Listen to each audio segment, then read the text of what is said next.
Yeah. We're in the building. Happy Monday. Happy Monday. Happy Monday. Hey, yo, what's going on with this Game layout? five tonight. Game five tonight. I don't see nobody. What's up?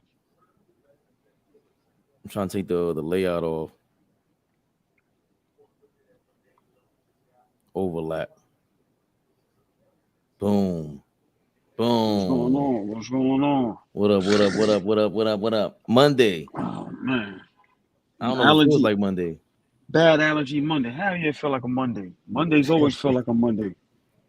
Terrible. But we got game five tonight. Game Yeah. 5. A lot to talk about, man. A lot going on in the sports world.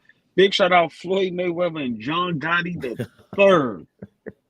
When you say what a mess, listen, man, I'm starting to realize, man, we might be the only people that's just being real on social media. Everything is fake now, man. But I will get to that. Let's get right to it, man. Game five tonight. Are they going home? Or are they gonna salvage, muster up some type of I don't know. God, man. What you thinking? Listen, What you thinking? my heart is Miami, but my head pause. Capital all pause. Denver blowing their boots off. Joker MVP, triple double. Listen, man, I believed in Miami. Still a good team. Definitely undersized, undermanned. Don't have enough. They remind me of my Knicks in this aspect, and I've been saying this all season. When you have a team of B plus guys, it's very hard to beat another team that has B plus A and A minus and A plus. Of course, Joker A plus. Murray can be an A minus. Porter B plus. You get what I'm saying? Aaron Gordon B plus. So they're very undersized, undermanned. But they gave a good fight. I would be very surprised if Miami wins tonight. Like very surprised. If I'm a bet man, depending on the odds, I would probably put my money on Miami if I'm a bet man just to see what the odds is as far as trying to win money.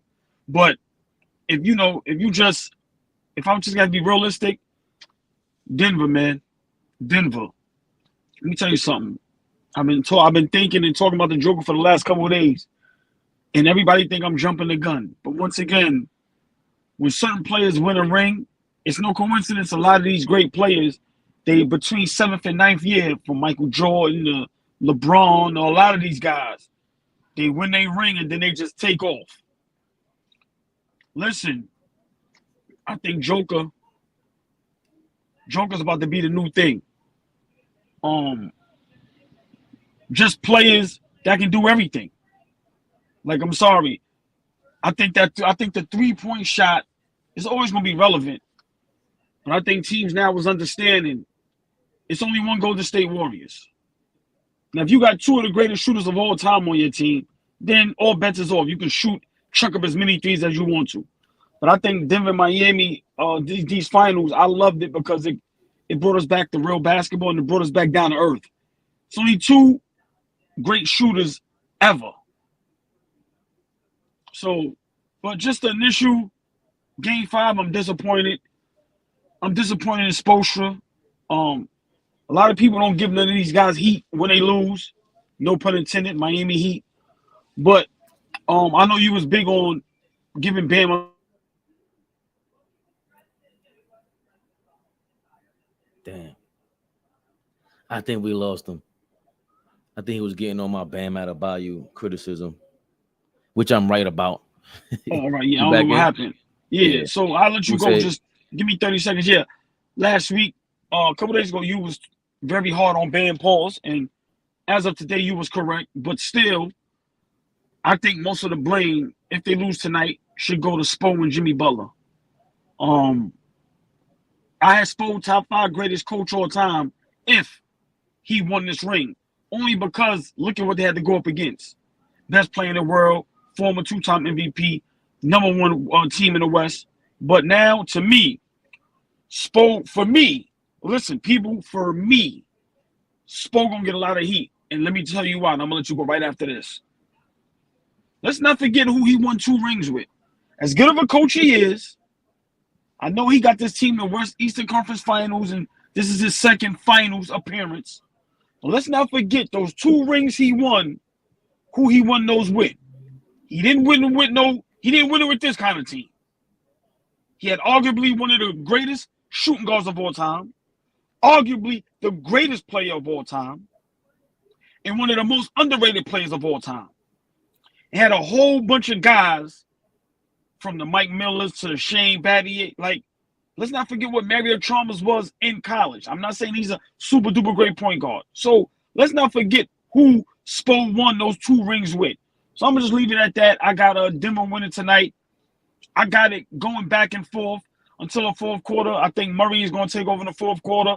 I give them winning between 9 and 14 points. I'm going Denver tonight, winning in 5, championship, Denver Nuggets. Well, shout out to Danny Berry. Big shout out Danny Berry. Our boy Zamy and Neely, a.k.a. Zamy and Marley, a.k.a. Big Denver in the building.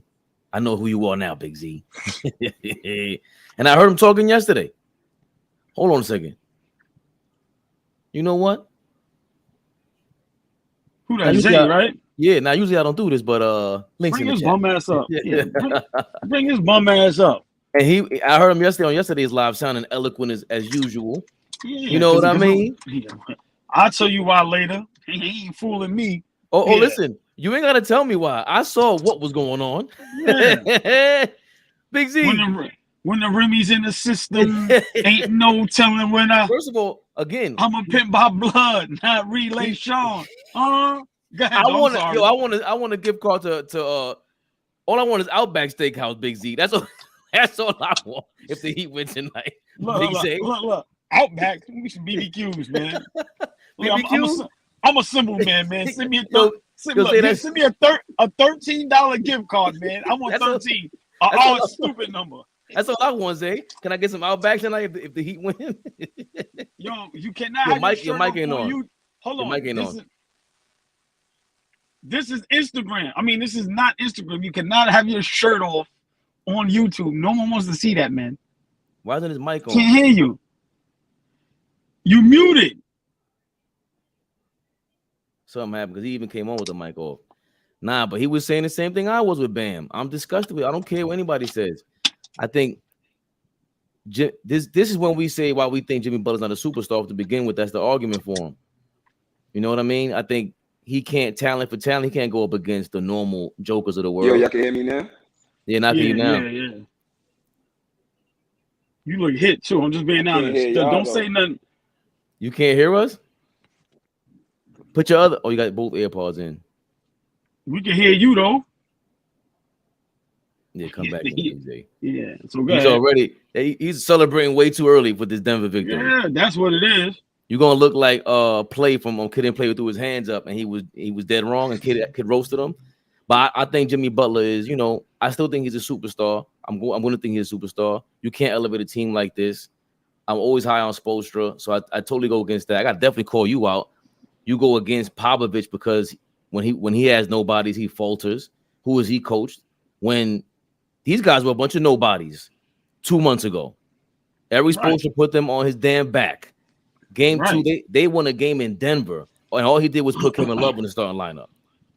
I think he's doing the best he can, and I truly believe the problem is Bam for me. I don't care what anybody says. Bam, what's up, Mel? Yo. Bam hesitates way too much. Way too much. Like, just shoot the ball or drive or pass. There's not that much to think about. Set a pick. Pass. Bam, what are you doing? Every time. And then Joker just backs up. He just backs up. What you going to do, Bam? He's daring him to do something. And once you start hitting a couple shots, then you can pump fake, go to the rim. That's how I feel about Bam. To me, he's the most capable and not playing to his capacity. And it showed last game. 8 turnovers? 8 turnovers? Yeah, that was bad. That's crazy. Horrible. And the game before, you missed 14 shots. I get the whole Jimmy Butler had 25.7 assists last game. He's 25-7. No impact. None whatsoever. Can't say that. They were in the game and they basically threw out Joker. Joker was sitting down for most of that fourth quarter, and as soon as he sat on the bench, Bam got aggressive. And really, Homeboy Gordon smacked the ball off his knee and they called a foul. They were giving them calls, and Bam still couldn't capitalize. So I understand the Jimmy slander because he's usually the opportunistic dude. Like when there's opportunity, Jimmy's hammering the nail down, and we don't see that enough. So I get that. I got to give y'all that, but I don't see enough Bam slander. You can't be that talented and show up like that. And I was going to compare it to real quick, like 20 years ago when it was Kenya Martin in the finals back to back, and he's playing against Shaq, playing against Tim Duncan. Yo, Kenya, pass the ball. What you doing? The undersized big man, pass the ball, bro. Don't even try it. What slander you want him to get? He's not like Yo, where's perennial he at? Oh, my all-star. bad. He's not a superstar. He can't Right get here, that boom, much got you. slack because he's not like a big-time player like that, for real. Yeah. Yo, one of y'all got Hold a on. t-shirt on, man. Hold Get on, out y'all. Y'all two, hold on. Y'all two niggas come on here laying on y'all stomachs, man. This shit gotta stop, man. I'm on my side. Pause. I mean, laying on my I stomach. see. No, Oh, I here see he you. go. Hold on, Mel. I see you I'm sit up sitting up, bro. when you first Sitting came. up, Y'all two young niggas gotta be stopped. Y'all know it's all jokes. I'm just fucking with y'all. But go ahead, Nah, though. listen, Mel came uptown. I seen the physical footage. I seen the proof, Mel. You were wilding out uptown. That's all I gotta say. I'm keeping that offline. That's all I gotta say. Oh, wilding out uptown. Yo, Orbo. That's what I do. Who you like tonight? Rockstar Mel, nigga. Yo, Zay, listen, man. Like I said, I'm gonna be honest. I was telling him my heart, Miami, but to be realistic, I got Denver winning by between 9 and 14 points. Yeah, this shit is over. I'm gonna repeat what I said real quick, and y'all can respond. When you have, and I said this to me, Miami reminds me of my Knicks team in this aspect. When you have a whole bunch of, I'm gonna say B plus players, and maybe one A player, and then you playing against a whole bunch of A's and B pluses and A plus.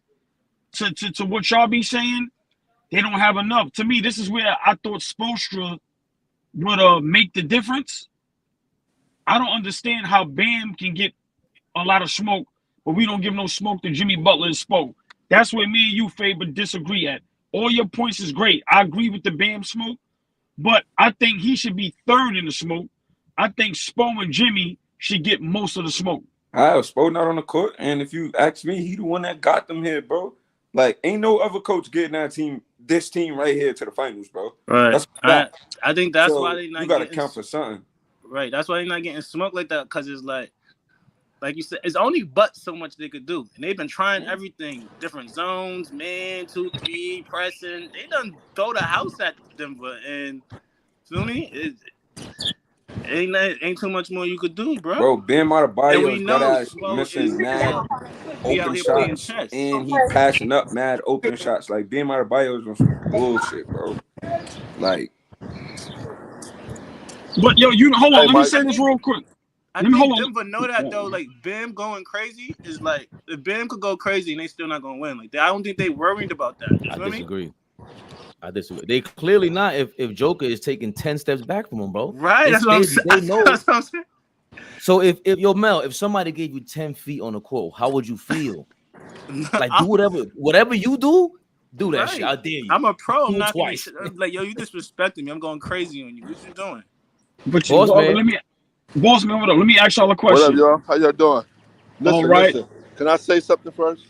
Yes. First of all, listen, man. I'm really, really tired of nonsense like this. We got to get on a little earlier, man. I've been waiting for this for the last 3 hours. Man. I left work early for this nonsense, man. For real, man. I'm sick and tired of this. He said we got to go on early. I'm sick and tired. He about to go crazy. Speak your piece. My bad, boss, man. What's up, y'all? Yeah, man. Listen, man. You know what? I'm gonna change the narrative. Maybe Joker's just that great. As good as Miami is, as good as the coach is, if we ain't gonna give Spo, because anybody else that'll get gentlemen swept, we'd be on here giving them smoke. Whether it was the coach or it was the player. So since y'all don't want to give nobody no smoke but Bam, Joker's that good. Joker just might be that good. But I guess that goes without saying. It's it's that old saying, mouse in the house. And that's what it is. The mismatches for Miami, it's a disadvantage. They can't guard them guys, man. They can't post nobody up. They've been posted up every time. Yeah. They don't have a legitimate center. You know, they use him Bond, but he's a small guy playing. Yeah. Switching to the Bluetooth. And I don't think they get the respect that they're not getting smoked because they never really had expectations. Well, high expectations. They was never like during the season in the mix and no BS. You feel me? They wasn't. They guys is not flashy like that. You feel me? So I think that this go along part of the reasons why they're not getting smoked like that too. You feel me? And then they like nobody expected this. They playing with house money, man. So it's like even though you want them to win, it's like if they don't, it's like shit. We was here. Nobody expect us to be here. It's like, us against the world. We here. Like look at all the teams that done superstarred up and they didn't get here. Best players in the world, top 5 players in the world, and they ain't get here. So it's like, Yeah, but what a Bleeze. But Mel, that was a good point. But I'm a disagree with them not believing they should be there because Jimmy Butler no, I'm not talking about them as a team. I'm talking about from the outside looking in, maybe the casual fan or somebody else. Like, you feel me? Not them. Right. Of course, they believe in them, but talking about outside, everybody else. Like, nobody was really jacking my put a shirt on, bro. This nigga doing? You're my man. Yo, come on, man. Man, subjected to this nonsense. Come on, KD. Yo. Nah, you're mad good. This nigga, man. Yo, I respect it. You need some chest hair, Jose. What's going on with that? Yo, boss man, do me a favor. Yeah. Take it off Bluetooth real quick. Because I think the Bluetooth mic is different than your regular mic is way better. Appreciate it. yo, this nigga name is Big Denver. Yo, Big Denver with his shirt on. Yo, hold on. Is that Zay with a Scarface outfit on in the poster? That album cover, yo, listen. That album cover you just did real quick was. I'm sorry, y'all. All right, let me be serious. Yo, Zay, man, you gotta love it, man. Yo, Zay with the strippers. Yo, man, Zay is stupid, man. Let me ask y'all. Nah, your man's is crazy. Zay is crazy. Yeah, do y'all think if Tyler Hero plays tonight, do y'all think that makes a difference? No. No, because as a coach, first and foremost, hit his hand.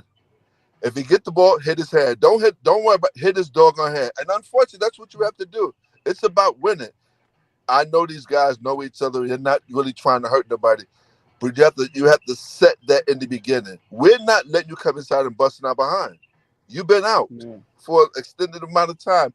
And we go back I'm going back to baseball now. The reason why the Yankees lost that series to Boston was Schilling pitch. They should have bunt. Make his behind work. He had his ankle was bleeding. This is the same thing. You have to play dirty, unfortunately.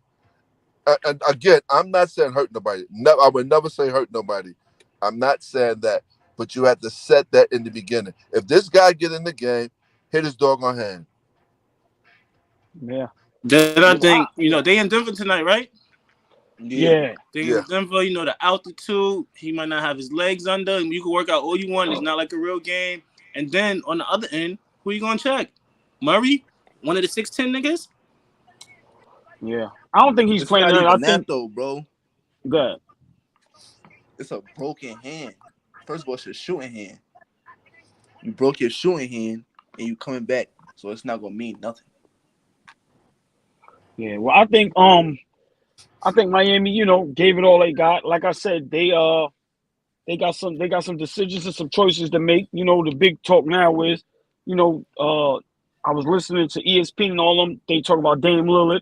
Like now, everybody's really advocating for Dame Lillard to go over there. What do you feel about that?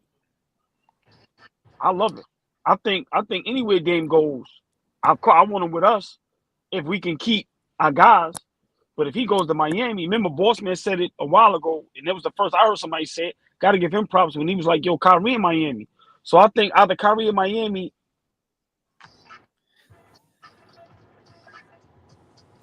It's a parade inside my city, yeah. I'm gonna take your other thing off, right, Zay? Yeah, I'm sorry, yo. Yeah, well, I'm outside, bad Wi-Fi, but I think that's what Miami is missing. A guy that's clutch. Remember, all those guys that's not making shots, Dame and Kyrie, they not missing all those shots. But they still need some size. Pause. Like you can't. Bam can't be down there by himself. They need to go get Cousins. They need to go get JaVale McGee. It's maybe Dwight Howard, Cousins. There's mad people they could go get. I'm saying, so if they get Damian Lee, what's the difference what LeBron did with the big three? See, we always want to criticize these big threes and all that. That'll be a big three right there. All right, now. Bam don't make you no big three. Sorry to tell you that. Now, boss man, this is why I'm gonna disagree. Only us thought Jimmy Butler was a superstar. Nobody has him a superstar. Nobody has him top 10. Dwayne Wade is arguably top 5 greatest shooting guard of all time. He is. Right. So, and then with Bam, remember, man, I don't think that's a big three. I'm being honest with you. I really don't. Because to me, they still need help. Like, just Dame over there is not going to get them a championship. They still undersized. But yeah, I don't think that's a big three, to be honest with you. Yo, now, if Dame go to the Rockets, man. No, if Dame go to the Clippers, something all right, he came. If Dame go to the Clippers, then I have a problem with that. That's a big three. Yeah, but even then, all ball, this is the difference. Remember, the whole thing what was a big deal, why LeBron is called a big three super team is because he did it in the middle of his prime. Like Lillard's doing it early 30s, mid 30s, like we're used to seeing it back in the day. Barkley went to Houston. Clyde Drexler went to Houston. Rodman went to the Bulls. Like we were used to seeing it that way. So when LeBron did that, even Garnett was in his early 30s. You know what I mean? So that was a difference. Like that was part of the reason why we were like, nah, come on, man. Like that's kind of crazy. So for Lillard to go to Miami, boss man, I was saying him being this much this deep into the game is different. Like it feels different. Like back in the day, it was like, all right, you're older now. The older guys could get together and try to win one against the new crop of talent. Well, I don't think they need Dame, to be honest. If I'm them, I'm going to get me. They got enough shooting. I don't know if they're going to be able to keep them guys because a lot of them guys now, with this playoff run they had, they're going to make some money. I just think they undersized and need some help down low. That's to me. I'd rather Dame man, listen. I'm advocating for my Knicks. I don't want no good play going nowhere else but us. I'm tired of teams. I'm tired of teams that already is a good. Oh, his Wi-Fi is messed up. Yo, Danny Berry, what's the Embiid rumors? I haven't heard anything about Embiid. What they saying about Embiid? If y'all heard anything, I ain't hear shit. Yeah, I didn't hear anything. Yeah, this shit bugging. I was saying, I'm tired of all the good teams getting all the help. Like, yeah, come on, man. Like, y'all in the chip. Boston, chip, Eastern Conference Finals. All everybody talk about is them getting better. Like, come on, man. Nah, you just got to play better. Just got to play better. Other teams deserve to be better. Like, come on, man. So, I mean, but I love when players go places and we think it's a big three or whatever, and then they don't win. I love it. So I hope it happens, and I hope they ass lose. Wait, who you talking about, old boy? Man, this shit bugging today. You saying Miami getting a Lillard. If Kyrie go to LA, I'll laugh. If the LeBron goes to Dallas, I'll laugh because that's just like they're the kings of just trading teams and stuff like that. Nah, so Kyrie going to the Rockets, bro. Oh, I thought he was going if they don't get Harden, if they don't get Harden, they're going to get Kyrie. What do you think about that, Bleed? The Houston Rockets. If the Houston Rockets don't get James Harden, they're going to go after Kyrie. That's the rumor. I don't care. Bro, the Rockets over there is solid, bro. Hey, please, I love you. I love you to death, please. I don't care where James Harden go. I'm being honest with you, my nigga. First of all, yeah, I'm not gonna lie, James Harden. I love you to death, my nigga. Yo, I'm not gonna lie. Listen, but that was yo, they was just saying something like he's one of the worst niggas too. You want to talk about super teams and hold on, one at a time. I can't hear both you talking at the same time. If you want to talk about having your way with an organization and super teams and getting niggas to come on your team, pause. James Harden is up there. That he don't get enough flack. He need to get flack like LeBron for super teams. I want Chris Paul, and I want Chris Paul. I want Westbrook, and I want Westbrook. I want to go to Brooklyn. I don't want to be in Brooklyn. I want KD. I want Kyrie. Then I want to go to. You feel me? He don't get the. You feel me? He been hopping around doing what he want. Who been hopping for around? a couple of years and without winning. Who been hopping around, Mel? James Harden. James Harden. Hopping around where? Everywhere. The NBA. What you talking about? Every strip From club the in the to country. NBA. Yeah. He went to Vegas. He went to Houston. He went to Brooklyn. He went to Philly. He only played for 4 teams in his career, bro. That's crazy. Right. In his It's prime. been like 3 in the last 2 years. What are you talking about? Not in his prime. What are y'all talking about? He been That's on his like prime, 3 in the Bleach. last 2 All right, years. fellas. All right, He's requested it. He was on OKC for 3 years. Then was on Houston Rockets for 10 years. That's mad years ago. Right. Then and he got mad to superstars. Brooklyn. He played with mad superstars over there. 1 year, bro. Fade, let's get it in control. I don't know why are we arguing about James Harden, bro? Exactly. How does it go from Kyrie to James Harden? We talk about Kyrie. We talk about no James Harden. No. All ball triggered this. You said I don't care about no James Harden, and then he defended his man. but the question was if Houston gets Kyrie. That's what the question was. What does Flea think? Flea, are you frozen? I don't think that's a good fit. Nah, Flea not frozen. Nah, Flea, I just like what you doing, Flea?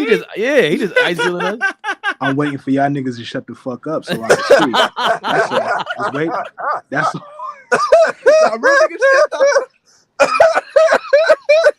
I'm not. This thing is sitting back in the cut like you're the Godfather. Yo, good to see everybody. He look like Wesley Snipes in New Jack City with the fucking pointing down in the camera. I'll just fuck with y'all. It's good to see y'all. I was just popping in real fast. Flea, what up? Yeah, let's get your opinion tonight. Are you disappointed with the Miami Heat? And of course, I was wrong so far. Yeah, I just feel like the Heat overachieved. They came in the playoffs as an 8 seed. They came in the playoffs as a play-in. They played out of their minds for the last month and a half, 2 months, and they just out of gas right now. Like Jimmy has played out of his mind for the first 3 series. He can't dial it up this series. He just can't dial it up. They're overmatched. They don't have enough talent to combat against Denver. And this series going longer than it probably should have. They probably should have got out of here in 4, really. Like, why this nigga always so calm and cool? Like, yo, bro, you not the coolest nigga in the room, bro. You always calm, cool, giving us big words and all that. How did yo, how you mad? This nigga a well-mannered grown man. What? Niggas be hating. I'm hating. This nigga always cool, bro. It's all good. It's all good. I'm gonna sit and watch. I just want to jump in and say what's up to y'all real fast. Everybody can have their shirt off. Before you go, bro, how did the Heat overachieve, bro? They did overachieve. You don't think they overachieved? He was gonna be in the finals. He just explained to us why they overachieved. I agree to everything he just said. First of all, nobody expected the Heat to be here. Wait, hold on. I'm not even gonna say everybody. I'm gonna say me. No, I'm gonna say y'all, because I had the Heat going. Everybody on this live had anybody else in the East going but the Heat, right or wrong? I think I might have had the Heat. And they got them niggas the fuck out of here. How the fuck did they overachieve? That's why they overachieved. That's why they overachieved. Exactly. What? That's what I'm saying. You're not saying they underachieved. We're saying they overachieved. Overachieved, right? Not under. They just achieved a goal, bro. They ain't overachieved or underachieved. They just achieved the goal of beating everyone that they lost to last year. But I'm saying, playing the number 1 seed again, bro.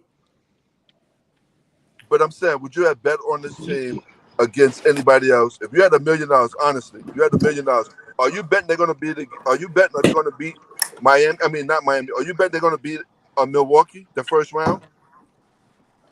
Did they win?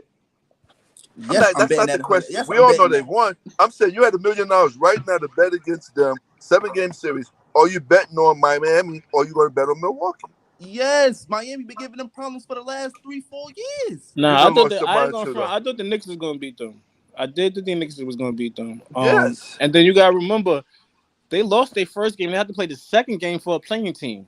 Come on, bro. Nobody expecting them to be in the chip right now, bro. Nah. Nobody. No, stop saying nobody. Say me, but me. Okay, that's your team. So anybody but you. That's your team. No one's going to argue about your team. That's your team. Because we all feel the same way about our team.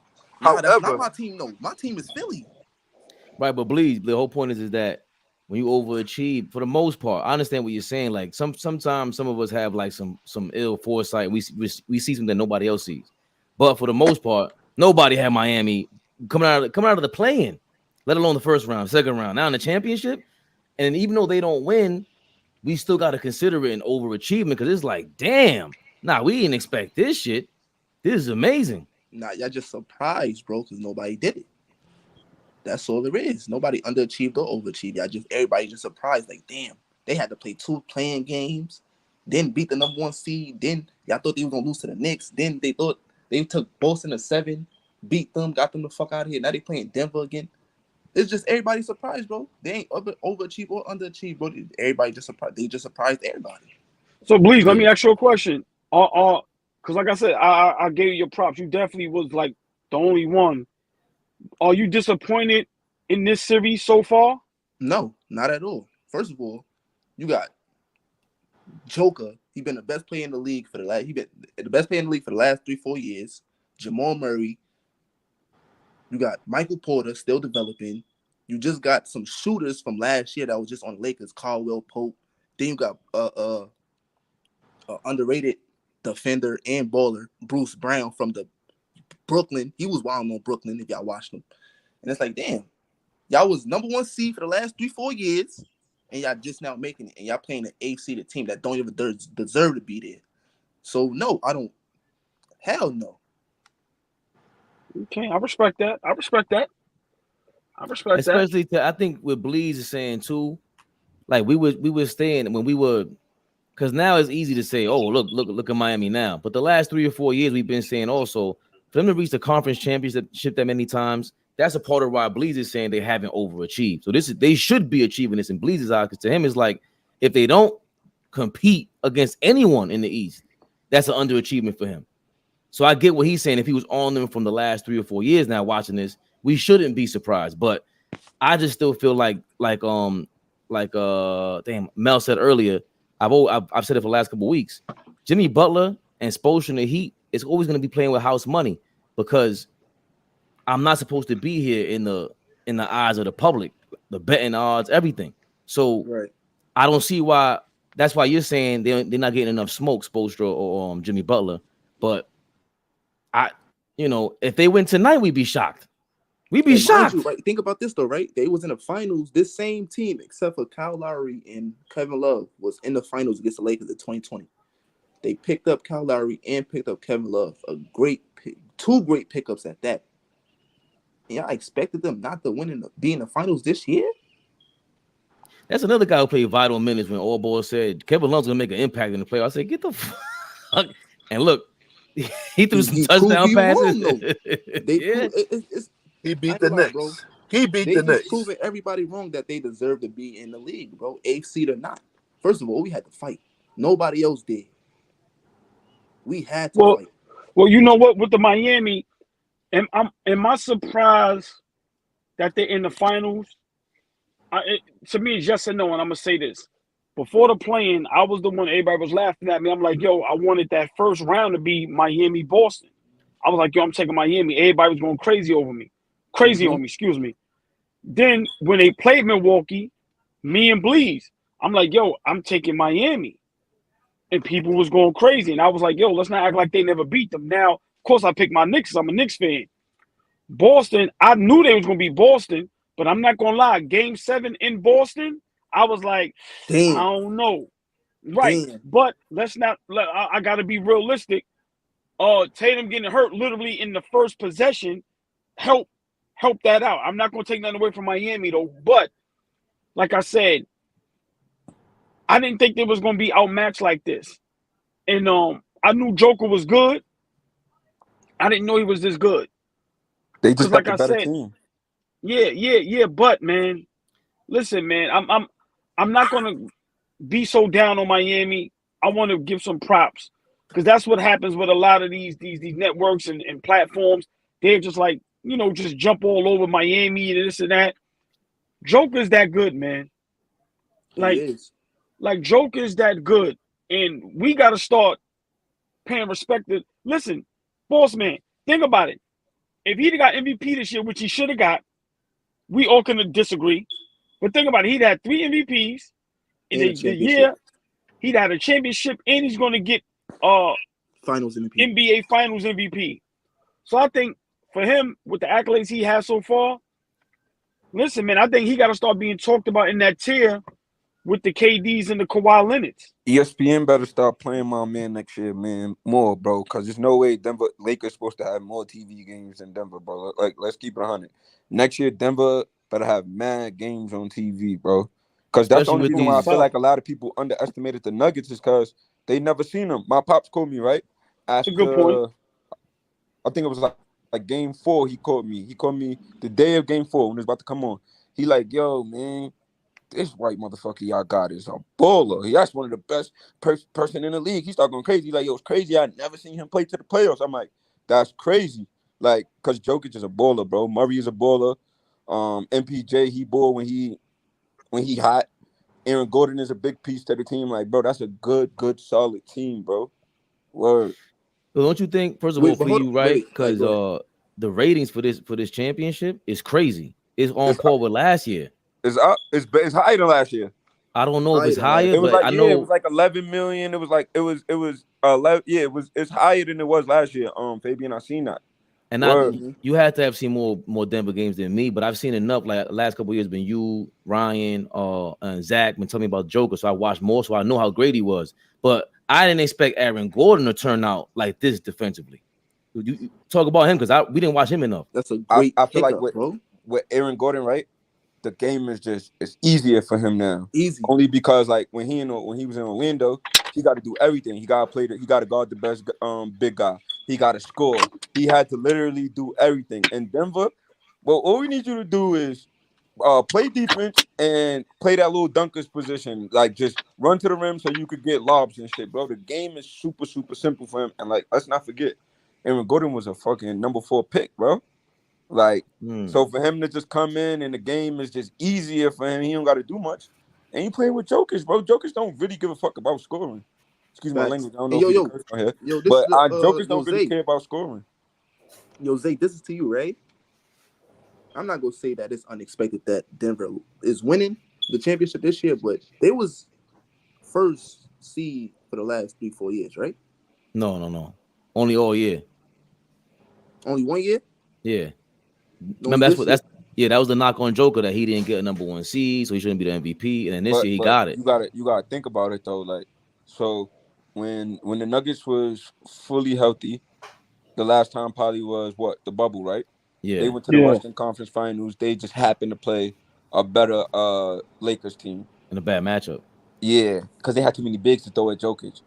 Now, 2021, what's his name? Jamal Murray, he get hurt. 2022, Michael Porter and Jamal Murray is hurt. Now they come back fully healthy this year, and now we see what's going on. Like I said yesterday on the live, I think the Nuggets is going to be like San Antonio for the next 10 years. I feel like they ain't going to never go back to back, but we're going to see Jokic get at least 3-4 championships, one every other year, one every 2 years. I think I see that with Memphis, because Michael Porter can't get worse, bro. He only could get better. Like, I feel like if he get better, then the league is really in trouble. And it's not even more so about his skills, about his mental, bro. He's not that smart of a basketball player. That's just my personal opinion looking at it. Bossman. Oh, Bossman, you can hear me? He can hear? Bossman. Bossman. I don't think you can hear us. You can hear his boss, man? You can hear his boss, man? Oh, well, hold on. All right, so he don't hear. Let me ask y'all a question. Zay, if what Zay said is true, right? In the next 10 years, if Joker get 3 rings, where do y'all have him at? Ranked all time. If Jokic get 3 rings, you talking about like centers or just all time players? All time. Probably top 20, top 25. Top 20. So hold on. Just stay there, y'all. You telling me. Just stay there. If he has 3 rings, 3 finals MVPs, 2 MVPs, I talked about this yesterday, and he does it in this fashion, triple doubles, efficiency. You telling me you gonna put him only top 25? Yeah, that's high though, bro. You act like being top 25 players in the NBA, the greatest NBA players is a knock All on right, him. so hold on. Stay there, y'all. So with 3, he's not jumping over Kawhi and KD. But is Kawhi Leonard top 20 players in the NBA of all time? Exactly. Yeah. People, listen, man. Some people got him Kawhi top Leonard 10, is top 15. 20 Yes. all time. Listen. You Go ahead, said boss all man, I'm sorry. time? You said all time. I'm not you talking. I was just nodding my head. Go ahead, kid. I'm sorry. Go ahead, ball. No. What I'm saying is, to some people, like you have people that will say Giannis is top 15 all time. So of course we may not believe that, but I'm just speculating. Going, it's no way in the world if Joker has 3 rings when it's all said and done, 3 Finals MVPs, 2 back-to-back MVPs, and he's doing it like this. He's only top 25. So if Giannis get 3 rings, would that make Jokic better? Is Jokic better than if they both got 3? Is Jokic's career better than Giannis' career? It might be. Hold on, forget career. Hold on, Joker would be, to me, Joker's a better player. If they both have even rings, I'm taking Joker over Giannis all day. He's just a better player. Even with Giannis with the defensive player of the year and MVP in the same year. Yes. If you watch the game, he's way better than Giannis. I'm sorry. It's not even close. Basketball player, to me, I could be wrong. Joker, Giannis, start your franchise. It's not even close. That's crazy. Wait, hold on. Think about it like this. I don't know about that one. Think about it like this though. We all hoop. Would you rather have a nigga that dunk all day or a nigga that scale? So all Giannis do is dunk? Yes. I don't know about that because I seen Giannis and that Finals MVP give the Suns 50 ball, 15 for 17 from the free throw line, 10 dunks. Hold on, Zay. So Fabian, where would Joker? All right, so let me ask y'all a question. What's y'all 5 players after y'all top 10? Ooh. Moses Malone ain't talked about. Dirk, Kobe. Well, Kobe might be top 10. I keep doing that. You said Moses Malone, Dirk. I'm thinking Garnett is in there. Steph might be in there right now. Like Giannis is fringe. We talk about all time, right? Yeah, like let's say in your top 15. We can exclude Curry, LeBron, and all them niggas. Why? Exclude all of them. Because Curry's in your top 10? No, not just in my top 10. They in damn near everybody top 10. I don't know about y'all top 10, but he's not in my top 10. Who, Curry? Yeah. Nah. He ain't there. So Curry not top. This is what I mean. Like we gotta go back to we gotta just like so look. No. We're not doing that. I asked a simple question. Why we not do? But bro, no, how you say Giannis? How you say Jokic is top 10? But LeBron James ain't top 10. Like, come on, bro. But that's like again. That's going back to what Bleed said. LeBron is in my top 10. What are you talking about, bro? LeBron's in everybody's top 10 at this point. See, we ain't gonna do that, Zay. I mean, I'm not gonna even let him do that. I just asked a simple question. Is if LeBron is not your top 10, you're goofy. No, hold on. LeBron just got an all-ball top 10 then. Listen, no. We got it on footage. He's been in all balls top 10 for the last year and a half minimum. Yeah, I'm not even. All balls 45 years old. For him to have LeBron in there for 1 year is crazy. I'm not even paying him no mind. Simple. All I asked, right? Exactly. All I asked was, who do y'all have for y'all 5 after y'all top 10? So this is a hard question for everybody because some of you guys didn't see a lot of players. You heard about them, so we have to pick an area we're going to go through. The players that we did see, or everybody that was included in the NBA. No, all right. So what I'm saying is, let's just be realistic. If it's everybody we all see, guys is probably gonna say guys like Dirk, KG, Charles Barkley. Like Fabe said, Moses Malone, Bossman, you may go a little deeper. Dr. J. I'm saying you telling me if Joker, when it's all said and done, got 3 rings, 3 Finals MVPs, and 2 MVPs, he's not better than those 5? Then Barkley, yeah. And that Dr. J name, I got a real hot take about that. Like, I think he was great. I think he's the most important player in NBA history, in basketball history. I think, me personally, I feel Dr. J is the most important player. But I think if you look at his series, he shouldn't have let nobody shoot the last shot. Like, there was something about him that wasn't clutch to me. When I look at the series and look at his stats, ain't nothing not clutch about Joker. Like, Joker showed the hell up when it mattered. When it was crunch time, he showed up, and I think that's what gets him over KG, Barkley. That's what he'll get the nod from. So KG didn't show up when it was time? Not for me. I've seen him shoot too many damn fadeaways. Like, he's Zay, the thing about real quick. The thing about KG for me is that, or any player, when you play to your when you don't play to your advantage, to your strengths, I don't like that. That's my beef with Bam this year. You know what I mean? So the same thing with KG. Like, Joker does never not play towards his strengths. Joker always plays towards his strengths. But Zay, listen what I'm saying. What I'm saying is KG in that window. Mute whoever that is. Yeah, KG is great, Zay. I'm not. But what I'm saying is, how can you argue one ring, one MVP against 3 rings and 2 finals MVP, and 2 MVPs?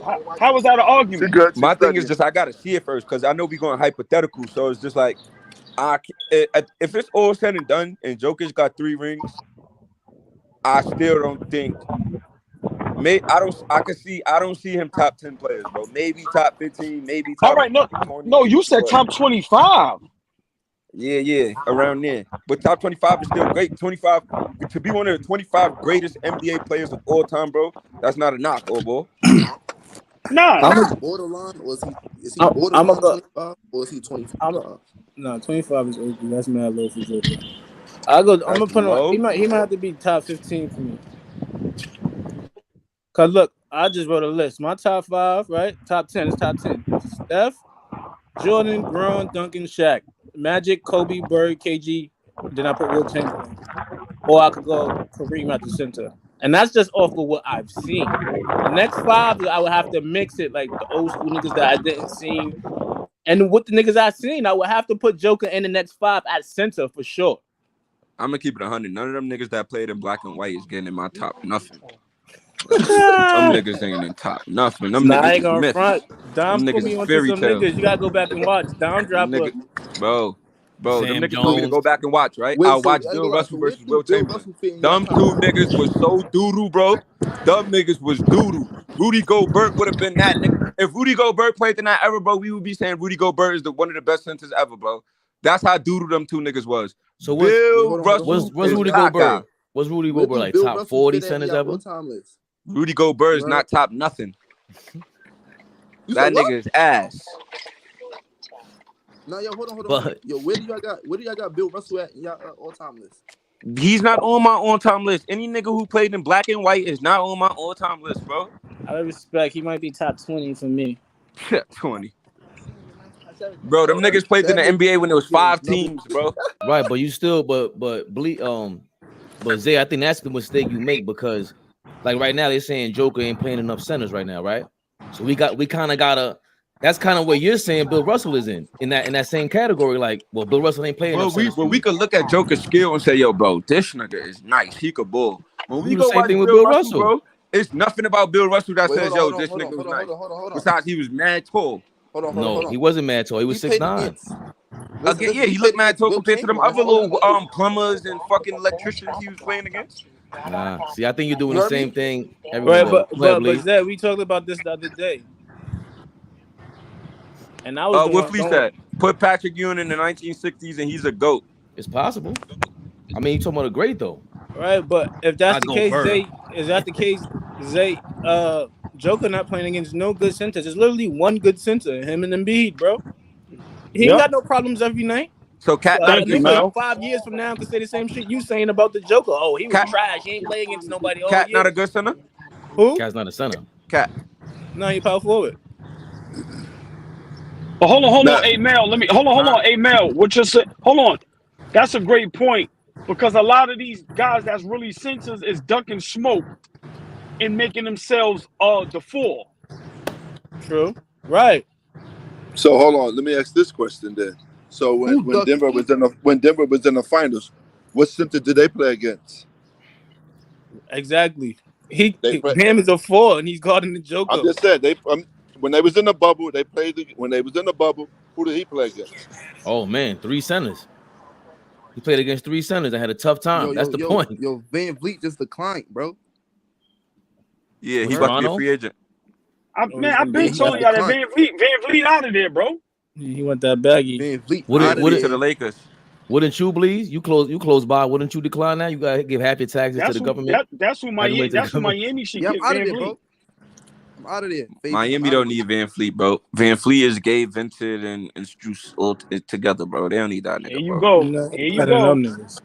Nigga won a ring. He won a ring and he gave Vincent. That's crazy.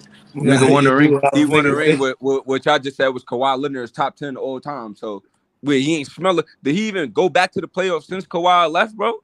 Like, yeah, he did. Here we go. How many times? Twice. Here we go. So you would rather have? Thank you. You would rather have Max Strus and Gabe Vincent over Van Fleet? Wait, time out. Well, we can't. That's crazy. Have you been watching the finals? Because I gotta cash Van Fleet out. I don't gotta cash those two niggas out, and they gonna do the same thing he do for less. You heard? We gotta respect that championship. We gotta respect Fred because he Chef G. The chef. So my thing is, niggas take old bull on here all the time saying, "Yo, Kawhi, the reason why Steph Curry won that first chip is because Kyrie and Kevin Love was hurt." So we could say the same thing about Kawhi chip. You can. So that's what I'm saying. It's like, yo, bro. Every playoffs is some shit that's gonna happen. So we can't just be putting asterisks next to niggas' rings, bro. So we can't take that away from Steph Curry, bro. Just like the same way we can't take that away from Kawhi. But I think you can't say that though, Zay. You can't say that. Hey, Zay, hold on, Zay. You can't say that because look how you just disrespected Bill Russell. Right. Bro, you never seen Bill Russell. Oh, Dom is in here. We got the perfect guy. Like, bro, any of them niggas that played in black and white don't count, bro. Dom dropped from the Raptors like Sting. Send me the color, Dom. I got you. I have a playlist for you in order. I said all my work, my friend. I'm not like these kids on the internet that say I watch this and that and they don't cite their sources. I do my homework and I'll show you my homework. And he's a shirt on, Zay. So, Mr. Dom Dropper, I'm happy you in here. Question: so you watch Bill, you watch Kareem and Wilt and them niggas, and you gonna tell me that they was good? That's your question? Of course. Why? Tell me they're not. Yo, Dom, I watched the game. I think it was like 1960 like that. That wasn't like a thing back then. It was Bill Russell versus Kareem. I think it was Kareem, matter of fact. Not even Wilt. No, I think it was Wilt. I think it was Wilt and Wilt and Bill. I seen the two niggas miss 2 layups by the basket, bro. The other 2 niggas was caca. So please do not talk to me about those old ass, trash ass big men. We can send players missing. I've seen MJ miss a wide open layup on a break. I've seen LeBron miss a layup. I've seen him travel left and right. I can cherry pick any clip to fit any narrative I want. The numbers are there. The stats, the accolades, and what people consider them are there. It was 9 teams in the NBA at that point. Huh? It was 9 teams in the NBA at that point. You know, hold on. Only limited spots in the league. You know why I hate that your argument, Zay? Because if they would have lost, you would have said, "Oh, and they couldn't win with 9 teams in the league." Just like with LeBron winning in the bubble, and he couldn't win in the bubble. So anytime people say stuff like that, that is big time. You came on here as a big time hater, Zay. Nah, I'm a hater. If you played in black and white, I'm a hater. But Zay, look. There's no good. There's probably how many good centers do you think in the league right now? Yo, wait, hold on. Before you answer that, yo, MB, unmute Turbo. And that's it. DeAndre Ayton is trying to talk. Nah, he on mute. Turbo, unmute yourself because the wind goes crazy. Hey, Zay. Yeah. I understand what you're saying, Zay, but unfortunately, it's not Bill Ross' fault that he didn't have a lot of centers in the lead that time. He played against the people he played against, and he dominated. So if he doesn't dominate, like Flay said, we won't be having this conversation. Then it'll be a failure. So he did what he needed to do at that particular time. I can take your word for that, not Dom Dropper, because Dom Dropper is like 15 years old. He ain't see it. You was alive. That's like discredit. I can take your word for it. But look, Zay, that's like saying niggas gonna be able to discredit the Joker. Who is he doing this against? He's not doing it against nobody, no elite centers. And that's what Fave just said. It's the same situation. It's the same shit, bro. Right. So these So we people are saying the Joker dominating. is the Joker is trash? We're not No, saying no, that. we're not saying that. Competition is trash. First You're of all, saying that. You think the competition in the anybody NBA is trash? At the center, yes, for sure. Let's make At that his position, for sure. They're all professionals. At the center position, for sure. Hey, in 20 years, they're gonna be saying they were playing against SoundCloud rappers and podcasters. Right. And you're gonna be fighting for your life. You're gonna be fighting for your life, like me. Yo, that's crazy. Hey, I put the and link it's true. in the Your thing, man by the Aaron way. Gordon is a SoundCloud rapper. and half the NBA is podcasters. Hell yeah. For real, I just listened to Paul George's with Jerry West just now. I honestly, I like Paul George podcast though. No, it's good. You guys like it? I like his shit. I like his shit. I've been hearing good things, but I just feel like it's like you just said, it's such a trend. I'm like, I don't know which one to listen to anymore. Well, yo, but wouldn't you rather hear from the experts though? I don't want to hear from fucking Stephen A. and all that. I'd rather hear from the guys playing right now. Me too. I'm not gonna lie. Me too. I would like to, Zay, but I've seen Kendrick Perkins sound like a jerk. I've seen Draymond Green sound like a jerk. So no, Kendrick Perkins is not playing right now. We don't give a fuck what Kendrick Perkins got to say. He's pretty down the middle. He's like us. He's just another guy. Nah, he be trolling. Man, we can't discredit these guys who played in the league, man. We're giving our opinion the same way as they're giving their opinion. Right. And they have my thing. information. I'm not gonna lie. Kendrick Perkins said he a lot won of shit. championships. I feel like Kendrick Perkins, he wants the shock value. He don't like. He be saying a lot of bullshit. He's getting paid by ESPN. You said what? Kendrick got He's getting paid by ESPN. That's what I'm saying. That's why, and I think ESPN is half entertainment. They get paid to entertain us. They ain't really giving a full opinion. See, Jen Rose ain't giving full opinion since they made him apologize. What you said? Say it again, please. Do Perkins got jury? Yeah, he got a chip with Boston. And I'm gonna he got a ring with Boston. Let's keep it 100. He would have had another chip if he didn't get hurt. If Garnett didn't get hurt. No, Perkins got hurt too. Right, but I don't. Nah, Perkins is a big part of that team, bro. We can't do that. 1,000%. But KG getting hurt is way worse than Kendrick Perkins getting hurt. All right, but Perk was a big part of that defense, bro. Nah, and we know that was one of the best. Hold on. Say that again, Jay. Say that again. Which one? He's a big part of that defense. Bill Russell was a big part of that defense. So you're gonna keep putting your foot right in the mouth every time. Right. If you ain't here talking played about in black and white, bro. Nah, you talking about boys, man, this guy over here. Will Chamberlain back in the day. He pulled out all his guns. Chamberlain, Bill Russell back in the day. He pulled out all his Denver guns for Kendrick Perkins, but not Bill Russell. We say, get the fuck out of here with your If bullshit. Perkins was playing in Bill Russell era, we would be saying Perk was one of the best big men ever.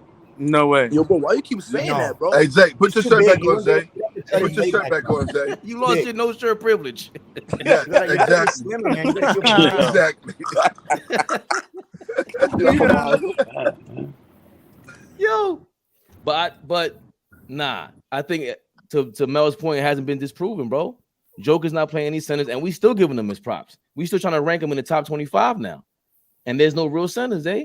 So to say that is just it's hard to rank him in the top disrespectful. 25, though. It's hard to rank him in the top 25 because he didn't play that long yet.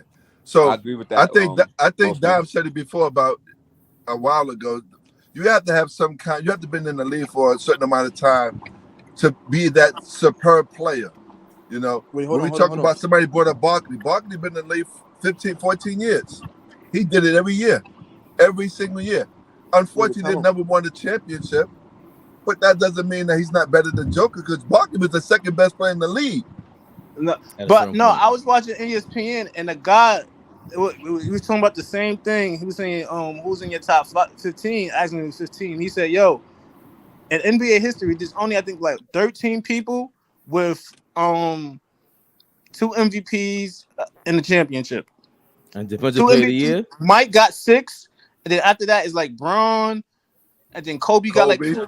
And Kobe right? It's not many people with 2 MVPs. No, Kobe doesn't have 2 MVPs though. And no, I'm just saying, nobody. Right? That's what I'm saying. So Joker would be up there, bro.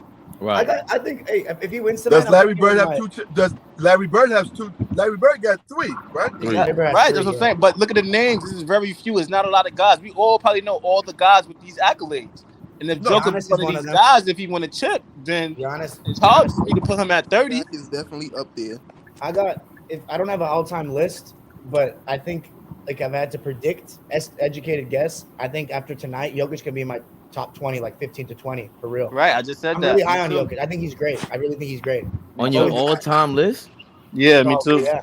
You know what? I told y'all. So, but here's my problem with that. All ball strikes again. I told y'all. Here's my major issue with that. His first 4 years, he ain't come in the league and do what Akeem did, what Shaq did, what Ewing did, what Bill Russell did. Your guy, Will Chamberlain, he ain't come in here and do that. It took him a while to get there. Everyone but Ewing is ahead of him, but not Ewing. Although I haven't seen him play, so it's not fair. But would you guys say Jokic is better than Ewing if he wins this ring? Let me ask you. For sure. His first 10 years. He's already. You That's can't the categorize. though? He's better than this nigga for sure. Was Ewing averaging a triple double through the whole series, bro? He's averaging a triple double. Right, but he has never been this good, bro. Respectfully, it's not. It's Patrick Ewing was never this good. I agree with you, right? Right, but what part? How can you say, yo, I'm gonna take this part of his career and this is what qualifies him? You can't do that. Whoa! You're doing that. That's my. No, that's you my did point. that. You said it's first 4, first 10. I don't give a fuck if it was year 20. Exactly. This is some shit that's never been done. So he's got to be in there. Right. So you just took. But all you're counting is his last 5 years. You ain't counting the 5 years before that for Joker or the first 4 years for Joker. You're not. Because if you are, you would count Patrick Ewing and you would say, nah, Joker didn't even play defense his first 4 years in the league. How can he be that the same? Don't matter. Your body. Hold on. Body of work. Yeah, that's my point. Right. So then he has to. But that don't take nothing away because what he doing is his story. If that's the case, we gotta say like Jimmy Butler's top nothing. His first couple of careers, his first 4 years in the league, you don't ever do that to Jimmy Butler.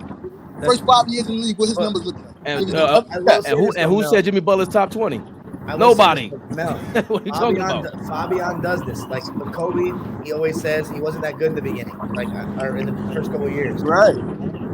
That's just his criteria. For me, that's the criteria, bro. That can't. For me, I care more about how you are at your best, and Jokic's best is pretty amazing. You know. I think y'all do. I think everyone, for the most part, they go for their peaks, and that's fine. That's a different conversation. Yeah, I think that's what you're saying, Mel. Like at his Patrick Ewing at his peak, he wasn't as good. Come on, now I ain't arguing that shit. Right. I ain't arguing that shit, but he did play against more competition. So how your criteria goes? If he does it, like his shit get lowered because the first couple of years he wasn't as elite as he is now. Yeah, so he goes down in ranking. No, it's not that he wasn't as elite. He wasn't even like a thought of player. Like whereas some other guys have come in the league and they like that guy right away. Where Jokic true, that's a lot of players. True. I don't blame him. Like I don't care honestly. He became insane. Like I really don't care. Right, that's what I'm saying. But you have to give Mark Jackson and Pop a lot of credit for all of this because they allowed the big guys to shoot the 3-pointers. So that makes them more advanced than the old center that's playing right now. Guys want to shoot the 3-pointer like that. Larry Bird was one of the best shooters of all time. He shot what, three 3-pointers a game? These guys are shooting 10 and 9 a game. Dirk, all of them guys were shooting 10 and 9 a game. They revolutionized the game, man, for big guys to be relevant in these games instead of being a low post player. But Jokic is a low post player. That's what I love about him. He can shoot the 3 and he dominates it. Like that. My thing why Jokic is going to do it. Hey, Dom, I'm sorry, Dom. But again, Patrick Ewing couldn't shoot the 3-pointer. That wasn't his game. It wasn't 3-pointer back there for them to shoot the basketball. So Jokic don't take that many threes, though. Come on, y'all. That's true. Like out here shooting 5 or 6 threes. He makes them. He's not doing that. That's true. He does make it when he shoots. But that's why I think we needed a center to break the mold of these centers who haven't won a championship as the best player since Shaq. We needed a guy that's able to, whoever's guarding him, he knows what to do. If that means stretch out the defense, he'll do that. But if it means pound guys inside, he does that. Pause. But he does that. He destroys them down low. I'm not even conscious like that, but all ball he be pausing himself. Jokic dominates. Hey, yo, hold on. Hey, can you hear me? Yeah. Yeah, because I keep going in and out. So what? My boy getting phone calls left and right. Awesome. Turbo, you loving that? What are you eating? That taco or that chalupa? My boy Turbo eating good over there. Y'all see It's his birthday week, man. Dom said a while ago. Happy birthday, bro. With Joker's Thursday, accolades, right? With Joker's accolades and how he plays, I'm telling you, man, this guy's going to have an opportunity if he does what I think he can do if the organization does it right and keep the right players around him, listen, man, if this guy gets 3 rings, 3 finals MVPs, and he just keeps his 2 MVPs, don't even get another one, he has an opportunity to crack the top 10. I'm sorry. I know nobody want to hear that. Absolutely, but that's a lot of rings. 3 rings and 3 finals No, MVP, that's a lot. That's 2 no, more. it's not. No, it's And that's not. 2 more years at a high level. Yeah, he about to get 1 and 1 LeBron, tonight. I mean, Kobe. No, I know, but still, you just never know what's going to happen. Like, they're not going to be able to retain because this new CBA garbage, they don't want dynasties. So, like, Bruce Brown is probably walking away this summer. He's getting real money, which is going to be sad for Denver. It's going to be a big loss. So, then, Dom, you making his point even greater. Yes, but he has to win 3 rings. That's very difficult. Yeah, but if it's harder. That's what makes Brady and Belichick. It gives them some credence. It was smart for them to take less money in the NFL, for them to contend that long. If Joker wins and you're really the only guy on your team and you win 3 in a row, something like that, now we're talking about 2 more seasons. 3 in a row? That's what he's saying. That's 2 more years if he wins 2 more championships and 2 more MVPs. That's a different category.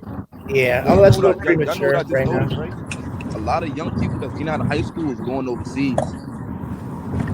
If y'all notice that. No, that's true. And boss man, I'm only muting you because of the win. I'll see different over there, bro. It's a different ball over there. Wherever boss man is, it looks like very nice nature, very green. Hey Dom, he in the hood. Hey Dom, don't let it fool you. He in the hood. Well, where's the hood? Is it green? It's green. Half and half. New York is half and half. Damn, I didn't know there was that much greenery in New York except for Central Park. So Queens is like that. Uptown is crazy too. Oh man, the Bronx has a lot of green. Yeah, hell yeah, a lot of green. Dom, you would like the green in the Bronx. You said something about me. You said something about me, Dom. I'm sorry. No, I was saying the place that you're driving, it looks very like woodsy and nice. Oh, it is, man. So just to give you a little heads up, I like to drive. So this is my therapy right here. I don't smoke nothing, none of that crazy stuff. I don't knock nobody that's doing it, but I like to drive. I like to meditate and think about a lot of things. So I'm going to pick up myself from upstate. So I don't mind driving, man. I love it. You better go pick up E? Huh? You better go pick up E? Say that one more time. You better go pick up Ethan? Yes. Yeah, he down there with my mans from Buffalo. Oh, okay. But I'm not going that far. It's only a half an hour away. That's when I go pick him up from school. That's 5.5 hours, man. I don't mind taking the drive. I love driving. I'm about funny. He in Plattsburgh. It's funny, boss man. I says that because I hate driving with a passion. Like it's totally untherapeutic for me. The sitting down gives me like I stand up what I talk during the podcast because it just takes my energy away. But I don't. After 2 more seasons though, Dom Dropper, 2 more rings. Let's say another finals, another MVP. Joker's cracking your top 20, top 25 easily. That's KG's not that, right? Well, I already said I may have to already. I was saying in the history chat, I'm gonna put him above Dirk and Kevin Garnett after this ring. That's a hot take, but I'm more impressed. But I didn't see KG with Minnesota at 0-4. Hey Dom, I've been said that he win this ring. I'm putting him over Giannis, KG, and Dirk. Yeah, and that's big praise. Why over Dirk though? Because here's my counter argument. I'll tell you why. I think that Jokic is a more well-rounded player. One, I think that he impacts the course of the game a lot more than Dirk did. Dirk was a better closer, no doubt about it, and even you can maybe say a better scorer. But Jokic is one of the best top 5 to 10, I'd say, offensive players we've ever seen. And his title run, as great as Dirk's was, like overcoming odds, Jokic has dominated every single series massively. Like if you go back and I watched the 2011 finals again last year and the thing. I'm not knocking Dirk at all, but the fact that I don't want to make it seem like he did that all by himself. That team's defense was so good. They got a lot of contributions, and then when it was time to close, Dirk shut the door. Like he was amazing. But I think Jokic's impact over the course of a game is greater, and he hasn't had the lows that Dirk has had yet. Maybe those are coming later, but I don't know if they will. So that's my argument for Jokic. I think when you watch him play, I think he impacts the game more. I think his title run is more dominant, and Yeah, but here's the thing, though. I'm not saying nobody's wrong for picking Dirk. Off one ring, 1v1, and with everything Dirk has done, I'm not even tripping on saying Dirk's better. But hold on. But Dom, hold on. Let me say this. Let's this is what I'm saying. Y'all can hear me? Yeah. Oh, the second round, he beat KD and Devin Booker, and he swept LeBron and Anthony Davis. Listen, man, ain't nobody really like saying that. Like that's tough, man. I know it is, but here's Mike. If you were to argue for Dirk's side, you could say he beat Brandon Roy and Aldridge, and then he beat Kobe and Powell and swept them and ended their three-peat quest and basically ended Phil Jackson's career. And then they beat KD, Russ, and Harden, and they beat LeBron, Wade, and Bosh. Like, I will say that's what I was going to ask. Yo, Dom Job, I was just about to ask that. Is y'all taking Dirk ring? Is y'all taking Joker ring over Dirk ring? We gotta do it. We gotta do it like do it by Fab shit. Because they both beat LeBron. Dirk first 8 years compared to Joker's first 8 years. I like that. I think Mel's learning fast, man. Say it again, Fabian. Mel said not Fabian. Mel. Say it again. Say what you just said, Mel. Go ahead, Mel. He said we gotta compare Dirk's first 8 years to Joker first 8 years. Well, then Jokic is gonna win. We're not doing that. Jokic's gonna get this ring. We're not doing that. And Dirk didn't get his MVP till year 9, so that would mean that Jokic wins in that. Right, he got his ring gear. He got his MVP. We're not doing that though. But what year was it when he won the chip? 13. See, that's what I'm saying. That's why you can't just take a certain part of somebody's career, bro. Nah, but I think remember Dirk was dominant sooner than Joker, so that's why he's in the conversation. Like he's not. Yeah, remember he went to 2 championships. So and he's as a number 1, and he lost at All-Star. So it was Steve Nash. So there's a lot to Dirk that's great, but I can see why with Joker. Remember when it was time for him to in crunch time in the playoffs this year, I was challenging him. Yo, I seen Dirk. I seen guys like that, Patrick Ewing. I seen him not show up in the Western Conference Finals, not show up in the championship. Joker's beyond not showing up. He's killing, and they're winning, and he's dominant. Without defense. And even the last 2 years. Oh, what did you say, Turbo? If Joker wins a championship, as far as big man, I got him ahead over. I'm putting him ahead of David Robinson. Joker wins, I'm putting him ahead of David Robinson. Now, if he can win 2 more rings, he definitely could crack the top. He's definitely cracking the top 5. He's definitely got a chance to be a top 5 center of all time, for sure. Now, as far as overall as big men, huh? Name top 5 centers. Of course, Kareem, Shaq, Elijah Wan. I'll put David Robinson for now. I'll put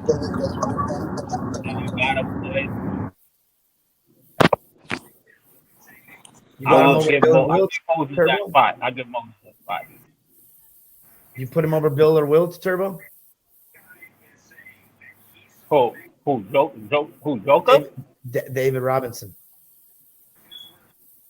I will put David Robinson. Hold on. In the top 10. Hold on, Turbo. Name them 5 you just said. No particular order. Kareem, Shaq, Olajuwon, David Robinson. I said Hakeem, right? Yeah. That's 4. And Moses. I'm put Moses. My 5 is the 3. No, Wilt?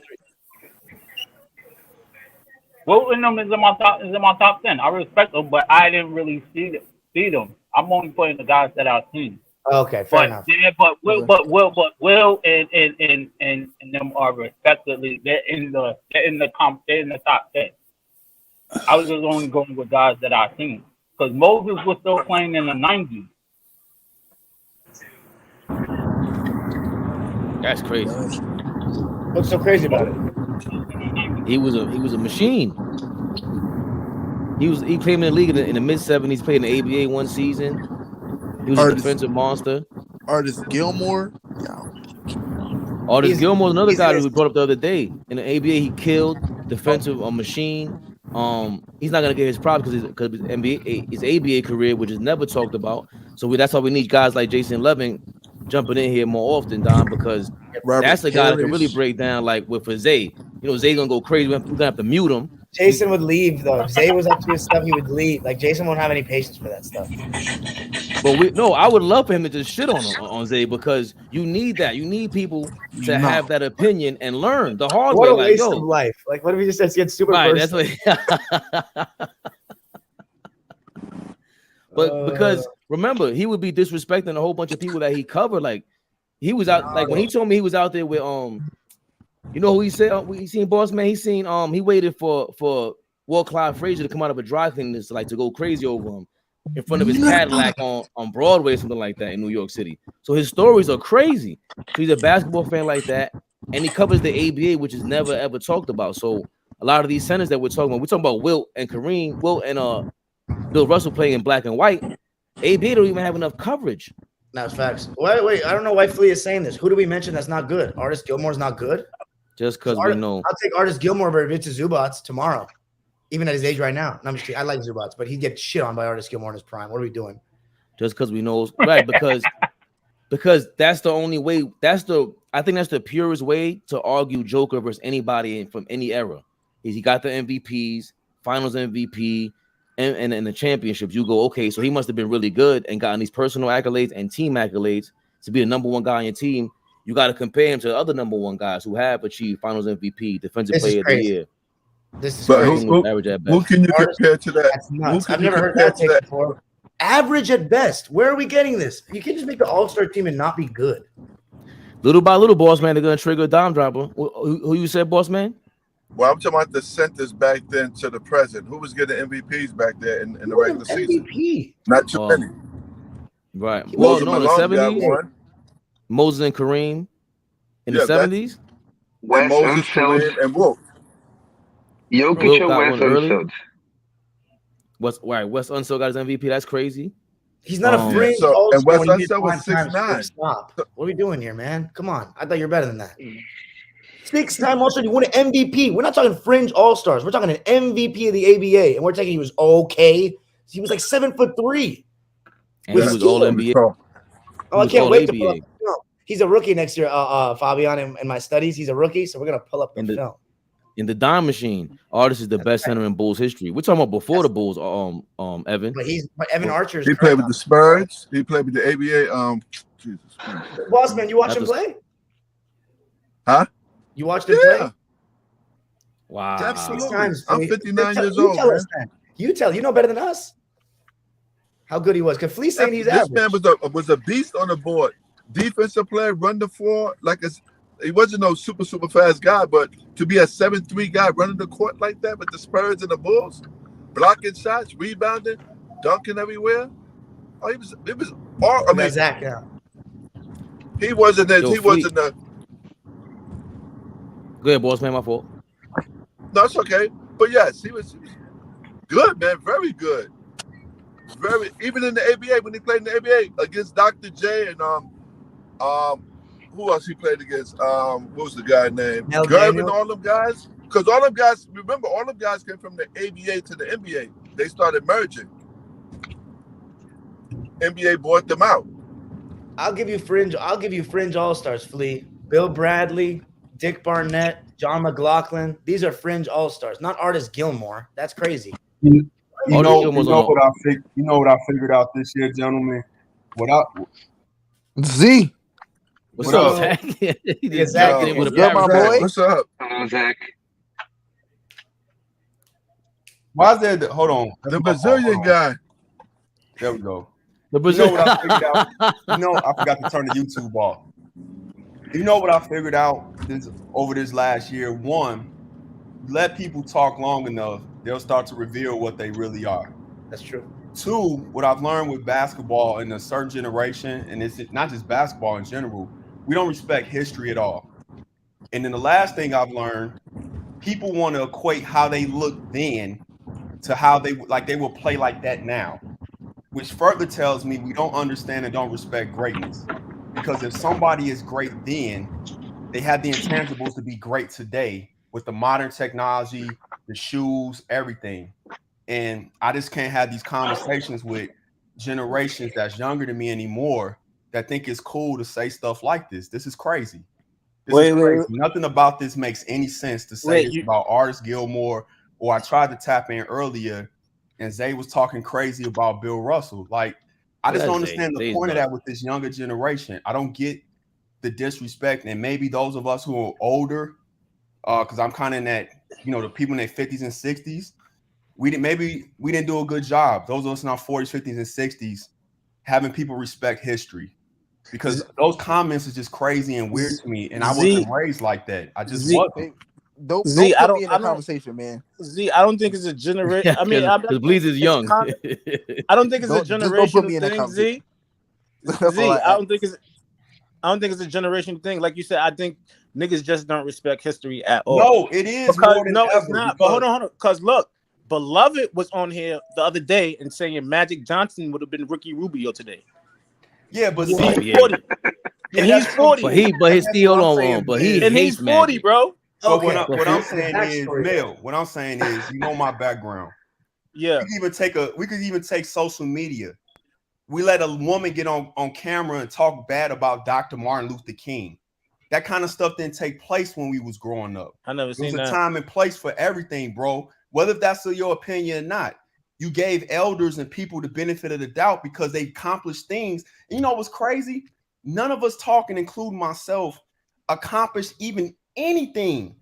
And we talking about greats like this. Other greats don't even talk about greats like this. I said that. Mumba, hold on, Mumba, I said that. Mumba, I said when it was about people who never did nothing, and you might be disrespecting Melo more than LeBron would. And you never been anywhere a foot on the NBA floor. It's crazy, bro. I said that a few weeks ago. Yeah, but I think again, someone like if Zay truly feels like that, I've heard Mel go crazy and then backtrack because we show him. Mel's one of these guys that he'll go crazy. He feels strongly. Mel is much more level-headed than Zay. I'm telling you. 1,000%. And I'm rolling. And Dom will be like, let's check out Sam Jones, the most clutch player in Boston Celtics history, because Bill Russell will tell y'all never won without him. And then we look at his the footage. I'm sorry, I need to interrupt. I shouted out Sam Jones, okay? Good. Let's give the Bernardo right wants his respect now. Yes. Mel, you're gonna stop giving Dom all that credit. Bernardo was telling you he studied history. Dom sent me some footage.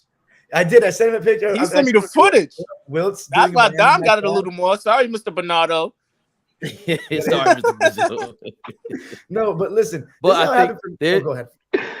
Go ahead. I just wanted to say, that's the point of about this platform. I don't if you go too far and you're too argumentative about anything, I think you should be able to push back. There's a smart way to do anything. There's a right way to do the wrong thing. So if you go too far, that's when we all go, we get turned off by it. We don't want to be Skip Bayless, where it's you're clearly looking for anything to hate on LeBron. I don't want that. But at the same time, let's say right now, Flea was going off about Artis Gilmore. What if he's genuinely interested in, and he's stuck in a position where he's like, all right, well, who the hell is he really? He came at this point in time in the NBA, what up, yada yada. I think a lot of us weren't privy to knowledge at one point. We may have been arrogant about it, and we should be allowed to be challenged. I wouldn't have got on here and said he's average at best either. An inquiring mind will ask questions. You wouldn't say things like that, Flea. You just wouldn't. Flea was and then look, why and then you guys speaking so? You would say, why are you speaking so highly about him? Because I picture him like this. What am I missing? I didn't know about his ABA career. What was he prior to the Bulls? What was he like in college when what school he went to in Florida? Don? Jacksonville. Yeah, went to Jacksonville. Didn't they make the Final Four? I'm not sure yet. I actually don't know that. I think they made the Final Four, almost won the championship or whatever. To me, that's where it is. And this is no shot at Flea because I got love for Flea. I've been on Flea's flat platform. I love what Flea do. But as somebody that has a degree on my wall in the basement for history, I'm a historian, it bothers me when I hear the comments about people from the past that did great things, whether you don't think they good or not. At least honor the fact that man, since we're talking basketball, accomplished something that very few people have accomplished in the sport, period. That's all I'm saying. Can I you know what I think? Can I do the? Wait, let me. Can I do the Artis Gilmore stats? Well, one second, but let Mel get his ADHD off real quick. And yeah. Go run stats. And then we got him Flea. Even when Dom say it, sometimes Dom be like, "Yo, go watch footage or go watch this person. This go watch the person." I always say it, like, it's not the same when you see them live. It's not the same when you there. So when a nigga could watch a highlight or watch games for a couple of minutes, it's not the same when you there. And that's part of the reason why people I would him never too. hold on. I'm gonna jump in real quick. I would never feel disrespected by anybody on this screen right now because we all got an opinion on the game of basketball. That's number one. We all watched the game. Some of us played it, some of us didn't. Some of us played it at a higher level, some of us didn't. So if there's a criteria on speaking the game of basketball, and all of us need to get off the screen. That's number one. Number two, if we're going to have real conversation, we can have real conversation. Me personally, I don't think Artis Gilmore was that good. That's just me. I'm speaking on him specifically. I'm not going to disrespect the game because I consider myself an historian as well. But we get into these conversations of paying homage to all the old school players to validate if we know the game or not. I don't give a fuck if you know a billion names from the 1960s. You got to be able to talk the game and know what you're talking about with the game of basketball. So that's all I really wanted to say. I don't feel slighted or disrespected by anybody. This is all love. We talk the game. Love Zach, love Dom, love everybody on the screen. But there ain't no criteria. If there's a criteria, then all of us need to jump off the screen. I just wanted to say that. We would disagree then, because I feel like there should be a criteria when we have conversations in general. I want to hear your reasoning. Come on the screen and Can say I that just give the somebody that context? accomplished stuff that we know they accomplished, and just say they was average. Why do you think he wasn't that good though? I need to hear that. You need to have. We said we got to talk hoops. We got to give a reason. We were talking about where we measure. The conversation started with Joker. We were talking about where we measure Joker. And then these names start coming out like Artis Gilmore. I'm not going to put Artis Gilmore on the same level as Joker. I'm not going to do that. And that doesn't diminish what I know about the game of basketball. That's not what you said, though, Flea. That's not what you typed. Yo, you said Zach, you wasn't here 10, 15 minutes prior to that conversation. So that's where the conversation derived from. Artis Gilmore was average at best. That's his beef. Artis Gilmore was average at best. He can have a beef for his about time that period. All I want. I just expounded on where the conversation started from and where I was coming from. I get it. I get the energy. I get the passion. But the same way we're saying, because Mel put this in proper context. What really started with Zay. Bill Russell ain't play nobody. Well, Joker ain't play nobody. So now how can you really measure that? Oh no, he's nicer than Bill Russell.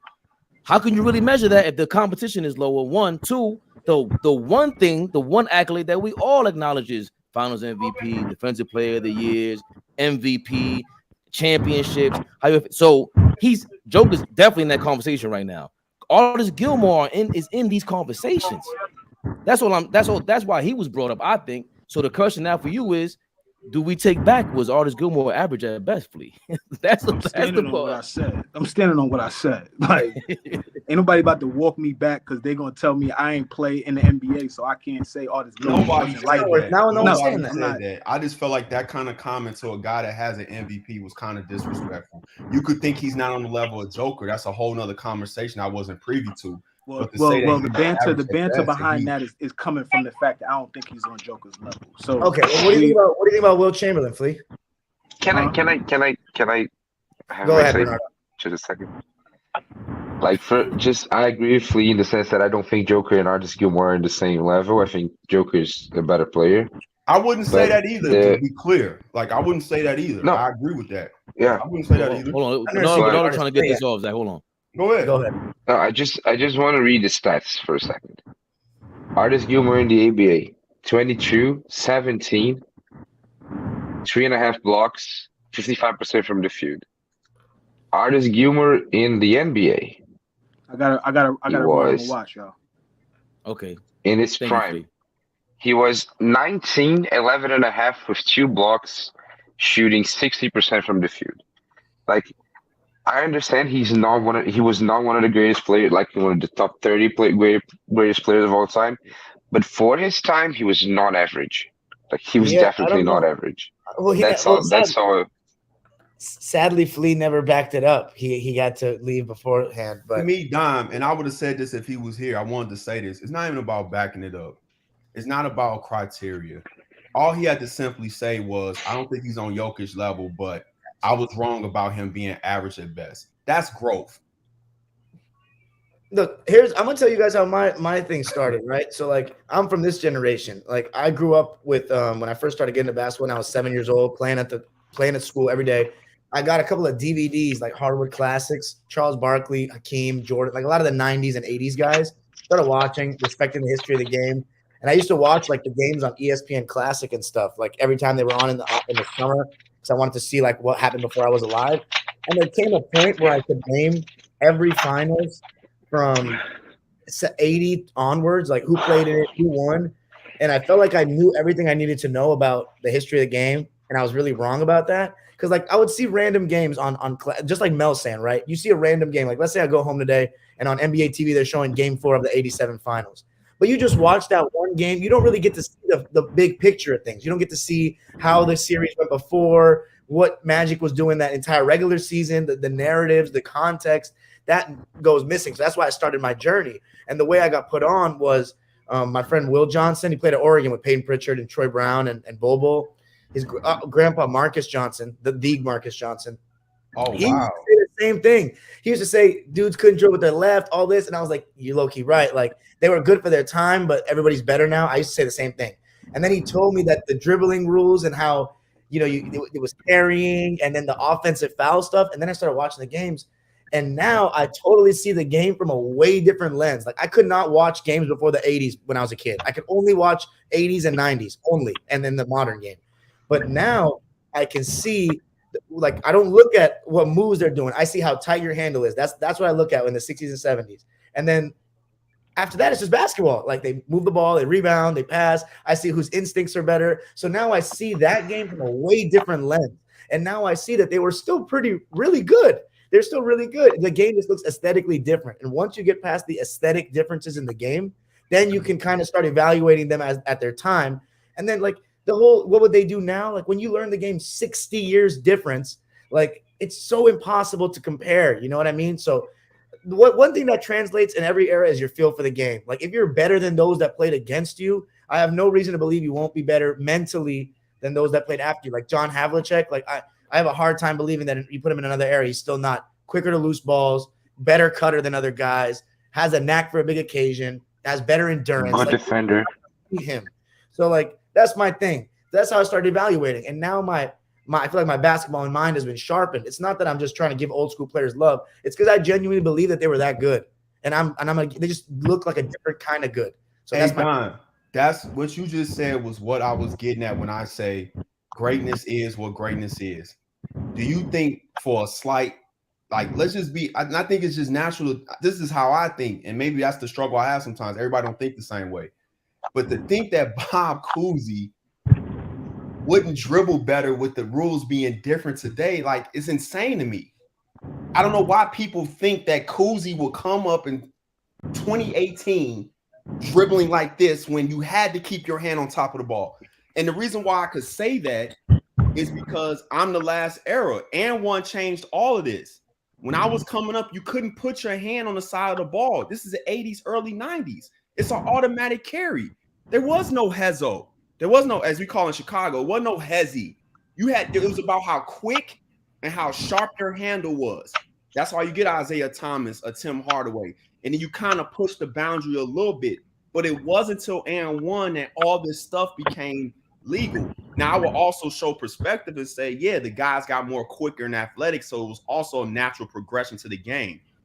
But in my opinion, I think that you'll have to be some type of, I don't know how to say it, fool, to think that Cousy would show up and wouldn't benefit from dribbling today when he was a phenomenon. He was the best one of the best ball handlers, him and Marcus Haynes for his era. Marcus Haynes dribbled the same way as Cousy. You don't think there'd be good ball handlers today?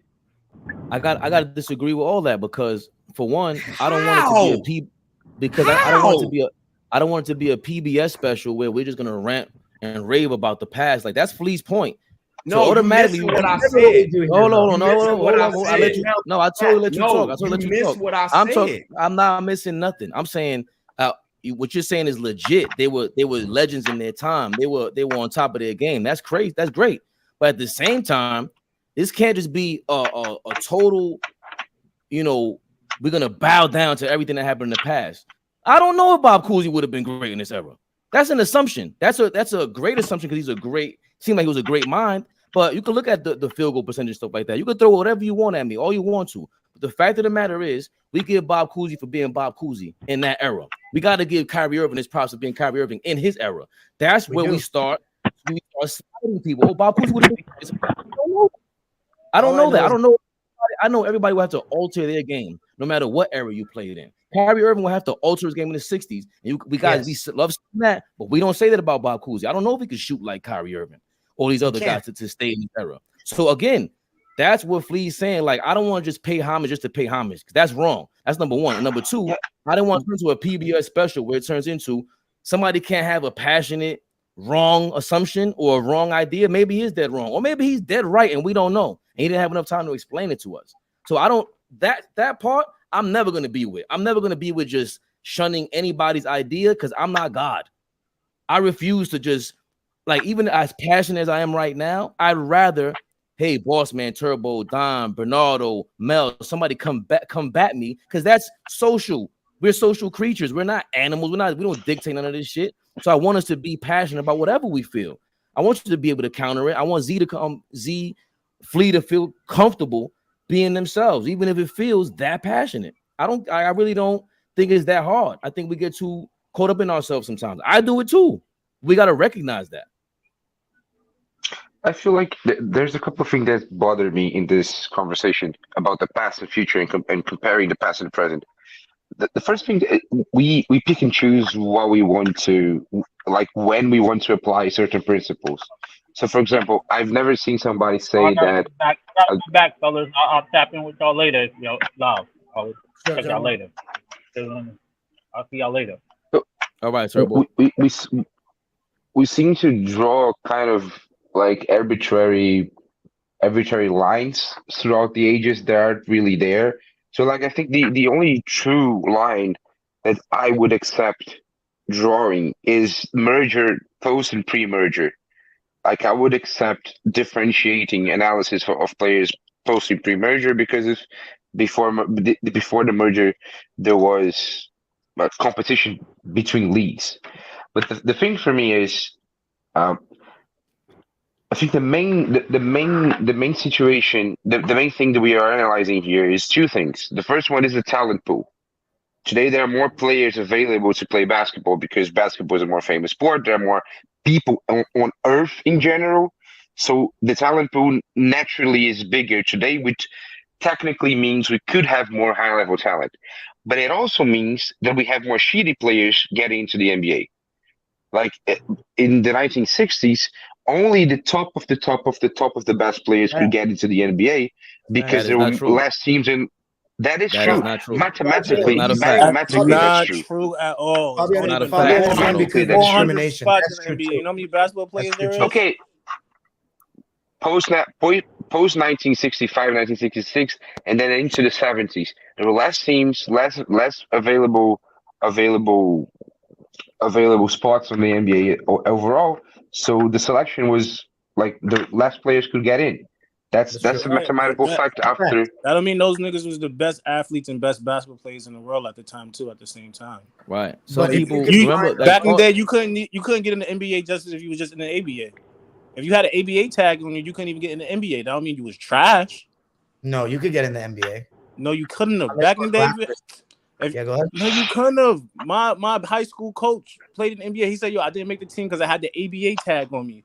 ABA, that was like competition. Like, so if the NBA ABA tag on me, it means like because you played in the NBA, they didn't respect the ABA. They thought it was like something like.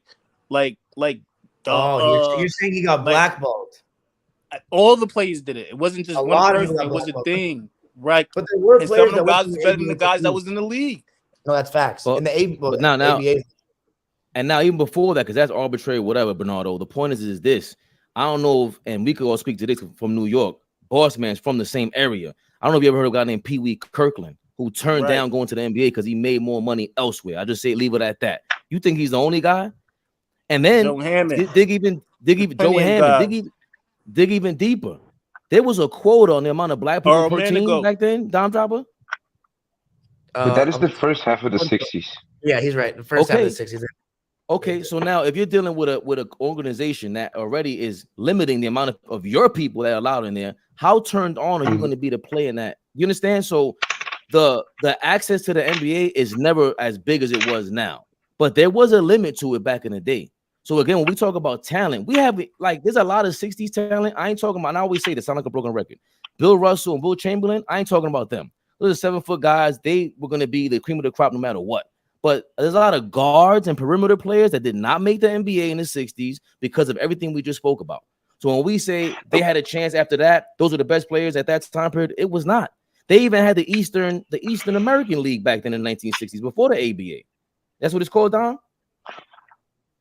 I think so. But what I'm talking about, sometimes I hear people making those arguments about guys like Sam Jones, Havlicek, Jerry West, Oscar Robertson. Like if you watch them play, if you pull up the tape and watch them play, they don't look that much different from players from right now. Like Sam Jones was a legit 2 guard that could get his own shot, fade away middies and so on. Like he was a legit modern player. And sometimes I watch people say this, just like throwing a blanket over. No, he's from the 60s. He must be trash. And don't like. That's what, like you said, some players you watch and say, okay, probably this guy wouldn't be he wouldn't be able to shoot, wouldn't be able to dribble. He's too small. But some guys, they're just like good. They're just like fucking good. Dude, you know. The main thing, Bernardo, with that is just the dribbling looks wildly different. So people will automatically dismiss them because of the pronated handle. But his shooting, his movement without the ball, like all that stuff is modern as hell. Like Sam Jones is a great shooter. I mean, it's very, very obvious to see it, but it's the dribbling that kids can't get past. I couldn't for a while until I had it explained to me. Jerry West, like if you watch Jerry West play, Jerry West was an amazing shooter.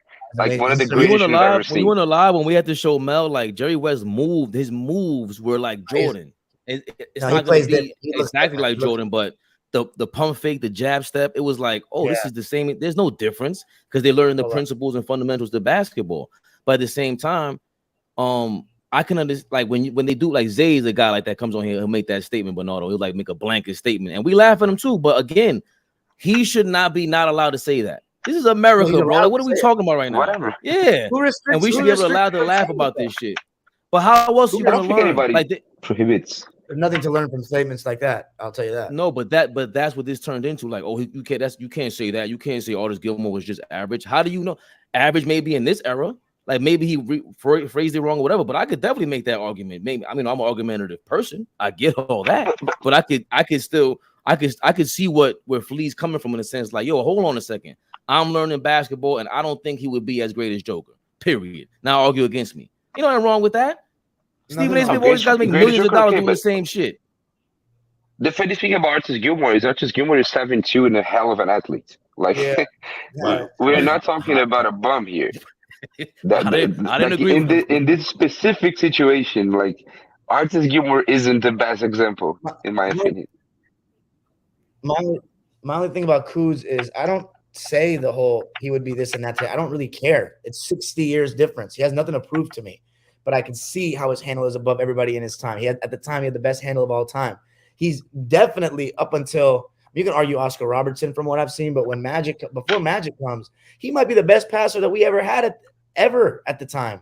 His passing is translatable. You know what I'm saying? Like that don't leave. People still pass the ball, pass the round basketball today. He's incredible at it. So that's you know what's the other exercise we can do? Like we recognize some players that were very good and could play today, and we recognize them, and then we go watch them playing against the other guys in the league back then, and we say no. So wait. That other guy could also hold his own against that player that we recognize could play today. So we can translate, like, if that second guy can hold his own against the first guy, maybe he's not that bad. And then you keep doing that, and you see, like, okay, maybe some players could get trashed by Wilts, and Wilts hangs 60 on them, but you can watch the other players like Nate Thurmond. Nate Thurmond, who held his own against Wilt all the time. So maybe a Nate Thurmond could play today because he held his own against Will. And we can do the same with Jerry West. We can do the same with Oscar Robertson. And we can try to figure out some players back then were pretty good. Like but the problem is it takes effort. Like it takes time for people that didn't watch. my thing is I have a lot of respect for NBA players because I've been around D1 guys and all that. And like I do think that there are some guys that slip through the cracks, like Bernardo said, and like Mela said on previous occasions. Like there are some guys that they're not actually that nice, but man, a lot of these guys are really nice, man. And I have the same respect for the guys in the past as well that made the NBA. Man, it's tough to make the NBA. So many people that want to play this game, and when you make it to me. And if you can stay in the league, that's even more impressive. Beloved, what's up, beloved? No wife beater today. Peace to the black people in America. Bernardo, I have a special surprise for you. I've dedicated my first champion Summer League. I'm dedicating my first Summer AAU championship to you. We won the championship yesterday for 15U. And I have a special T-shirt that I'm gonna mail to you when you give me your address in Brazil. I got you an extra T-shirt. Boss man and Fabian, thank you for coming through to show support. I appreciate y'all. Y'all Beloved, just so you know, today is Valentine's Day in Brazil. Okay, I'm not kidding. By the way. Oh, it's what a 100% special. true. That is my gift to you, Bernardo. My first championship for the summer, and hopefully many more. Thank you very much, beloved. I really appreciate it. Congratulations. So Bernardo, he didn't even hint at giving me a Congratulations. T-shirt, a headband. He didn't give me nothing. Not even nothing. Not even what? Nothing. It's a basketball signature. Nothing. Not even his phone Me number. neither. I came to the game too. Nothing, Mel Mel. was me. Don Dropper. Me and Mel went to all the prime street ball facilities yesterday, and he was all on the east side because I live on the east side of Harlem. So I saw Mel about 3 times yesterday, and he came and supported. He saw the comeback effort that my boys made. They played with heart. They gutted it out, and I was so proud of them. That's great, man. Oh, he was on the east side yesterday. We stayed at Tri-State yesterday. No. I was at Riverbank. Then Mel went to Black Rob Day. I got there too late, but I saw him in Kingdom. Okay. Oh, that's ill. Yeah, that's ill. But yeah, Mel was there for the whole game, and he saw my boys really try. We gutted the win out. So, beloved, we were talking about basically paying homage to the past. Flea set up a firestorm. He said Artis Gilmore would be average at best. I guess it was, and Zach was just on here earlier saying that it was. He didn't say he would be average at best. He said he was average at best. No, he said you're right. Artis Gilmore was average at best. That's his opinion. But then Zach was just going back and forth about it, saying like basically like it's just it's disrespectful to say that when he was an MVP, 4-time Defensive Player of the Year, like lacking the Bernardo said, the effort and learning about them. What do you think about that? I think when people make that comparison, they just remember what they saw, how the person played then, and the style of game people played then, and they just transfer those skills and for what you have and what athletic ability you had, what basketball skills you had, and they just see how can it be transferable in today's game. And I don't think that it's like if you're asking me a question, my answer can't be disrespectful because that's my honest opinion. Now, if I go personal and I disrespect their game, that's when it becomes disrespectful. No one's saying he's a bum. No one's saying he wasn't a hawk. At that time, he was an MVP. With Artis Gilmore game right now, win them MVP honors in this day and age? The answer is no. But that answer saying no doesn't disrespect Artis Gilmore. He just played in a different time. The game was played differently, and that's it. That's not disrespecting Artis Gilmore. Disrespecting Artis Gilmore is saying he was a bum, he was a nobody, F his MVP. That's not a real accomplishment back then. That's disrespecting the game. Disrespecting him is saying things personal about him. So his opinion is not disrespectful. Like a lot of people, I think a lot of things will be transferable, and I think a lot of things won't be transferable. Do I think Bob Cousy will lead the league in assists for 4 straight years in this era? No, I don't think so. But that doesn't mean I'm disrespecting Bob Cousy. That's nothing. I'm not calling Bob Cousy a bum. People take this personal. Y'all taking it personal like you know these people. Like that's not disrespecting someone's game. I'm not saying he won't make the NBA. That's maybe when people say the person won't make the NBA, I think that's a little bit. That's going over the line. Like saying a person won't make the NBA, that's a little bit go over the line. I'm only rating his NBA game to today's NBA game. So I'm not gonna say they won't make the league or other things like that is a little bit over the top. But yeah, like I don't think that's a disrespectful statement saying, "Oh, this Gilmore won't win an MVP in this era." I mean, in the last 20 years. I don't think that's a far-fetched comment. Yeah, I think he said it started off by saying Artis Gilmore was average at best. Joker would kill Artis. Which cut like I think we all went over that. Like, and with these rules this day and age, why isn't it possible if he's killing everybody else? I mean, that's the guy right now. Perennial all-star. How many all-stars does he have? Rudy Gobert was one of the best centers in the league for a while. Like, why couldn't Artis Gilmore be better than Rudy Gobert? Let me ask Beloved a question before we get into the cross era stuff. If somebody 40 years from now said that Dirk Nowitzki was average at his time, would you say that's disrespectful? Because it's not true. No. I wouldn't say disrespectful. I wouldn't say no, because I would say at that time Dirk Nowitzki was an elite shooter. He had an elite mid-range game. He shot over 46% from three, 46% from the field. I say he was a way above average player, and his stats and his game showed it. And yeah, so I wouldn't. But that's not. But wait. But I wouldn't say that's disrespectful. I'm saying something you're saying is not true. Correct. Okay, fair enough. But see, that's how people from the 70s that watch Artis Gilmore would respond when they hear that he was average when they saw him be a beast. And they but they have the. But yes, but that's not the question. The question is was he dominant in the 70s? I would say somebody for I would. Hold on. Beloved wasn't here, so he put it in the comment. Artis Gilmore was average at best because we were just going through all the centers of all time. So he just happened to comment.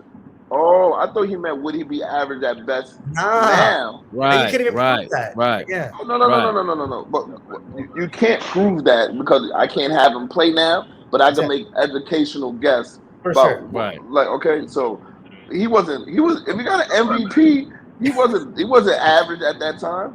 No average player wins the MVP. I don't care what time in that time, if you win an MVP, you're the most valuable player. That's not an average. I don't. Maybe you should get him on. Well, whoever said, I don't know who said this. Maybe you got to let him verbalize it more than type it, because sometimes he like stood on it weirdly. Well, okay. It's gonna be weird.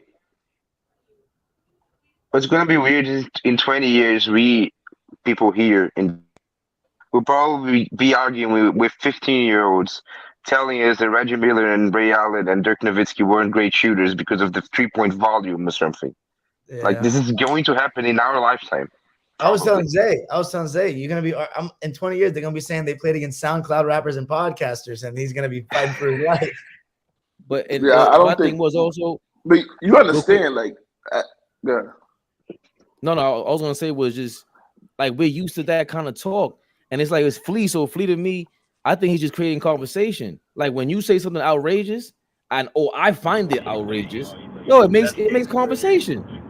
Like everything can't be like I said, a PBS special. Nah, fuck that. I want some real combo, and I want some energy. I want some real fucking passion, and it comes out like that. I don't want to have to deal with bullshit. But everything, like it comes around 360. Like in the next 10, like I'll say the next peak 10 years, like the game is gonna cap itself. So athleticism is gonna cap itself. There's not many more rule changes they can make, and they're not gonna make a 4-point range. Do you understand? So eventually the game is gonna cap itself, and then it's gonna make a 360. The center is gonna come back, a natural point guard is gonna come back. Things like that are gonna come back to the game because the game is gonna cap itself to where it's almost a point of ridiculousness. So are you gonna get to a point where you're gonna have 260 to 230 games because you want to see entertainment? You're going to take defense out? No. The game is always going to cap itself at a certain point, and it go back to 360. Think about this. Drugs got into baseball. Home run balls got into baseball. That capped itself. And after that, those teams couldn't win no more. Now you have the Tampa Bay Rays, base hitting, base stealing, things like that. Then the purity of the game is always going to come back. You just got to ride it out to where the wave is. So do you think... To me, the best basketball I saw that I was enjoyable to me which was enjoyable. On my opinion, the best basketball that was enjoyable to me was 99 all the way to 2015. That was enjoyable basketball to me because the offensive excellence stood out, the defensive excellence stood out, team basketball stood out, and then you had dynasties, things like that stood out, but it wasn't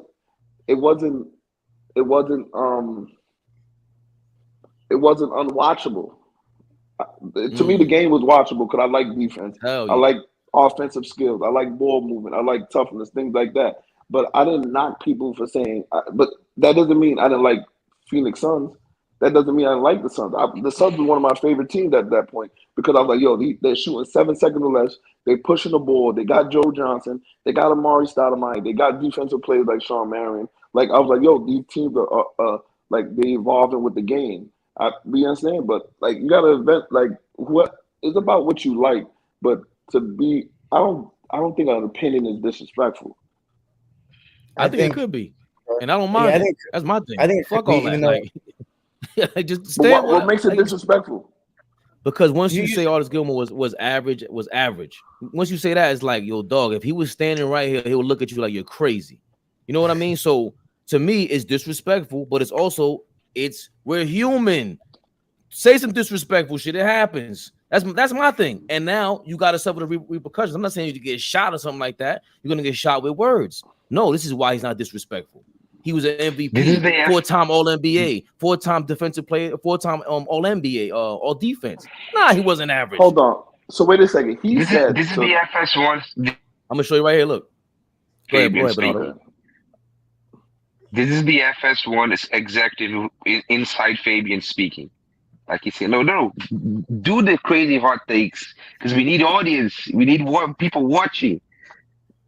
See, but I think the difference is like, my bad, Dom. The difference is someone like, let's say, All Ball. You could tell, we can see the performative side of everybody. The difference is we sitting here and we're able to go back and forth about it. I'm not being a dick with Skip Bayless. There's a strategy for him to look that way. Shannon Sharpe can't even go back at him or he'd be fired. The point of the show is to make Skip formidable, and he really isn't. His points are like trash a lot of times.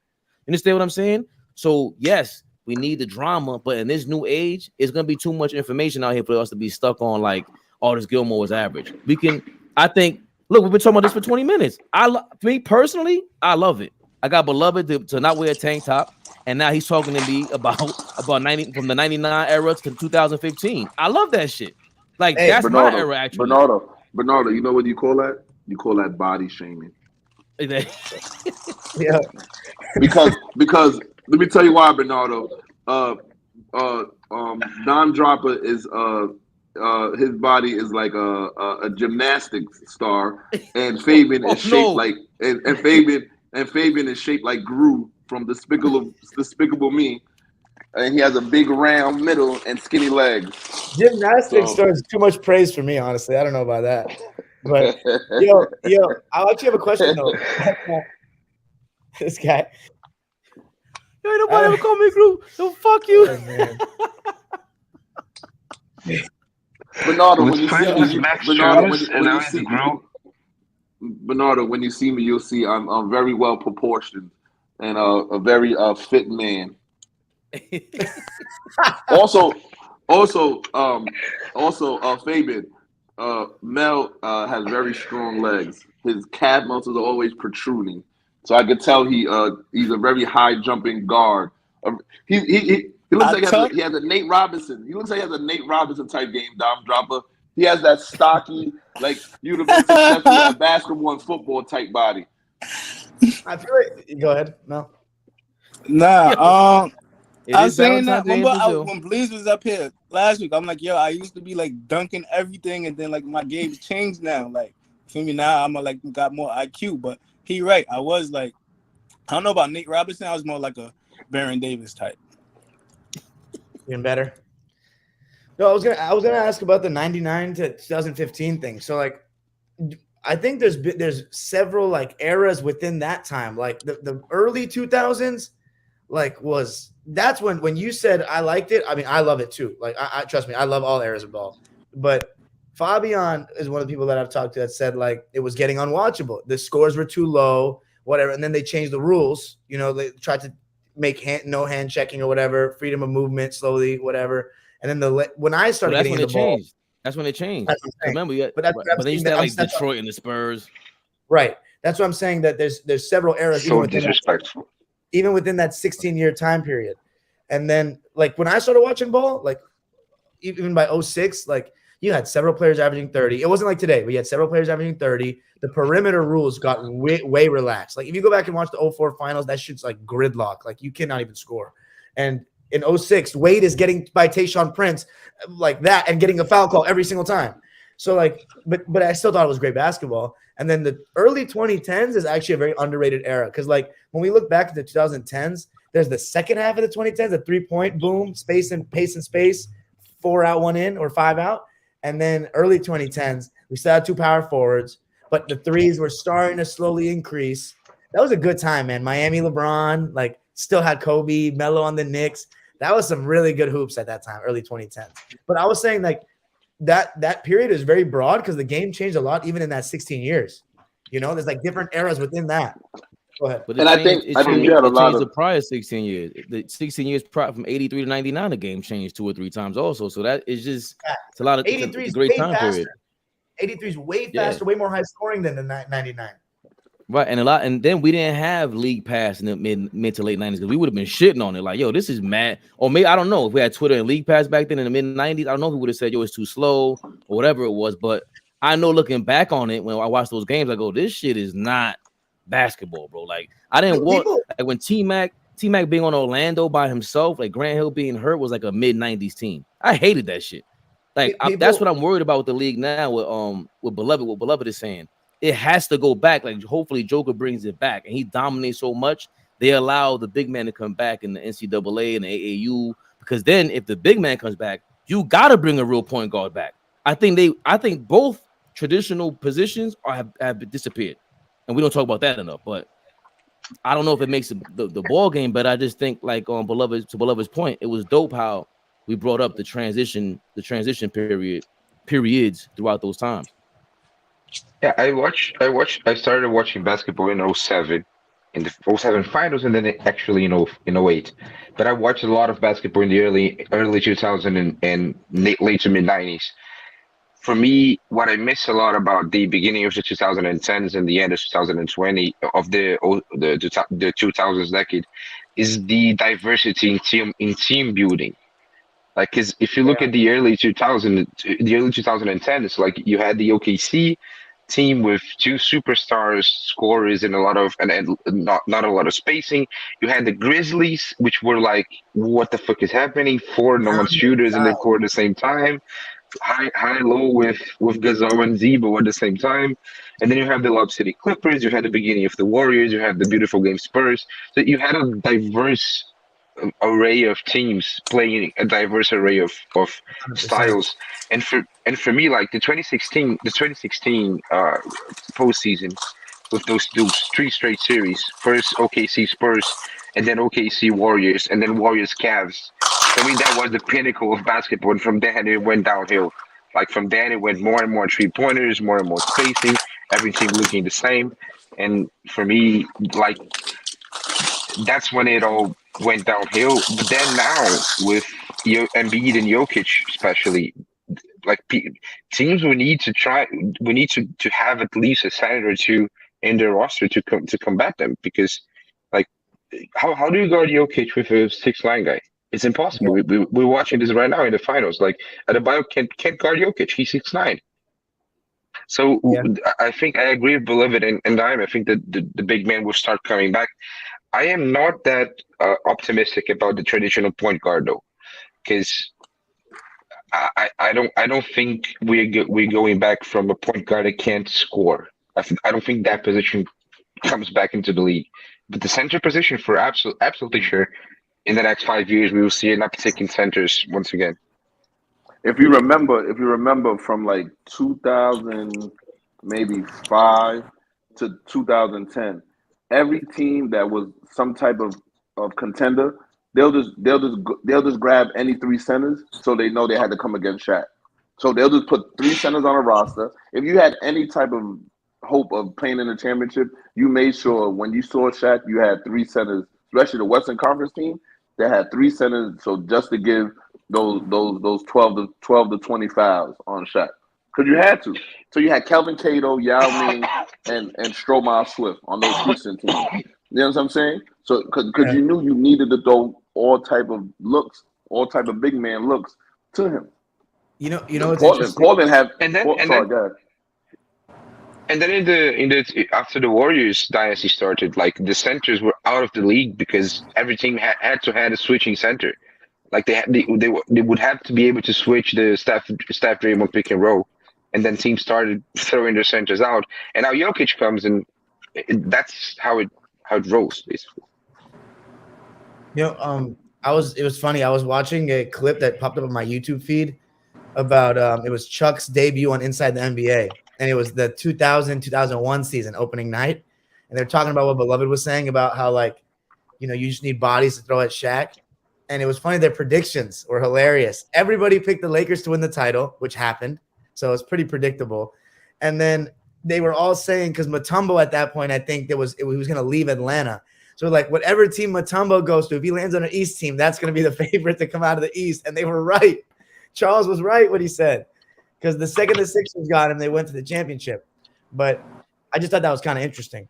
That who was that big man over there in Philly? It was Mutombo, Todd McCullough, and who's the third big man? Theo Ratliff. Ratliff got traded. Ratliff got traded or got hurt. Yeah, right. Ratliff goes to Atlanta for Mutombo. Yeah. So he got hurt Was it Mutombo and McCullough? Matt Geiger. Oh yeah, that was young Matt Geiger before he went to Charlotte, right? I believe so. Yeah.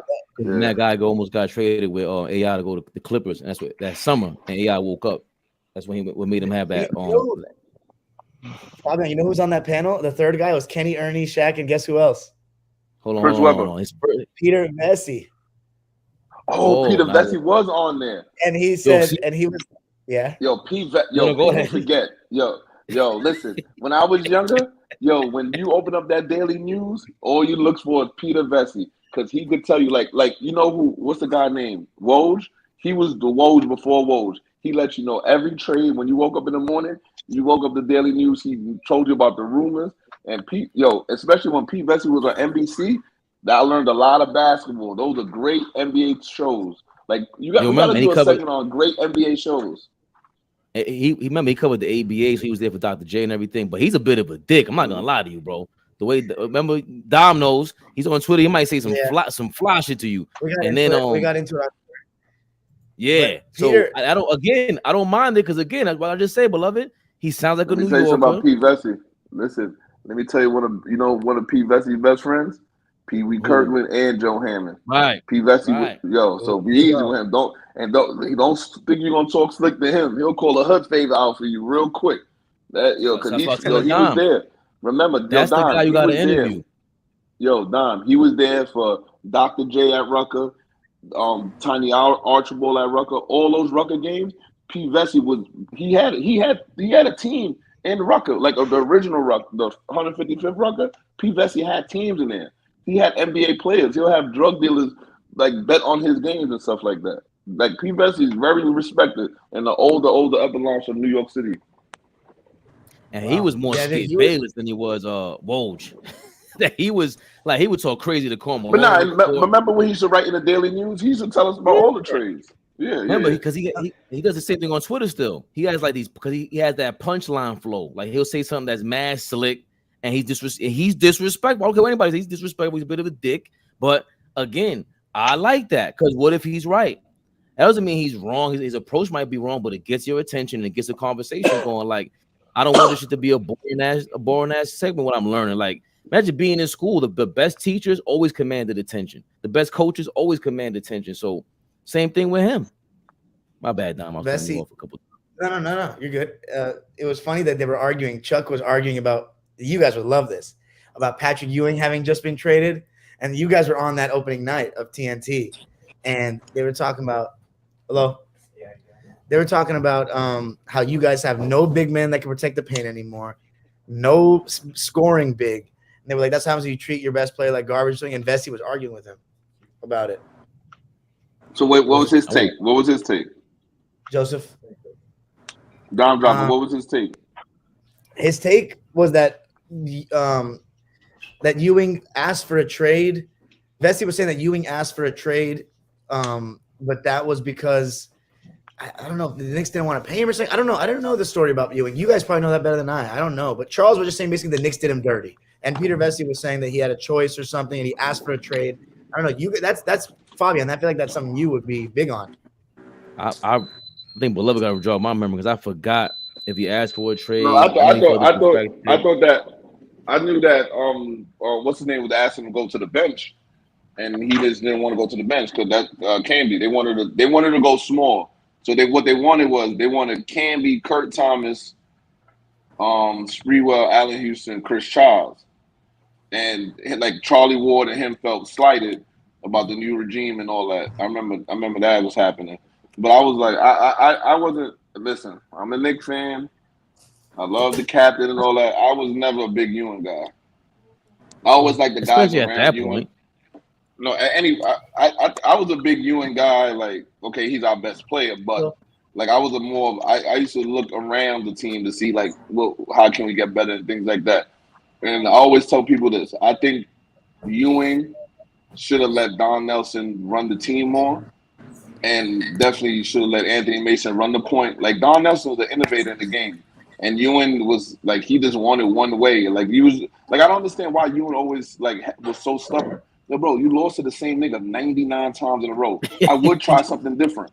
He Jamaican. Like you know Jamaican is stubborn. I would try something different though. Like you gotta try something different. You're gonna just sit there and keep doing the same thing. You try to beat this man with 3 different teams.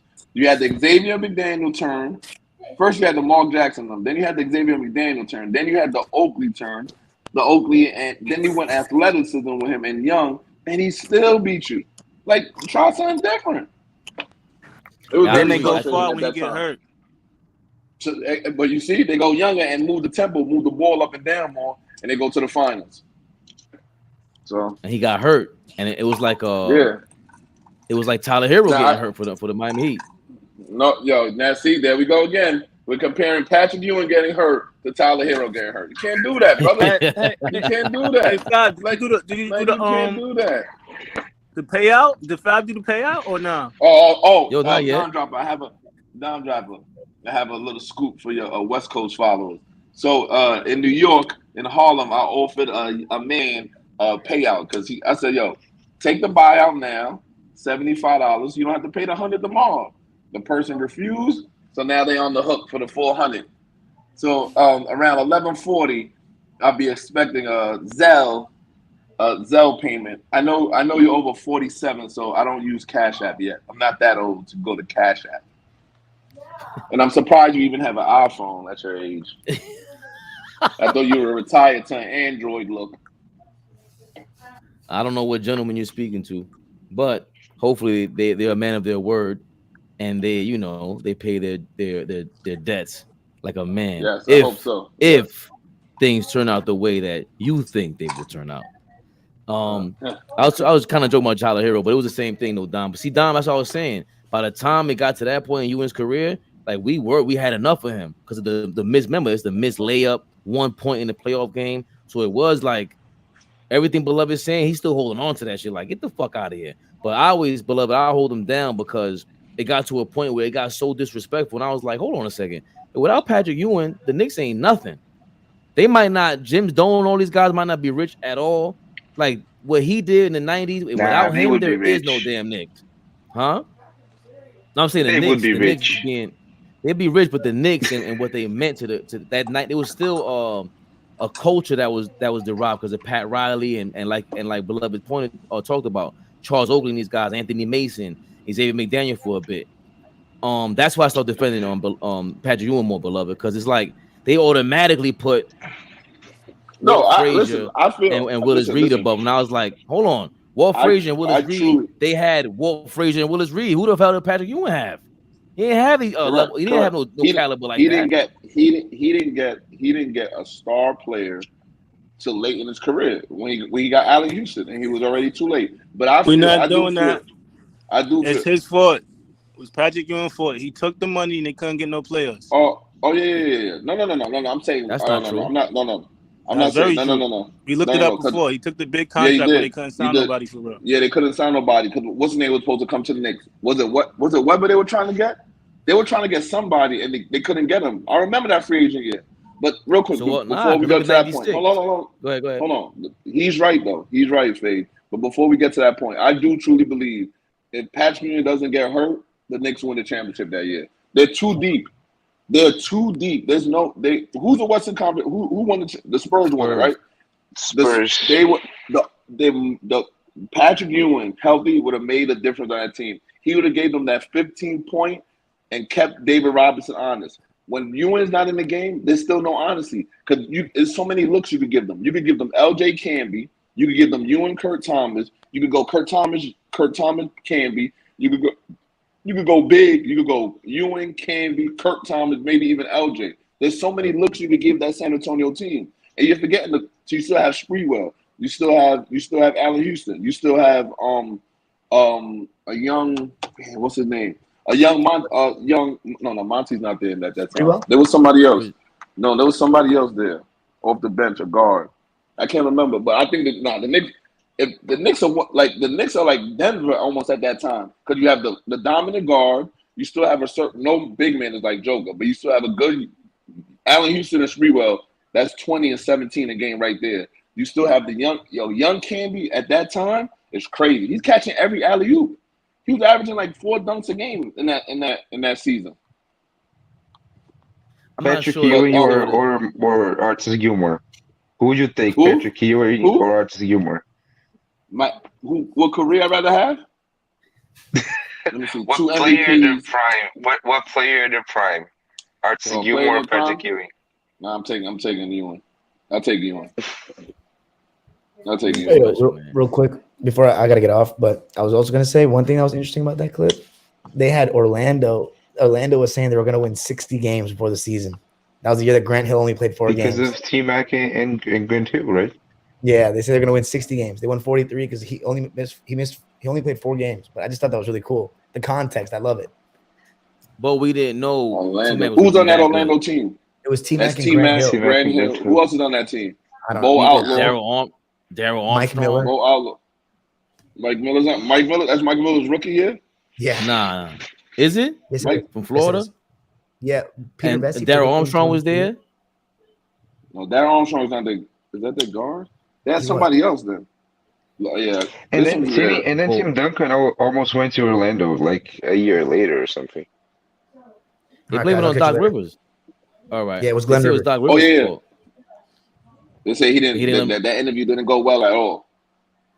He said Doc Rivers told him that. Listen, you're not gonna play like the first 2 years. He's like, what? He's like, all right. Yeah, he tells him. Look up the interview.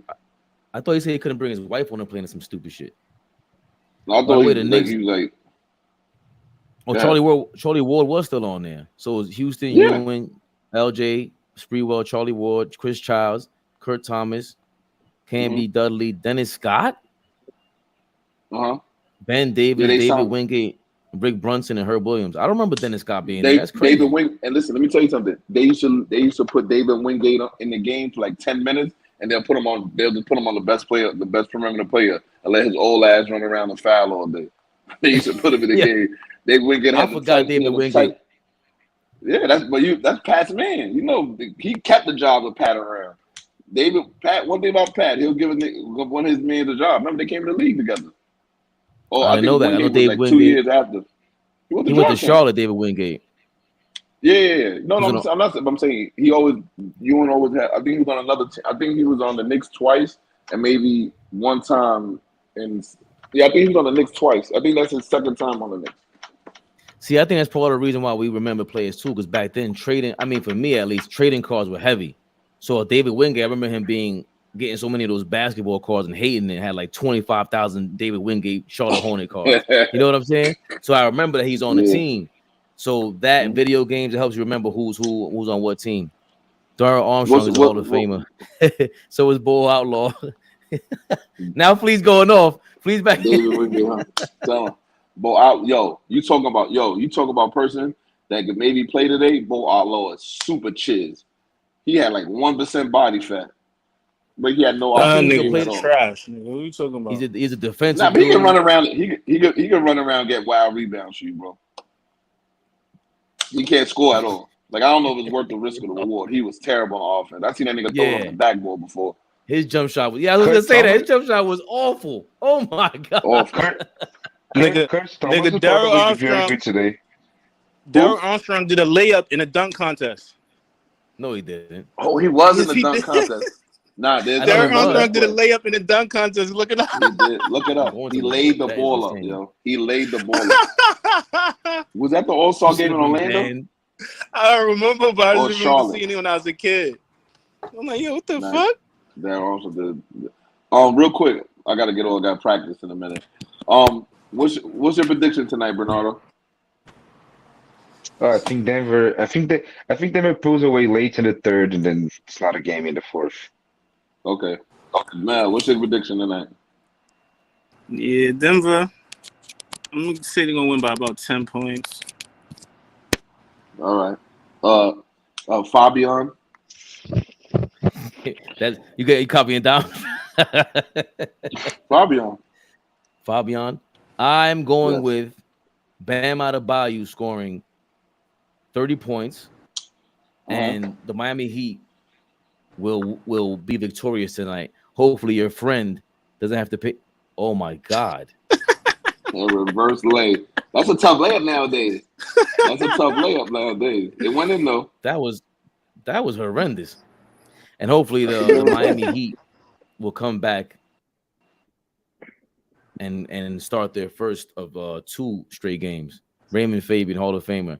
Flea, I don't appreciate you including my name with Daryl Armstrong, Bo Outlaw, David Will. That's fucked up, Flea. First of all, Flea called me before you called me. You might have taken the cake, beloved, with Groot from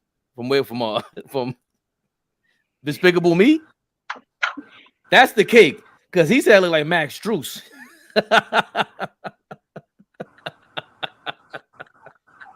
Then your mic is on, beloved. Is that a prediction? Is that a prediction or wishful thinking? Just be honest with us. Do you really believe that? When you're making all right, beloved, when you're making a bet and you shouldn't make that bet when you have hopeful thinking. Like, this is totally wishful thinking. Bam getting 30 points. Bam hasn't had 30 points in like. When was the last time Bam had 30 points in game 1? He had 30 points in game 1. Or 28 or something like that. But he scored a lot in game 1. I think he's hesitating too much. At 26. Thank you, Mel. Mel, you're on point today, man. You still in the city? I'm on the East Coast. Yeah, I'm in the Bronx right now. That West Coast. You going to the juice bar? Yeah. You going? Yeah. I'm pop out. That was very anticlimactic. What's my man's name? Melvin. That's very what? Melvin. That was anticlimactic. Hey, you remember how long you been a Knicks fan? 93. Oh, so you won't know this guy probably. Who? Juwan Odom? No. Who? No. How do you spell his last name? Odom. Juwan. Odom. They know Odom. Odom. 4 points a game. Wow. How did you even come up with this guy? He played for the Knicks in 86, 87. Yeah, that's what my father named me after. My middle name is Juwan. Spelled the same way and everything. I'm like, why you laughing? Name me after this trash ass nigga.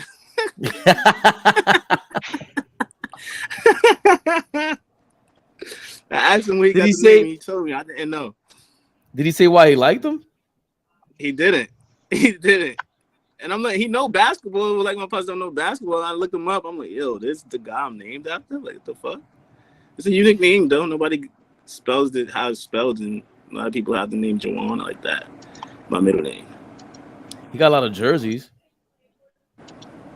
Does he have a second round pick in the 1980 draft? He's trash, bro. Damn. I'm trying to see his college stats or something, man. I'm trying to give you some. Like Kurt Thomas led the NCAA in scoring or his division or whatever. I think he broke the record, something like that. He wasn't trash either. Though. I'm trying to give him something. Kurt Thomas would have been great today in this game because he would have shot a lot of He trees. would have stretch four before stretch four was a thing. He would have had to lose some weight, like stay light, because he was kind of stiff to me. Like that era brought him some time to come down court and set up shot. In this era, he could get his jump shot off. Like Michael Doliak could get like 10, 15 points in this era. I don't know if you know that is Bernardo. Michael Doliak was a white man with a jump shot, 7-footer. He's like I have no idea. I have no idea who's the backup center for the Clippers right now, Mel? Plumlee. Yes, but Plumlee's tougher though. I'm not gonna lie to you. Plumlee's is a way tougher Doliak, and he's a horrible shooter. So Plumlee, yes, he's a bad shooter. He started shooting his left a couple of years ago. Yes, Mason Plumlee. He went to the Olympics or the World Cup in like 2016 or something. Coach K loved the white guys from Duke. Somebody lied. Somebody told me Coach Thomas averaged 20 before. He might not have. Maybe 16, 18. He had a. His best career is 14 points. 0-3 with the Knicks. So maybe with more possessions in this era, he'll average a little bit more. But definitely his jumper was gonna keep him in the game. Because they go around him. So I'm saying he got to stay light in this era. Oh shit! They're showing some old school highlights. People getting blocked. That Robert Pack? See, Robert Pack is another guy you guys would sleep on, and he would do all right. Pack was nice. He was all right. See, just the opportunity. It's like Robert every Pack. time Seattle. That's right. What up, y'all? Every time I hear people talking about the. Wow, man, this is a whole lot of educational stuff today, man. You saw that? You know? A lot of education, man, and which was good, man, because you know you have such a good way of bringing things back in perspective. Everybody, man, and you allow people to voice their opinion without being argumentative. But at the same time, you are a lawyer. You know, you want to be the lawyer of the whole thing, which is a good thing. I like that. But I enjoy it. But I enjoy what you say by Nardo all the time. By Nardo, excuse me. You know, I enjoy what Zach said and Mel. You know, everybody has their spin. Even when the preacher came on a little while ago, Fleet. You know. You know, the comparison and all that, you know. The preacher. I'm giving everybody different names today, you know. And then we got the reporter, you know, Don Dropper, you know. The journalist, the reporter. Yeah. The West Coast representative. Absolutely, man. So it's good, man. You know, I love it. That's one thing. Look, Bernardo, that's one thing about everybody from New York. Like everybody has, besides, I guess Fabe, that's his nickname, but everybody has a nickname. What is your nickname, Mel? My name is Rockstar. Rockstar Mel. What is my nickname? I have a nickname. Rio. Okay, like Manu Chalmers. The Manu Chalmers is the part. Rio. We can't hear you, boss man. Yeah, we can't hear you. I'm the Manu Chalmers of All Ball TV. Rio or Burn Rio, something like that. Yeah, Rio. I like Rio. What do you think, Mel? I'm the Manu Chalmers of the All Ball TV. Fabian is the LeBron. Mario Chalmers. Mel is D Wade, and I'm Rio. So who's All Ball? All Ball is Pat All Ball is Pat Riley. All Ball is Pat Riley. What do you say? That's the boss. And Bernardo is quite a storm. You know, he comes in real smooth and all that. You know, like the cartels and all that. I got to say something. I got to speak right now. I'm not going to front, I am very impressed. Young as you are, and the information you know is very impressive. I wish I could say the same about you. Rockstar Mel.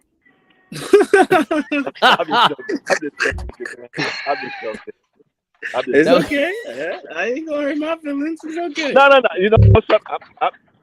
You know, I respect everybody, man, from what they know and things like that.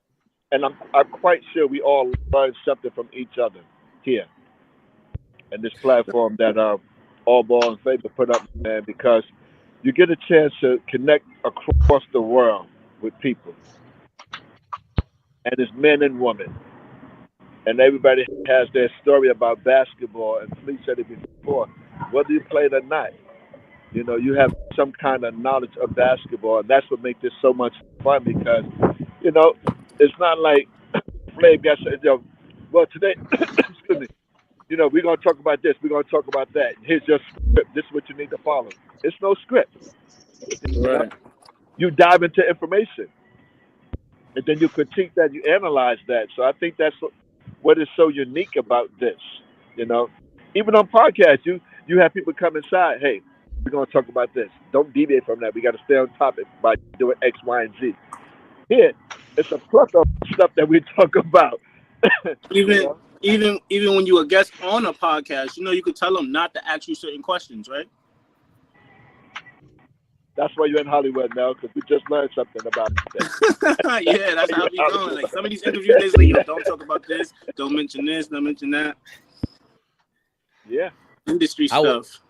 I would hate to be in that position, man, because I would be like, yo, listen, this is the elephant in the room. You ain't gotta answer it. Like that, I would just hate to be in that position, especially if it's something so obvious. Now, I think certain things are personal, and especially if it's personal, criminal. Like I ain't asking Zion. I mean, I might ask Zion about his shit. Like, yo, hold on a second. Hold on a second. You would have to ask him that because you did something that's public information. It wasn't like This is private. We didn't know about it. This is public. What made you do X, Y, and Z, and why? Right, but Zion might go on the show and tell you, like, listen, if you ask about this, I won't come to your show, or I'll tell everybody not to fuck with your show. Don't ask me that question. Ask me everything else, though. That's how it be going down. Well, why would you have Zion on the show right now if not to talk about the stuff he's going on? Like, ask him how's rehab coming along, how his body is. Well, right now, because it depends on the size. Like, it depends on the size. If you're a big podcast and you bring Zion on right now and you don't talk about the stuff he's going on, people are gonna be like, "What the fuck is happening? Why didn't you ask him about?" If it's like All Ball TV, like we'll take Zion anyway. Right. They're gonna think you're gonna ask the question and they're gonna watch anyway, though. That's true too. That's true. You can tease it. You cannot get on a national platform and expect people for that person to dictate what's going to be asked and what's not going to be asked. That's impossible. That's public information. No, that's what happens. It happens a lot. I'm sure it does. And that's why you don't see it a lot. And you don't see them often. And then look, but hold on. Shorty's still going crazy because he's still texting her. Listen, it's out there. I'm glad you guys going to still keeping it along. I seen it. You're still following up on the story, right? I do. Look, listen, it pops up. I'm mad. I told you, Mel. I'm very upset because when I got back to New York City, I didn't know there was a fire and anything like that happening. But I sure knew about Zion. You know what I mean? I'm disgusted with my Twitter, my timeline. But here we are. She's still going crazy. You ain't know the sky was orange. I didn't know. I'm smelling. I'm just like, yo, it smells like people are burned. What's going on? But that being said, I still feel like she's hurt. She's very hurt, Zion. You got to take care of that with a phone call, man. Stop texting her because she keeps documenting your shit and putting you out there. She thought Zion was going to be her come up. Zion just caught 200. She thought she was going to get a lot of that. And Zion had other plans. I would be mad too if I was her. She know her life is about to change forever. It has changed forever. Nah, like it's supposed to do. Like, you feel me? Nah, it's supposed to be. Hold on. Nah. She's crying out. All that's entrapment. She tried to entrap that guy. Right. That's why she mad. That's why she's going so hard. It works both ways. Sometimes we get trapped off. You can get trapped off if you're paying child support. You can be paying $10,000 a month. I mean, it'd be much more for him. But again, you got to beat people to the game. He got a phone call. Go ahead, boss man. What up, bro? There's Micah. Are you on Bluetooth? Yeah, so we can't hear you. He said somebody call me. I could read lips. We can't hear you. We can't hear you, boss man. I hate that this thing it does something different to everybody's phone when they get a phone call. But I think Zion got to go about that differently, man. Boss man, we can't hear you. How do you think Zion should do about the girl doxing him and saying crazy shit about him? You either got to stop contacting her, it's straight cold, stop contacting her, or if you all, because clearly. Or what? Or if you are going to contact her, it got to be a phone call. She's going to record you. She's going to say all type. You got to do it the right way. Hey, listen. He's still texting her. What's the right way? The right way is you tell her, listen, you see what it is. My bad, I didn't tell you beforehand. Because clearly he was trying to he had $100,000 a month, whatever it was. I'm sorry I didn't tell you beforehand. I should have let you know out of all people. I should have let you know before I announced that. No, that's not his girl though, neither. Yeah, okay. See, that's the problem. See, that's the problem. That dudes be doing that, claiming chicks, playing like that's their girl, and then when they get hurt, this is what happens. Now you gotta do damage control. That was your girl, dog. I don't care what he gotta say. You made that your little plaything. Now you gotta go handle it like it's your girl. Hey, listen, I'm sorry. I should have let you, I should have told you beforehand and all that. He wasn't treating her like no random chick. He was flying her out, giving her $100,000. He was supporting her, bro. Supporting her lifestyle. No. He was buying that. Right. He was leasing it. That's what it was. I mean, let's keep it real, man. We're not gonna sugarcoat this stuff. He was leasing something for a short period of time. And that's what we all doing. Nah, this is different because she's too Everybody's hurt to be leasing somebody until you got them papers and that ring on your finger. You can't control that person at the end of the day. You can't. But then why keep texting her? If you just leasing it, there was nothing to you. You can't mess up this thing now. So if you're gonna control it, had a little feeling for her. What's the difference between the guy from the television show who was dating Superhead, the white guy, the comedian? What? Yeah. Oh, come on. Huh? There you go. Thank you. What is the difference? The difference is he just kept it a little lower. That's all. That's all. He went after Superhead. 1,000%. I'm telling you, yes. And he ain't got no babies. None. But she got a lot of babies in her mouth, though. No. She called Superhead. It ain't me. Hold on, is that me? That's public information. Hold on, but Boss Man's off the rocket today because usually he's a little more, hey, guys. A little more peaceful, right? Nah, summertime started. Boss Man's in a different flow. Listen, man, because what happens along the way, we go after all of these celebrities. You got to go after everybody.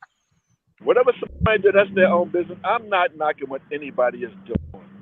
But if you're going after Zion, you got to go after other people too also. You can't just say, no, we're just going to do this particular race and not the other. That's not cool. True. Very true. So what do you think you should do now, Boss Man? If you had 5 minutes with Zion to speak, give him some old school Cavalier advice. What kind of advice would you give Zion? It's the old saying that our parents told us coming up. Everybody's business, not everybody's business. That's the number one thing. You cannot allow the public to know everything that you're doing each and every day. But it wasn't his fault, though. Like, she came out and started talking crazy shit. He didn't, all he did was say he was going to have a kid. And then she came out and just he's fucking me with what can we do? What do we expect Zion to do about that? I mean, you got to know who you're dealing with. Also, these are groupies that people get involved with, and when they get involved with it, they get themselves in a whole lot of nonsense. So you have to select the women that you want to be around. Because you know what you're up against. If I'm trying to date whoever's out there, that the groupie women that's out there, they want one thing from me. That's it. If I got that type of money, that's the only thing they're looking at is dollar signs. Right. But let's just back up a second and like Zion is what 22. Yeah. Like think back to when you guys were 22, when I've been dating for a while, but when I was 18, 19, like if all the crazy shit I did when I was 18, 19, or when you guys were 22 came out on Twitter every time, like I would have a job ever again. Like 'cause when you're young, you do crazy stuff. Like I Right. can't blame Zion for making dumb decisions and fucking and like get involved with making wrong choices. Like he's 22 years old. Of course, I understand. Like he's a millionaire. He's a 22-year-old millionaire. That's one of the highest profiles 22 years old in the world. He's 22. Like I'm very like as a person that's 24. Like I'm very uncomfortable with the way people treating the situation as if Zion was like doing something wrong. Honestly, what has he done wrong in this whole situation? Has anybody said that? Even Fabe just said like, yo, it need to be a phone call or something. You can't even do that nowadays. No, the phone call probably won't be private. You might have another phone recording the conversation or something. Feel me? Like it's nothing. That's why you gotta. So going back to Bernardo, Bossman's point is that once you're 22 and worth 100 million and you're a public figure like that, don't think for 1 second that those options you got, you're exclusive to them. All of a sudden, these girls came out of nowhere. You ain't really exclusive. I mean, they're not exclusive either. So there's a way to really go about that, and he wasn't even either taught or whatever. Now you can go explore those options. That's cool, but he went about it like they were long. It sounds like they were long-term options. That's where he messed up at. So now you got to handle that the right way. Is my point. You got to put that fire out. Listen, make that contact her the right way. You can't just communicate like she's a hoe all of a sudden, because she wasn't your hoe to begin with. You ain't no pimp, dog. That's the problem. You ain't pimping. I think the only criticism he's flying her out everywhere and paying for the box. That's not pimping. That's the opposite. I'm saying she's a hoe. That's prostitution. Again, hey Mel, that's like one of us taking a cab, calling a girl, come to the house and taking a cab. That's the type of money you have. So that's cool. That's no one knocking that. No one's knocking it. But I said this a while ago, and I was telling you guys, when you're in high school, we was in high school, if you didn't have an afro, you wasn't on the basketball team, you didn't have a little money, no girls wanted to talk to you. Right. So think about it. He's not, I mean, again, I don't know what he did in high school and all that, what girls like or did not like him. But they wasn't paying no attention to him. He wasn't getting no play from no girl. Now that he got money, everybody's coming after him. So you don't know how to react to things like that because you wasn't used to it coming up. You gotta. Great point. You could tell. Yeah, but I was gonna say, I think some people they can't control themselves.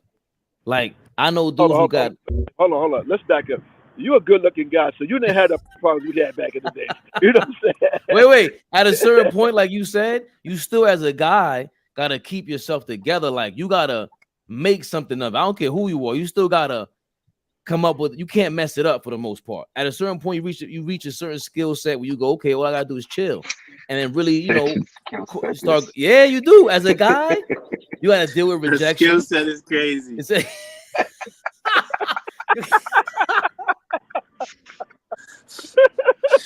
You have to maintain your poise. You get the heavy jimbo in the layup package and then my phone. All right.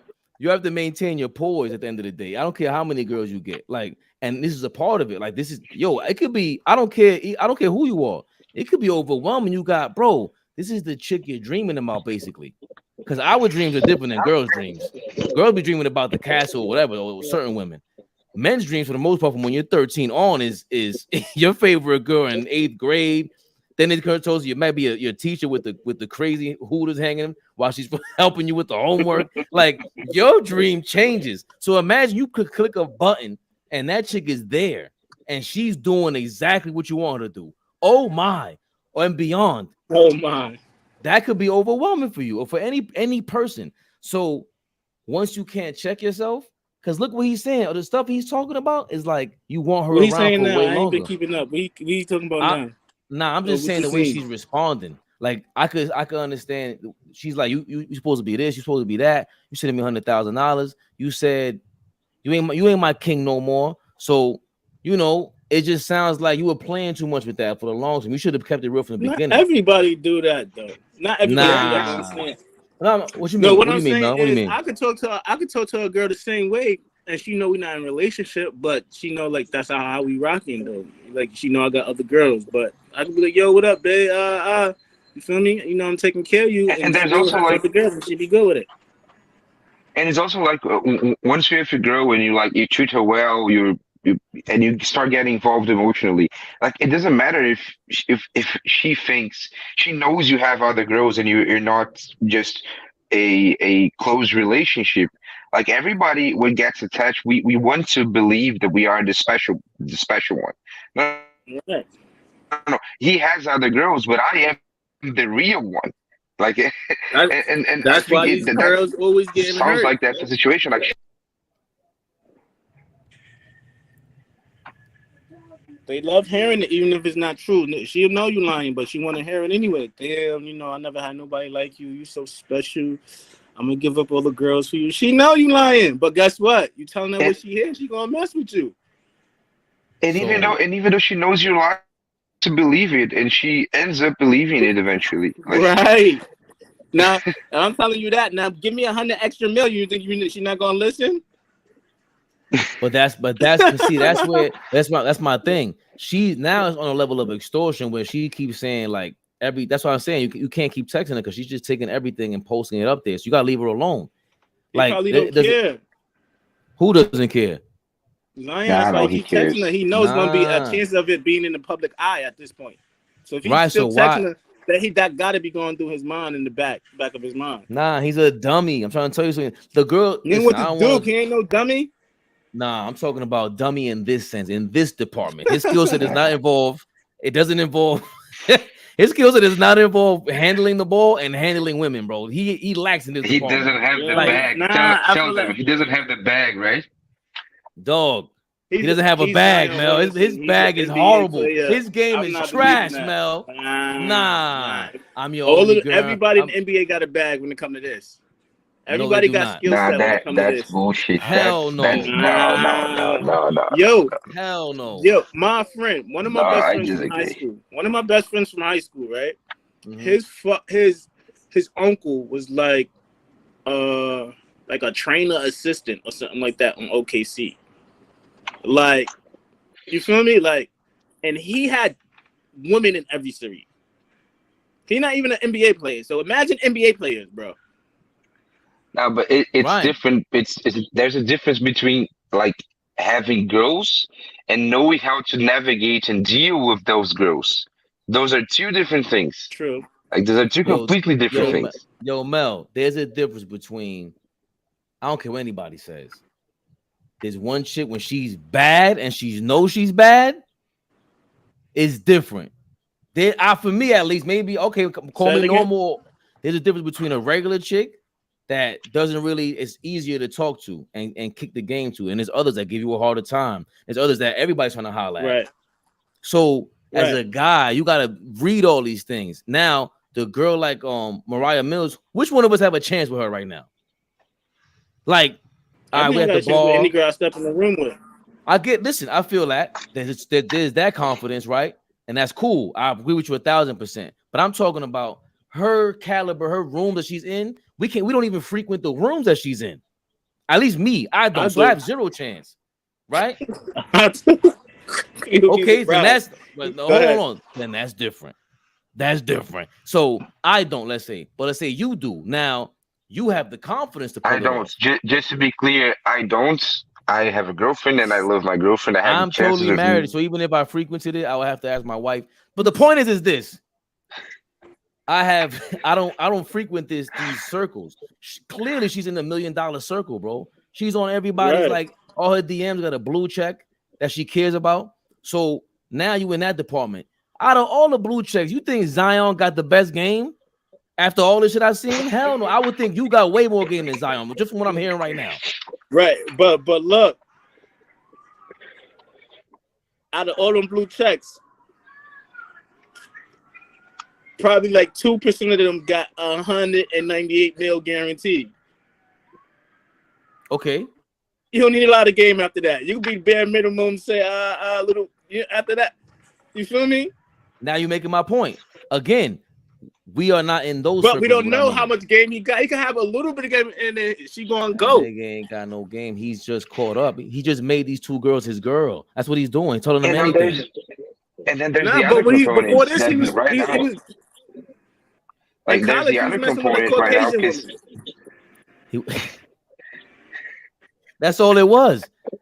Right. Like, and so he been doing his thing. He came a long way as it is. He came a long. When it first happened, they like, Zion, you came a long way because they were showing the girls he was messing with in college and showing them like he been okay. You think he wasn't getting no crazy bots in college? I'm not. There's no way. There's no way he didn't have the option since high school because he was a superstar since then. Like LeBron in high school, Savannah had to deal with some. I'm sure Savannah smacked somebody up crazy because they got too disrespectful. It's a different kind. That's a different crowd of chicks you're dealing with, different aura that's around you. But that don't mean you got game, and that don't mean you know how to handle it. That just means you got away with this bullshit game for this long. That's what I'm saying. There's no way if this is your game for these chicks, I would. Oh my god, if I had you on my phone like that, I'd be like, listen, you can't come through. I no doubt.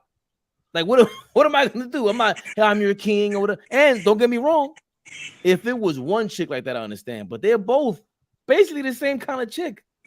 So the other ones are yes. And the other, your man. That's what he like.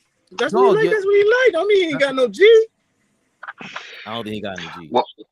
What is messed up right now for him as well is that the girl is already getting attention and people like attention. So I don't know what he does for her to stop doing this because everybody's paying her attention. Everybody giving what she wants, which is attention. It's gonna go away. People it's Zion. People gonna remember, but it's gonna go away. And Mel, I shouted you out the other day because old boy I said, yo, now you gotta put some more respect on our niggas. Me and Mel Ben said Zion's a superstar, and don't nobody get this kind of treatment unless you were a superstar. They talking about Mariah Mills on another level now because of Zion. Right. We talking because of Zion, right? I'm trying to tell you, Zion was a superstar, bro. A man who played 20 games. Look, and this is the conversation. A nigga who played 20 games this year, bro. Right. Well, 20 games that we talking about this much. And the chicks I mess with is what status now? They on front page because of me. What are you talking about? Right. Who else gets that kind of love, man? What we doing? Who we talking? What's your man named GTA Alvarado? He ain't getting that love. What y'all talking about, man? No disrespect to the Puerto Rican Brooklyn King, but you ain't no Zion. Zion got his chicks. That's one thing you got to say. He got his chicks on another level right now. Your man Queensflip had Shorty on his podcast before, the one that he got pregnant. What? Yes, she was a chick that snuffed somebody on. Listen, man, I'm into. Oh, she was clapping her cheeks. I seen that one. She was clapping her cheeks on the on the desk. She got up and started clapping her joints. Very much so. And she was also went viral for snuffing some chick uptown. I think it was uptown. What? Where's she from? She from here? She's from New York. Oh, and then you gotta remember, Zion is from South Carolina. The country niggas is nice. Them niggas is givers first. Well, to me, like remember I just said, like, I think I could back any girl. That's a New York mentality. Down south, me living down south for 10 plus years, them niggas is like, shit, I'm gonna take her out. I'm gonna wind down her. They ain't trying to get it without trying to G her first. That's how down south niggas is. And there is a possibility that Zion is just like a romantic that got caught up in a strange situation. I think I'm a romantic. I would, but I wouldn't. And then she from New York, so she know what she doing. Right. She probably know, like, you know what I mean? I'm crazy. He ain't used to this. All of that. Feel me? So going back to the original point, now there's two of them that are basically the same thing. Is my point. That's how he handles them. You ain't supposed to treat them all the same way. Is my point. You gotta at least give them that space. Like, yo, you know what this is. When you're the breadwinner, you can do whatever you want. I just tell my mans that you can do literally almost whatever you want. Give it a couple of more months. They both gonna be back in line. They could be. Guarantee you. But I'm saying that again. That's if you were in his shoes.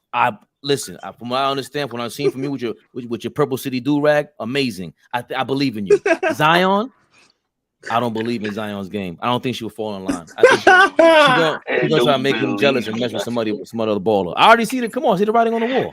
It's not gonna make him look bad. He got 200 M's. I don't think he looks bad. Unless he married one of them, huh? I don't think he looks bad. What you mean? That's all these them? girls care about. That's why she's trying to expose him, because she knows she lost out or might lose out, potentially lose out on a person.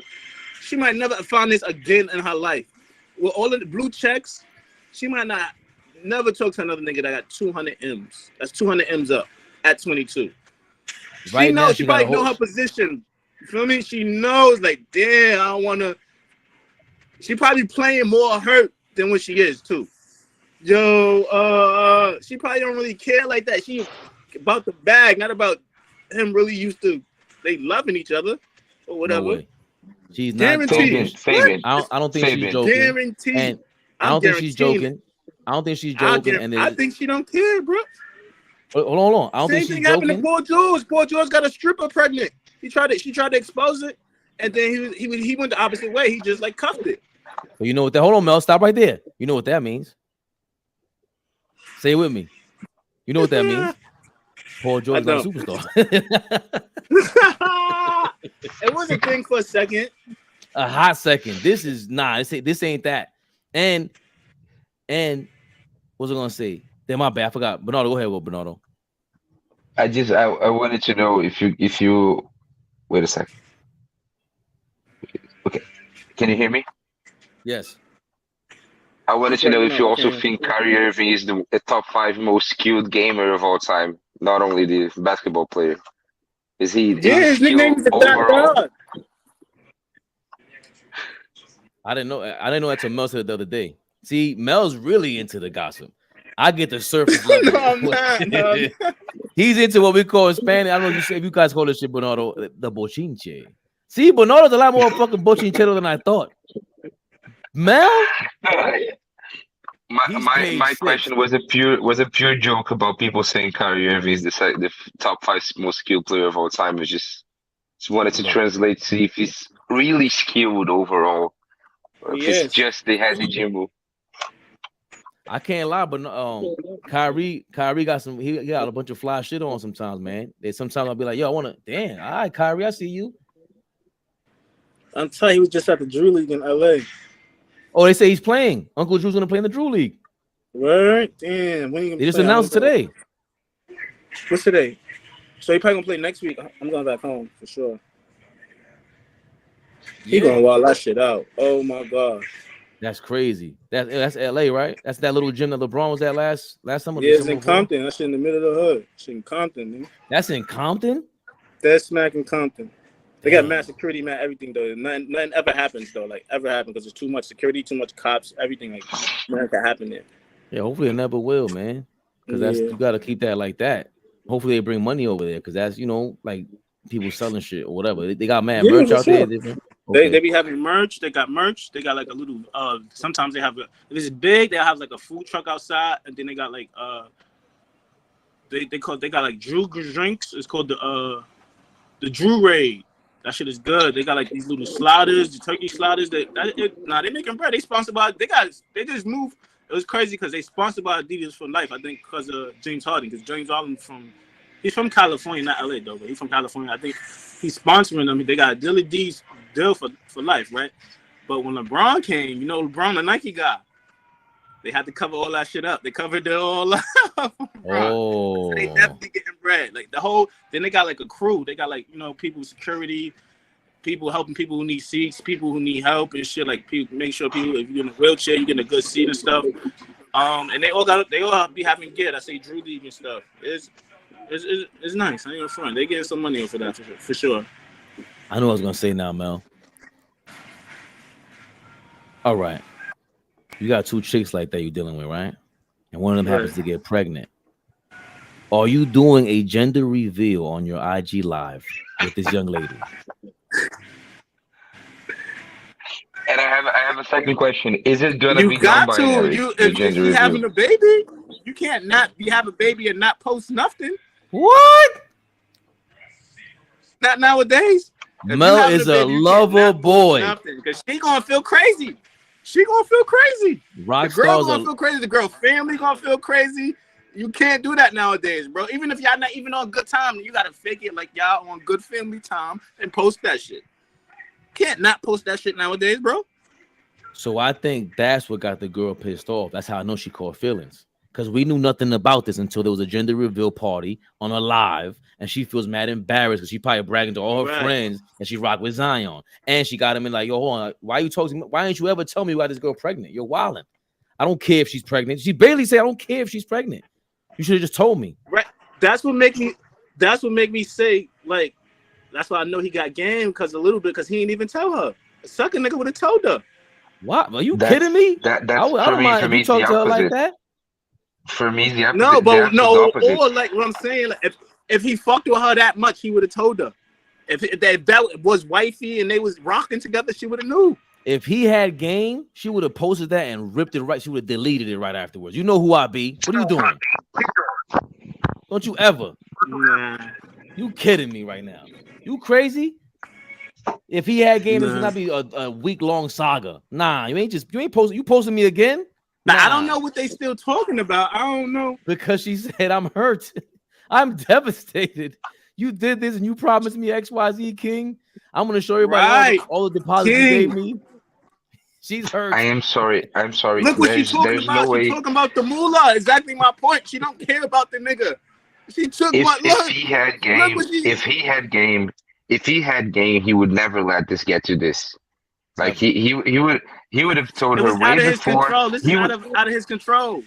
He would have made her believe that it meant nothing. He would have made her believe that it changed nothing between them. That it was just he would need to do this charade for appearance's sake, but all would be fine between them. A regular dude like us could do that, not him, bro. She's not going for that. I don't know. She's not going. That's why I love being a regular dude. There's some crazy chicks out here that will go crazy regardless. Crazy's crazy. Like Melo. Melo got caught mad times. And Melo got caught with Shorty though. With a joint, with a dancer, with a stripper. Mad times, mad different times. No, but I'm saying he got caught. She got pregnant. That was the whole thing. No, before that he was doing shit. That's what I'm trying to tell you. It goes away. Nigga, Melo was with another girl on a boat on his birthday, not with Lala. Okay, but was she? I don't pregnant? think that's the same stripper dude. She's not pregnant. That's my point. And Lala made it kind of like, I don't know if she made it, but that was his wife and everything. That's a whole different ball game. Because now she already remember. I ain't putting her business out there, but she was one of them chicks. Not like that. Niggas know she been used to fuck. Like, it's public information. If you know, you know. She been was fucking with Maynard. And I'm saying, you know what? She was fucking with Maynard a long time ago. So Mary's talking like because Zion is a basketball player, he's a millionaire. It's completely different from normal people. But like even in normal life, if you fuck with a crazy chick and you mess up, like she will tell all your friends and she will do crazy stuff. Like it won't be on Twitter for the whole world, but she'll fuck up your life if she can. Right. Well, she can't fuck up his life. That's why she's doing this. She's gonna catch the L. Unless some shit where she could find something where he could get some mills off her.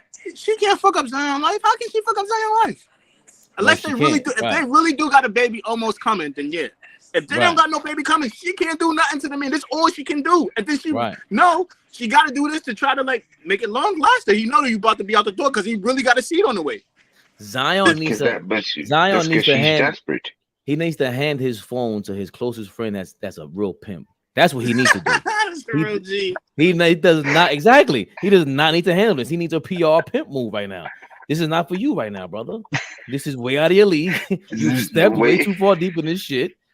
Now let the professionals handle this. And I'm not saying I'm that because that's a tough bind to be in. But he got his homie right next to him, like, yo, what should I say? What should I text her? Exactly. Let him do the damage control because you ain't got it. She'll keep posting everything. Like, remember, I don't know. The girl got pregnant. It's not, come on now. It ain't far from it. It's the same league, bro. It's in the same division. Zion is like that guy. Like Zion's like that guy that's scoring 15 a game in the regular season, and come playoff time, he's out of the rotation. Like headed to the OGs to deal with this. Look, look what comes up when you Google his name. Like it says, she rips him again. My condo better be ready. She know all she got is the money and material things that could keep her with them. She don't got no leverage over this man. But she's only talking like that because she's hurt. Like I said, that's all. He was going about it in a way where that's his girlfriend. So handle it the same way. Like, you know, I know so. Who else are you paying for like that much? If she had love for you like that for real, it wouldn't have been about. Yo, I'm trying to tell you, it's regular. This probably regular for him and mad NBA players. Regular. Yes, we agree, Mel. And we what you don't agree with is that mad NBA players have zero game. That's what you don't agree with. That's what you don't agree with. They fucking suck at that. It's not an easy thing. It's different. The money is the game.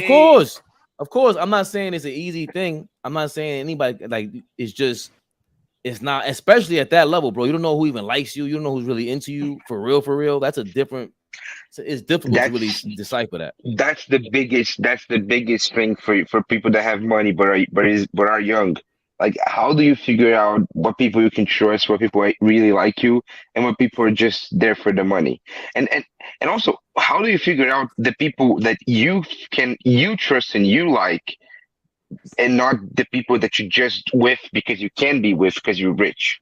Like that dynamic is a difficult dynamic that 22-year-old people can't deal with it, especially 22-year-old millionaires. Because like, imagine like when I was 19, I had like 3-4 chicks around me that I could possibly have something to do with. Imagine having like 200 chicks and you can pick and choose whoever you want. Like, how are you gonna even figure out what you want? They said it's a third chick too. You hear me tell her? Yeah, she came out. Yeah. What can you do? That's what he does. Yo, he makes how money a year? 20 million? Like, that's like Boss Man said, that's cab money. That's nothing for him. Right. But at the same time, it looks, I don't know if it looks for bad. him, that's nothing. And for these girls, that's all they have. It's the only opportunity of even getting any clout, anything. What Kanye said. They gotta do the most. They gotta keep on saying more shit every day. As I'm saying, they gotta stay hot for the week, for the 2 weeks they about to be hot, or the month they about to be hot for. So she gotta say shit every week, every other day, bro. She don't really care like that, bro. Zion didn't take Kanye's advice, even though he won't take his own advice. It's 1,000 you is only one of me. It's 1,000 you is only one of me. Right. Nigga, Kanye when I got another girl that look and married a woman that look exactly like Kim K the next week. Does she? Huh? Similar. Does he she? had one that looked similar. Like body type. Now you know they're not the face and everything, but almost body type look almost like her. That's crazy. And what if she's Zion another one? Her? What if Zion really likes this is girl? what Yo, she came up crazy. That whole family, yo, that mother. Oh my God. That's it's crazy. The moms. Yeah, the moms is. Yo, she got that girl. The young girl is now with Bad Bunny's the biggest star on earth. I didn't think they could get to him, but once that's why Kanye's a sucker. To be honest, what they doing to him? What you mean you think you can get to him? Dog, I didn't think they would have. Yo, she's sitting courtside with him. You supposed to slide with that. Bad Bunny is gay. Okay. Wait, I'm lost. What? No, he's both. I think she's sitting courtside like they're together. Yeah, I'm not gonna lie. Some LA shit is like open relationships or just being a swinger and all of that is regular in LA, bro. That ain't so that's believable. I get it. I thought he was full blown gay, but now they can say that. Kendall Jenner is way more famous than Bad Bunny. Just not. No, the hell. What? Nah, I don't know. It's close. Nah, not Bad Bunny.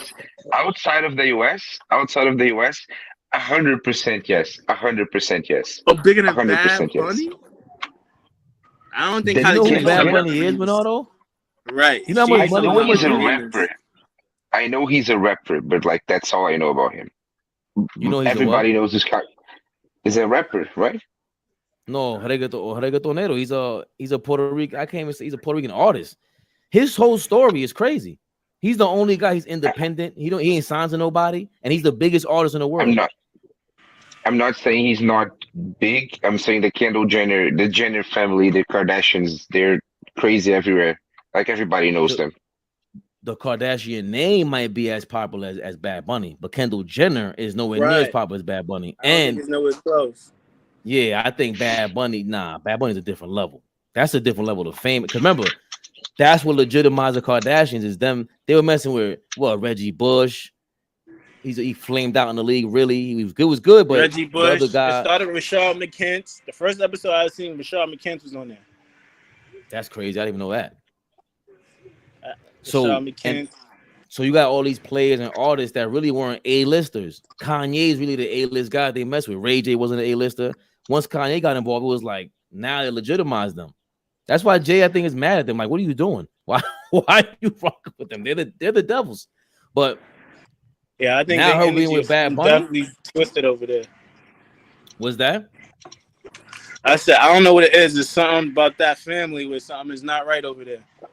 Like all the men is bugging out. The father turning into a woman. Like Kanye losing his mind. Lamar Odom started doing coke again. Only one I didn't catch like that was really French Montana. He swerved his way out. French Montana kept it hood. He kept it BX. He got up, got in, got out. And you see what happened. You don't see her complaining about that, right? Right. Most of the NBA players were able to. Most of the NBA players were able to survive them as well. Just Lamar got fucked up. I think James Harden. There's a bunch of them. James Harden, Chris Humphries. Chris Humphries was out the league like 2 years later. Yo, hold on. Did you see the Ben Simmons? Ben Simmons, right? After that. Oh gosh.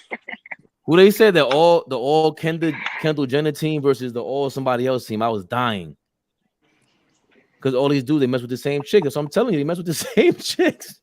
Look, I was about to be yeah. When I came to LA, I came to LA in 2020, right, to visit my cousin, the actor and shit, and a couple of actors and shit. And we was going to Ben Simmons' crib, right, in the hills and shit. He live in the hills, and we was about to get in there. Like, I mean, the security was going to let us in, but then Kylie was there, and then she was like, "Yo, I don't want nobody around me if you don't take a COVID test every day." This when COVID test wasn't even available every day back then, in 2020. But she was like, "Yo, if you don't take a COVID test every day, you can't come in this party." I'm like, "Damn." Yeah, we couldn't get in, and my cousins is actors, like probably B-list, maybe B-list. I would have had 20 fake COVID. I'm not gonna lie. Talking about. It wasn't available in 2020. You couldn't get a COVID test like that. I hate to break it to you, but there were fake COVID cars running rampant out here in the streets. You talking about? No, this is before that. This is the beginning, bro. No, this is like not the beginning, like October. So the COVID proof cars, February. They wasn't out in October. Like 4 months later. That was like a couple months later. Oh, so you're saying like she didn't even give you a chance to get a real result? Listen, Kendall is a pretty good GM. Let me tell you. Yeah, but she's pretty I'll be in the GM. rooms for sure. I'll be in the rooms. I believe you. I saw the purple do rag. I know what that means.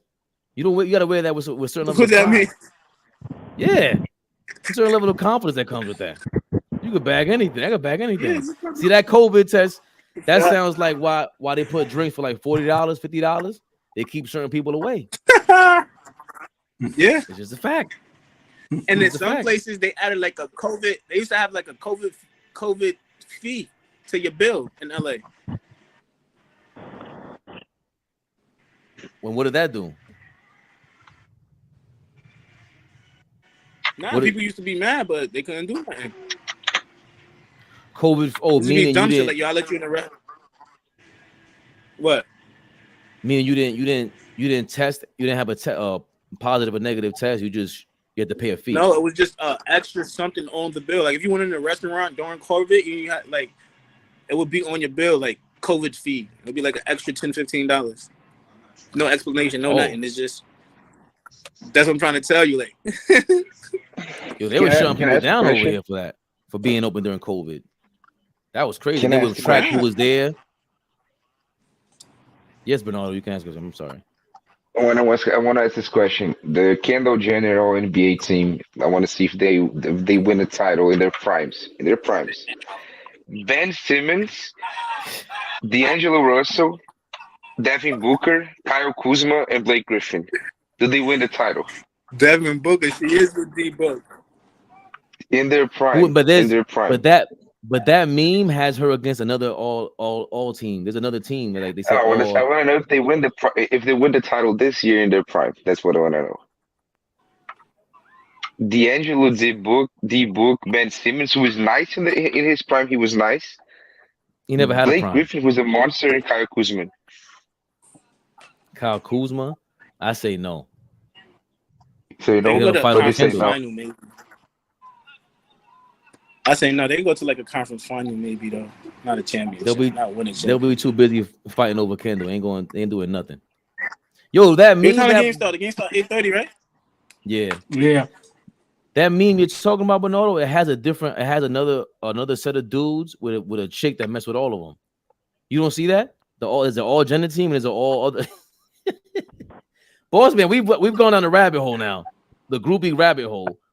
I see. I see, man. Hold on, the all gender team is somebody else that we know that they mess with all the same chick. That's sweet.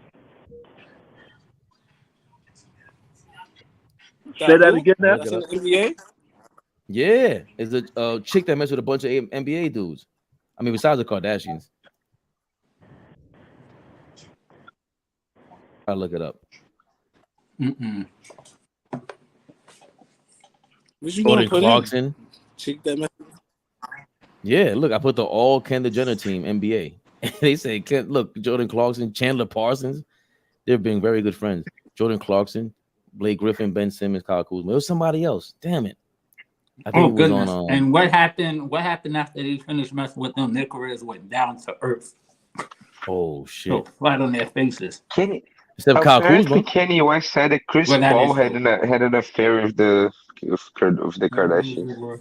Yeah, Kyle Kuzma had some success because he won a championship. So. Oh yeah, that was a rumor. Chris Paul was messing with him when they tried to put that out there, and Chris Paul dodged all of that. He's a sneaky individual.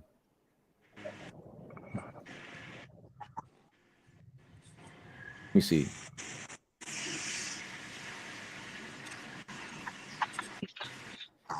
Kendall. If you add Chris Paul and James Harden to the team, they probably win the title. That's what I'm saying. After she dumped Lamar, she was with James Harden for a hot minute. Ooh. See, that didn't last long. You talking about Huh? Turbo? Who you talking about? Chloe? Yeah. After she dumped Lamar, she was with James Harden after that.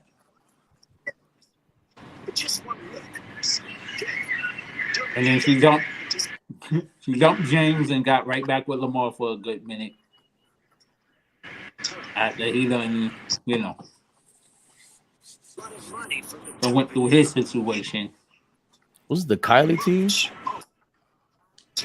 These girls are just, oh my God. He said the Kylie team.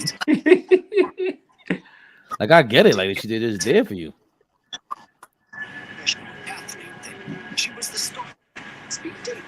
Was it Kylie? Yeah, I forgot what it was, man. It was funny though. Is he like either the all Kylie team versus the all Kendall team or some funny shit like that? Like Kendall's team is better than Kim Kardashian. I agree. I'm reaching new lows now. I'm reaching new lows. I'm sorry, guys. That team was dope. Who? Like if you put all the Kardashians together, everybody that they were with, That shit is that team would be dope. That's an all-time Hall of Fame game. That's what. That was very good. That was very good. Right Oh, there. I seen this bitch. She's fire. What are you talking about? What you talking about, Mel? I didn't know this was her. Mel, you must show us receipts. What do you mean this is her? Are you shocked? Did someone break your heart on live television? Milan Hernandez, you know who that is? Hell no. You guys put me on to some new hoes every day, man. I'm not Look gonna lie. look her up. Look how fine she look, and she was fucking with Bobo. What's her name? Milan Hernandez. Hernandez. I didn't even know how to spell that. Mulan Hernandez. Oh, okay. Is she in the WNBA? That's what it say. I don't think so though. I don't know. It says she is. She's all right. She's kind of strong. Oh no! Oh, wait a minute. Hold on.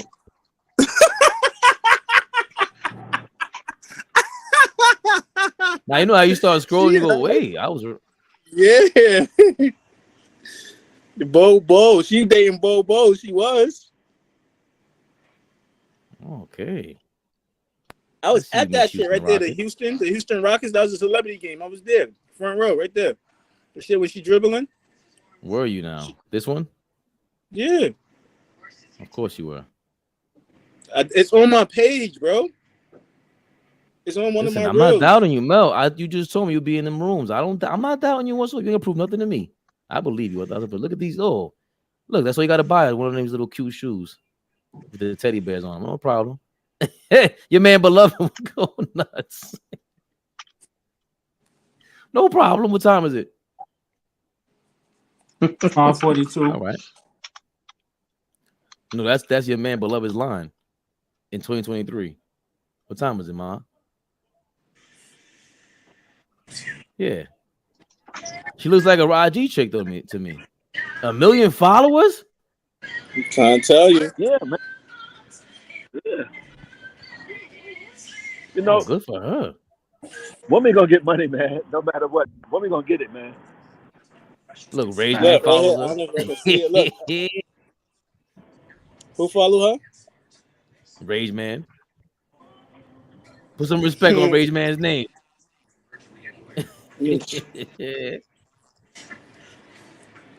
Phoenix plays you. What up? He said RIP to Miami. Yeah, it looks like they're done. Looks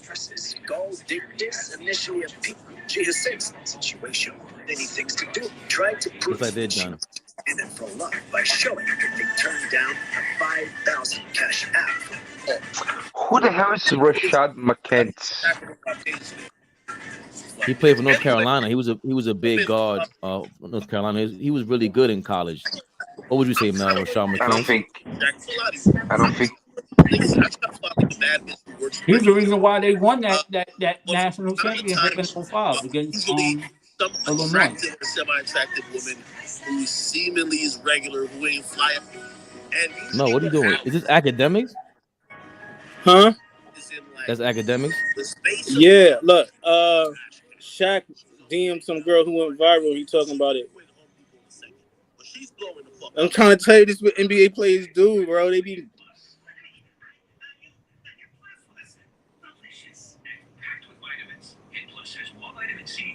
I mean, you know. Shaq had the joints too. Shaq was outside.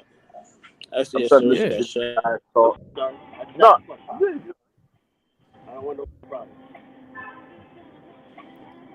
Yeah. So we've been talking about basketball players for a long time. MVP. So let's do. Here's my question: can we name the top 10 foreign players and the top 10 American players?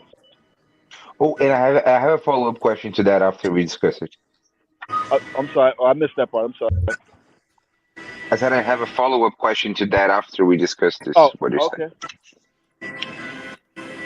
Well, top of the list got to be Hakeem for everybody, right? Of course. What was the question? No, service is going out. The top 10 foreign players of all time, foreign to the NBA and U.S. out. You count Timmy? No, I'm not gonna lie. Foreign Mine player? is number one for me. Manu's up there. Manu's number one for me. Tim Duncan was born in the Virgin Islands. Manu, That's what I'm saying. Tim Duncan. Tim was born in the Virgin Islands, I thought. He was. That's what I'm saying.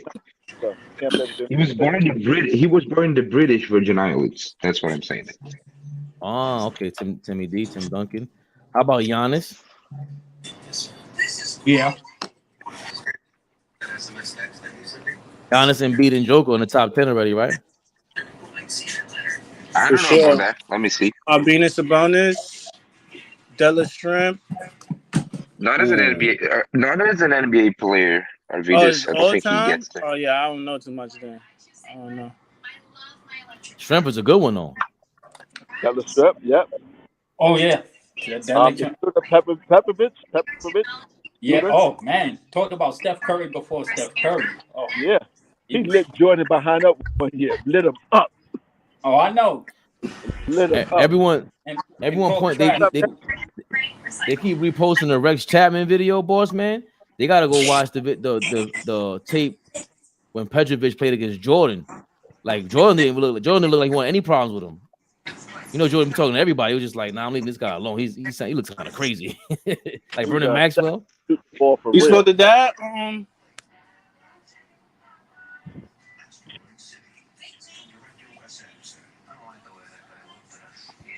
don't know who else. Petrovic. Cool coach. Yep. Parker, the point guard. Tony Parker. Luka. We Luka count there. Canadians. Oh yeah, Luka. Do we count Canadians? Yes, because they can't play in the USC. So they're foreigners. I think I have my 10. I have my 10. I have my 10. Steve Nash. My 10 is Hakeem, Duncan, Jokic, Giannis, Dirk, Embiid, Nash, Ginobili, Tony Parker, and Luka. That's my 10. Yeah, that's my 10 too. Yeah, I agree. Shut up now. Shut up now. No, that was good. That was good. That's a good. It's too early. How about your boy Steve Nash, Bernardo? I said it. You said it. It's Hakeem. It's Hakeem, Duncan, Parker. No, Nyla! Hakeem, Duncan, Jokic, Giannis, Dirk, Embiid, Nash, Ginobili, Tony Parker, and Luka. You didn't put Patrick Ewing in? I was gonna say that, boss. You guys keep disrespecting Patrick Ewing, man. I don't appreciate that. Yeah. Man. I mean, it's just something to think about. That's what I'm saying. That's all. It's no right or wrong. But he can't. He kind of came up and played high school ball in the United States. But he still can play with the United States, though. He played with the He played with the USA Dream Team. He's an American citizen. He played his high school ball in America. If that's the metric, where you go to high school, that's where you're really from. Okay, so then Duncan is out. So then Duncan is out because Duncan played for the U.S. team. No, he did not. Neither one of them, right? Olajuwon. No. Duncan played in 04, and Olajuwon played in 96. That's right. That's right. Yeah. Olajuwon played. You got Nuggets. You love Nuggets. Yeah, fuck that. I'm just gonna put the players that was born abroad. You guys steal everything from the whole world. You won't steal the basketball players either. What about Sabonis' father? Yeah. Venus Sabonis. But I mean, he didn't play that well in the NBA. Like his prime was before he went to the NBA. But you gotta remember, they wasn't allowed to play in the NBA as early because if they were gonna play in the league, they couldn't play with their national team. Yeah, and he was the best player. That's why Oscar Smith didn't want to play with the Nets. My guy. You forgetting Victor, whatever his last name is. Oladipo? Wembanyama. Top 10 already. He's top 10 already. Wembanyama. Top 10? No. Oh, Wemby. Who? Yo, if he turns out to be a bust, Wembanyama, the new guy, boss man. Oh God. Yo, is he about to be the first? The first international overall pick? Nah, Was that Hakeem Ewing? was the No, it was first. Ewing. Hakeem. Hakeem. All right. Ewing? No. Yeah. Yeah, Olajuwon. I wanna ask you guys. I wanna ask you guys one thing about this American. I was arguing with a friend of mine. Do you guys think in the next 5 years, if you put together an international team to go against an American team, after LeBron, KD, Steph, and Kawhi get out of the league, if you take the next 5 years, do you think the international team beats the American team? Yes. They could probably do it now. In my mind, the international team would be SGA, Luka, maybe Giannis, maybe Wiggins, Giannis, and Jokic, and then you have like Embiid, Jamal, Pascal Siakam, and other guys. I don't think the NBA would allow that. Yeah, it'll be over. Make the United States look too bad. I don't even think if they think they're gonna lose, I don't think they would even do that. Silver said last week that they were considering the World versus the US in the All-Star game to be the new All-Star game. That'll be an All-Star game, and it might motivate us. And people would take it seriously. People would really care about it. I think.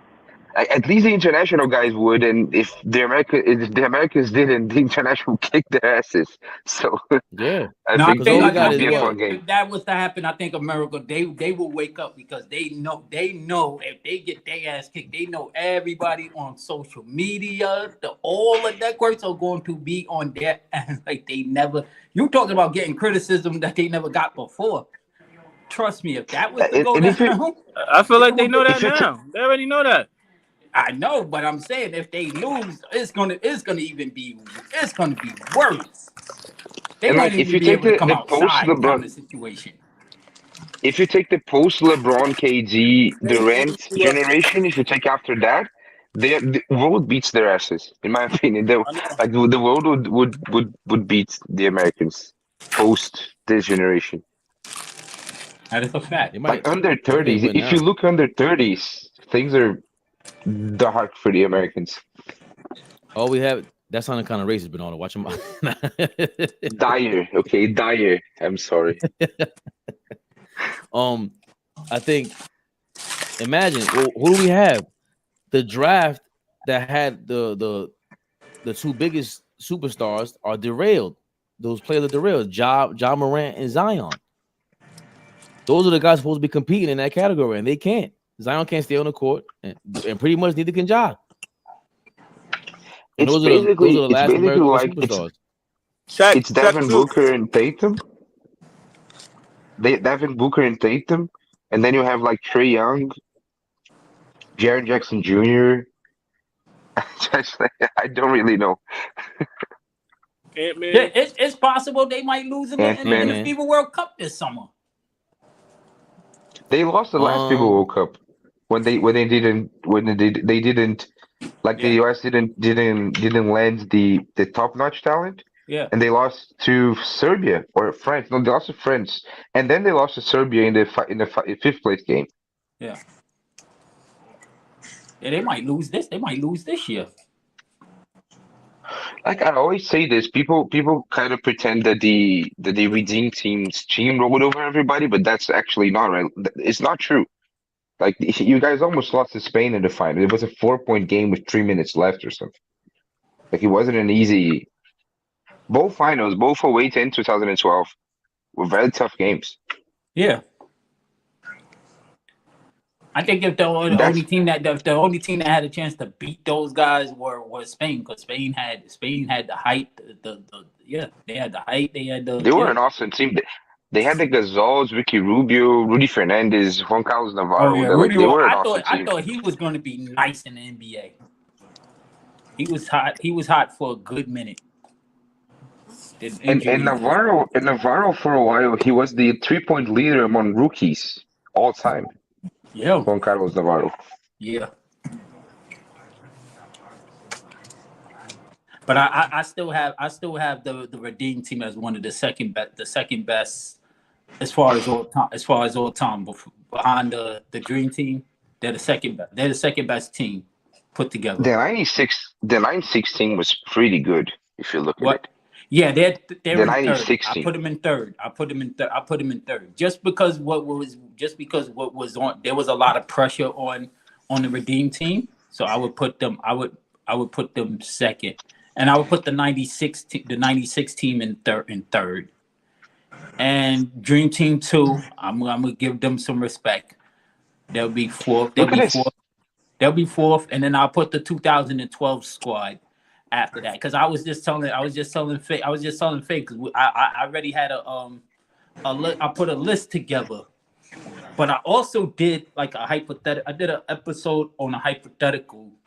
If the 80s would allow the US to play, who would it be? Then we would have been having a conversation of who would have had the best. Oh team. yes, for sure. Like 84, you probably if they would allow to play, you definitely would have had Magic, Isaiah in the backcourt. Of course, the forwards would have been Larry Bird, Dr. J, Dominique Wilkins, whatever forward. George Gervin would have definitely played. No, I would probably put Bernard King. Not Originally, that could shoot. Originally, it was like only like college, right? Yeah, College? but I'm just saying, Yes. just hypothetical, if they would allow them to play in the 80s, in 84, that's when they had the Olympics. So I'm just mad if there was a hypothetical that would have been the score. We know if they would allow them, we know Magic and Isaiah would have been the face of that. Would have been the face of that team. The face of that team. Hey Turbo. Look at the 86 team, 96 team. Barkley, Penny Hardaway, Grant Hill, Karl Malone, Reggie Miller, Hakeem Olajuwon, Yeah, Shaq, Gary Payton, Scottie Pippen, Mitch Richmond, David Robinson, and John Stockton. Like that team is, it's an amazing team. yeah. And you know what's so crazy? Gary Payton came on that team the last minute. Gary Payton wasn't supposed to have been on that team. It was supposed to have been Big Dog Glenn Robinson, but he got hurt. And Shaq was supposed to be on the regular green team. They took Christian Laettner instead. Yeah. It could have been either him or Alonzo.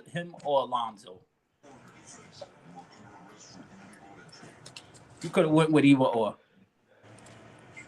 That's a crazy team. And The I said this, 2012 the 2000 team, if Vince Carter wasn't on that squad, they would have been as good. That's just me personally. I don't know how everybody else would feel, but I told that to Aaron. I said, yo, if Vince Carter wasn't on that squad, that dream team, that USA team would have been not trash. They would have been so. Vince brought the swagger to that team. And like it's funny because the dream team era, like since '92, it's not that successful. It's not as successful as we might expect. Like if you look at, they lost the '98. They lost the '98 champion. Yeah, but that was the college team because they were on strike. Oh, okay. So they won the 2000 Olympics. They lost the 2002 World Cup. They lost the 2004 Olympics, and then they lose again in 2006 the World Cup. Mm-hmm. And then there's the domination era to 08, 10, 12 they win. Mm-hmm. And then I think 14 and 16 they also win, but the 19 they lose the World Cup. So it's like it's not complete domination. It's kind of funny. Oh yeah, we know that, but we're not surprised. We knew the international was going to catch up at some point. We knew that. We knew that they were going to catch up at some point. 2012, the US won against Lithuania in overtime in the group stage, and then won by 7 against Spain in the final. Like, yeah, but they had no size on that squad. The only big man that they had was Tyson Chandler.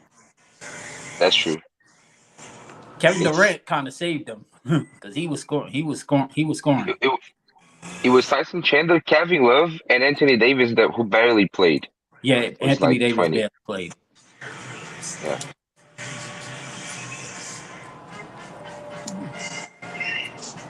Who scored the most on that That's team? It was crazy. Kevin Durant scored the most points. KD. He had KD like was the about 20. leading He had like scorer in somewhere three. like 20, right? He was the leading scorer in 2 straight Olympics in 2012, 2016, and 2020. Yeah. Yeah, he saved them in the 2012 and the 2020. If KD didn't play on that team, they would have lost. Durant had 30 and 9 in the final against Spain. That's a pretty big game in his career. He had 30 and 9 in the 39. final against Spain. Yeah. He had 39. He scored that many points? No, 30 and 9. Oh, 30 30 points and and 9. 9 I was about to rebounds. say he had 39. That's No, but crazy. even then, 30 points in an Olympic final in a close game is a very big game for his career. Who has scored the most points in USA history? Carmelo got that record, It's right? Carmelo. It's Carmelo. And in basketball history is my guy Oscar Smith. Yeah. But in Yeah. the USA team, I think it's Carmelo. It's most 40. What? How much? Let me see. Yeah, Carmelo's the all-time leading scorer in USA basketball history.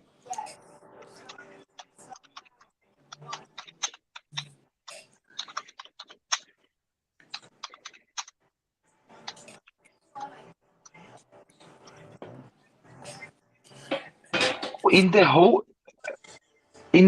just the Olympics, the leading scorer is Kevin Durant, actually. Just in the Olympics. KD has 435 and Carmelo has 336 in the Olympics.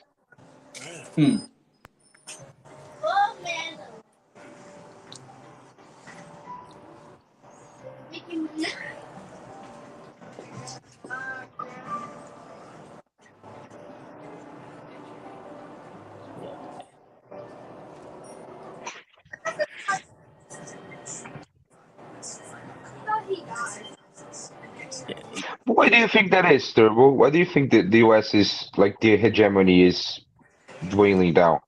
Huh? Why do you think the US hegemony is fading in basketball?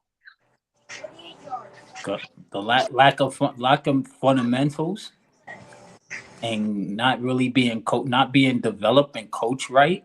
And I just think with us as USA we're too damn spoiled. We don't know how to face adversity. You don't what? I'm sorry, I missed the last part. I said we don't know how to face adversity.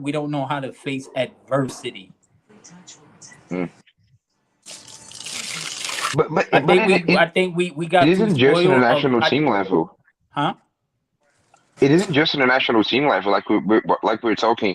If you look at the young talent in the league right now, the top young talent isn't American anymore. Like I know that's what I'm saying. But see, that must be the first time ever that you can look at 4 guys like the Giannis, Embiid, Jokic, and Luka and say like those are the best 4 under 30 players in the league, 4 international players. I don't think that ever happened before. They don't. I feel like we don't play basketball the right way no more. Well, not no more. We don't play basketball the right way at all. Because if you look, like, skill-wise, Joker, Luka, they could do anything. But they're also true to their position. Where to, like, us is like somebody's specialty as something. Like, somebody might be, like, the best shooter or the best scorer. They don't do everything to win or can't do everything. They're intangibles. You feel me? But do you think that's more like because of the way that the youth system is structured. I We think were talking a while ago about how the European system is based on clubs and professional clubs right. Yeah. training the players since they're young. Do you think Right. that has something to do about it? Yeah. And yeah, exactly. That's exactly it. And like I said, I believe in like playing basketball the right way. Feel me? Like So making the winning, how is the making the winning play rather than being selfish. Like Joker, he gonna get the ball and make the right read every time, whether it compared to like somebody who might be more talented and try to win the game himself. And most American players have the I mentality, like like I can win this or this is my team. And in other countries, it's not like that. You playing with That's why did when you you play said inefficient. high earlier, school? Did you play high school or AAU, Mel? Me? Yeah, I play high Yeah. school. I play high school and AU and And how college. was it? Like how was the coaching and the mentality of the situation? Well, I was blessed. I played for at my school. My coach is the third all time. He got the third all time wins in New York City for the public school. I went to public school.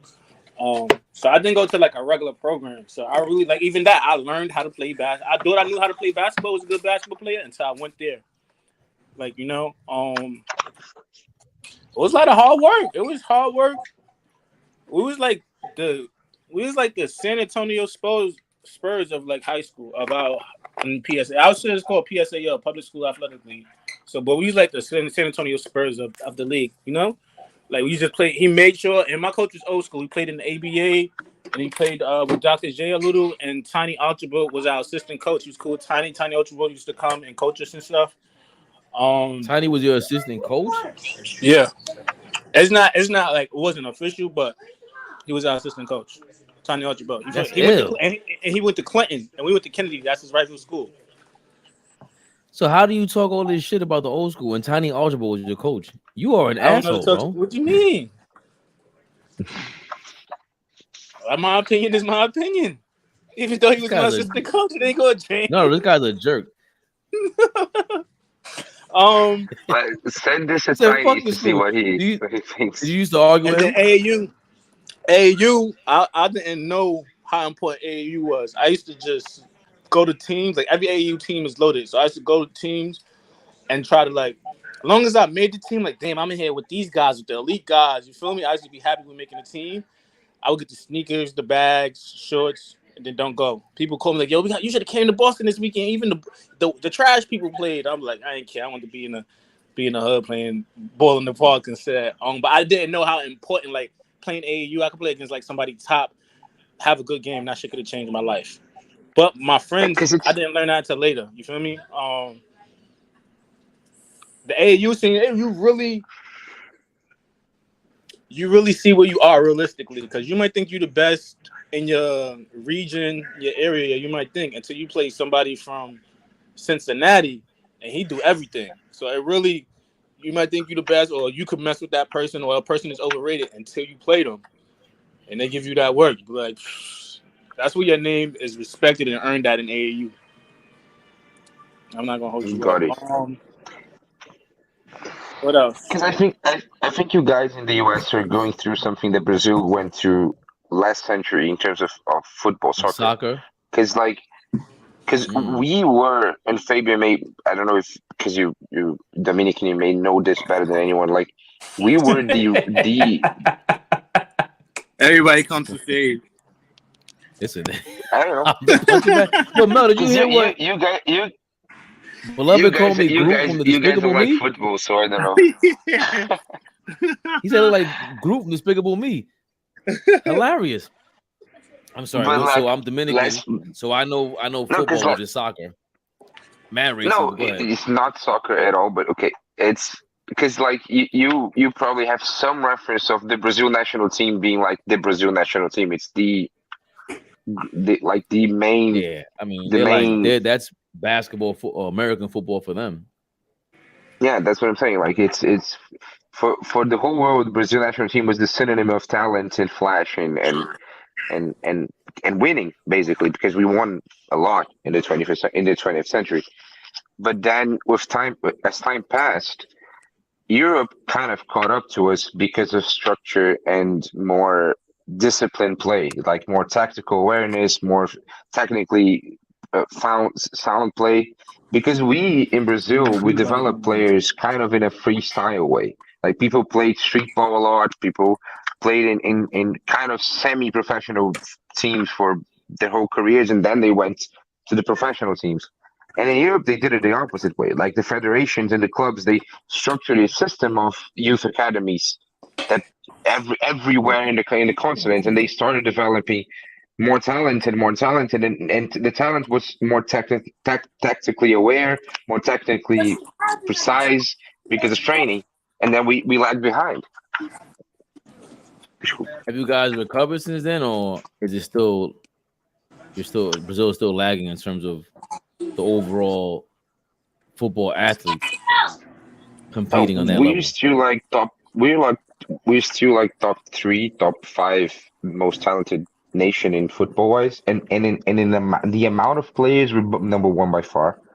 Like there's no country in the world that produces the amount of talent Brazil produces, but in terms of like top level national team level players, probably top three. But we haven't won a World Cup since 2002, so it's like, which is crazy. and I honestly, yeah. It's the largest gap in years between World Cups in our history. Easily.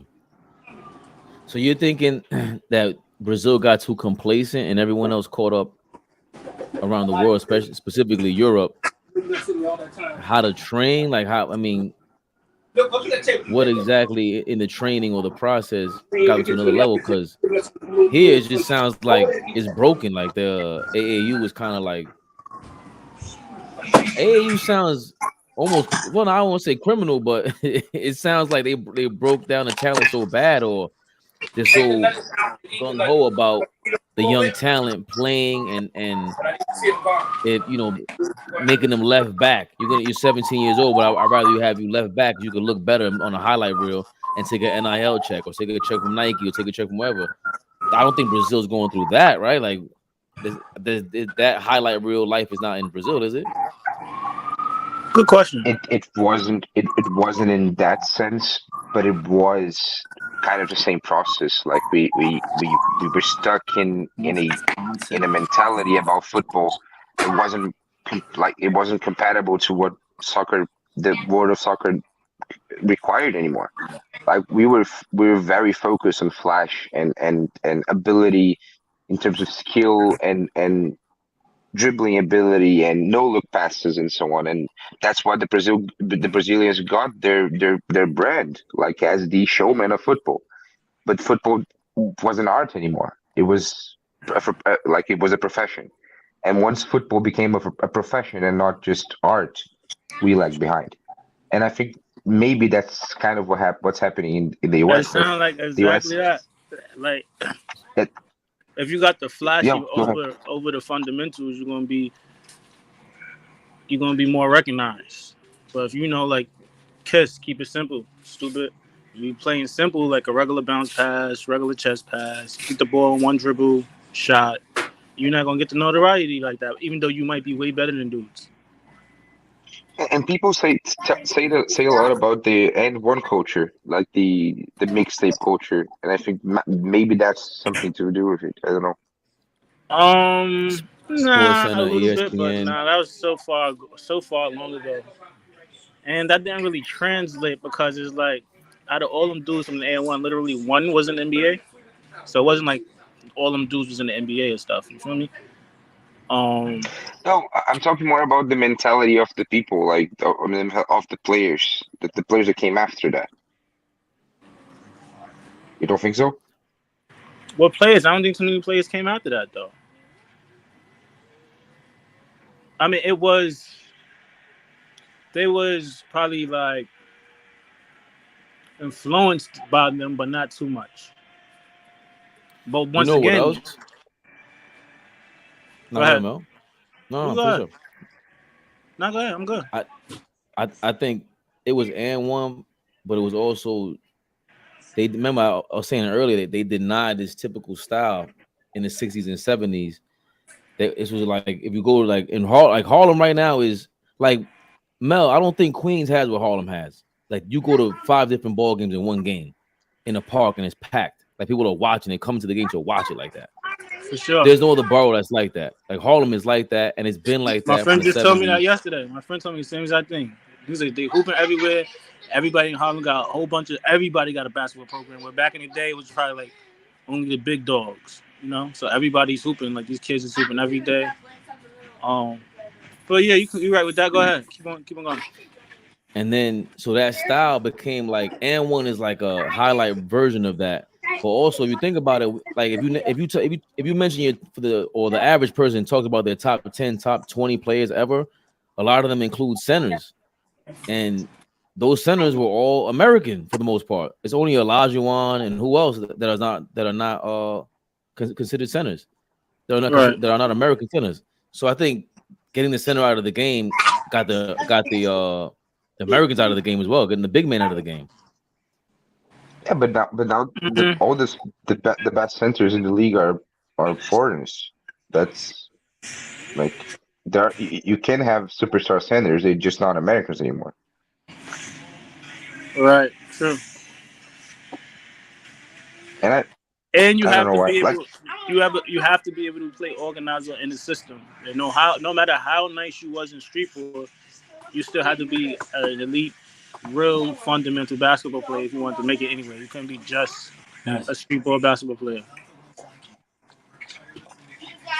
one thing that I see in football, and I don't know if that translates to basketball as well, is that like what people like to watch is it's really difficult to be successful in a professional level doing what people like to watch, like being Neymar or being Kyrie Irving or being those really flashy guys. Like if that's your focus, you need to be an all-time talent to be able to succeed in the highest level. And then people kind of neglect the other sides of the sport a bit.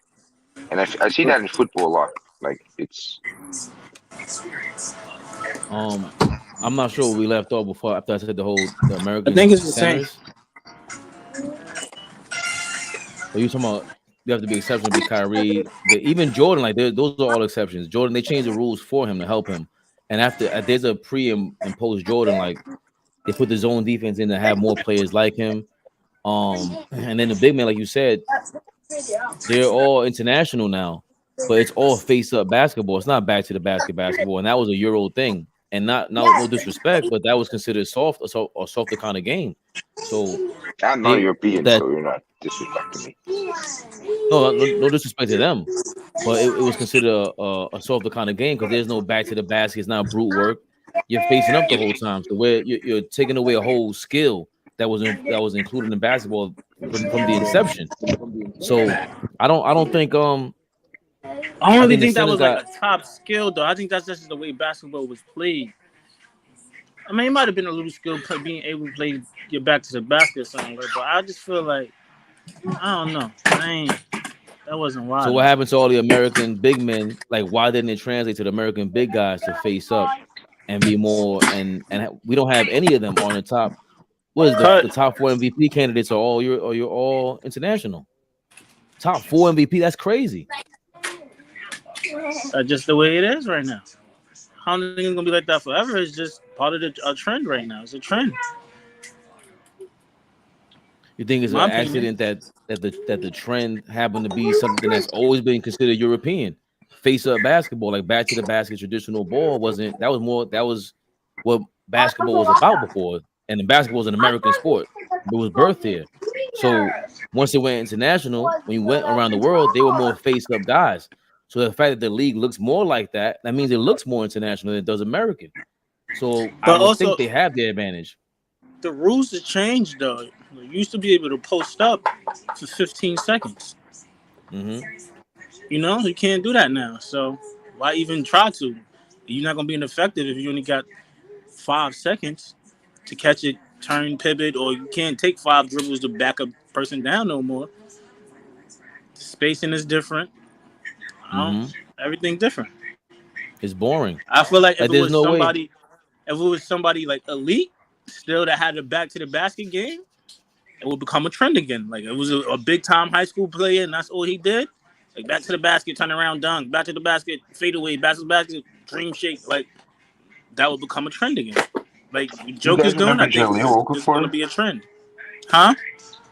You guys remember Jaleel Okafor? Jaleel Okafor, yeah, he was all right. Right, he was one of them. He was the last guy that I remember like coming out of college, and this dude is a straight post up player, and he won the chip And in he Duke killed. And it also. produced. It translated. I don't know what Yeah, happened to his career, but he did his thing in the NBA, I think he right? was injured, and I think he got injured, and then right afterwards they drafted Embiid, and Embiid was just better. So Yeah, that was another waste of pick on Philadelphia's part too. They It drafted wasn't a him. wasted pick. He was good. Not a wasted pick, but now I mean when you look at it now, it's like wow. I agree. It was a wasted pick. Turbo. Like the Looking process at was it hard. now, Was if we're looking trash. at it now, yeah, it is. But back then, yeah, it was a better choice. I mean, we can go back to Yo, certain he drafts averaged when 17 points as a rookie. The The next year process he was averaged trash. 11. Huh? The process was trash. You No, I'm had talking they about Jaleel drafted. Okafor. Yeah, he was a part of it. He's out of here. He's not in the league anymore. Right, but And if then I you have a got rookie and he averages 17 points per game and 1 block, 7 rebounds, that wasn't a horrible pick, bro. it's horrible now. it is even Definitely in it's hindsight. I'm even not talking about back worse. then. You gave it a chance. But now look, I'm talking about the process that's not talking about enough. The process that Philly was going through, where they have Embiid and everything like that. Okay, they gave up. They drafted Drew Holiday. They drafted Mikal Bridges. They could have had a way better squad, but they ruined it with the process. Oh yeah, I'm saying that. Hell yeah. and I think they ruined they it. had a I think chance to draft Tatum. They moved up. They moved up from the number 3 pick to go number 1.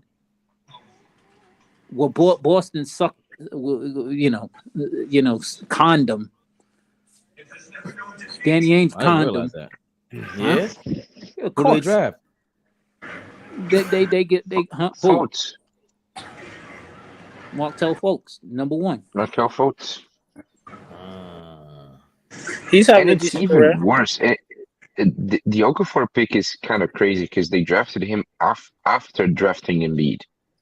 Like they drafted Embiid in 2014, and then they drafted Okafor in 2015. 2015, 2016. So they was probably trying to go old school. 2 bigs, 2 young bigs, both could post up. They didn't know what they was 2015 doing. draft was trash. Also, 2015 draft was trash. The only the only decent guy, like it's Karl Anthony Towns, Russell, Azonia, no Porzingis, and then Booker at 14, basically. And Booker looking like he about to be the best player out of that draft class. I think he is the best player out of that draft. Well, it's a toss up between if you wanna count Karl Anthony Towns because him making all-star appearance. Nah, I think Booker is better than Towns. Huh? What you say, Mel? This draft is pretty horrible. I'm looking at it right now. Well, 15, 16? Yeah, It's 15, yeah, it is. Oh, did you see I'm this? not saying Go ahead. when you was looking at it like, oh yeah, that would be a perfect fit for Philly at that time because you were still playing, back to the basketball. So yeah, it was a good choice at that particular time. But now when you look at it down the road, you're like, what the heck were they thinking? But that's already that's the 2015 always draft. So been like that's them. It's always been drafts drafts are funny like that. It's always been like that. If we go back to the 95 draft, shit, Kevin Garnett was the best player out of the whole entire draft class. If you think about it. So who was it after Philly? When was Okafor pick? He was second. No, third.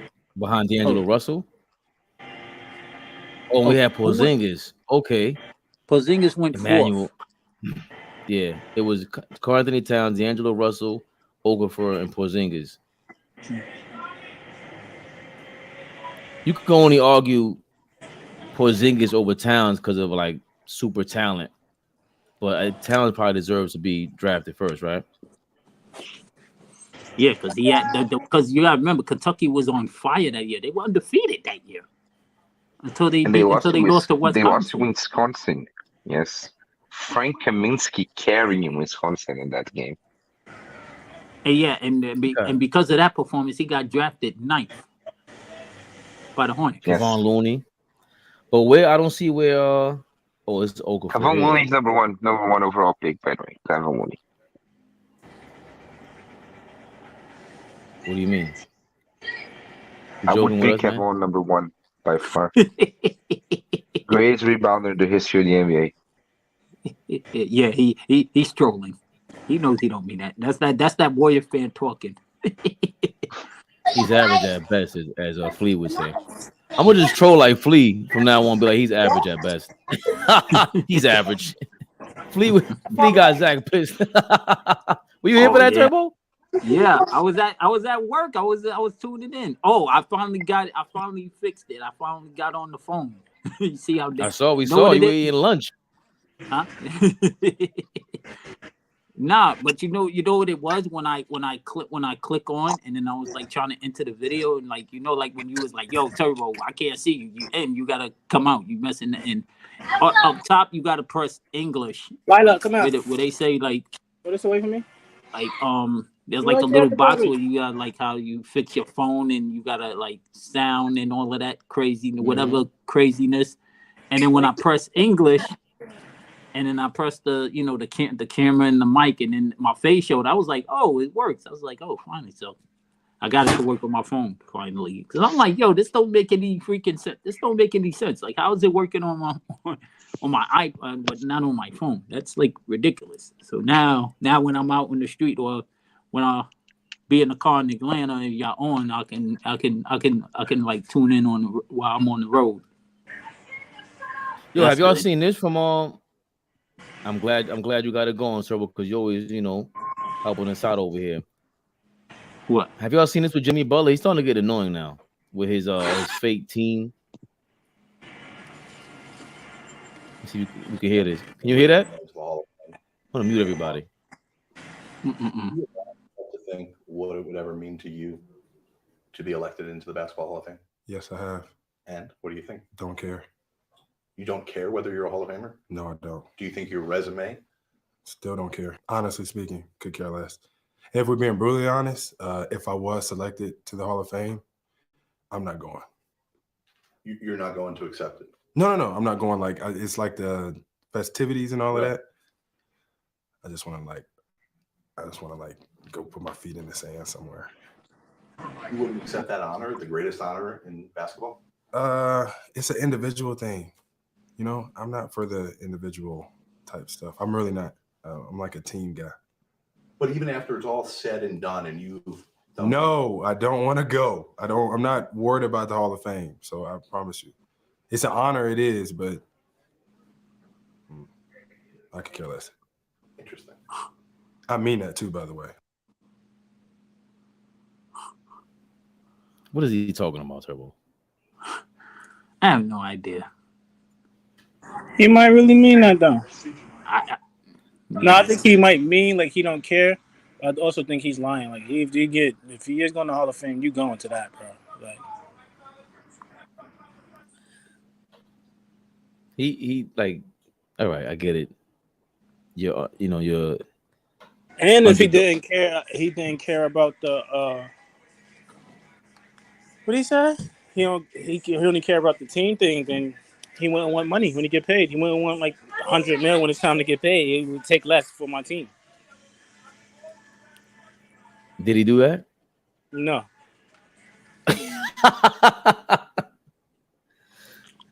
I don't believe him. Because Miami gave him the bag. And plus, he may feel this way now, but down the road, he gonna feel different as he get older. As he get older, he gonna look back and be like, you know what? It is a good honor. And first of all, it is a team. If it wasn't for you, Miami wouldn't be in this situation.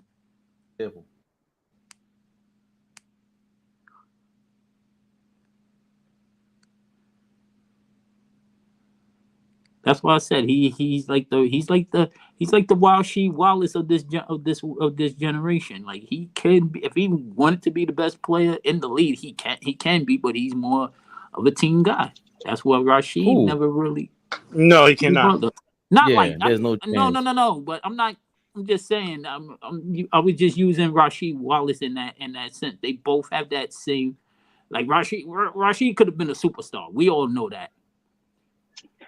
Jimmy has star talent because we seen him when the game, huh? Nah, I just think that's the complete. Nah, Rasheed is the complete opposite issue. Like he's Rasheed Wallace might not be a Hall of Famer. He might not have been a superstar, all out of like a lack of just discipline. Jimmy Butler is totally disciplined. He's very intentional.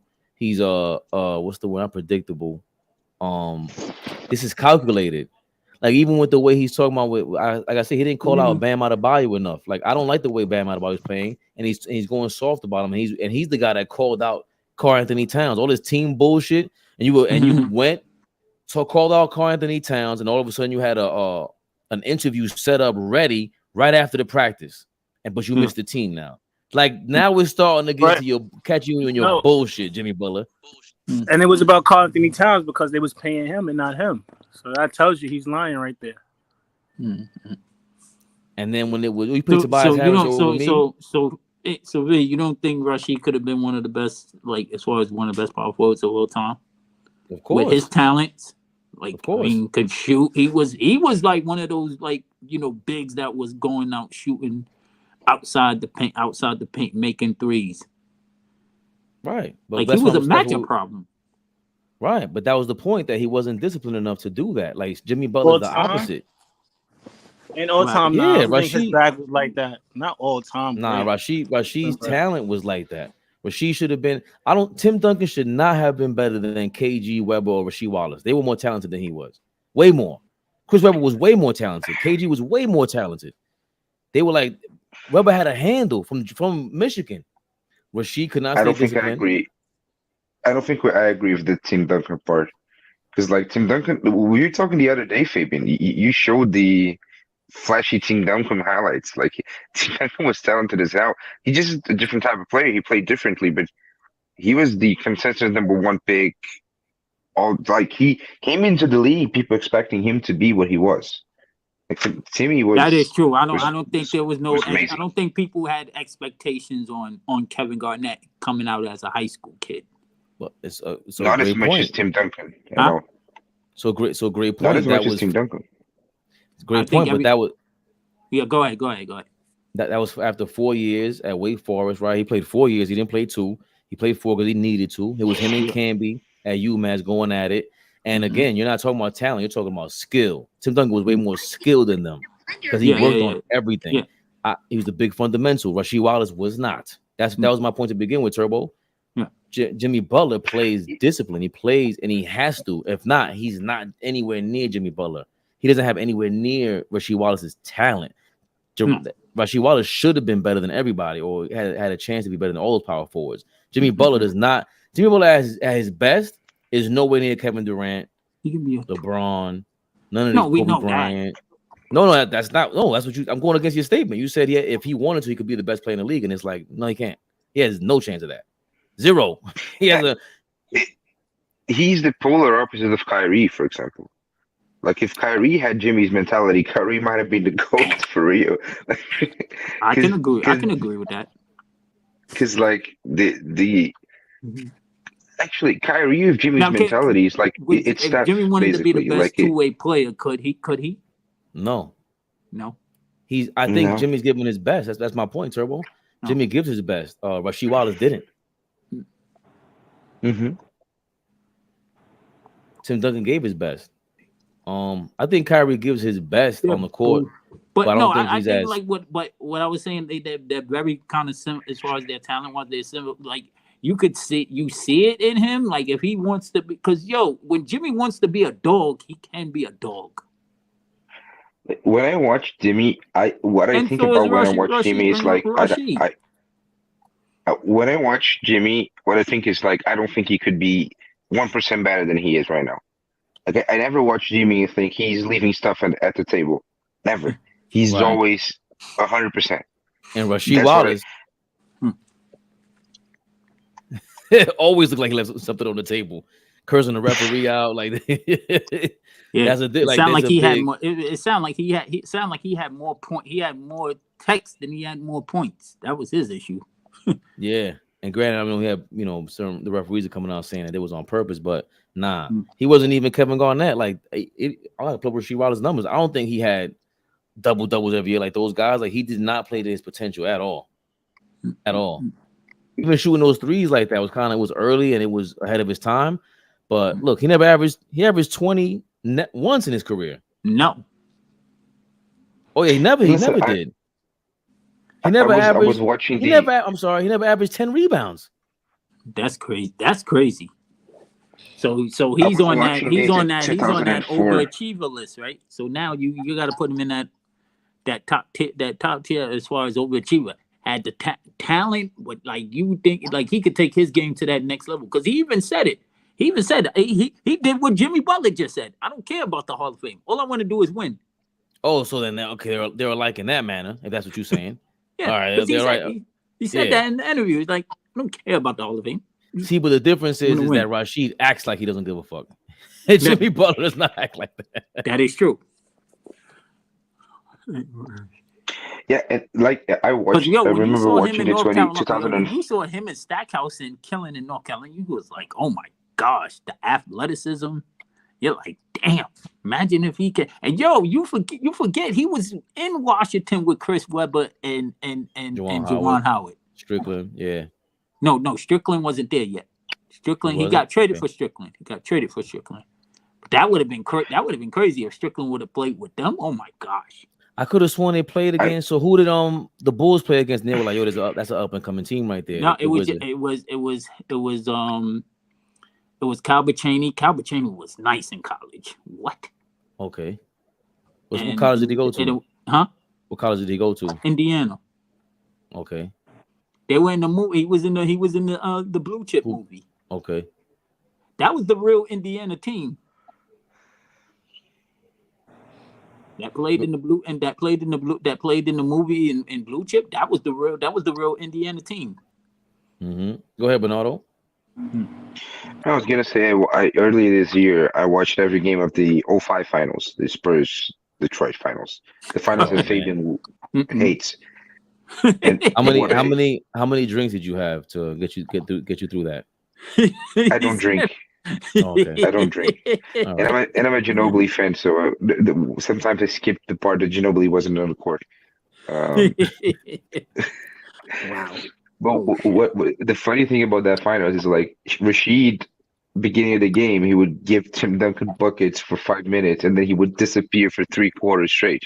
Like he did it a couple of times in that series, and it was funny because like you could see he's a monster talent. He could hit the fadeaway over both shoulders. He could going down low and Duncan and all the stuff that you. I mean, and dunking in your face hard. Like it wasn't like no regular dunk. Like he could like dunk it hard. And then for like 2.5 quarters, just Chauncey Billups and Tayshaun Prince breaking shots over and over again, and then Rasheed would hit another jumper and disappear again. Like it's kind of bizarre to watch him play. When I did, I never watched him like a full series. Game 7 against Game 7 against LA, like he was tearing apart the Lakers for a while there, and then he disappeared for the whole fourth quarter. Like he's a funny guy. Yeah, because that's what he was saying like, yo, if you look at that Lakers series in game, like, yo, the Lakers had nobody to guard him. Even though Robert Horry and Horace Grant and AC Green, they were solid defenders, but come on, those three, that's what would Shaq say? Barbecue chicken alert. I'm like, yo, give me the ball every time. I'm trying to get them in foul trouble. I'm trying to force Shaq to come out and guard me from the 3-point line. Is Mel snoring on there? Hey, by the way, Rod Strickland was on that 96-97 team. Yeah, but Rasheed wasn't on that roster. They got traded for each other. Oh, good point. Yeah, they got traded for Good each other. point. So he got, but the next season, got you. Yeah, got no. you. Deadline. It was a trade deadline. Rashid got traded on the trade deadline. No, Strickland, Ben Wallace. Oh my God. Ben Wallace, Chris Webber. Sheesh. That was crazy. What roster are you looking at now? Rashid was, this is 96. No, Rashid was not on it. 96, 97. Jaron Jackson was all right. Tim Legler. Yeah. Tim Legler went to LaSalle. I didn't know that. Yeah. He's from Philly. Oh, so he knows a lot of dudes. Oh, that's why he's mad cool. He's like an Italian. Yeah. We're looking for Rashid, right? Yeah. That's why he's mad. Yeah, Rashid got traded in the middle of that season. But no, you got to understand, Tim Legler is one of those dudes on ESPN that everybody respects. I know who he is. Yeah, no, I'm saying he's really good. Yeah, but he's always been good. Like he never sold out, and he always looked comfortable in his own skin, as opposed to. And he's a Curry fan. So is he? Of course he is. Because he's an all-time shooter. He's a 3-point shooter. He won a 3-point contest. I forgot about that. He shot like 50+% from 3 in a season. Nah, he was crazy. He made 95. He was crazy. Oh damn, Shamgar was on a 97-98 team. Yeah, for 1 year. He only played one season in the NBA. So he had. See, so where's Rasheed Wallace here? Rashid was in Portland. Oh, that's what you're saying. They traded for each other. Yo, is that Mel? He's really sleeping? Mel is actually snoring. What the hell? That gotta be him snoring.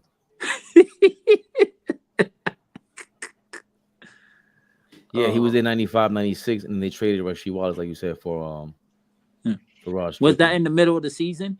It had they don't show it, but I think he got traded in the middle of the season. He got traded during the trade deadline. He's not listed on here. And Robert Pack was on that team. Yeah, Robert Pack was nice. Talking about another little man, and he would dunk on you. Nah, Robert Pack was. You know about that guy, Bernardo? No idea who's Robert. Robert Pack was one of these guys that all these guys, they would talk about. Nobody had that level of talent back then. Robert Pack would. I don't know if he would kill in this era. I gotta look up his stats. Give me a comparison. Who did he play like? From this era, Oladipo a little bit. To like his last year. I would say he was like Nate Robinson. He was like a Nate Robinson in his at that particular time. I would say he was Nate Robinson. As far as with the athleticism and dunking on you, because let's not forget, Nate Robinson caught some heads. Caught some highlights too, yeah. And you forget he blocked Yao Ming's fucking shot. And he dunked on Dwight in the dunk contest as well. But he's 6'2", so he's like, if he's Nate Robinson at 6'2", he's a pretty good player. How tall is Oladipo? 6'4". 6'4", 6'5". But Robert, but these guys were short. Like Robert Pack was 6'2". It's tough. He didn't look like it though. He did look like it. He did look like he was 6'2". He just got above the rim to me. He was still a little guy though. Yeah. Oh, he was drafted in 91?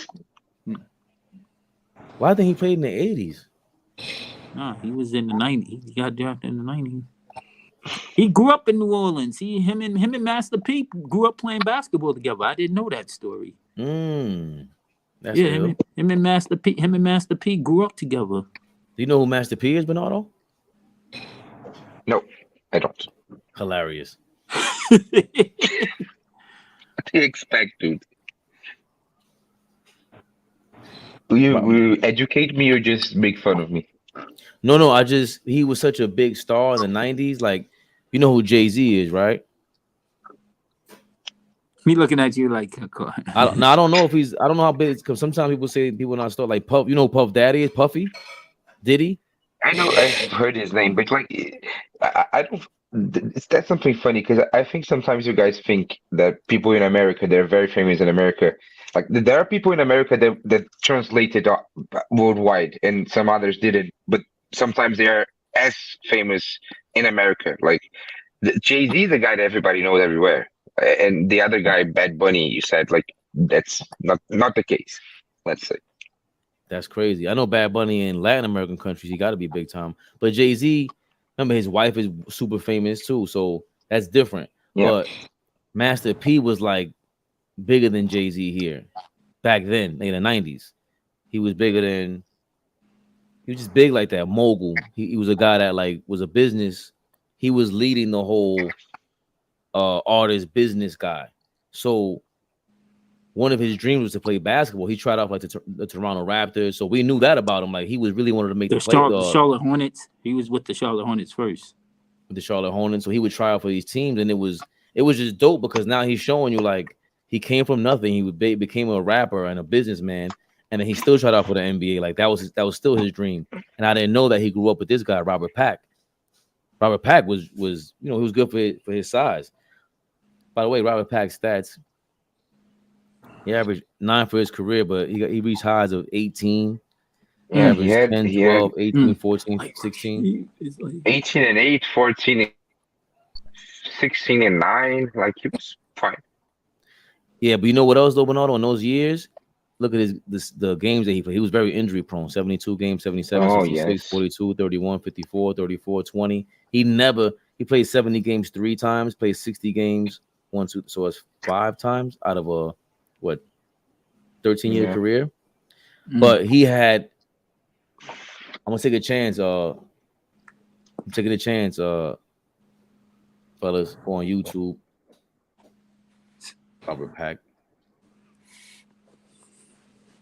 You know, it's funny you talked about Jay-Z, and I remember that here in Brazil, Tom Brady is Giselle's husband.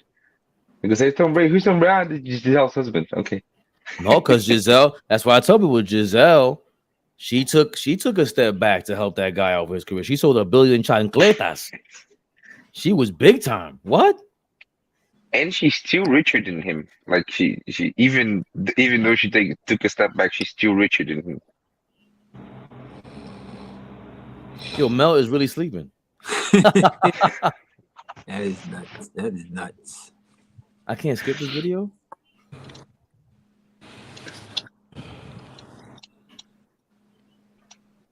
That's crazy. We was just having a crazy conversation, and then all of a sudden, he just suddenly appeared. It's too much traveling for him. He's going crazy out here in the streets of New York. Turbo, the man is going crazy in New York. You see that,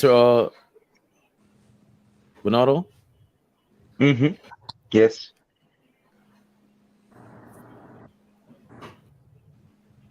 He was strong. He looks like Nate Robb. Even that 2 foot jump, like the off 2 foot, he looks like Nate Robinson.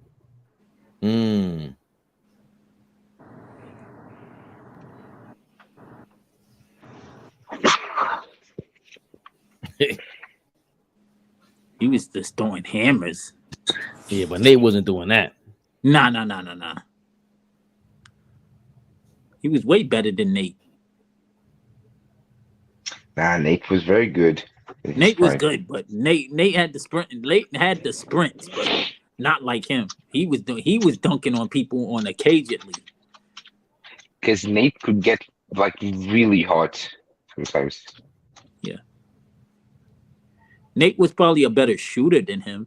If we want to give, he played in Chicago against the Nets in the playoffs. He scored like 50 points. Yeah, I think Nate was better. Yeah, let's look at Nate's stats. Nate's stats are great, but if you look at the playoffs, he had some really crazy games. But Robert Pack, and I think this was the highlight. I think this was his most famed dunk. What, on Sean Kemp? Yeah, because this was the playoff game. Remember, they were down 0-2 against the Sonics.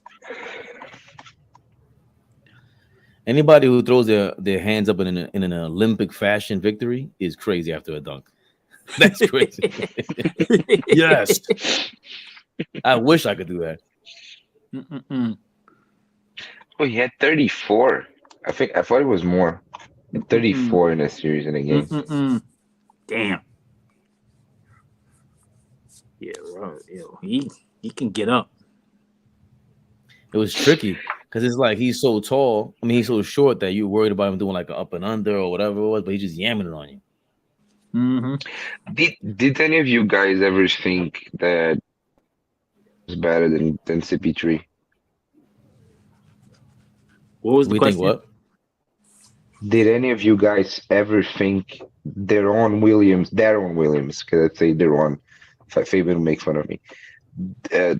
Darren Williams was better than CP3 back in the 2000, mid 2000s. Because people thought that. I remember people talked about that. Most people said some people thought he was going to be the better he was going to be the better version of Jason Kidd because he had the package. Can shoot, he was strong, could go to the basket. Some people thought he was going to be the better version. He was going to be a way better version than Jason Kidd. I thought they were the top 2 point guards when they came in. You had Rondo sneak in there after they won their championship. I'm trying to think who else was in that conversation. Steve Nash. They used to all kill Steve Nash, all of them. Like Steve Nash couldn't guard anybody. Yeah, I'm just you know he's a big Steve Nash fan on Turbo, but I gotta let him know. I'm gonna look up Darren Williams versus Steve Nash head to head right now. Yes, and I will say Steve Nash used to kill him back. There's a game where Steve Nash and CP3 went at it. Like, as great as CP3 was, that young, he could not guard Steve Nash. Steve Nash used to kill right back. Like there was a Hornets Phoenix game. If you look back at it, they each scored like over 30 points, and it was amazing. Deron Williams, on the other hand, was a matchup problem. It reminded me of Marbury versus Iverson in the late 90s because looking back at the stats, it looks like Iverson got the best of him. But when I would watch them, I was a big Iverson fan. So I would watch them and I would think Marbury would give him problems because he was so strong and his legs were strong. And Deron Williams was the same thing. He would give CP3 problems. So I think the Deron Williams was a better point guard thing was really it had some legs to it because he would give CP3 problems. He was a big guard. He was fast. He could keep up with him, and he could score, and he could run the point guard. So that's the guy. Another guy he played today, and he came in the league 10 years too early. He plays in his era. We're talking about him being the best point, like up there with anybody. John Moran, all these guys, because he was a little fundamental. I think I look at his stats, but I thought he was well all around. I don't know. I forgot how well he shot, but that's the first names that come up. It was like Marbury versus Iverson all over again. Yeah. Oh, you talking about Darren Williams? Oh no, Stephon Marbury would have been. He would have been the best in this era. He definitely was like ahead of his time for sure. Marbury was what Marbury was doing. What Marbury was doing back then, he's doing what all the guards are doing now. But I don't think Steve he was Nash versus Deron for their careers. Nash won 13, lost 7. Nash was 15 and 11 and a half, 16 and 11, and Deron was 17 and 9. So it's pretty close. Yeah, it wasn't as bad as I thought. I thought he would average 20 on him in that many amount of games. How about Chris Paul versus Steve Nash? Let's see. What website is that? It's lendofbasketball.com. If you type like X versus X head to head, it's the first link. Yeah, they're usually the first one. See, look at Deron Williams stats. He would average 10, 16, 18, 19, 18, 20, 20. 6 was 4, 9, 10, 10, 10. So he was really a great passer, or he would get the ball in the right hands. But I don't like his free throw percentage, 70, 76, 80, 85, then 80, 84.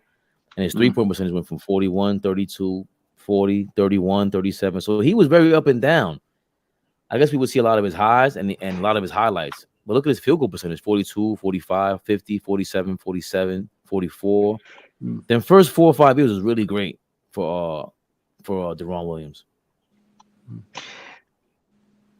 It's the Nash Chris Paul seems more lopsided, but because Chris Paul played against Nash too later on, so he got the 2012, 2013, 14 Steve Nash, but it's like 13 and 9.5 for Nash, 22 and 9.5 for Paul. So that's What do you mean? That's What do pretty you mean he lopsided. got there too late? What I can't hear. What do you mean Say Chris it. Paul got there too late? No, I'm saying he got to play against late career Steve Nash. No, he didn't. Chris Paul was drafted 04, 05. And he was in So the he Western played Conference. against 13, 12, 13, 14 Steve Nash. Past his prime. That's what I mean. Oh, so you're not looking at the whole career that they played each other? No, I'm looking at the whole career right now. But that's the stats for the whole career. Against head to head. Yes, it's Nash 22 and 9. It's Nash 13 and 9. And Chris Paul 22 and 9. Yeah, I remember So, them like, going back and forth. But there's one game that was, I want to say 2008 or 2009, that there was like a super game between they both scored 30 each.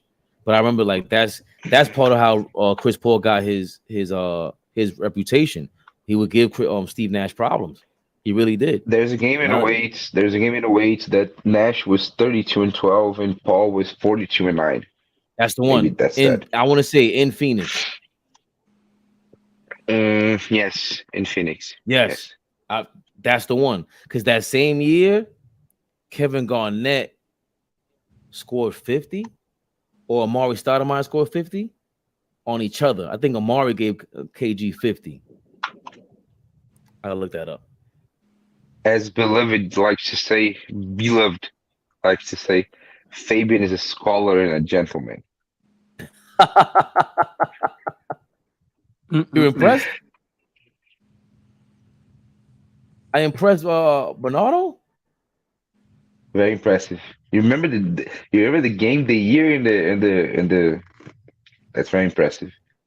No, I just remember because I remember I lived in the Bronx and I remember watching it, the game, and I remember watching the highlights, and I was like, yo, this is crazy because it was two great point guards at their time. I loved Chris Paul at the time. And when Deron Williams would play him, I was like, yo, I don't know who's better. This is crazy. And then when he gave Steve Nash a problem, I wanted to see how Steve Nash responded because I knew Steve Nash couldn't play defense, but at least give it to him. And when he did, I earned more respect for Steve Nash. That made me earn more respect because you're playing somebody who's a one-on-one defender, who's allowed to still kind of grab you because they gave him, they gave him some leeway. Not kinda. Like CP3 was able to play judo against people. Like it was ridiculous. CP3 guarding Steph in 2013, in the 2014 series they played was fucking ridiculous. Oh no, 2014. Like I kind of don't respect CP3 after 2012. After he tore his knee, he was just. That's when I started noticing. Then I saw his highlights. He was punching people. He was punching people in the nuts since college, Bernardo. If you look at CP3 dirty plays on YouTube, he's been a menace since he was 16 years old. That guy, and nobody from his hometown likes him. I won't say nobody, but we got some interviews. He punched Julius High in the groin. In the man, and then he punched a couple of people in the nuts in the NBA, and I could tell just the way people respond to him. Like, if you're great, people will always give you a respect. But then they have that. You know how you drink something, when you drink whatever, you drink some drink that everybody's bragging about, and it just leaves an aftertaste. That's what it looked like when people would talk about Chris Paul. Like, yeah, he's great, but and their face would be like, I don't even want to give him props. Like, I hate him. You know what I'm saying? Like that. So after a while, I'll pick up on it. I'll be like, hold on, nobody likes this guy. And I don't know anybody know Chris Paul, but I could tell like they don't like him. They really don't like that guy. No, but 2014 Chris Paul is pretty good still. 2015 was that series he played against the Spurs that he hit the game winning shot in the series with like 0.6 left. Like that floater off one leg, he was hurt. He was pretty good still.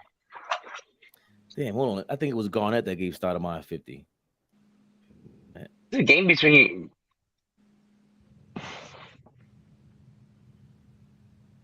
There's a game between Son Duncan in the playoffs that was crazy as well.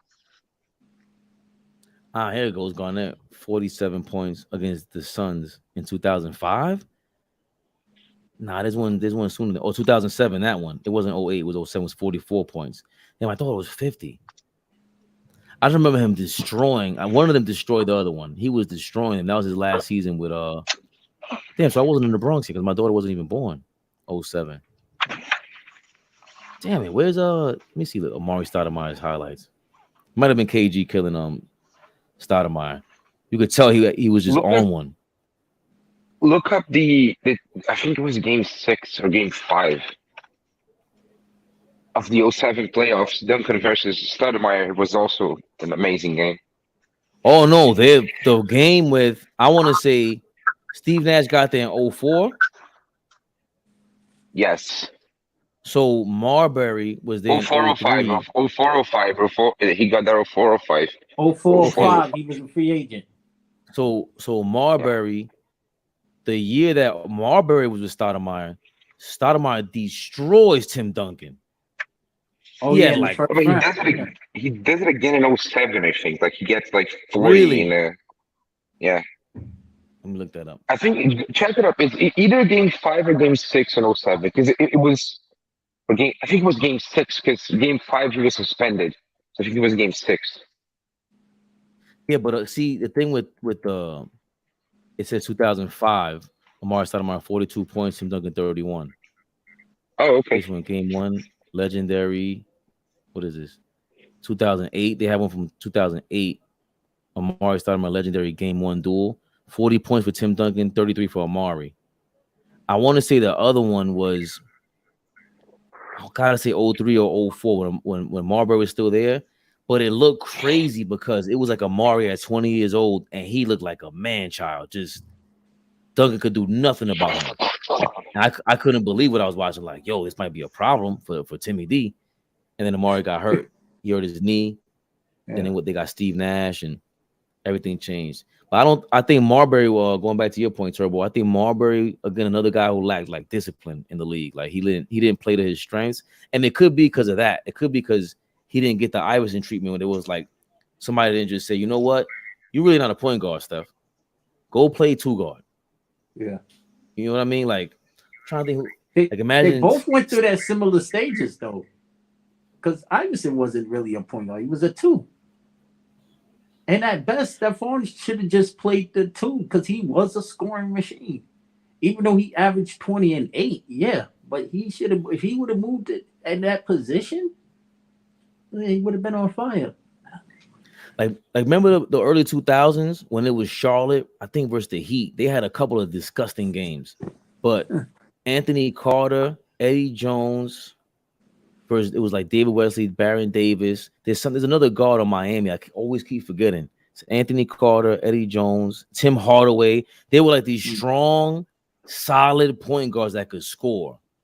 Mm-hmm. And it was like, damn, what if David Wesley was Stephon Marbury and you had Baron Davis and Marbury? You know what I mean? Or you had Tim Hardaway and Stephon Marbury. It would just bring a different dynamic. It would be a shorter backcourt, of course, but it was like at least Steph will be off ball. And that's his biggest issue because Iverson learned how to play off ball. That's the thing about AI. AI does not get enough credit for that. I don't know what coach. I want to know the coach that came up with the Iverson cut. I've yet to Larry Brown. Larry Brown, wasn't it? Wasn't Larry Brown? I think it was Larry Brown. Because Larry Brown put him off the ball as a shooting guard. In 2001, yes. I think that's it. I might be wrong, but I think that's it. Oh no, when he came, he if you watch the documentary that they put out, you could see like, and I think AI knows it now. I think he realized now that his career was over. I think he realized that Larry Brown was the best coach for him in the league. Hey Fabian, Game 6 of the Spurs versus Toronto in 07. Stoudemire had 38 and 13. Nash had 18 and 14 assists on 85% true shooting. Duncan had 24, 13, and 9 blocks and Parker and Ginobili combined for 63 points. Like, look at this fucking game. This must be one of the greatest game ever. What game was that? Which year? Game 607. That series where GR, Stoudemire, and a whole bunch of bench guys from the Suns got suspended because of the hip check. That was that series? Yes. Game 6, 38-13 versus 24-13 and 9 blocks for Timmy.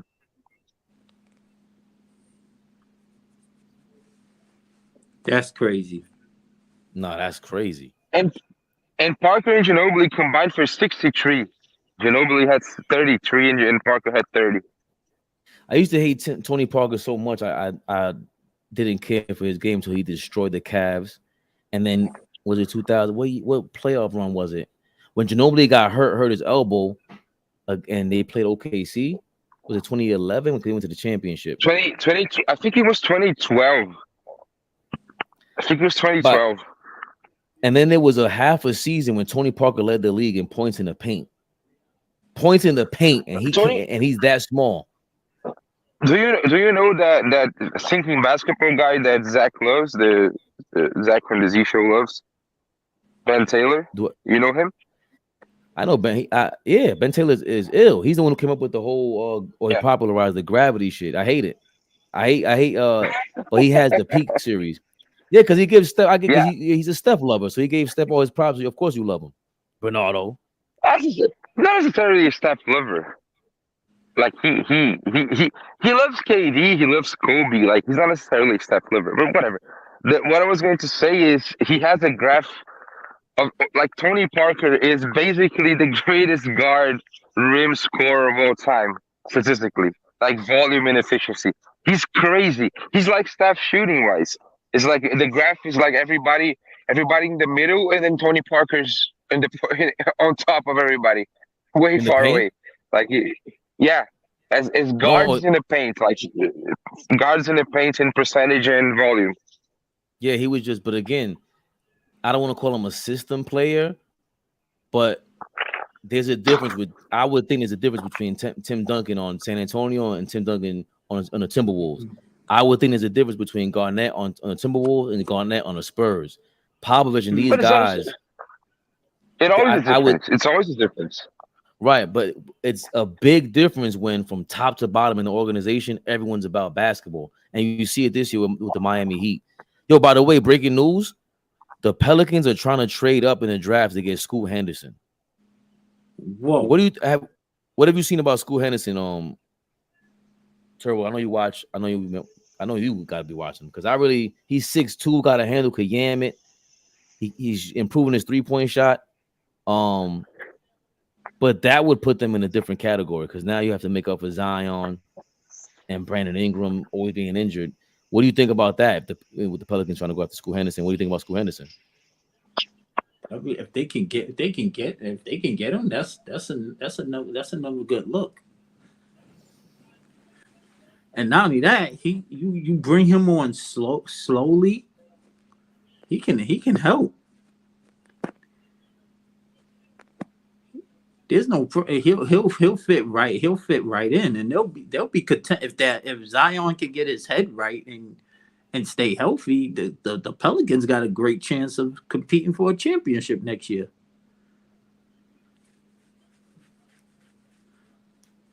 They got the pieces to win the whole thing, and BI got to be healthy. That's the thing. The Pelicans can definitely be a factor. This Scoot Henderson.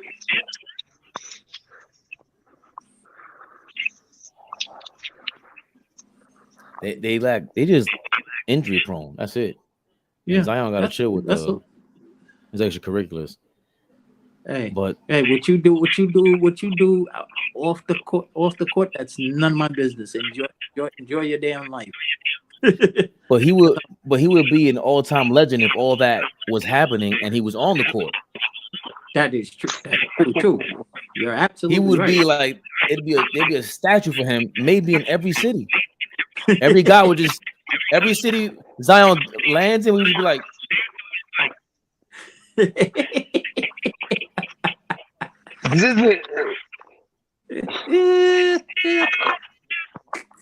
That is funny.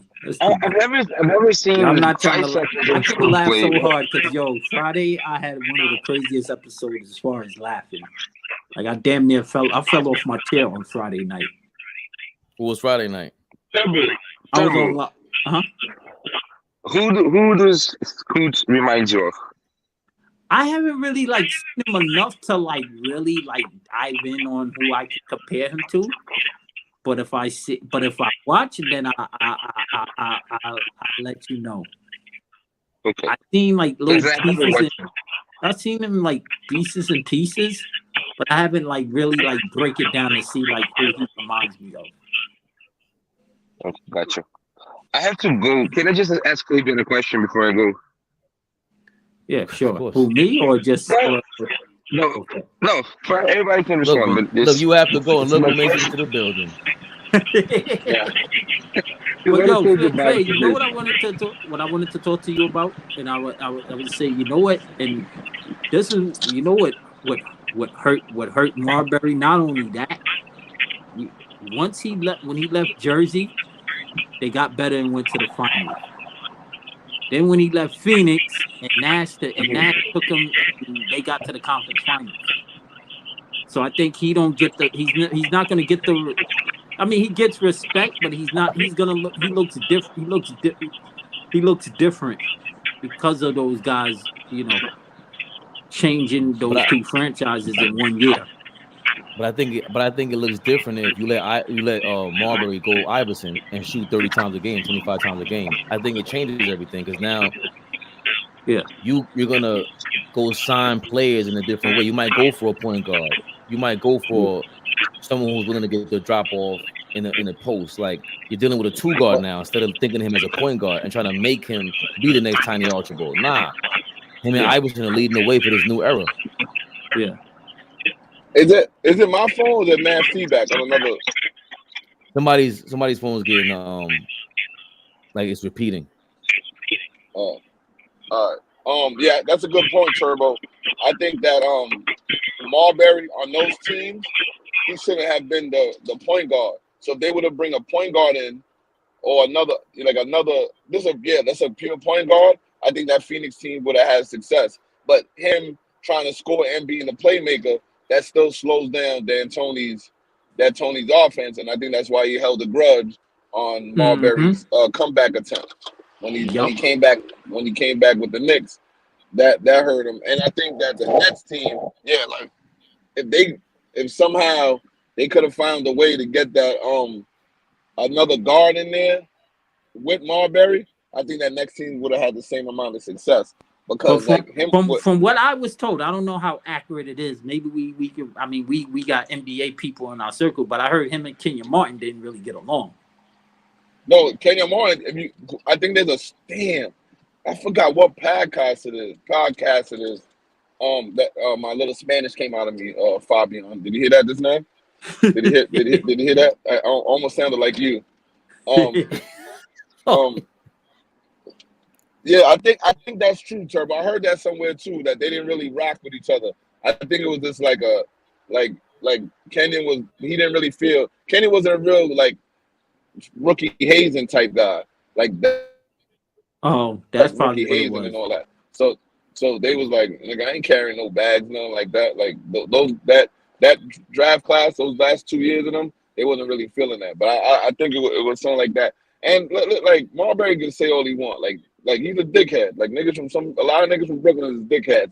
Not in a dickhead sense that where they feel they better than somebody. They just don't like if they have an arrogant being told, or they have a little arrogance about them. Like they feel like nobody came up ever harder than them in the whole world. So they feel that they gotta just always wear that on their shoulder. And Marbury was he wasn't an easy person to get along with, even in Georgia Tech. Like they couldn't wait for him to leave. It's so crazy. But I always tell people, Yo, it's so crazy because me we was just talking the same thing with Rasheed Wallace. That was in North Carolina. Same situation.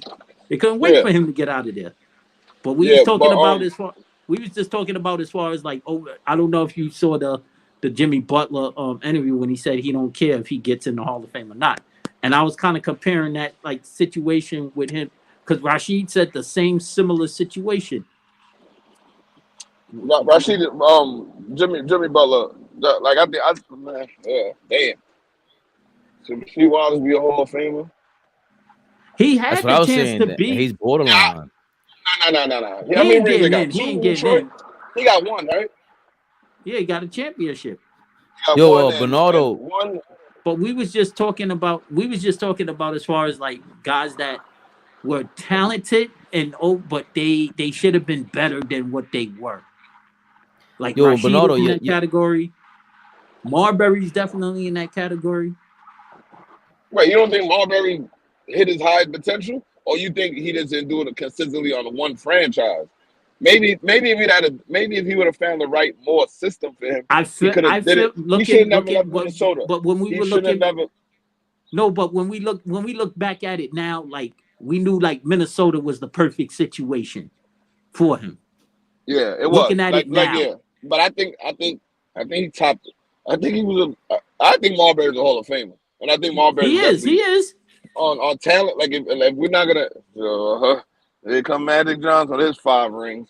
If we're gonna just look on talent, Marbury's definitely top at least 15 point guards all time in the NBA. Nah, I thought he had a Like chance to be a strength. top. Yeah, like strength, skill, shoot. Like he could do everything, and he was lock up. Like he was lock up. Like he'll grab you from the restroom we were saying guard you that from like the restroom. he would have been perfect in this era because what he was doing back then, this is what they're doing now.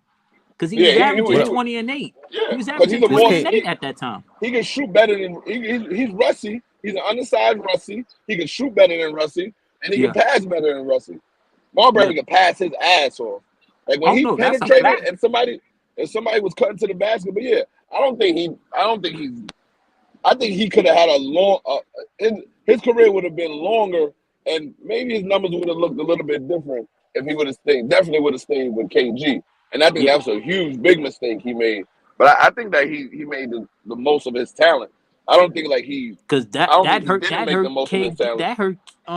Kevin Garnett in a way. Yeah, because he had to deal with Anthony Taylor. He had to deal with Terrell Brandon. He had to deal with like people like that. I'm not saying Terrell Brandon was a bum, but he ain't no like nobody gonna ever Marbury. say he ain't Marbury. He definitely wasn't Marbury. He had to deal with that bum ass general manager that they tried to get Joe Smith a secret deal instead of giving Marbury a secret deal. That was dumb. That's where they messed up in the first place. But that came up on Beloved because Bernardo was asking about Deron Williams and Chris Paul, who was better. And I said, you know what's crazy? When they used to match up, it reminded me of Marbury versus Iverson. Because for me, I was a big Iverson fan, but when he played Marbury, I was always like, yo, damn, Marbury's like staying in front of him. He's so strong, it keeps him at a certain distance. Iverson would do this thing, but I'm like, yo, Marbury gives him problems. That arm on him. He could put that arm on him. He was too strong for AI.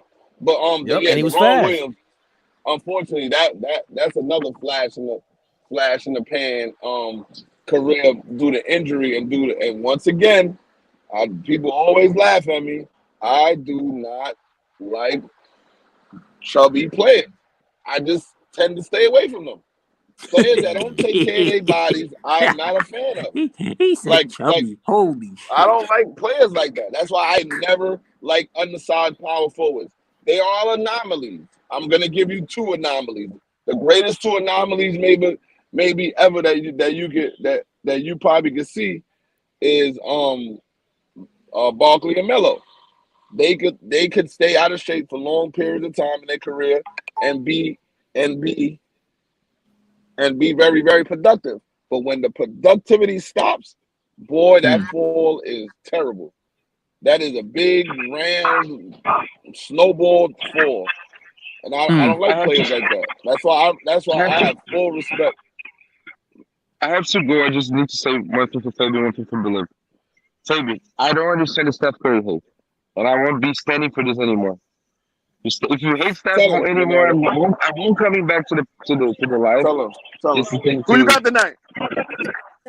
You said you're not coming back to the live unless I say I love Steph if you Curry. continue to hate Steph, not anymore. I got and I got Porter with a big game tonight. I got Porter 15. You got, if I could say something with what Steph? If you continue to hate Steph, I'm not coming back anymore. I won't stand for this. Bernardo. No, we was talking about Stephon Marbury, Bernardo, not if you Steph. leave, Not I'm Steph leaving Curry. too. Bernardo, if Bernardo leaves, I'm leaving. Listen. First of all, I don't know about you guys, but I'm from New York. I don't do well with extortion. You can't extort me. I'm unextortable. So I don't know what to tell you about your bro. But I will say I don't hate Steph Curry at all. I think the conversation with him being better than Magic and stuff like that. I'll entertain it all the time. Like who's on his level? That guy's amazing, bro. Like, nah.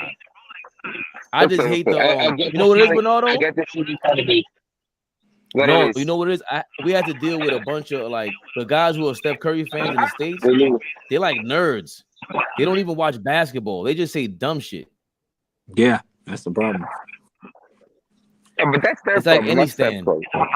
No, I respect you. You're one of the only Steph Curry fans that watch basketball. They don't watch basketball. Yeah. Yeah, I hate every stand. Like the Steph Curry stands are horrible. Steph Curry stands are hating on Clay and Draymond. Like, what the fuck is happening?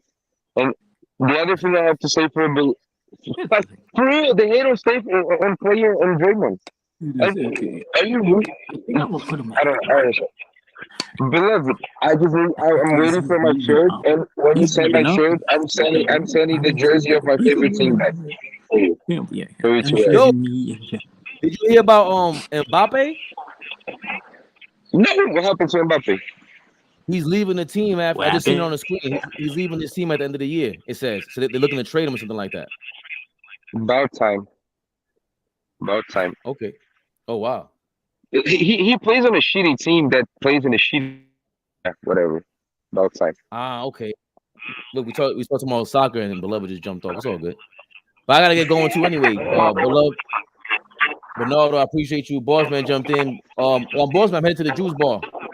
Turbo headed to the juice bar. Mel, I'm headed to the juice. Somebody wake up, Mel. Put him on the IG DM. You're not gonna do it, Turbo?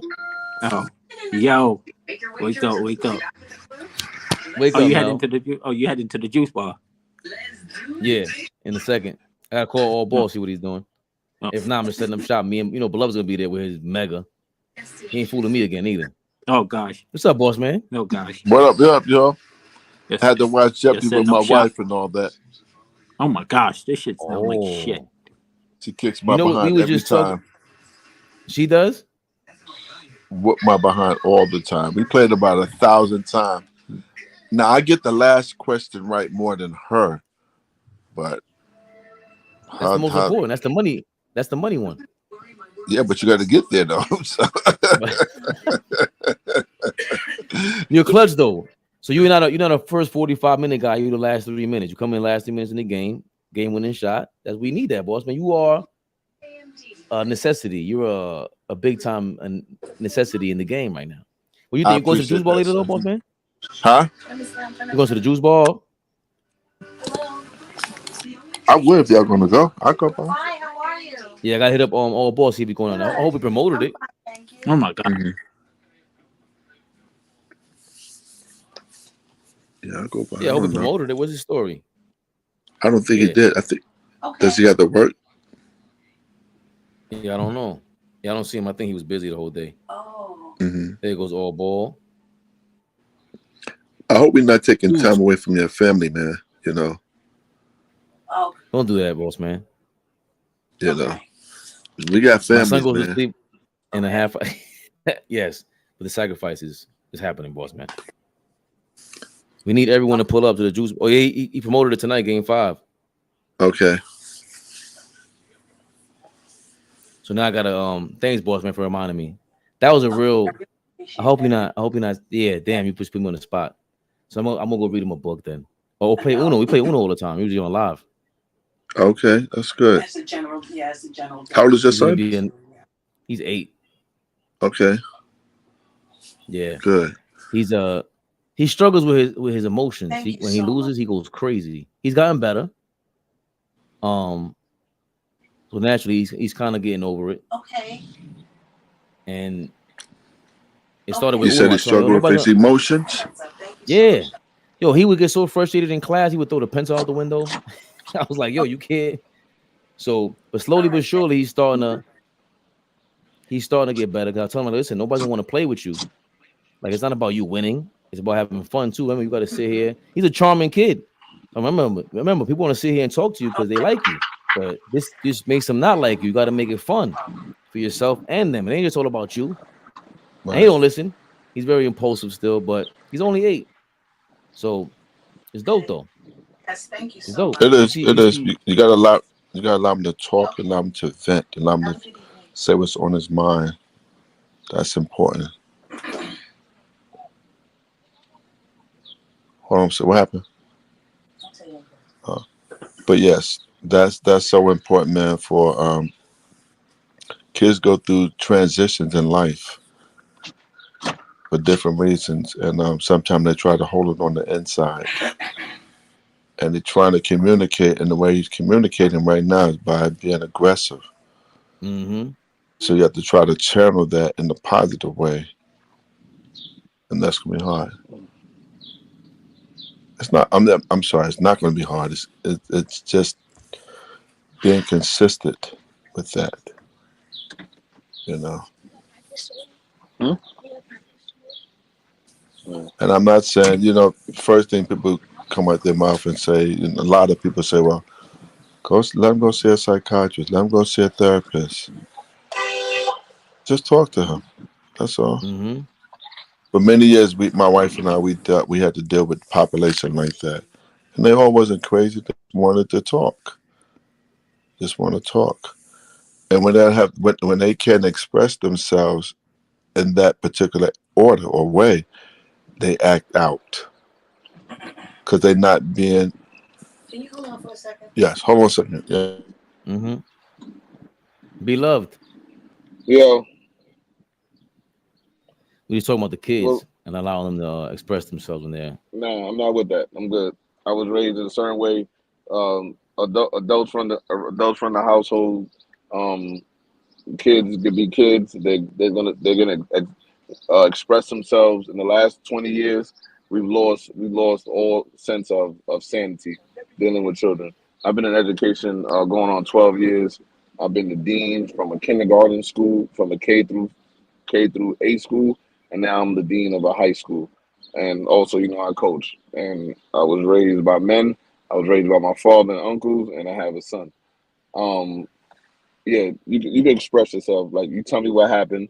All right, you should deal with it this way. Next time, I already told you how to deal with it. Now we're gonna have consequences. There's always a consequence for your actions, and you're gonna get in a situation where nobody wants to hear your excuse. Nobody Right. wants to hear your excuse. Nobody wants to hear your. Nobody's a victim here, and we're gonna hear things like that. And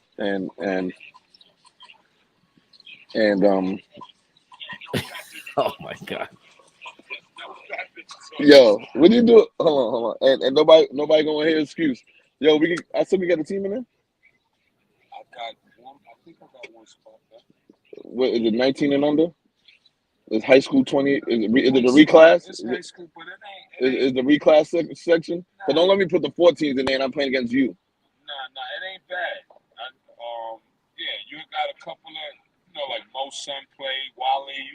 Yeah.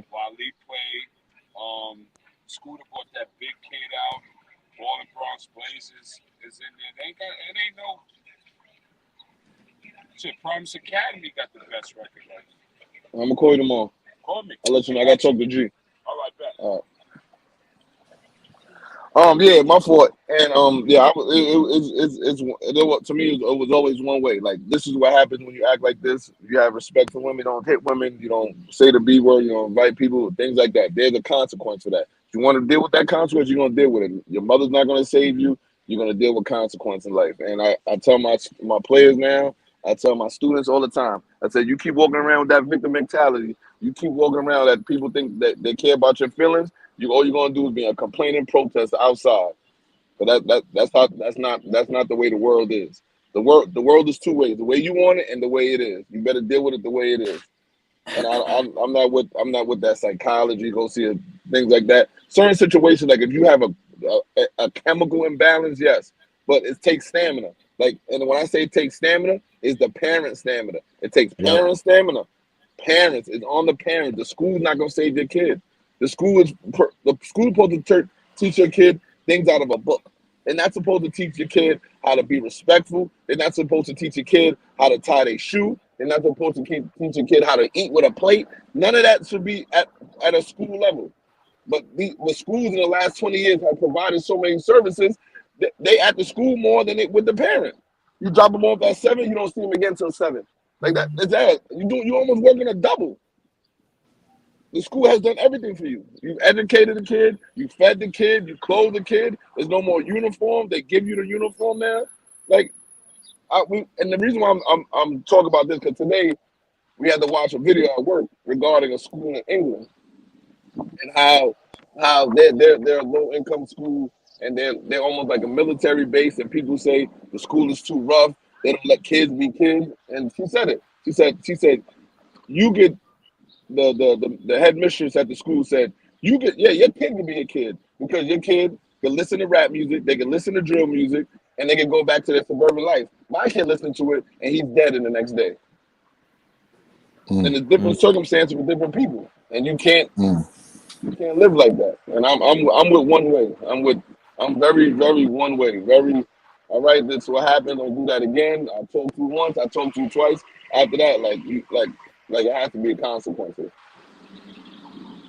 And my son doesn't have no cell phone. He's not gonna get a cell phone until he's 12. He doesn't have a PS3, a PS8, a handheld device. He doesn't have none of that. He plays the toys, he watches movies, and he does basketball. He knows how to socialize with kids. And he doesn't have no electronics. The most electronics he ever gets, guess where he get it from? The school. The school gives him a tablet.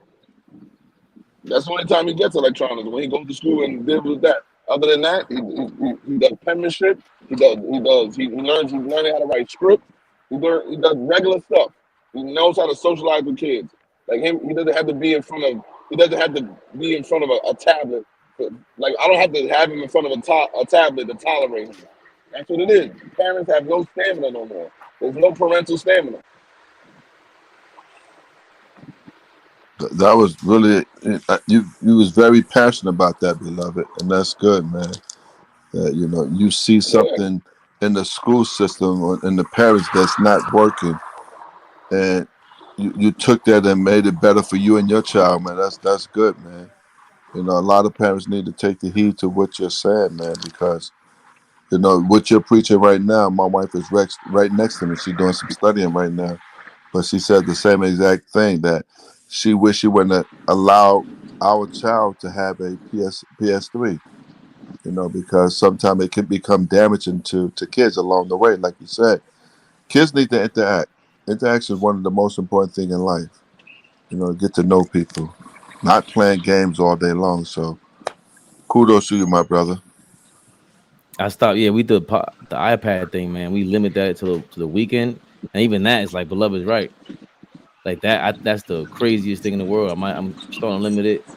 I just figured he loves swimming. He loves basketball, but not. I've never seen him as passionate for anything as swimming. Like, he really loves swimming. So when he comes back from out of the country, I'm gonna put him in a swimming camp, and you get to learn him, and you get to learn, like, that's where he gets competitive, and you see how much he's getting better at something, and all those things help me teach him to calm down or use it as analogies and comparisons, because everybody's different. Like you said earlier on, boss man, some kids don't know how to express the frustration. You go like, "What you frustrated about?" Like, "What's so frustrating?" Like, you gotta talk about it, and he struggles with just releasing it. Just release it, because if you leave it inside, it's like, I get it, you're angry. We're all angry. Nobody wants to lose, but you gotta help them out. You gotta help them go from feeling to just vent, because there's no, if you hold it back, you turn into, like, you only hurting yourself. Really, I know for me it's like that. I can't be too frustrated. You could let it motivate you somewhat, but How people old is don't your know how son? to. He's 8. Hey, okay. Yeah, you. Yeah, my son is 7. Yeah. Well, you saw him yesterday. Right? Yeah. No. He was on the bleachers when he came here with the Gatorade. Yeah. Yeah. So you could tell he's a funny kid. Said something, I sipped up a Gatorade first, something like that, something that he said. So those are all keys, because again, the social interaction is what you start reading people, the body language, and then you know what to say and what not to say. You start getting this, like when you go this to knack, certain this skill events, set. if you go to events in school in Boston, man, you see tournaments all day. Like the kid will be competing, but the little sister got the headphones and the tablet this close to her face because that's the only thing she don't understand, to be still. She don't understand to sit down and watch something. These kids, they just give their kid electronics, sit down with the headphone on. The tablet this close to their face, and they eating goldfish. This right there with gold noodle, like this. They just like it's a drug. And that's not acceptable. That's not the way society is. Society is like that for a small portion of the world, a small portion of the population. But after that, like, you gotta learn how to interact with people. You gotta learn what's good. You gotta learn what's right and wrong. The world doesn't revolve around your feelings. Like, there's right and wrong, and then when people, like, especially in the school system, like there's right and wrong things in the school system. Like, it doesn't matter if you white, black, or whatever color the teacher is. There's right and there's wrong. When the teacher tells you stop talking, you stop talking. I don't care if the teacher's purple. When the teacher tells you to stop talking in class, you stop talking in class. Now, obviously, there's things that teachers shouldn't be doing, and there's unprofessionalism in every industry you go. But everything doesn't have to be a race thing. Everything doesn't, like, yes, there's racism. We know that. Okay, now where we go from there? You're gonna keep begging? You're gonna keep playing the victim card, or you're gonna sit down, use education as just another tool, not the only tool, just another tool to change your situation. And the Spanish teacher, she's from Peru. She's from like the worst hood in Peru ever. So when these kids try to act tough, she goes, "Listen, I've seen kids at 6 years old kill people. 7-year-olds in my neighborhood carry guns and automatic weapons. These kids, these kids are mad because when there's no Wi-Fi, she takes them as a joke. But she says that she doesn't. She goes. I don't understand. Like, in my country, like, we have like real poverty, and like when we go to school, we're very respectful. We try to get out, and I don't understand why it's like this in America. I said, Ms. Gonzalez. So there's two reasons why. I said, in your country, if I don't work and have children, I'm going to starve or probably revert to cannibalism and have to eat my young to survive. In America, you could not work, have multiple children, and live in the same floor as you. I can live on the same floor as you. I can live in your same building, and you go to work every day. That's the difference in America. That's the only difference in America. You go anywhere else and not work and continue to have children, you're going to starve to death. There's no handout. There's no HASA. There's no, in New York City. There's none of that. You think this is poverty? This is not poverty. You take anybody from any third world country and put them in the middle of the worst hood you think it is. They'll think they're on vacation. I have running water for free. I don't go to work. You have running hot water. You don't work. And that's an American thing. Like, I almost fell for that, having that sense of entitlement. And I had to snap out of it. Because once you go and say, "Oh, I'm not willing to work at McDonald's. I'm not willing to work here," like, what? Like, who do you think you are? You better do everything you can. Everybody that comes here from another country, like you said, they always have a different appreciation for what it is because they know what it could be. Nope, not no more. Because you know why? Because they know they're gonna come to America, and it's the reverse.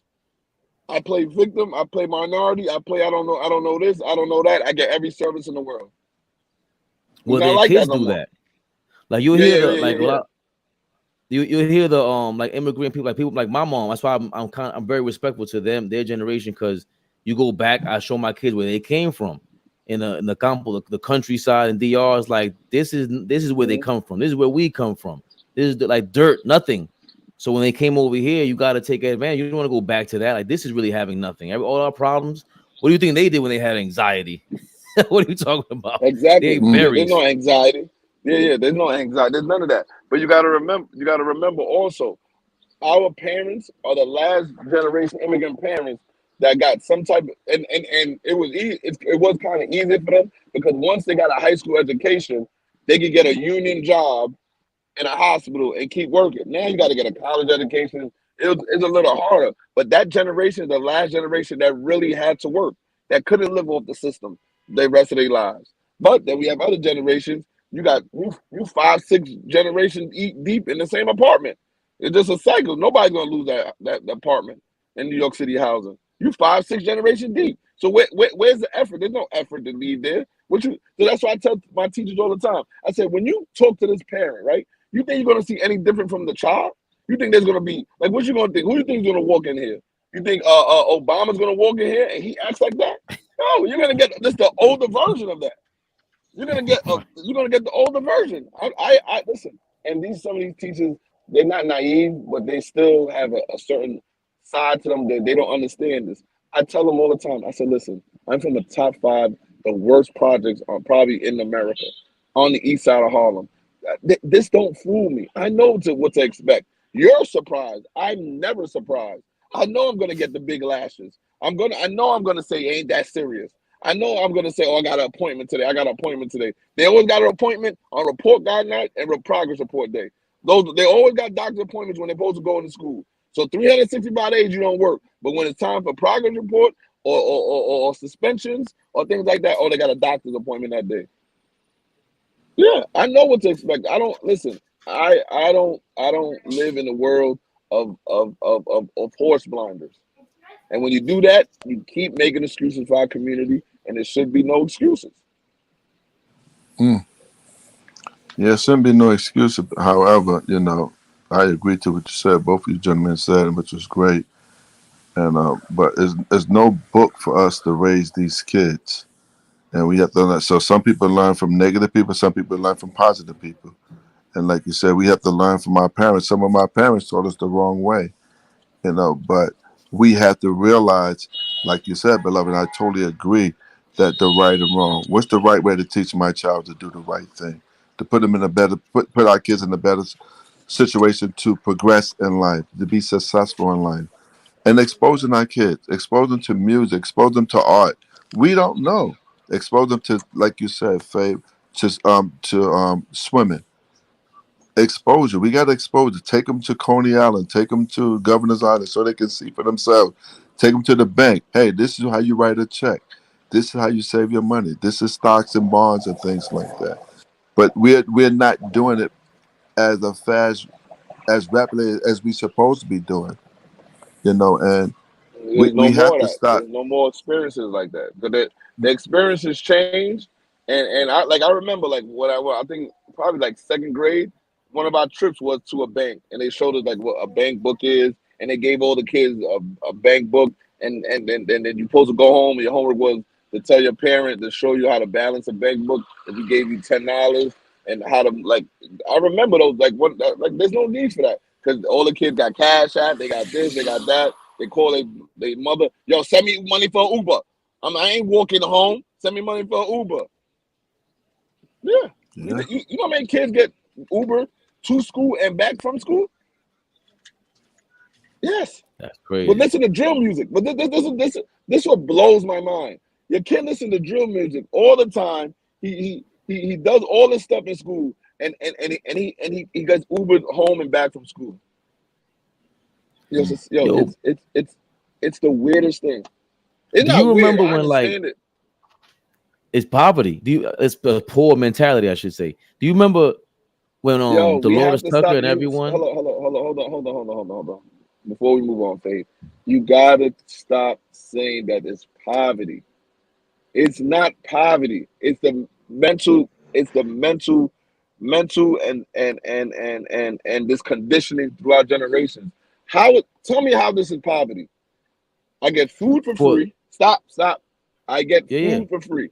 The more kids I have, the higher amount of food I'm gonna get for free. So if I'm a single mother, if I have 2 kids, my average on food stamps a month is $750. My rent is gonna be determined on my income. I have 2 kids. I don't have a job. free. You're gonna get housing. If you work, I know not to work more than 24 hours in a week because that makes my rent go up and that's less money for me. Then when I don't do that and I do that once enough, I'm gonna get the $750 in cash. I mean in food, and they still gonna give me another $300 in cash. Do I work myself out of it? No. I go to Lighthouse and get $30 in crab legs for 3 weeks straight. And what do I give my kids? Pop-Tarts. So what do you call it? If it's not poor, if it's not, I call it mental. There's a mental condition of people in the low income areas. You want to see poverty? Look, you want to see poverty? Go to New Orleans. That's poverty. 1,000%. That's poverty in America. And that's still, listen, go to New Orleans. That's poverty in America. Go to the worst hood in Alabama. That's poverty and that's poverty and that's lack of education. You want to see poverty and without resources, go to countries like Brazil, go to some places in Africa. That's poverty without resources. Our government will still give you food stamps and a place to live. Take anybody from the worst hood of Brazil, go to Brazil for 2 years and don't work. You'll sit there and starve. You'll die. You just die. You would just die. 1,000%. But what I mean by poverty is in the poor class, there's a ceiling to all that. That's low level scamming. So you're not gonna be middle class. You're not gonna be rich doing any of that. It's all low level stuff, and you only think you get away with it. I'm not. You know what I mean? So I think, but that's a mental conditioning that you think that's living. You just think that I got a crib, sometimes I can get fancy clothes when my taxes come in, and that's it. 1,000%. Boss man, your mic went out. Yeah, it's still going. It's still out. I can't hear you. I think when they get a call, it's certain iPhone or certain phones that it does that. It does that too. I don't appreciate that. StreamYard. What's up, Bernardo? We're talking poverty around the world, apparently, comparing ours to Brazil. Yeah, it's not comparable at all. Like Brazil, even I live in Rio, which is a big state, which relative state. Like everybody's mic sounds crazy. Can y'all hear me? You sound good. I think Bernardo sounds like he's in underwater. Yeah, like you underwater, Bernardo. But what I was gonna, can you hear me, Faye? Can y'all hear me? Yeah. Yeah, you good, yeah.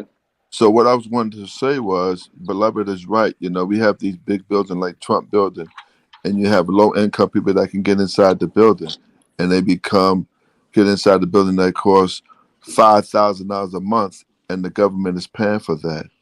But that's what the government is doing for people. They provide their service. However, we take advantage of that. The service is supposed to get you back in your feet.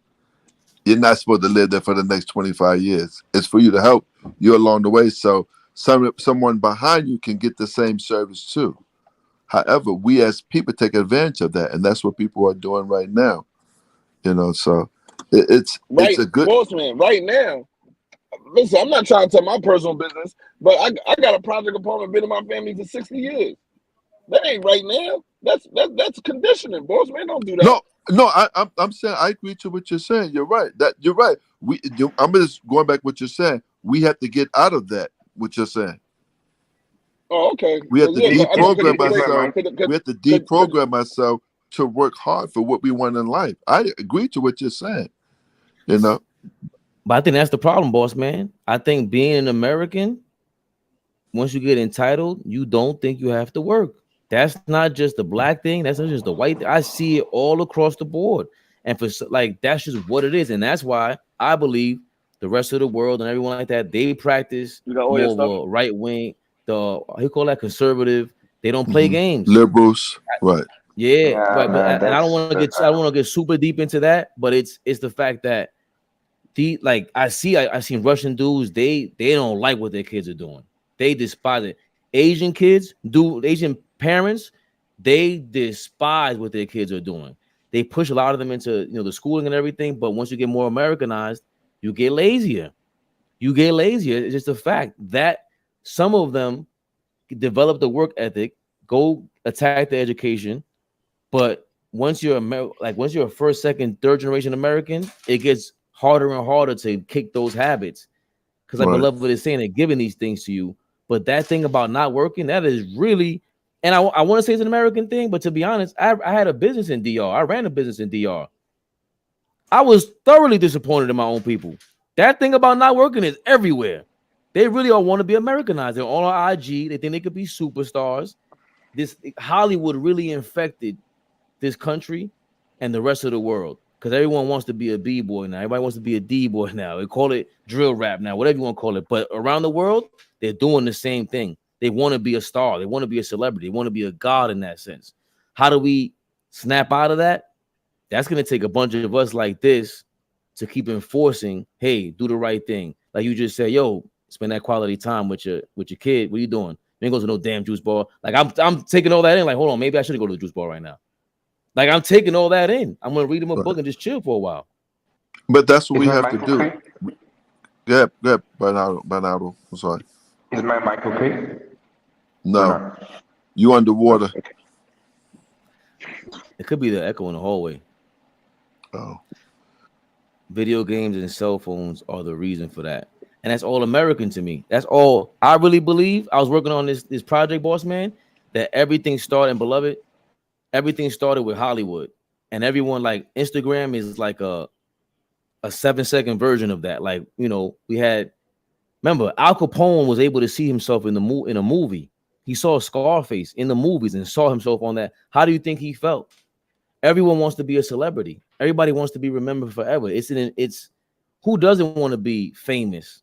You know, that's something that a 12-year-old would dream to be, but they don't know what that really means. You know, because a part of that feels like you are a boss and you are running things because you have this much power for whatever reason. It feels that way, and I think it's addictive. So social media is that. Instagram is that, and I believe it really comes from Hollywood, and how we kick that is just having these platforms. The way we talk about John Morant and Zion, like there's a way to go about all that. I don't care who you are. There's a way to. You've obtained a certain amount of power and money, and you should not funnel it away to the. That's why this whole AAU thing is crazy to me. When Beloved and Flea, all these guys, the way they're talking about it, I'm like, yo, hold on, if y'all know this, what can we do about it? Because that's, if you think about it, how much money's being cut at the kneecaps through AAU, and you see the rest of the world getting better at basketball when we know 90%, 80% of the league is black. How much of that money is going to be leaving if you keep cutting them off at 15 years old to reclassify them as a freshman or whatever the hell they be doing? And this is known. I'm understanding this right now. I would go crazy, but you up against big bank, Nike, the NIL guys. Yeah. He's all millionaires and billionaires, but it's almost like a microcosm. It's a small version of what's really going on, but we got to take hold of that shit. That stuff. Ooh. Can you hear me now? Is my Yes. phone okay now? Okay. Just for talking about poverty, so I'm Brazilian. Poverty in our perspective is a different thing from poverty in yours, probably. So like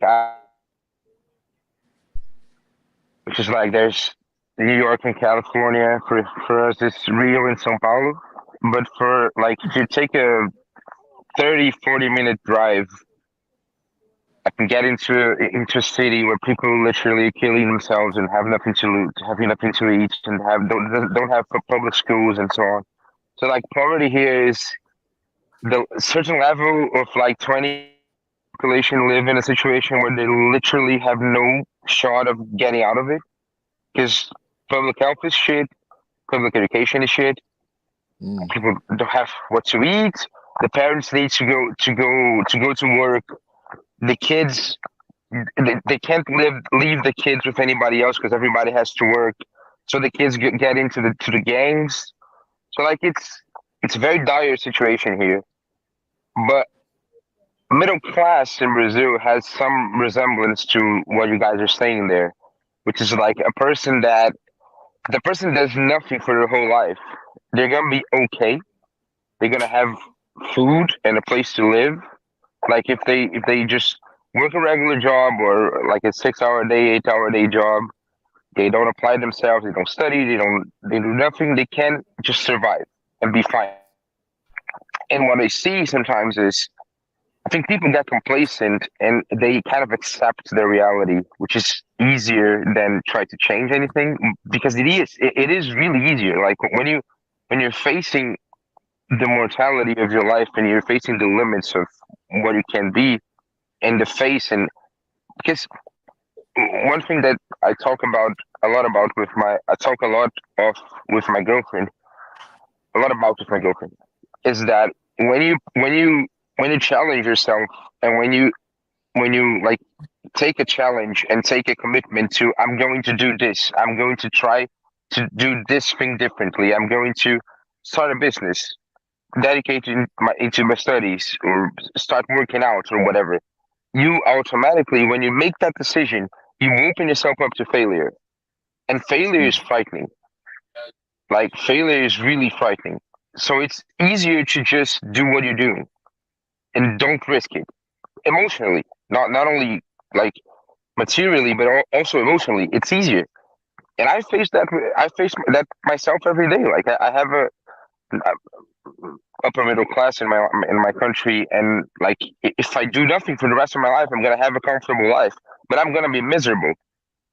But it's scary to just take risks and to no, I have to be better, and that I agree with Beloved. It's like that has nothing to do with poverty. Everybody, every social class, you're gonna see that happening. But the illusion is when the richer stratus of the society do exactly that, their baseline is so high that they still have a rich, comfortable life. When you're poor, your baseline isn't that high, and it looks like you're failing more than the other guy, but you're not. It's just the failure is similar. What I wanted to say.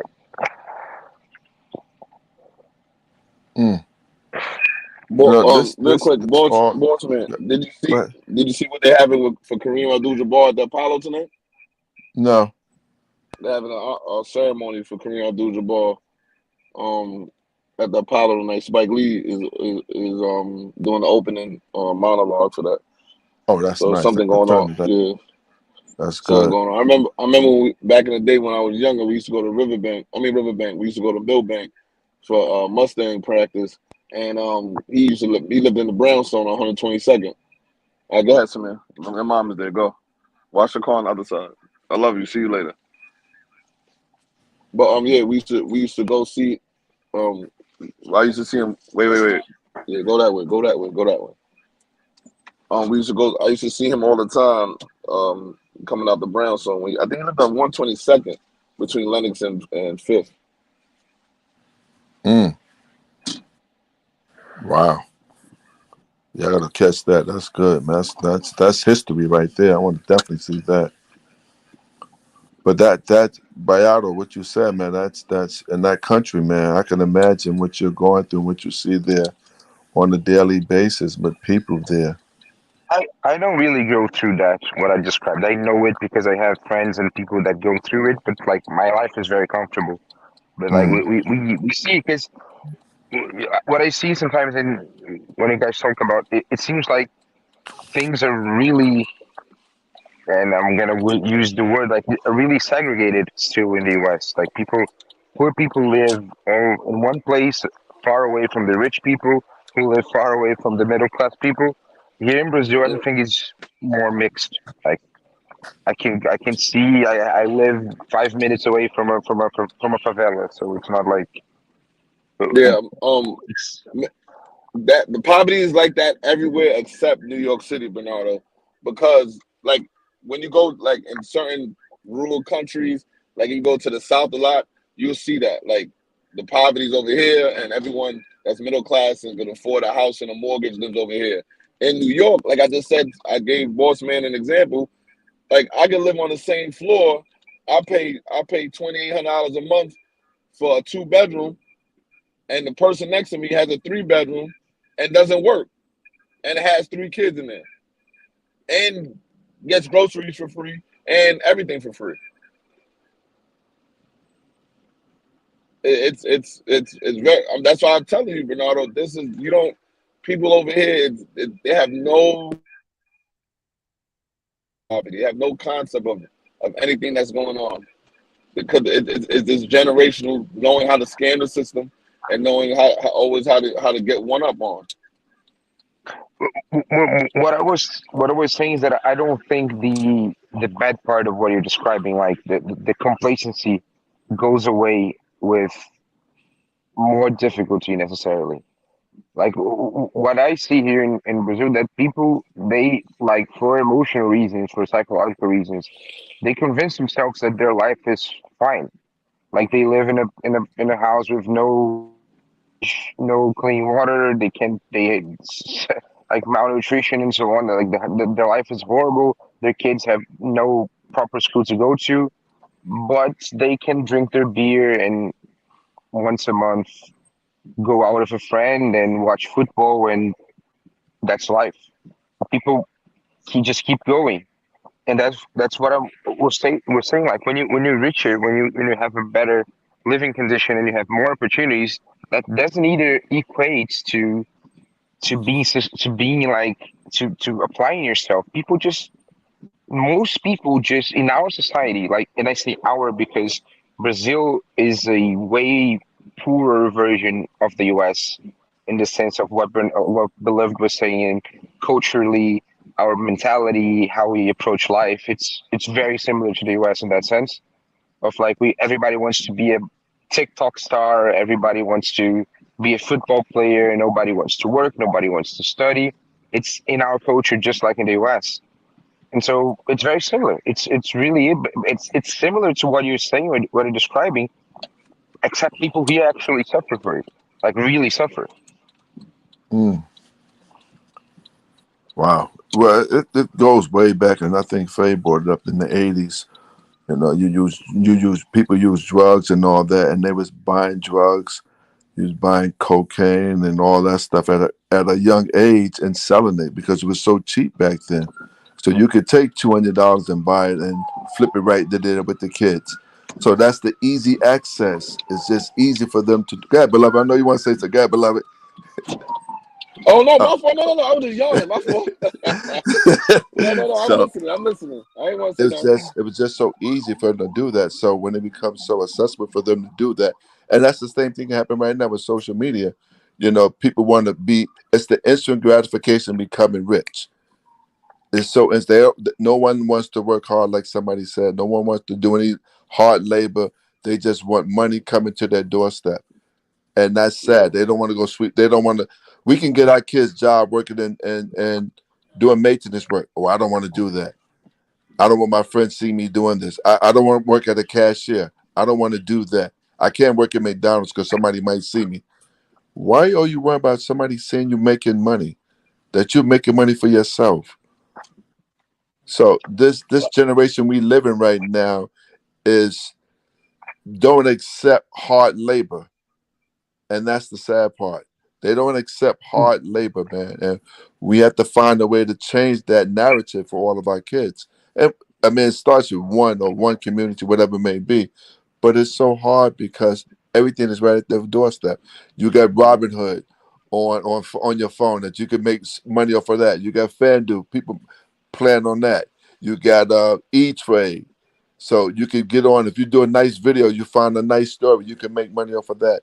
They just finding different ways to make money instead of trying to find it the I'm not gonna say the normal way. I'm not saying what they're doing is wrong, but they don't want to work for their money.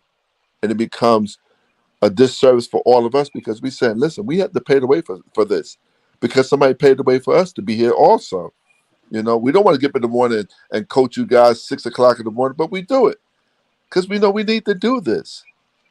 You know, Faye been on But the instant gratification. So Bernardo, they have, like, I know, I don't know if this is offensive to you, a Brazilian butt lift or a BBL. So those are surgeries that so men are starting to get those surgeries. So I was talking to Fabian. Fabian was like, yo, I don't want to go to the gym. He's gonna get some body work done. He was telling me that yesterday that he's getting some body work done in DR, like some liposuction type thing. So like that's the instant gratification. Sometimes we talk about we're not going to the gym and putting in that hard work. So I know he's gonna go get snatched. That's what they say in America, Bernardo. It's called getting snatched. Beloved, I need to That go was good. again, but I need to go Yo, again, but Beloved has a lot just to of think. homoerotic, flagrant speech. And today's Brazilian Valentine's Day, right, Bernardo? What? Today is Brazilian Valentine's Day. Valentine's Day, yes. That's why Beloved's so excited this week. Now I get it. Now I get it. Yes, That's what makes he's a lot of talking sense in the about. world, right? Just I have to go again, but just two quick things. First of all, beloved, I need to have your Instagram for me to send you my address and then send you the shirt for our Valentine's Day, first Valentine's Day together. Second thing is That was very good. no, it's for you. Second thing is here in Brazil we have the extra added danger of instant gratification, which is somebody did a study last year in a university here in Brazil, and they found out that one of the five most dangerous profiles to be when you include class, race, and age, and nationality. One of the five most dangerous profiles for you to be in the whole world, in a sense of risk of getting murdered or getting arrested, is a Brazilian black lower class person from 16 to 24-year-old. Because like a frightening amount of those people here in Brazil are in gangs, in real violent gangs that basically are in wars, territory wars all the time, and it's one of the most dangerous things for you to be in the whole world. And a lot of people are, because it's the easiest and the most direct way for you to getting money and help your family and getting that car you want and that watch you want. And it's a very terrifying situation. It's quite grim. And it reminded me, you guys talking about it, reminded me of that, because like instant gratification, we think about TikTok and whatever, but there's a very dark side of it. There's a very grim side of it. That's it.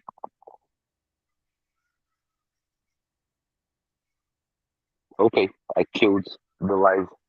No, that was good, man. That's very good, man. You know, I've never been to Brazil before. You know, I want to go there to see the country, but It's a I don't. beautiful country. It really is a beautiful country. Yeah, I want to go and everything. Visit. See, one of our many trips that we want to go on out there. So, Okay, I have to go. Bye. are you working? Faye, where you at, man?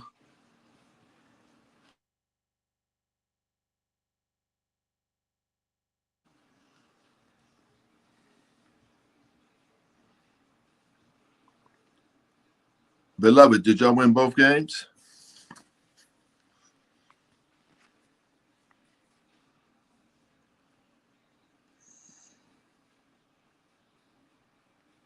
Rockstar Mel.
to be there, but they fooled me. So, yeah. But I can't wait for the next 30 minutes when they get on. Watch some of the game. See what's going to happen. And that's about it. Have some more of these conversation about basketball with the basketball brains of the country, of the world. And that's about it. What else? What else is going on? Well, you know, it's raining in New York City, which is a good thing. Clean the cars, clean the streets, and all that good stuff. And whatever. What else is going on? Our kids are out of school for the summer. Hope our kids get a job this year. These college kids, and some kids got to go to summer school, and that's not a bad thing. Continue on learning. Continue on growing. Continue on listening to your parents. Continue on being the best you can be.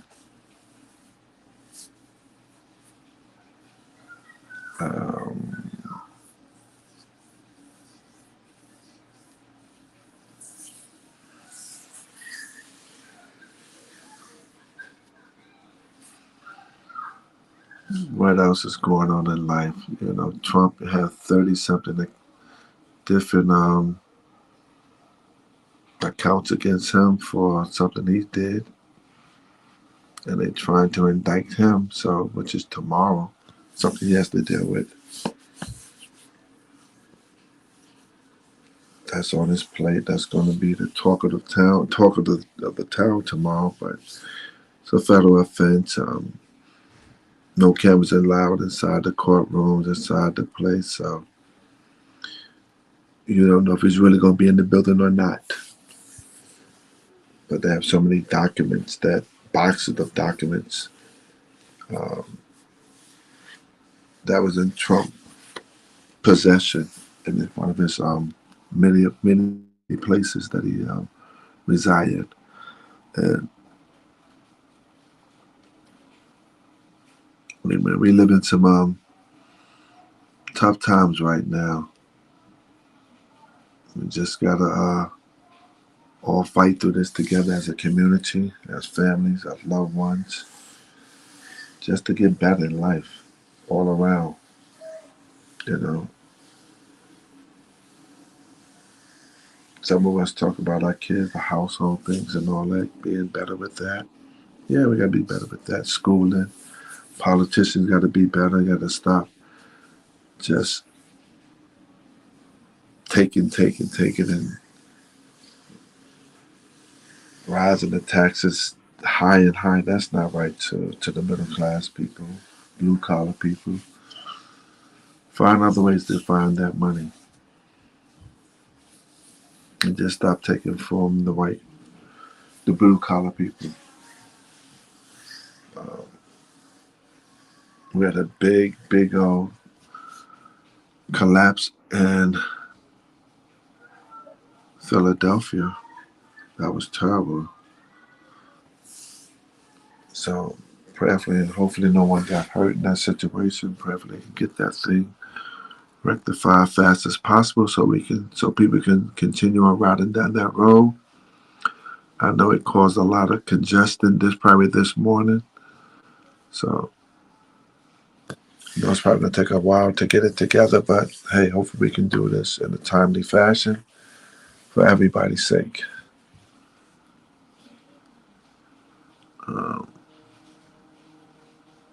What else? Life. Families. Families are more so important, man, to all of us, man. Love your family, respect your family, spend time with your family. Try to find things to do positive and try to continue uplifting each other. Don't try to tear people down, uplift each other. Everybody got some kind of good on the inside of them. Try to help people, Try to, when you see somebody doing something wrong, let them know. Let them know. It's important. If you're a church going person, pray to God. Read the Bible. Read one of the stories in the Bible. It's definitely beneficial to you or to your family or to a loved one, whatever it may be. But it's important.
guys. So it's hard to make a list of who's the top 5 at this spot, who's the top 5 at that spot. Because when you've seen all of these dudes play and you like, yeah, Joker can do this, this, and this, but you're like, you know what a king can do. You know Joker could do nothing with a king. You know Joker could do nothing with Shaq. You know Joker could do nothing with David Robinson in the paint. Joker can stretch you out and knock down that 3. And Joker can pass. He can handle the ball, he can pass. But when you put him against other guys and he's going in foul trouble, because those other guys are going to put him on that block, and Joker's defense is he shows big and puts his hands up. That's Joker's defense. Is he shows big and he puts his hands up. He's not a shot blocker.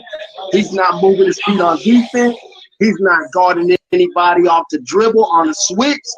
When he gets caught in a switch, he's dropping back on defense. He's not playing D. He's dropping back into the paint. So there's things that he can't do that other guys can do to where you can't say his skill set.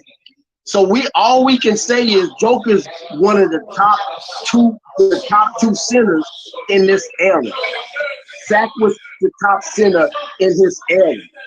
Akeem was the top center in his era. We can't cross switch with eras with centers because you didn't allow centers to do certain things in certain eras. It's hard to do that. You say he the top 2 center in his era. Who's the number 1?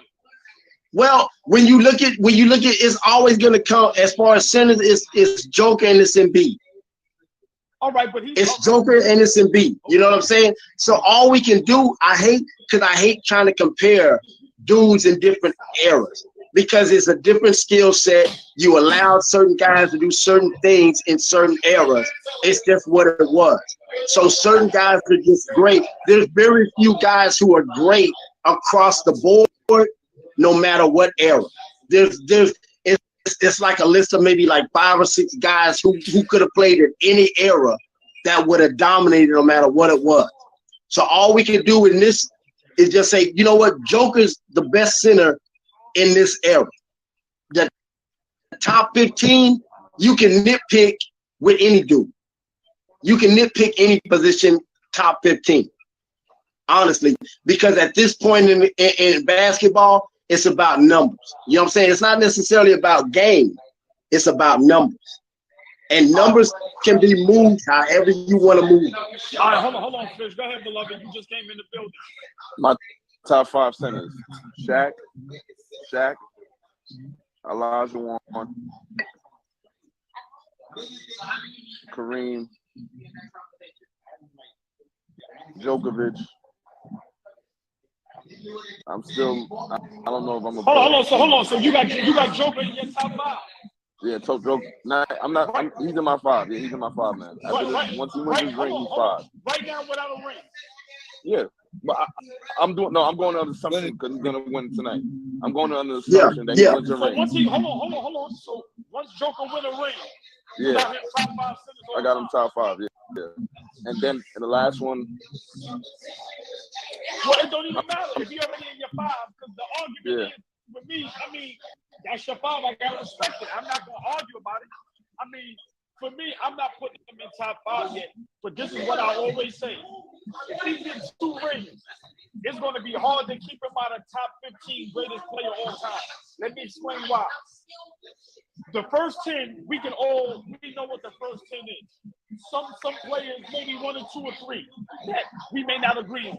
But we all know the Shaq, Magic, Bird, Jordan, LeBron, Kobe. Like, we can, but after that first 10, them next 5, if Joker get 2, how can you argue he ain't going to be top 15? See? Joker top 10. Joker top 10 player with a ring, with 2 rings. You can make an argument. Look, listen. If somebody said Joker's top 10 with 1 ring, I wouldn't complain about that, right? So no, hold on. But you can make an argument and say, wait, Fish, stay there. Wait. Sorry to cut you off. Let's run through a top 10 right now, and let's just see who we would take out. Let's try to agree on 10. Do we agree with Jordan? Yeah. Magic? Yeah. Remember, no order. Larry Bird? Yeah. Tim Duncan? Yeah. Shaq? Yeah. Kobe Bryant? Yeah. All right, that's 6. Y'all give me 4 more. LeBron. 7. LeBron. KD. LeBron. I don't agree with KD's top 10 all time. I would say Elijah Wan. KD. All right, hold on. Elijah Wan. All right, that's 8. I agree with Elijah Wan. Yeah, I agree with Elijah Wan. Elijah Wan makes 8. And Isaiah. For me, I would say Kareem, and I would say Russell. All right, so hold on. Yo, Fish, Isaiah's not in your top 10 all time? Over those guys, who you taking out? All right, no, hold on, no. Bill Russell. We ain't gotta worry about that. No, wait. We ain't gotta worry about that. Remember what I said? 1, 2, or 3 players we're not gonna agree on, but we agree. We just named 10, right? Now, if you go 15, now let's say KD, let's say Isaiah Thomas, let's say KG, let's say Dirk, or some older players. Curry. Joker get in there with 1 ring. I would put Joker over KD because KD didn't dominate like Joker had. I would put Joker over KD because KD and Kawhi Leonard haven't dominated in the league like Joker had. No. Who are we? No. We named our 10. Who are we taking out? Because y'all said if he get 1 ring, he's top 10. Who are we taking out? I didn't say that. No, not you. I'm just saying, Mr. Right now. For me, if he get 1 ring, who are y'all taking out that top 10? I don't know. That's what I'm saying. It's selective. I don't know if I could take anybody out that top 10. Mr. Right now, talk to me. I don't know if I can take anybody out of that top 10 because that top 10 was 1 or 2 in the league for their career. For their whole career. From almost other than Kobe, that top 10 was 1 or 2 in the league for their career. So it'd be hard to put them in that top 10. What year did Bill Russell retire? I don't know. I can't take Bill Russell out the top 10. I can't take anybody out the top 10 if your name is on the Finals MVP trophy. That's a thank you trophy. That don't mean no. That's 11 championships. So in 50 years, you know that's 11 championships. You know, in 50 years, LeBron's gonna have a trophy named after him, right?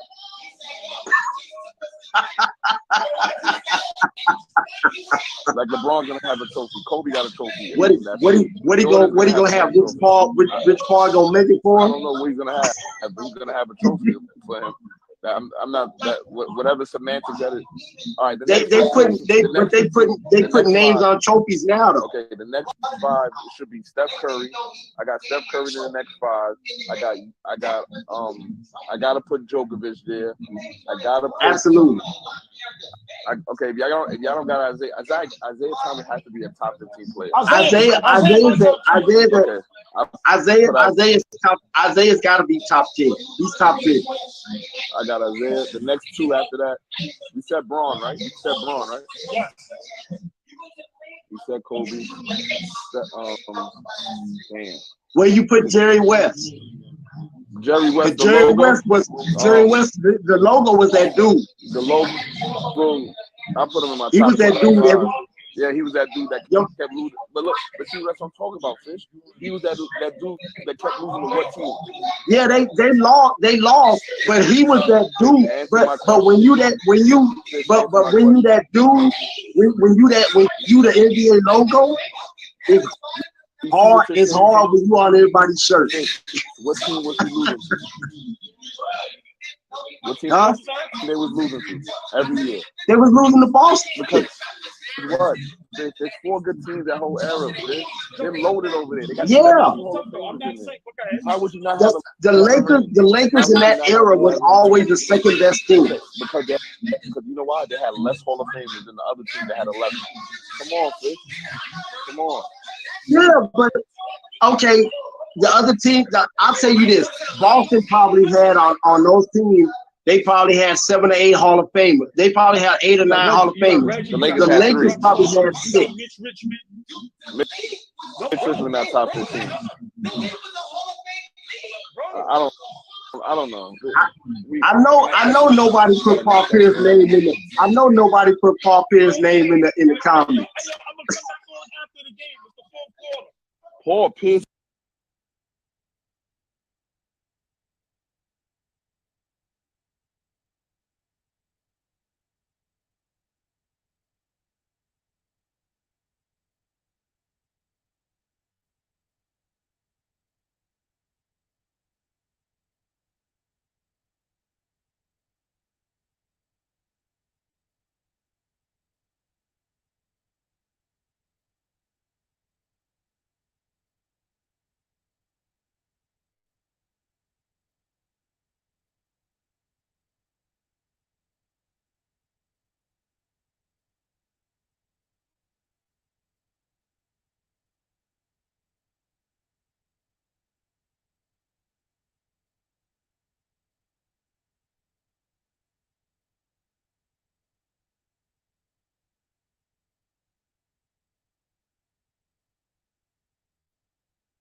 5. I gotta give you props. Jimmy Butler is Hey, now where y'all King find Ball. Rajon? Jimmy Butler. Hey, all ball. Where y'all find Rajon Rondo from? Fish. Yo, listen, man. He had an opportunity to make up, man. Zay ain't there no more. Yo, Zay, if he closes out, like you made the first one. It's over, So it's man. already away. It's a parade in Colorado. Jimmy Butler in Miami. Jimmy Butler in Miami is officially Willie Burton. Willie Bird, that's crazy.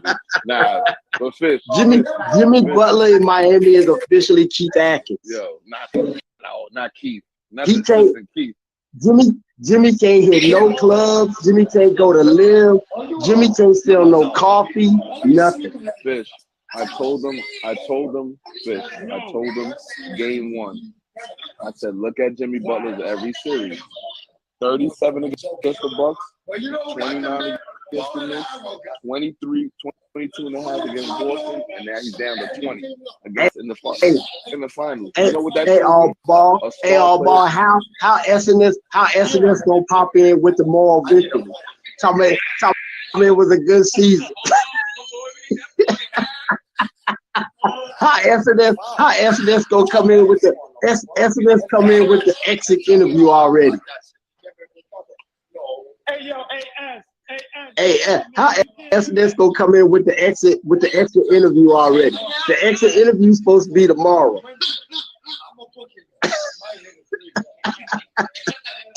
Hey, yo, S.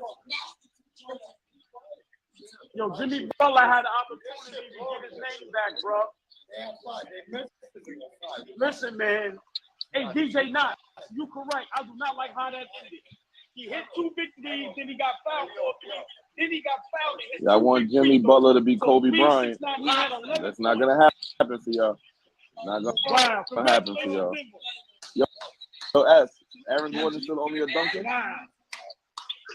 Huh? Aaron Gordon still only a dunker? Your thoughts, real quick. What the fuck? Come on, my nigga, stop. You still only a dunker? He killed y'all. He did well, my nigga. All right. Hey, I ain't gonna lie. S had more energy. The last time I saw him was in Dallas when my man DJ with him All-Star Weekend in the snow. My nigga, listen, I'm gonna say it again. Like I said it 2 Bulls. That nigga. Appreciate you always. Thank you. Okay. Have a good one. What's the name? I'm gonna say it again. Yes, this nigga, my brother. Yes, this yes, nigga sir. Jokic, Yes, sir. Jokic got away with murder. This whole shit. They did not make him play no. They did not make him play no defense at all. And that was the key to the whole series. Yo, listen, man. I'm gonna be honest. I'm not gonna take the pressure off of Jimmy. Jimmy had 8 points until that little spurt he did. Him and Spo, I'm very disappointed. I gotta give a shout out to Beloved. When I'm wrong, I'm wrong. I had Miami at 7. He called it.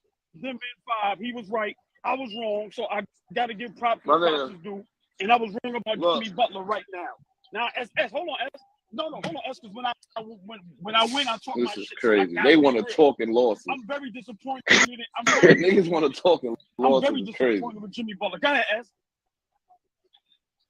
I mean, they lost. I just say we regroup next year, and that'll be that. I mean, Jimmy, there's nothing more I can say. Like Jimmy can never do it alone. But now he doesn't have help. Oh, brother. Yo, this is gonna be funny. Name us out. Hey, Bam averaged 7 points over his season average. You want more than that from a player? You want a player to average more than 7 points than his season average? Y'all want him to average 30, right? Okay. No. What I said in the beginning of the series was Bam's points and rebounds have to have a direct impact on the game. They did, brother. They did. Bam was the best player the whole series. Bam scored. There was no other than tonight. And the game they won, there was no bucket or rebound that Bam had in them losses that we can talk about or remember. He's got to have I said before the game, I said before the series, Bam cheap fouls on Joker. He's got to be super aggressive. Shooting wide open shots. Shooting wide open shots don't mean nothing. Yo, listen. No. Bam bailed in this series.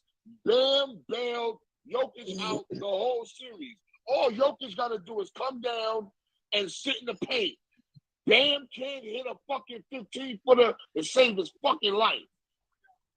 Bam tonight. Bam was Carlos 20 and 12. Y'all want more than 20 and 12. No, hold on, y'all. That's crazy. Hold on. But he can't hit a 15-footer, bro. 20 and 12. Bro. But hold on, y'all. But hold on. What we not gonna do? What I'm not gonna. I'm not doing that. Is shit on Bam. I said 20 and 12. Bam did the best he. Hold on. No, I know. I'm just saying. Right, but I'm saying in general. I'm not gonna lie nobody shit on Bam. He did the best. Bro. Against the best player in the world. Hold on, S. Jimmy Butler was. Hold on. But I'm asking you this though.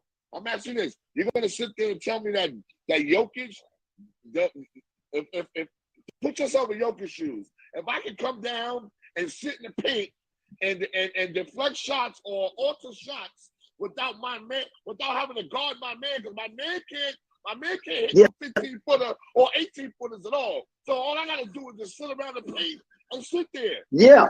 That's what Joker did from game one. Joker didn't have to be great. Joker didn't have to be great. All Joker had to do was play a regular. Joker just played a regular game. Joker wasn't even Joker from the season because Bam wasn't a threat. Listen, Bam, Can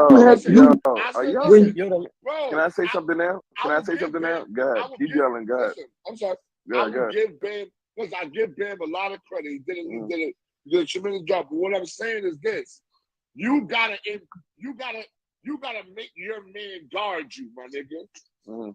And Bam had a lot of bailout points. Yes, he scored a lot. He scored a lot in the paint, but it wasn't. It was off. It was like off of bullshit shots. I give you that. But he ain't make Jokic work at all, my nigga. You know what we call it. You know what we call it. S. You know what we call it. S. This what we call it. This what we call it. You ain't getting open. You ain't getting open, nigga. You open. Okay. All right. Fish. You ain't getting open. The same defense Djokovic played on Anthony Davis. Either you're gonna beat me with that jump shot, because I'm not bringing my fat ass out to guard you. So the same drop down cover they did against the Lakers, they did against them. You're gonna do that to no matter who's guarding him. He's not guarding a 3-point shooter. He don't have to come out. You know what he's gonna say? You're gonna get yours. Let me finish, as y'all talk for 10 minutes. He's gonna say, you can get yours, but I know I'm gonna get more down low. I'm gonna get more than you're gonna get. So you know what? You know what he did? Listen, what you teach and what you coach is you take the shots you given. And he was giving shots. He averaged 6 more points. He did his job. The person y'all put all y'all marbles on was Jimmy effing Buckets. Playoff Jimmy. And you know what that is? All that is a name, SNS. Because you know who else got a name? Big Shot Bob. Man, you see, he ain't no superstar, just like Jimmy Butler ain't no superstar. They do things in spurts, little pieces of moments in their career, little pieces of moments. And Big Shot Bob hit little pieces of shots, and Jimmy Butler had a good playoff game. And you know what he's going to do next year? He's going to do the same thing and be a star player, and that's about it. So you know why? We can't get mad. We can't get mad at Jimmy because Jimmy did what Jimmy does. He's a role player. Jimmy's a role player who has the ability to step his game up at times in big moments. But Jimmy is a number 2 guy. Jimmy is a number 2 guy. So all ball that. Bam had 18. Bam had 18 and a half. Yeah, Bam had 18 points and a half. But we can't remember 2. We can't remember 2 of them. Yeah, 2 points in the second half, bro.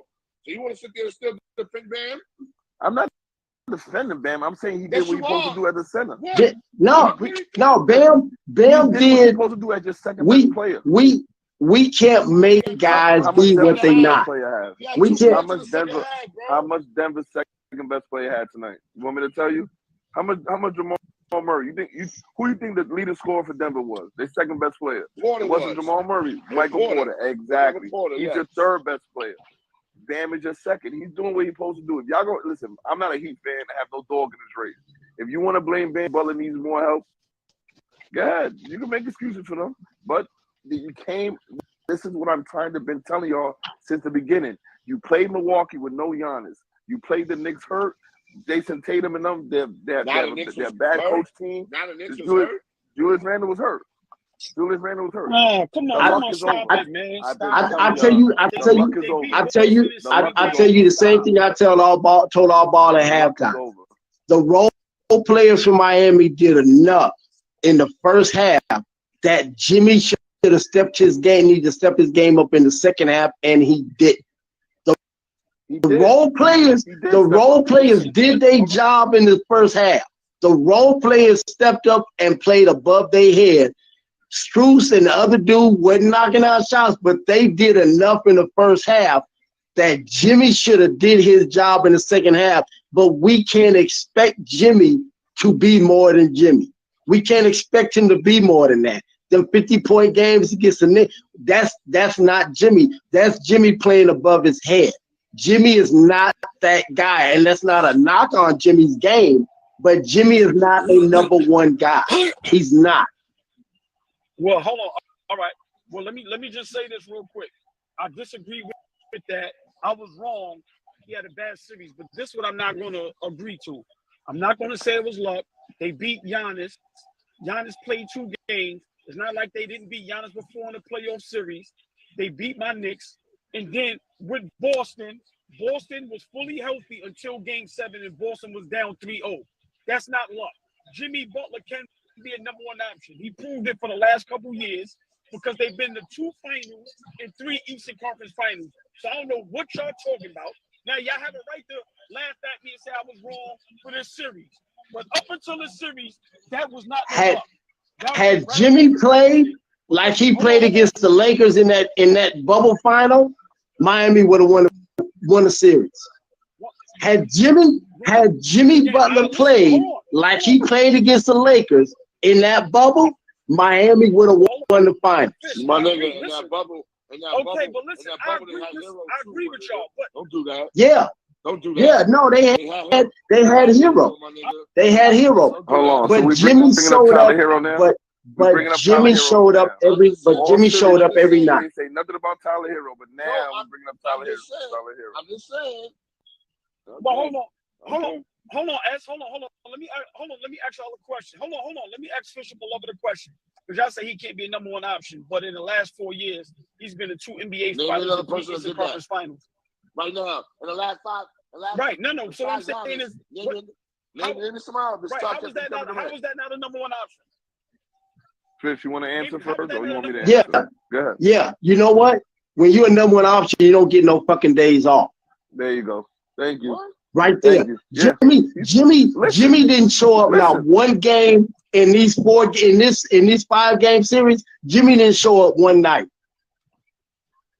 I'll say that. Jimmy Butler in these 5 games, Jimmy Butler didn't show up one night. I'm gonna say this. A number one option.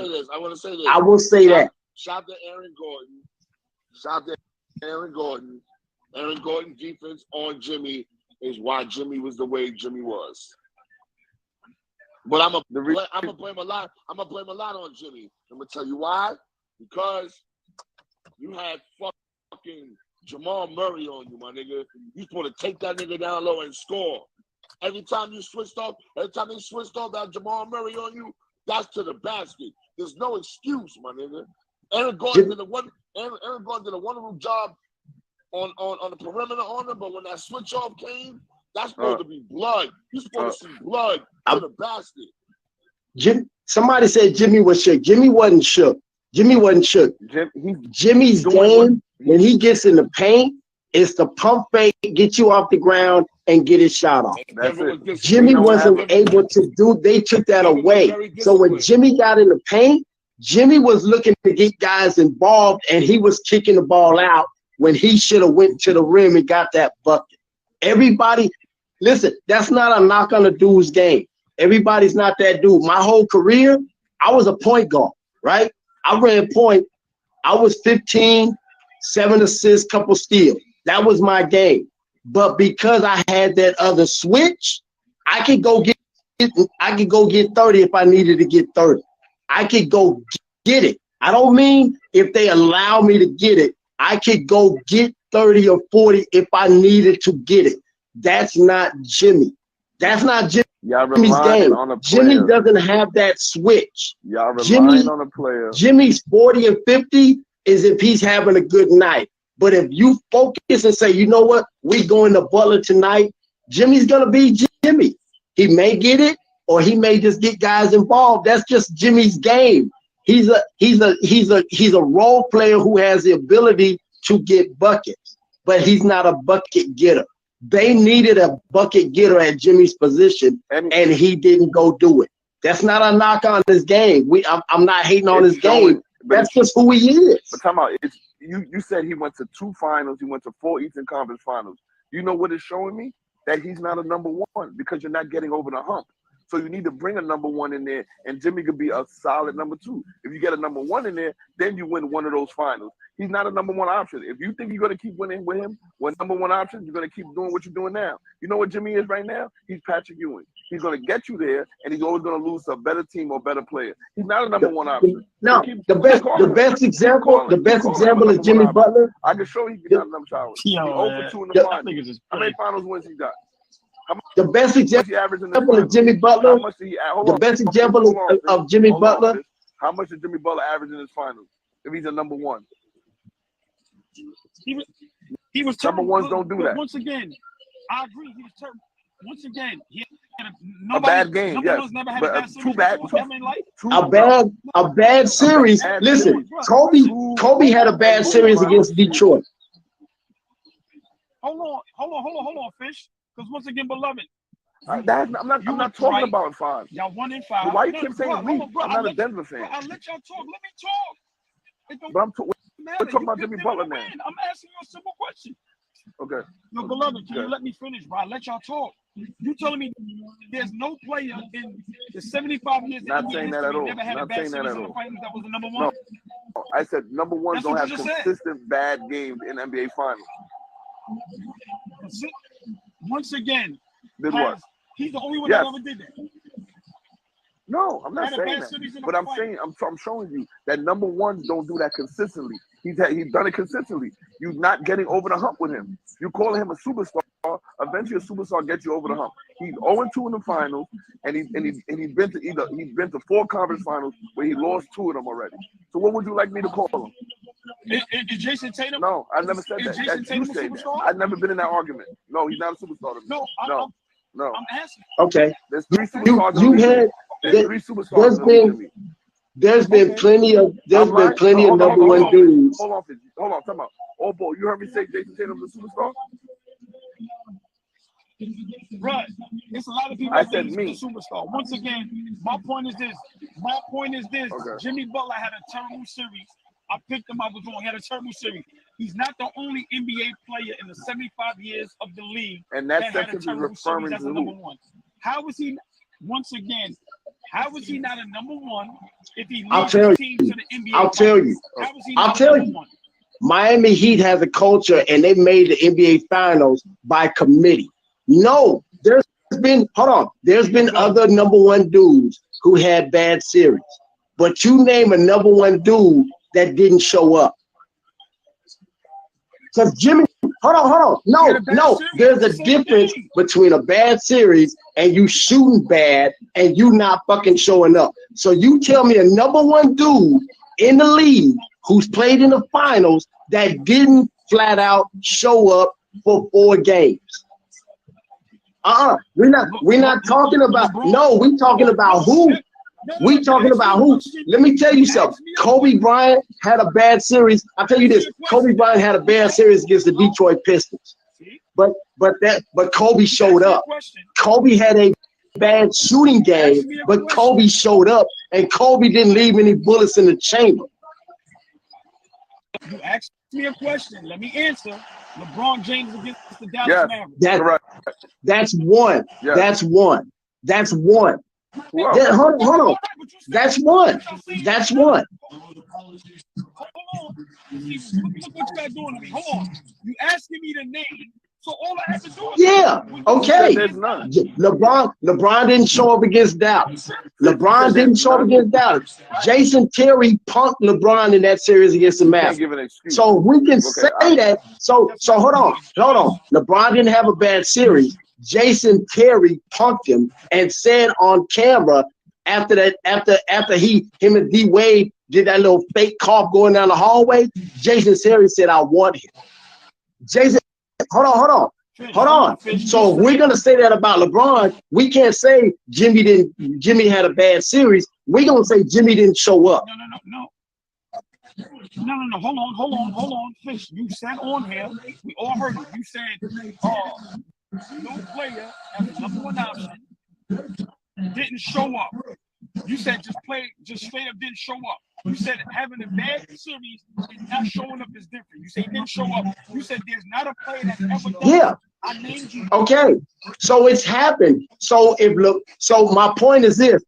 But my point is this: LeBron didn't show up. He didn't have a bad game. LeBron didn't show up.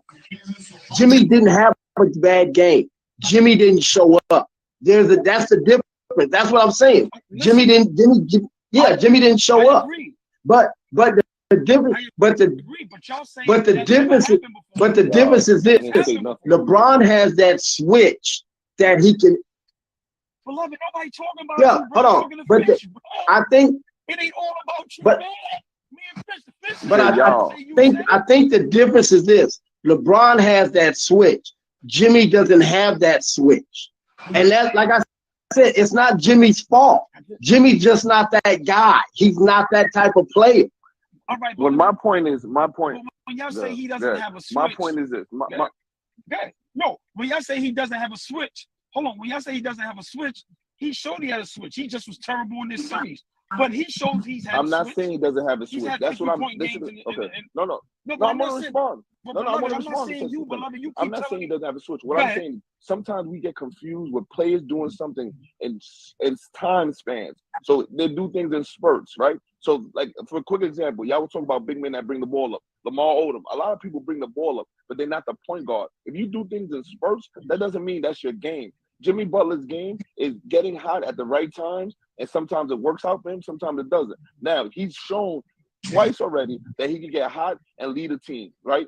But that doesn't mean he's a player that you can build around that can consistently do that. Because if he could consistently do that, he wouldn't have been traded 3 times already. You don't trade superstars. Think about the last 10 superstars. What are you talking about? That's a lie. Westbrook was never the best player on his team. Hold on. No. Hold on. Tell me a superstar, Dad. When all ball is wrong, hold on. Look, once again, can I talk? When all ball is wrong, I admit it. When y'all wrong, y'all try to move the goalpost. You just said no superstar's been traded that many times. Kevin Durant's been traded that many times. Westbrook's been traded that many times. James Harden has been traded that many times. What are we talking about? Let me respond to him. Hold on. Let me respond. Hold on. Kyrie Irving, hold on. Kyrie Irving has been traded that many times. Those are all so what we players talking that about? KD is a superstar. He said, I want out. He wants to be traded. Kyrie wants to be traded. And number 2 is you calling Kyrie a superstar. I never called Kyrie a superstar. I'm saying superstars. If superstars don't want out, and that's now in this era, there's no superstar you traded. Okay. Kyrie Irving's a superstar. I can show you that. Come on. He's not a superstar. So what? So let me ask y'all a question about Jimmy Butler. So Jimmy Butler does things in spurts, but y'all wanted something from a player that's not him. You wanted a certain amount of spurts in a long term. You can't get that from him in long term. He can't do that consistently in a long term playoff series. Yeah. All right, let me ask you and Fish this. Hold on. All right, let me ask you and Fish this real quick. Name me, because a lot of these great number one guys had in their career, passing, present, had top 75 players they played with, Hall of Fame players they played with, or even a top 10 player they played with. Allah, we can name everybody. Give me the top 10 player in the NBA right now, since Jimmy Butler's been in Miami. None. You know why? Because that's what I'm proving. We are agreeing to that. We are in super agreement to that. Jimmy Butler never played with a top 10 player. You know why? Because Jimmy Butler's supposed to be that other player. That's what I'm trying to tell you. No. Hold on. What up? What up, What y'all? I'm saying is, hold on. A lot of these guys that we call number one options, even KD needs help. We know when KD goes to a team, he's the number one option, but he still needs help. What I'm saying is, Jimmy Butler had a horrific series. I agree to that. I can't fight that. I'm not going to argue y'all with that. But to sit here and tell me he can't be a number one option when in 4 years he's been in 2 finals, in 3 Eastern Conference finals, and he doesn't have a top 10 player, a top 15 player that plays next I'll to tell him. you. I just told you a second ago. Hold on. I just told you a second ago. No, hold on. I'll tell him. And it's a culture. It's a culture that he plays behind. So all Spoelstra got to do is have the other 11 buy in. He don't got to worry about Jimmy playing hard. He don't got to worry about Jimmy. It's the rest of the culture that pushes through certain situations. So when they feel us against the world and they the underdogs and all that, they'll fight hard for them. Spoelstra knows how to coach. So you don't got he coaches 11. He don't coach 12 players. He don't got to coach Jimmy. So it's the culture that got them there. That's my opinion. Hey, Flea, hold on, Fish. I want Flea to go, but Flea, let me just say this real quick. And I like what Wild Tuna said. Everybody in the comments, let's follow each other, y'all. It's just hit a button, follow all platforms. But hold on, Wild Tuna just said something, and I want Flea to respond after this. Hey, I didn't win a chip. Hey, I only won 1 game in the finals. He ain't been to 2 finals. Now, I know he's way better than Jimmy Butler, but he's a number one option. So the notion that all these number one options can do it on their own. Once again, Jimmy Butler has never, while he's been in Miami, played with a top, let alone 20 player.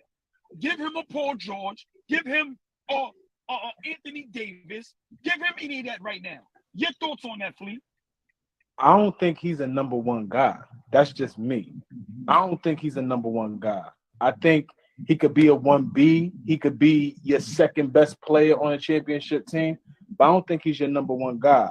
I've been arguing you down for a while now about this superstar thing that you've been, anointing him. I don't think he's a superstar. I think he's had a lot of superstar moments. He's played like a superstar, but you can't consistently put him on the tier of other superstar players. And in this series, if this didn't show you that he's not really like that, then I don't know what else you need to see from this dude. He shot away from the moment. He wasn't aggressive enough. He didn't command the offense. It's a lot of things he didn't do. For me, like I told you earlier, I feel like he ran out of gas. The undrafted players, the role players, they played like who they were. They played out of their mind. I'm gonna give you this. Everybody played out of their mind. They hit shots. They stopped hitting the 3-ball. The 3-ball's not going no more. So now you looking like a playing team. You looking like a real 8th seed, right? Well, boy, I'm gonna give you this. There's not a lot of players that one-man teams could beat a team with 2 1A, 1B, with a clear 1A, 1B, or 1 or number 2. But what I'm gonna say about AI was a superstar. Like he changed the dynamic of a whole culture. He changed the dynamic of a franchise. Jimmy Butler goes to certain franchises. If it doesn't work out, they get rid of him very quickly because he's that type of presence in the locker room where he affects too much.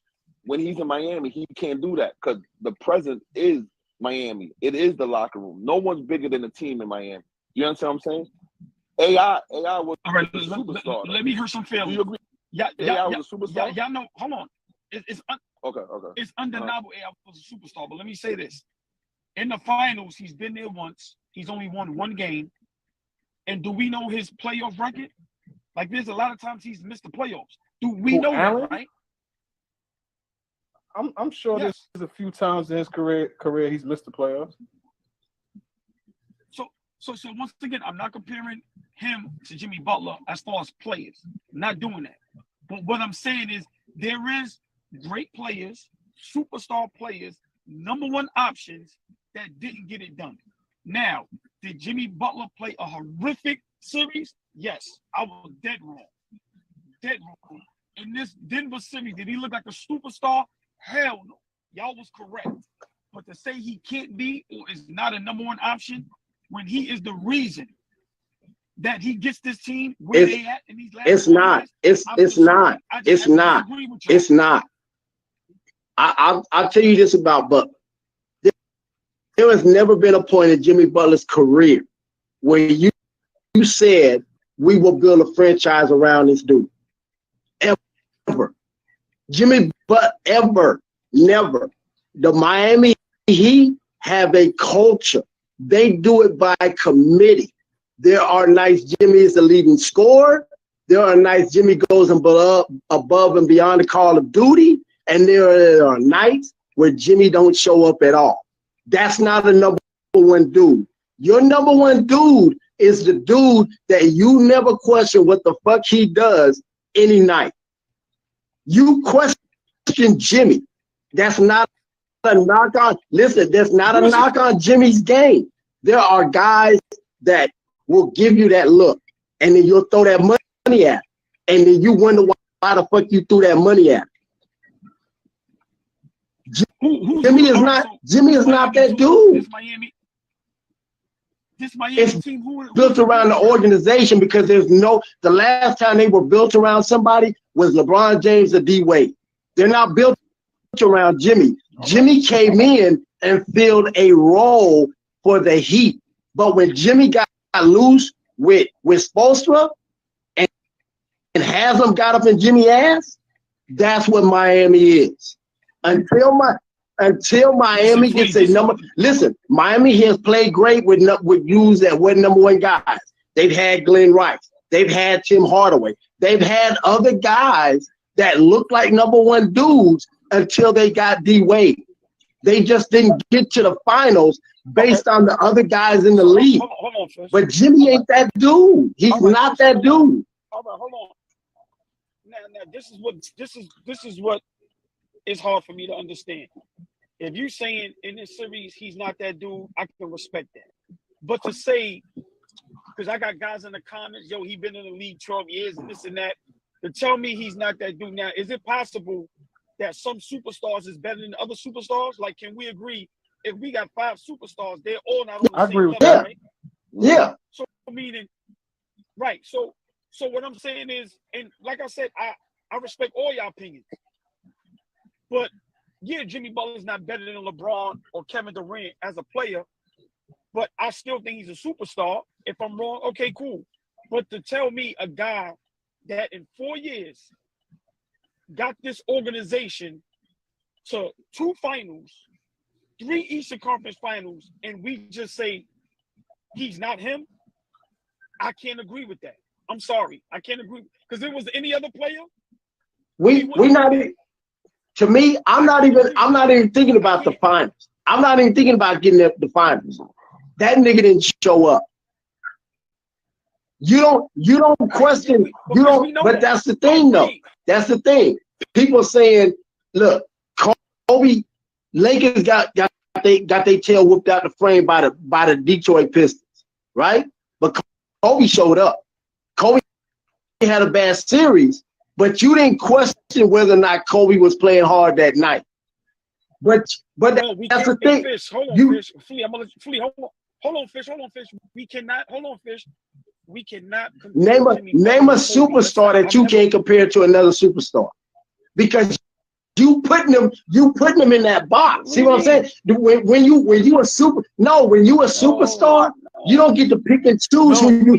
When you a superstar, you don't get to compare who you don't get to choose who you compare to when you that dude. It's like when you a Hall of Famer, you don't get to choose who you compare to because you got that jacket. When you a superstar, you don't get to pick and choose who you compare to. Fully agree. So hold on. Let me say something. Go ahead, Fleet. With that notion. If you a superstar, now again, it is unfair to compare Jimmy to Kobe. But to what Fish is saying, if you are a superstar, you can't pick and choose. You know, we compare LeBron to Giannis. There was comparisons to this, to that. Like, we compare superstars all day long. Jimmy's not devoid of that. He should be able to be put right there if he You is don't. the superstar. He's Even though Vince Carter wasn't Kobe. Kobe, you compare Vince Carter to Kobe. You compared Stackhouse to Kobe. You compared other superstars to Kobe. You don't get to take Jimmy out there and say, well, he's not Kobe. Well, then you know what? He's not a superstar. Flea, you see my face? Y'all letting Fish say all this, right? Y'all hear? Hold on. You talk about letting people Yes. say stuff? No. But you compare them to. Hold on.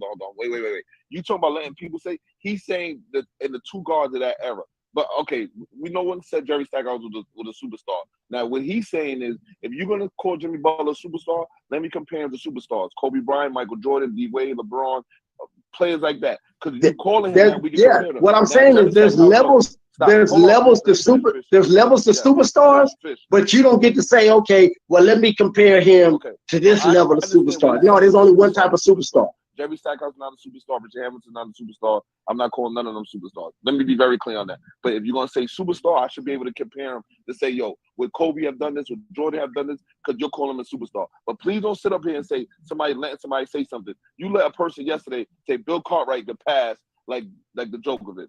All right? Stop. Oh, beloved, man, that was a couple days ago. What are you talking about, bro? Stop, man. Yo, beloved, hold on.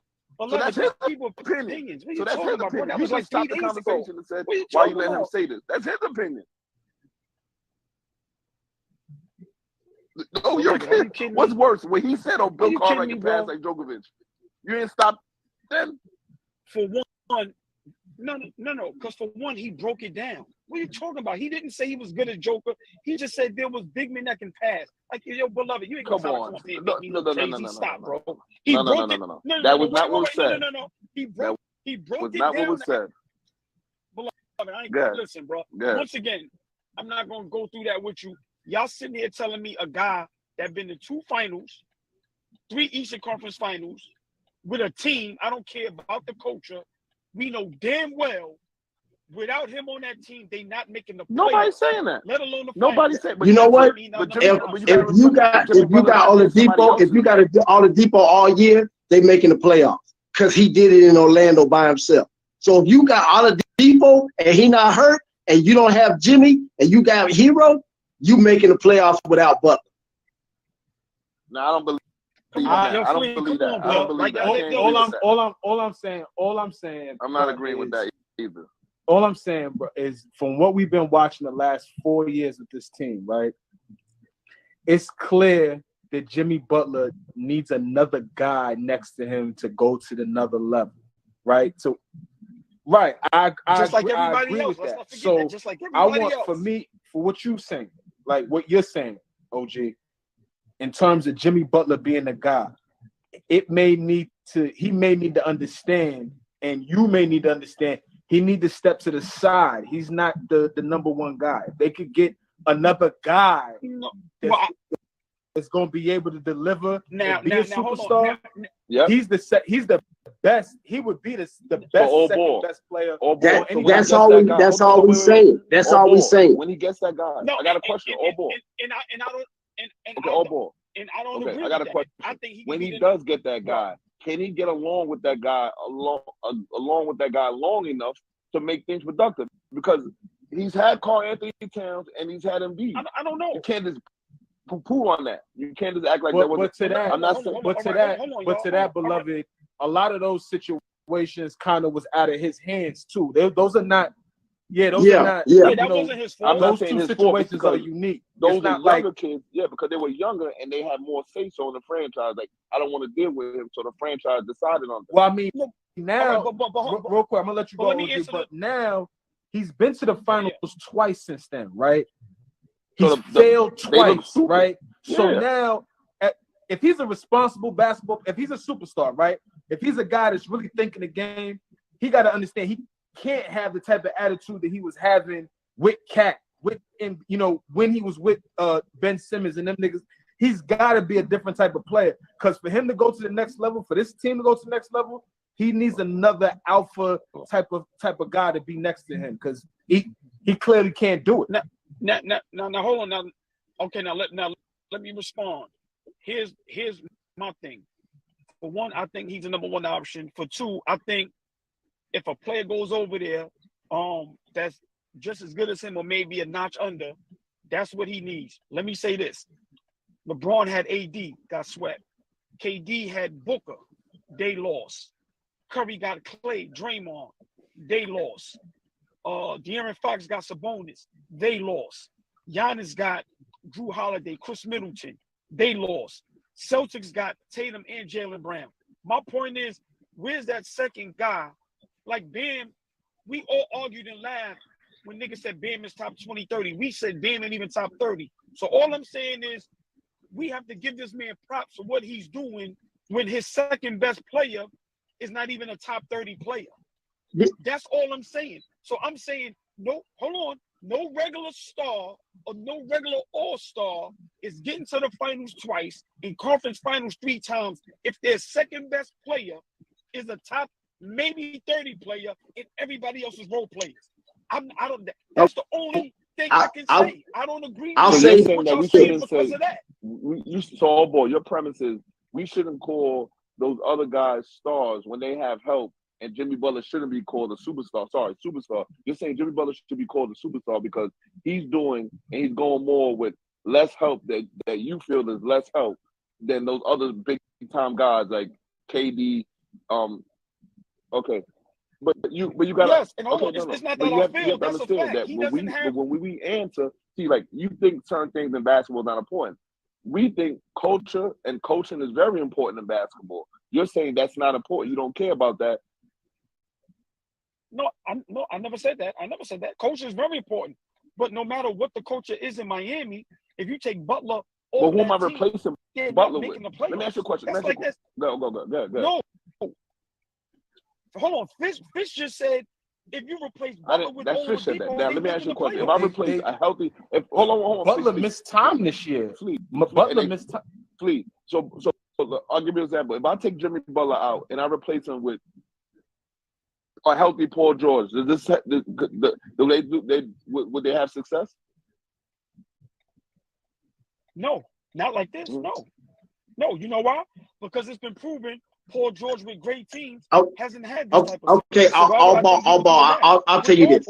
When Jordan retired and it was Scotty's team, right? Scotty had that game where he didn't want to go in the game, right? Why didn't he want to go in the game? Because he felt that the ball was his in that moment, right? Because he had proven himself. Right. Because Jimmy Butler demanded the ball in that moment. But the reason why I say that is because Scotty was a number 2 with number 1 skills. Scotty was a number 2, but he was a number 1 dog. Jimmy is not a number 1 dog.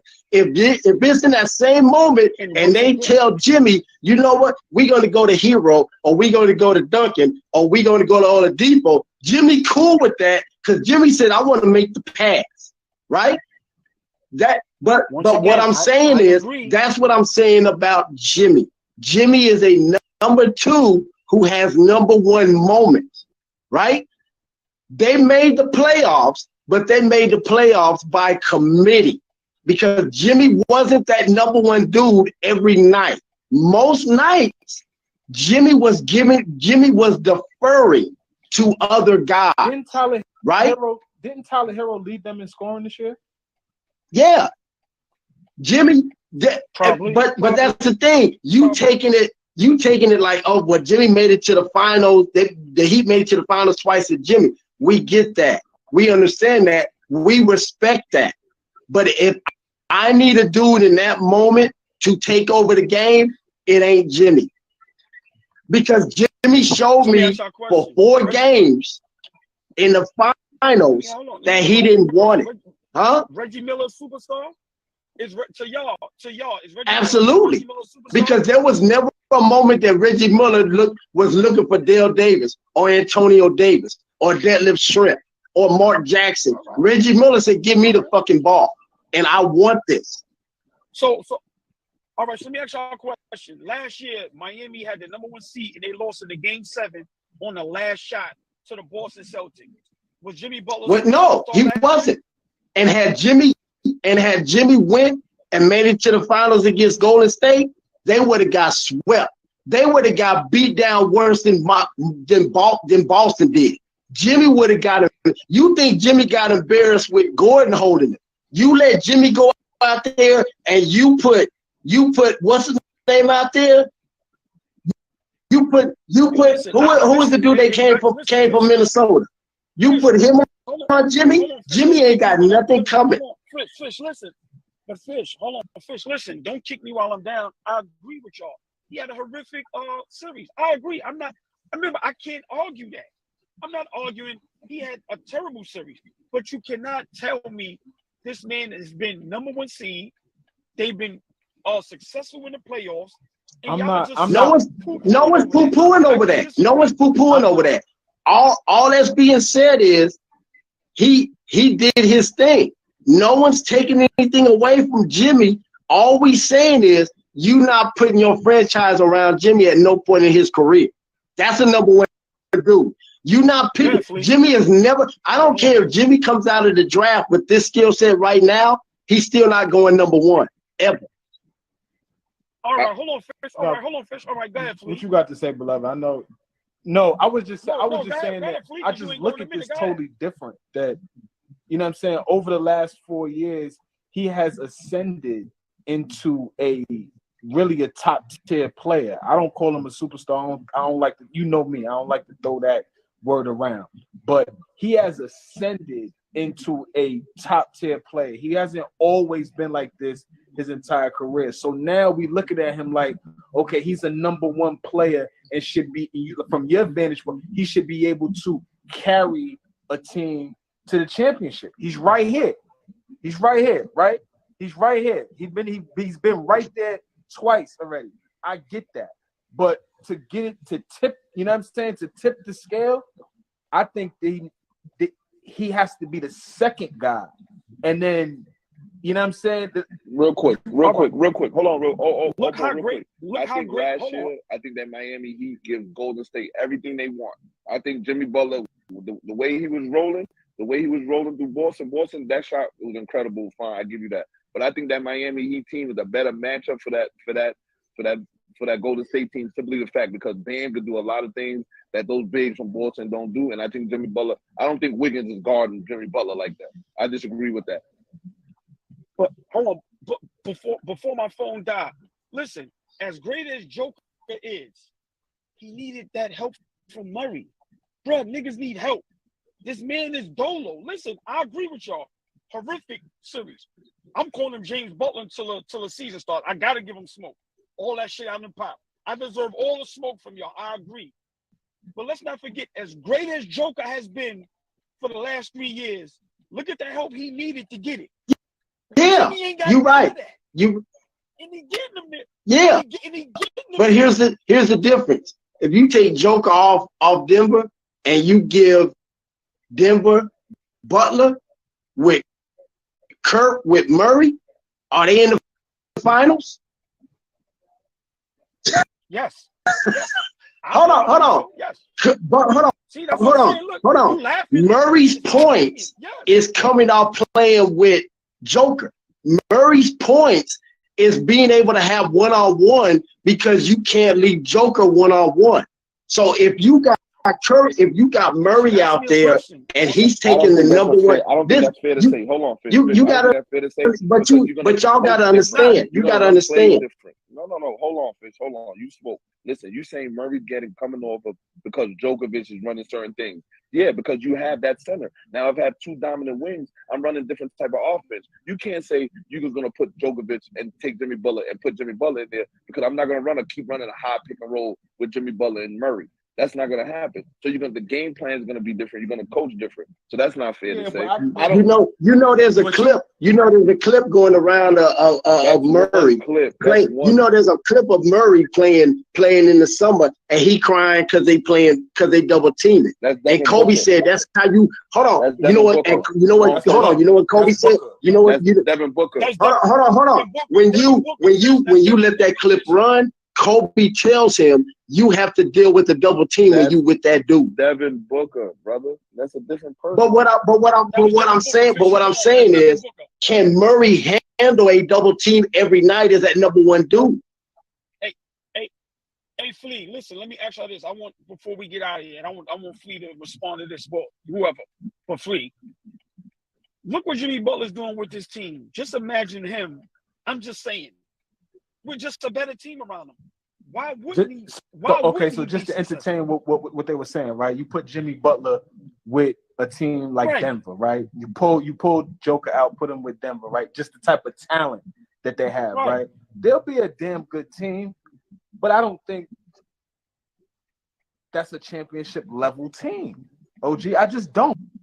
I They may get to the finals. They're a hell of a team. They're like this. 1 through 6, somewhere falling in between there. But in terms of like, you could book them as a championship team. Now watch this. I don't know. Right. Now, hold on. Now, watch this before we get out of there. Now, watch this. You see how you just said that? Nobody thought Miami was a championship team. We still don't. And they get there. I'm not saying they're going to win a chip. I'm not saying they're going to be the greatest team ever. But I'm saying what this man is doing with the talent that's built around him, why wouldn't he be able to be this successful with better talent around him? Because you get there don't make you a championship team. It don't make you a championship team. It don't make you a number one because you get there. Very seldom in the NBA do you have teams that just get hot and just play real well through the playoffs and make a crazy run, right? Usually when it's the cream of the crop, the 8 over here, the top 16 teams in the league, right? It's usually the better team, the best team usually wins. But every now and then you get teams that get hot at the right time. We go back to our 99 Knicks, right? We got hot.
fleas in the building.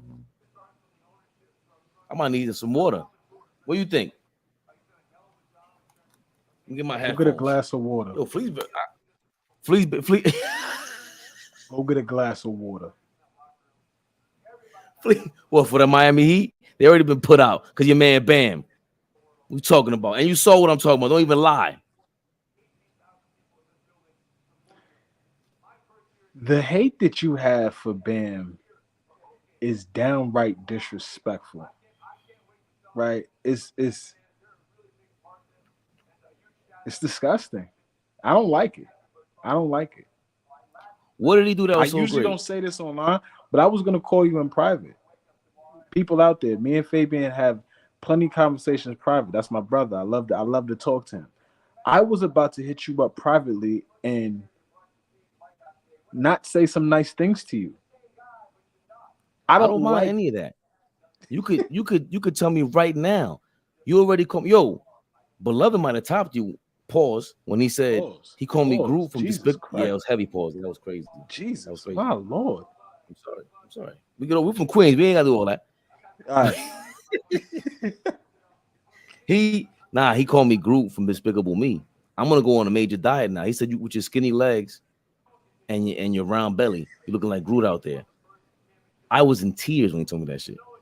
It was same thing make you laugh, make you cry. That was crazy. That was crazy. And then I didn't tell her, I said, yo, you're lucky my wife didn't hear that because she would have been crying of laughter and said, and his pointy ass nose. And that would have ended it. But the point is, Bam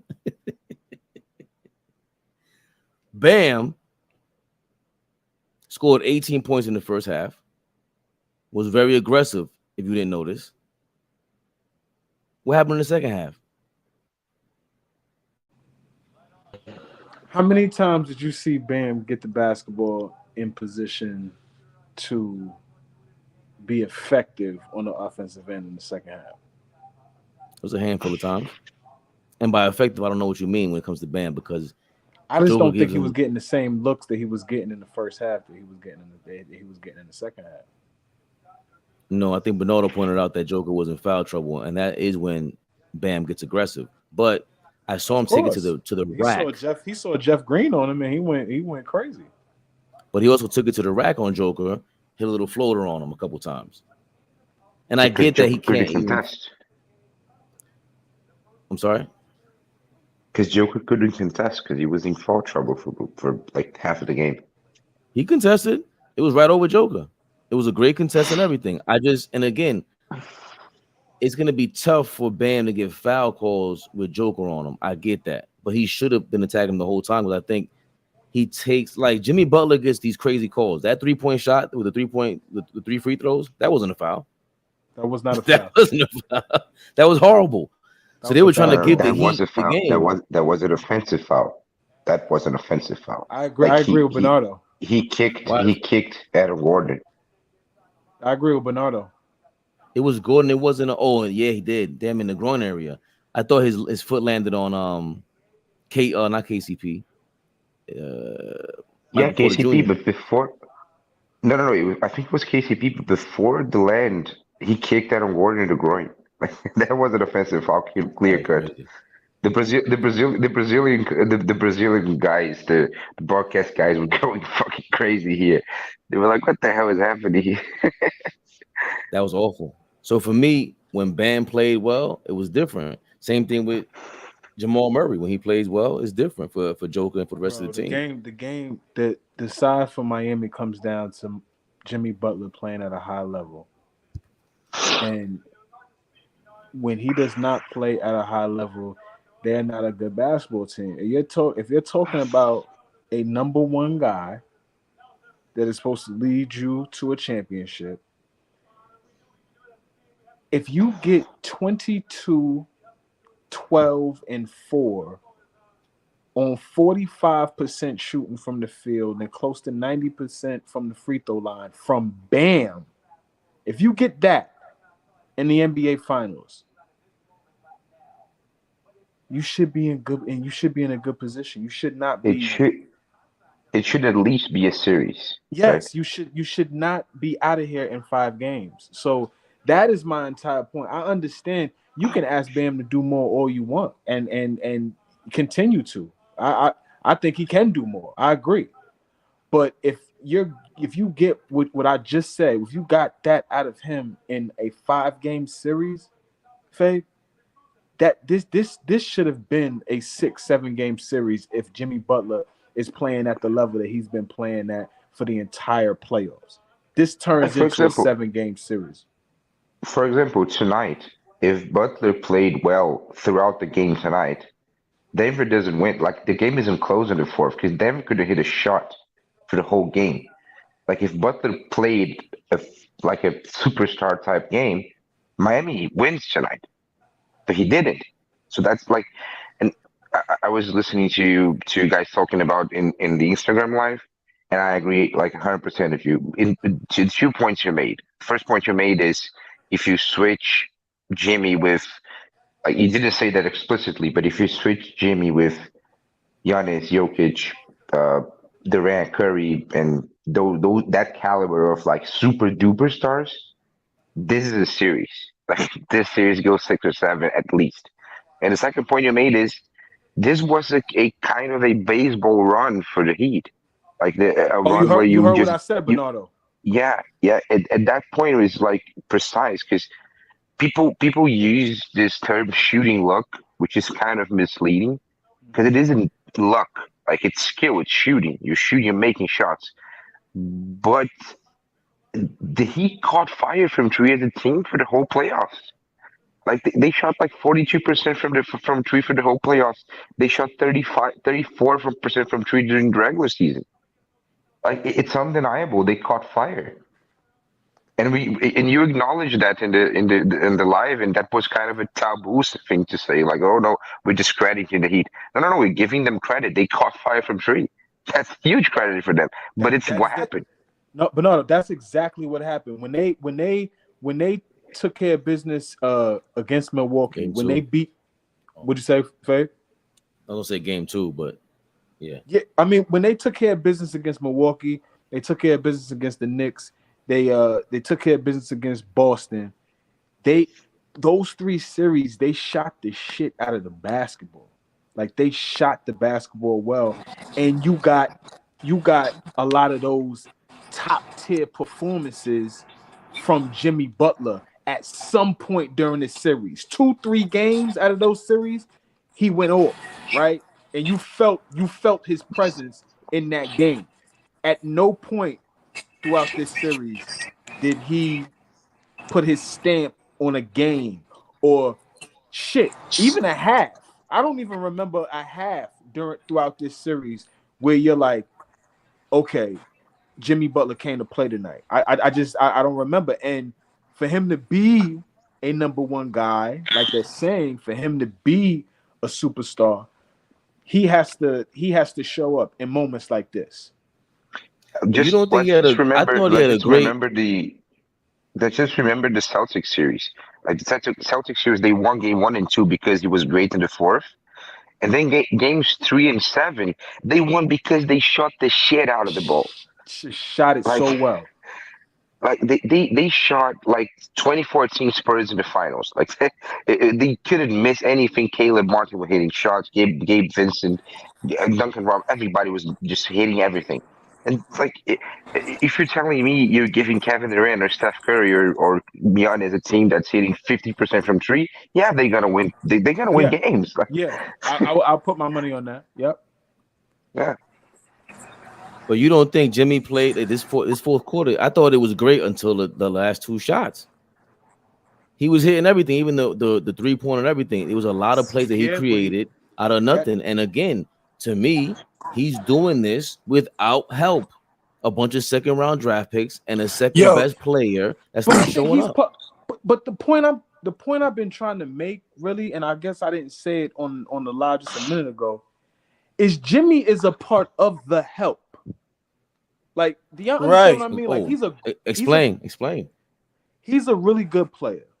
He's even a great player. But I don't think he's a number 1 guy that you put in a position to say give him the ball and say, here, take me there. He's not that guy. Now, can he be the second best player on a championship level team? I think if he's your second best player, I think you might be head and shoulders better than a lot of teams, right? But what player is that? Then you start thinking about that. What player is that to put him in a position where he's put steps to the side a little bit and could go to the next level? I don't know. But yo, why we gotta people stop saying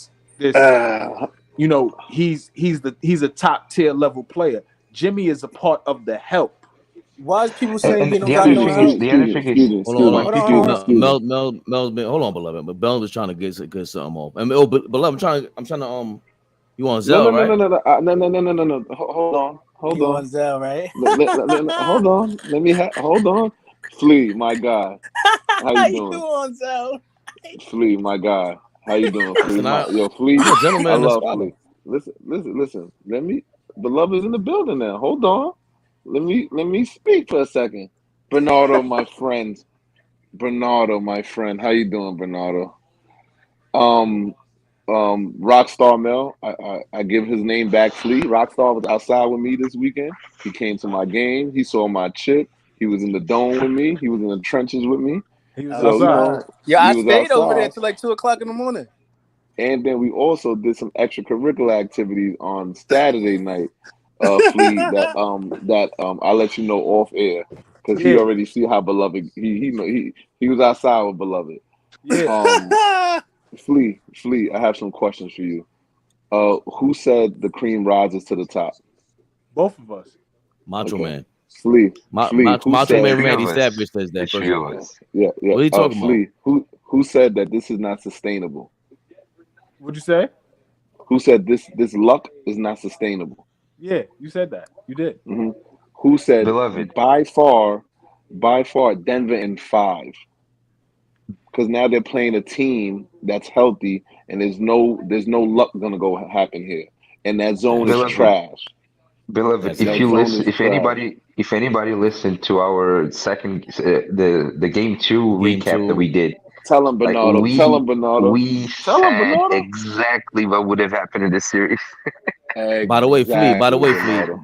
That same game 2 recap, that's when we found out Beloved was a black white supremacist. That's when we found that out in real time. He's it was a crazy. black white supremacist. Black supremacist. Yes. Black white. Oh, okay, I got you. I'm just let me not rain on his parade. I'm sorry. I'm trying to get you Zell intact here, Beloved. Thank you. I don't know what's the problem. There's no. Hold on, he violated me crazy earlier. Listen. There's no problem with that phone number or Zell. Just send it, brother. Just send it. No, I'm sorry. You old guys, you guys want to always say the same thing. That it's Jimmy this and Jimmy that. Y'all want a star player to be somebody he's not. So you can give him up with 100 excuses. Oh, yo, Flea, listen to these 2 excuses I heard already. You ready for these two already, Bernardo? If we had Tyler Hero, it would have been a different story. And listen to this one. If Highsmith would have played more, this would have been a different series. This is what they're relying on, Highsmith now. But it was a tough Why matchup is people saying he didn't have no help? Bam had a hell of a series every game. He played better than Jimmy every game. He had a better game than Jimmy every single game, bro. He averaged 6 more points in his regular season points and 4 more rebounds. That's what you're supposed to do in the playoffs. And this is my thing. Y'all saying Jimmy's a superstar, but Bam's not a top 30 player, and he's playing way better than Jimmy. He might be top 30, but you know what you're gonna tell me he played way better than him. It was not outstanding. He did for the series. Yes, he did, bro. And I'm happy. I'm not a hater. Look, I'm not a hater, but I believe you can't cheat the game. I feel like Jimmy Butler be cheating the game. You can't play when you want to play. He turned it on the last couple of minutes. It was cute, but you gotta play. You gotta go for your, huh? Because remember, he had a spurt in the fourth quarter where he was looking like Jimmy. If you like, I feel like you gotta play that all the time. You can't pick and choose, bro. That's the book. He ain't picking and choosing, dog. Before the season started, before the series started, we said it's a bad matchup for Miami. Period. And all of us said that. Yo, Bernardo? over here showing thighs. No, you all right, Bernardo? Yo, Listen, go ahead. What you say? Beloved can have your own private chat. You know, it's Valentine's Day over there, so. Forgot Oh, right. It's not over yet. Oh, no, it just finished. It just finished. Yo, listen. What I'm saying is, this is what I'm saying, and if I'm so, we could change the argument. We could change what the narrative what we want, right? So we got to go through every narrative to talk about things, right? So I think that's a logical way to do it. If you guys say if Jimmy Butler had help, right? So let me say this. Say I take the person's name out, and I'm gonna tell you this person I'm gonna give you is going to up his average every series, and in the NBA Finals, he's going to average 24 points and 13 rebounds for you. Would you say you accept that help, and Jimmy Butler's going to win a championship with that help? I just said that to them, beloved. I just said the exact same shit. I'm just telling you the person's numbers. I'm not telling you his name, nothing about him. I'm just telling you he's going to Fabian get said he stopped. garbage. No, let him answer the question. Fabian said he's fucking garbage. Who's garbage? Fabian, Bam? if I tell You you can't Jimmy listen. Butler, If you're gonna tell me, if you're gonna talk about Bam, you gotta talk about what he did.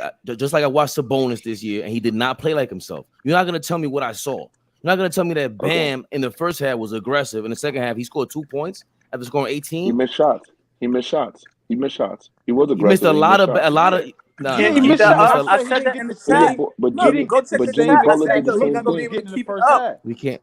The But point Jimmy is Butler did the that same thing. Jimmy Butler's game. Okay, he did, but he also you got your man Mel here. All of a sudden, Jimmy looked like Jimmy for a second. Now all of a sudden, he looked like Jimmy.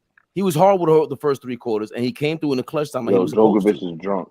Djokovic is smacked already. That's not the way the game of basketball is. I don't like Lucky that for at all, Djokovic. bro. I respect it. He doesn't. He's 100% autistic. He's 100% autistic. But did you guys watch? Don't get us kicked off the YouTube. We cannot fully diagnose anybody. I am not a professional. This was all jokes. It's all entertainment. You, Mr. YouTube. I'm sorry. He's 100% a funny guy. Let's say he's a funny guy. Did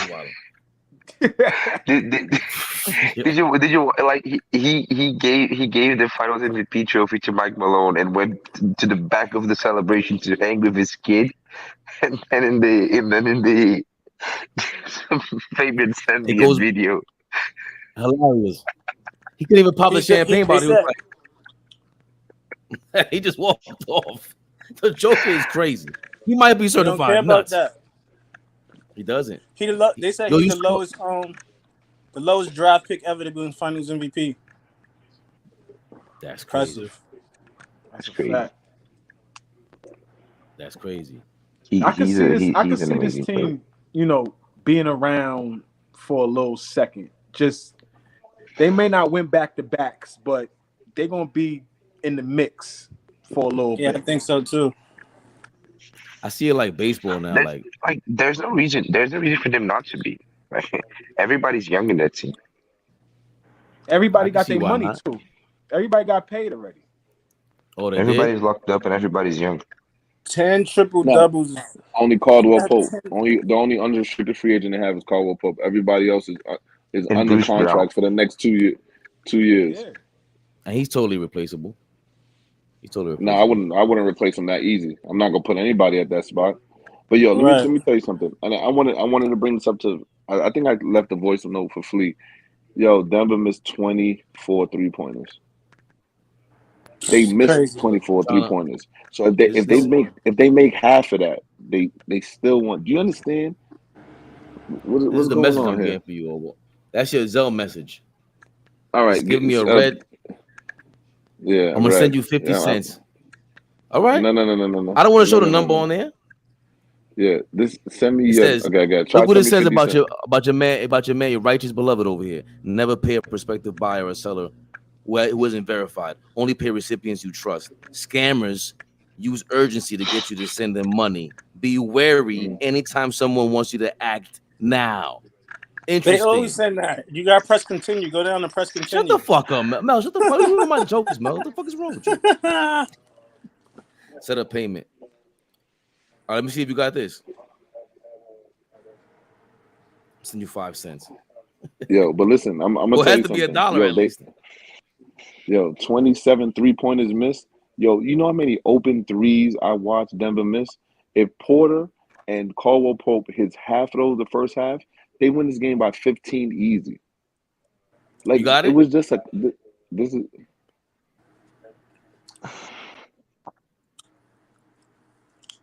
You added a recipient beloved. Okay.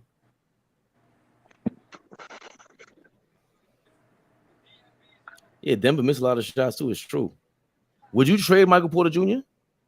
Yo, Flea, your mic is off. No. No, can't hear you. I hate this shit. This has been happening with Boston earlier. Go ahead, Flea.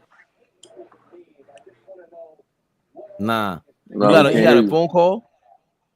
He got a phone call. That's what happened with Boston earlier. Can y'all hear me? You Can got it, y'all hear me? Yeah. No, I ain't get it. Send me your number, and I'll send.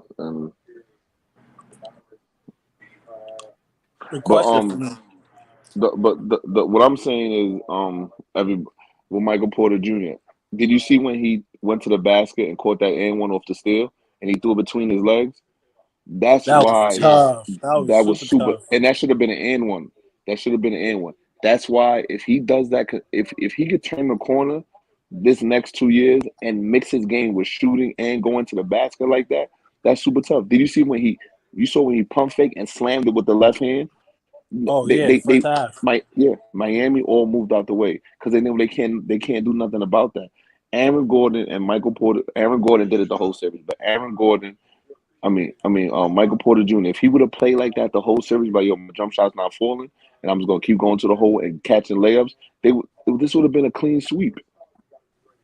And this is why me and Flea. I'd be so disappointed in him because I agree with you, Flea. Yeah, just put the ball on the floor and get around the rim. Get around You're the gonna rim. Get in the paint. Get to the free throw. Because to be honest with you, you go to the free throw line, you see the ball go in the rim a couple times. Now some shots may fall for you. You know what I'm saying? He didn't lose confidence because he's another motherfucker that see a shot. He ain't never seen a shot he don't like. He gonna keep shooting. He gonna put that shit up. I think somebody had a good talk with him. The way he played tonight, somebody told him, like, listen, the three not there, take the mid-range, step in, try to get to the basket. He didn't play like this the whole series. He was just shooting threes and just either making it or not making or missing it. Mel, 13 rebounds. That's good money. I'll take it. Yeah. One thing he'll do is rebound the ball. No matter what, he will rebound the ball. And this is only good game, the whole series. Yep. And that's when it gets crazy. And then Aaron Gordon's a big difference. Yeah. Aaron Gordon's a big difference. He's the Miami big difference. has nothing. We talk about Jamal. Yeah, we talk about Jamal Murray. Like if he's healthy, when he's healthy, Aaron Gordon was just big time. Like just who said earlier he was the number 4 pick. He's a big body, and they really were bullshitting them calls. You know how many times he got fouled? How many times he didn't foul him? They just hold in his arms. You saw the dunk he missed. To be They honest, hit him in the head in the dunk. They hit him in the head when he dunked the ball. You saw that? And didn't call it. Yo, to be honest, if we're gonna be real, if the referees called the game correctly, this shit might have been a sweep. Denver would live at the free throw line. Could they foul him every play? Yeah. Kyle Lowry goes out there and pulls. Listen, I owe Kyle Lowry an apology. He kept Miami in the game in the first half. I told you. Yes. I fuck with Kyle Lowry. He played super tough. That's what a veteran supposed to do. Like if Boston had Kyle Lowry, that won't be happening to them. They need a veteran like that to calm them down. They need Kyle Lowry would tell Marcus Smart, you can't talk because you have dye in your hair. So you don't have a voice on this team. You don't speak when I'm speaking. They need an old man like that to come in. Kyle Lowry was hitting shots through corner threes, step back threes. Like he was making a gritty plays. He's pulling Joker to the ground.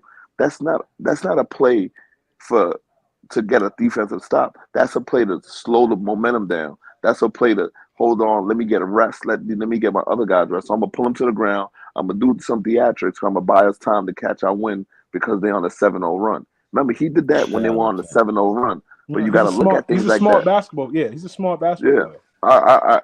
I still listen. I still never taken his life over CP3's dog's life, but I owe him an apology. He's still not certified. No longer should be in the league. He still has room Listen, in the league. I was So doing you think some depressed quick now, though? math. Go ahead, Huh? Bernard. I I'm was sorry. doing some quick calculations of Jimmy's stats. If you simply take away those two game 4 game 5 games against the Bucks, where he scored like 1,000,000 points. If you take away those 2 games, his stats are literally identical to his regular season stats. He's a little bit less efficient in the playoffs. Like And what is Bam's the stats? whole Bam stats are way better in the playoffs than regular season. Like the whole Exactly. Jim, like Bam, it's just like it's 2 games. He had 2 all-time sensational games, and then the rest of the playoffs, it's Jimmy Butler. It's just Jimmy Butler. But there's a new Bernardo, excuse. Now there's a new excuse, Bernardo. He was hurt. So now we can use injury Bernardo, we only got when it fits our argument. We only use no, injury when it fits their argument. Watch we this. got who's So we who's we? Because gotta I've been understand, saying that. Fabian. You gotta start to understand that the tiers are a little fucked up. Y'all got them a little fucked up. Jimmy Who got is him not fucked the up? one because the expectation that you have from Bam Adebayo, who at best on a championship level team should be your third best player. At best, Bam should be your third best player. If you're going Keep into going. a season with Bam Adebayo as your second best player, you a good team. You're not a Maybe middle championship of the level. You're pack. not a great team. Right. In the middle of the pack, maybe lower. Right, Mel. You're not. So that's what I'm saying. Like, we gotta understand that, like, Jimmy's great.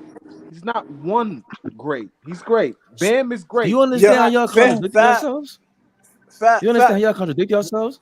If he's supposed hold on. If he's supposed to be a tier up, if he's supposed to be considered a tier below each of them, first of all, they overachieved. Totally overachieved, That's right? how I look at it. Okay. Second of all, yes, how did they he? did. He did not. You can't tell me he played great when he's turning the ball over 8 times in a game. Last game and this game, he's missing layups and shit like that, and he's playing a totally different half from the first half. Don't tell me what to expect when all I'm saying is that the Jimmy Butler slander or really the criticism is fair. I'm with you 1,000%, but nobody else gets criticized. Jimmy, you're telling me the number 3 option is supposed to help him out. When they were running through the Eastern Conference and winning games and coming out of series that everybody didn't think they was gonna come out of, Jimmy Butler was getting a lot of the praise. Yes, we talked about Max Strus. Yes, we talked about Gabe Vincent, Caleb Martin. We talked about those guys. It's playoff Jimmy. But the guy who had the spotlight, playoff Jimmy, superstar level Jimmy, like the conversation was starting to elevate on Jimmy Butler. So now we in a position now where we in the finals and we need to play at a high level and we want to talk about what the fuck Bam's not doing. I just told you what Bam is 20 plus a game, 10 plus a game, shot over 45% from the field, shot close to 90% from the free throw line. Like, what are we talking? Almost 5 dimes a game. Like, and we want to talk about what he's not doing? No, we need to sit here and talk about why Jimmy Butler shit the bed. How many more segments are we gonna go about Jimmy Butler? What he didn't do? We can see it. Everybody else is doing it, and I'm fine with that. Because I was on the for the I was last on the 2 Jimmy months, Butler train so much, praising this nigga so much. I'm still praising him. The nigga had a 13-point game, bro. He had a 13-point game in the finals. 13. Listen. Let's just. I think everybody can agree with this. He's 0-2 in the finals, by the way, Bernardo. Yeah. If Jimmy was a superstar, if Jimmy Butler was a superstar, we would there's no Bam talk if he's a superstar. Like when the Warriors lost 2016, nobody talked about the fact that Barnes didn't hit a shot for 2 weeks. Like what? Are you kidding me? That's all they talked about was Barnes went 0 for 16. That's why they got KD. Nah, you gotta be kidding me. Now we're lying. Now we're lying. No, they did. No. Hold on. Okay, hold on. There was conversation about Harrison Barnes not playing well in that series. That's not what the full conversation was. It was That's what I'm saying. where the fuck was Steph Curry? Did anybody blame Harrison Barnes or Steph Curry? That's what I'm asking. Go ahead. Everybody blame, deservedly so, because he's a superstar. They blame Curry for choking because he did, and that's you guys aren't you guys blaming Jimmy Butler? No, we are. you're But at the blaming same Jimmy time, Butler. We know we're not blaming Jimmy Butler because we know what he is. You guys had an expectation that Jimmy Butler was Steph Curry. You know who I thought Jimmy Butler was? Jimmy Butler, a defensive player that made himself a good player, that has good work ethic. But I don't. Exactly. Fabian, just that. where do you the have whole Fave? where do you You have didn't Jimmy know Butler Jimmy ranked, Butler for Fave? 7 years. You didn't know Jimmy That's a Butler lot, for but go 7 years. You Okay, knew him that's a lot, because but he go was ahead. on the Bills, but you never thought that he was going to be a star player, or you would call him a superstar one day. Beloved, He you was said a he thought he was on the defensive. Bills. He did say the Bills. Yes, That's crazy. the Bills. Yeah. he said it again. Yes, on the Bills. Just like he says, joke. Just like he said, hold on, Mel. Shit. Just like he says, he says Bill. He says Djokovic. No, that's you guys don't funny get as that. hell. Only Bernardo. Jimmy gets Butler, it. the nigga told you thought he was on it. Yeah, because you ain't know who the fuck Jimmy Butler was 8 years ago. No, exactly. You can't say that. Let's he Where broke do it out you with have the Jimmy Bulls. Butler ranked in the NBA, Fave? Right He's now, top like what? y'all say, top 30, maybe. He's there. Same thing as Bammy. They're saying between 25, 30, maybe. We gotta go through So all how's these he a names. superstar? He's a super because again, what made him a superstar? We went through this criteria already. You gonna hear it again, Melvin? Sure, no You problem. know what I'm saying? You top 30, so it's 30 superstars in the NBA. I'm not getting like how's he a superstar? Because first of all, every player that's in your top 20, 30, again, every top player is not a superstar in my mind. Every top player is not a superstar. That's what I've been telling y'all that. I've had this discussion with y'all many times. Y'all throw this superstar word around too goddamn much. There's only maybe 4 or 5 legitimate That's not true. superstars in the No, NBA, I'm gonna and give it that's like where the 15 Bucks to stop. 20. Right, maybe even 3, beloved. Like that's where the fucking Bucks No. stop. 3? We gotta stop. No. We Y'all just said it see, earlier. Me and Fabe just talked. He just said, "Yo, I gotta give you credit. Zion was a superstar. He wouldn't be a big deal right now. Nobody be talking about Zion. If Zion wasn't a superstar, his name in the wouldn't be in the Yo, tabloids. Fave. the man is Fave. front I got page. every Fave. day for like weeks straight. Everybody. And hold on. Go ahead. Everybody, I guess, some video vixen is from Page. Your boy from football. The other basketball dude that the girl said I scouted him for an hour and I knew what it was. What's her name? What was his name? Exactly. Right, exactly. the basketball No, dude. exactly. Look, Go ahead, he in man. the Look, you're league. making our point. Look. No, because I don't know his name. That doesn't mean you're a That doesn't superstar mean because we know. Yes, we know it you does. fucking. You're a bitches. trick. Like Because you're a trick. That doesn't mean It's not everyone. that's not what we're Listen, saying. What we're saying is There's a name. Right. There's a name for what you guys are saying. The name is celebrity. That's the name is he's a celebrity. Oh, yeah, good right. point. But see what Bernardo celebrity. No, okay, but see what Pagan 180 is saying? Popularity and superstardom are different, just like you're saying, Bernardo. I totally celebrity. agree. I just totally agree. Celebrity has everything to do with being a superstar. What the hell do you think superstar is? Where do you guys get this from? You don't have to be talented to be a celebrity. You don't have to be talented to be a celebrity. Keep going, beloved. Keep going. Keep going. You don't have to be talented to be a celebrity. What talent that Zion has shown in the NBA that he's a superstar player? Superstar player. He can't stay on the court. He can't play. He played like 100 games in 3 seasons. Bernardo, stop. Hey, what pull up your talent? He fancy- dominates the Stop. game when he plays. When he plays. Yes, when he plays. Play. Bernardo. Again. Bernardo. This is why I disagree with this. I'm not finished. I thought you asked the question. Please, no. Please pull up that fancy thing you do with everybody goes to the left and pull up his stat lines in his career and show me that's a superstar player. Right. Well, hold on. He plays like 100 games in 3 Right. years. That's why he's a superstar. He played 22 games. Let's just say. Wait. He played 22 games this year. He was still selected to play in the All-Star game. For 20 games. That's a popularity. Come on, bro. What are you talking about? Kobe Bryant was selected to play in the All-Star game, averaging 15 points a game or -4 to shooting or something. Yes, because he's a superstar, bro. Again, he wasn't this at that what, point. Right, but But this is what happens. Bernardo, hold on, Somehow, Bernardo. hold on, Bernardo. beloved. What Bernardo, happens is Bernardo, everyone somehow, easy, everyone takes we already easy, took the dictionary definition, and everybody didn't care about easy. that, right? Hey, Everybody no, somehow. you gotta relax, chill, relax. Why? Relax. Why? No, Bernardo, Bernardo, we'll talk off camera things you can say and not say. But that right there, you don't ever. I No didn't hear him. no Okay, bean, good. no bean I trust B. Okay. No bean I slander. trust B. I trust. Oh, okay. But I trust beloved on that. But Okay, so Dirk I think Nowitzki was an all-star in his last year, averaging like 14 and 40% shooting. You can say that all day Can long. we I don't slander care what Dirk? you say Is about it it. fine to slander Dirk? Yeah. I that's don't see, care what but you that's say but about Dirk. right. But this is my point. Somehow I say you know this, Fabian. I'm Tim Duncan, for example. Yeah, some people, like, everybody got their own opinion of what a superstar is, and that's impossible. That's crazy to me. And the reason why is because it has to do with popularity. It has everything to do with it. If it didn't, we wouldn't be having these conversations. We just wouldn't. Like, if you're a superstar, you're popular enough for us to even talk about you outside of basketball sometimes. That's just how it is. Right. Blake Griffin was a superstar.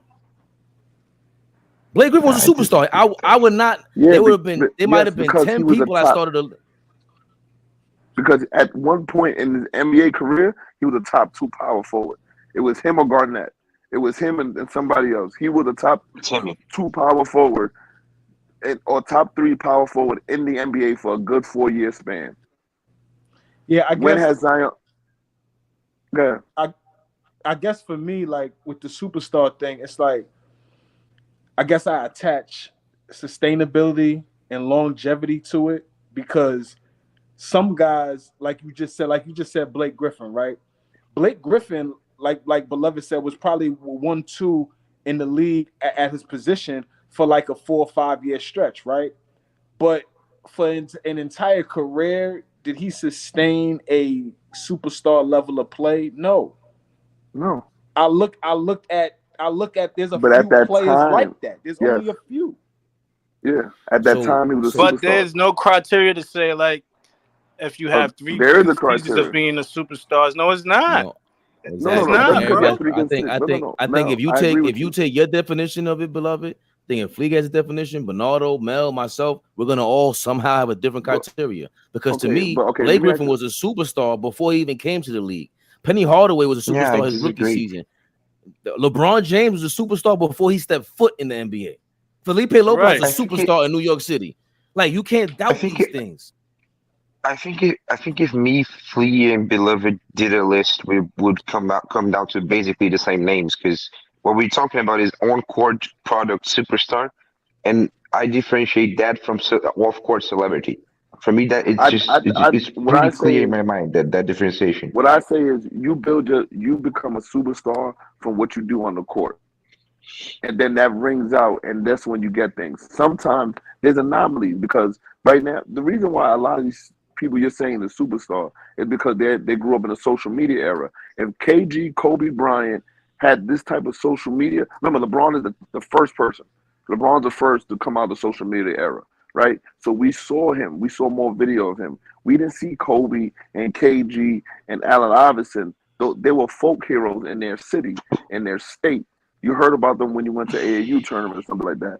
But LeBron got his fame. Zion got all his fame is on the internet.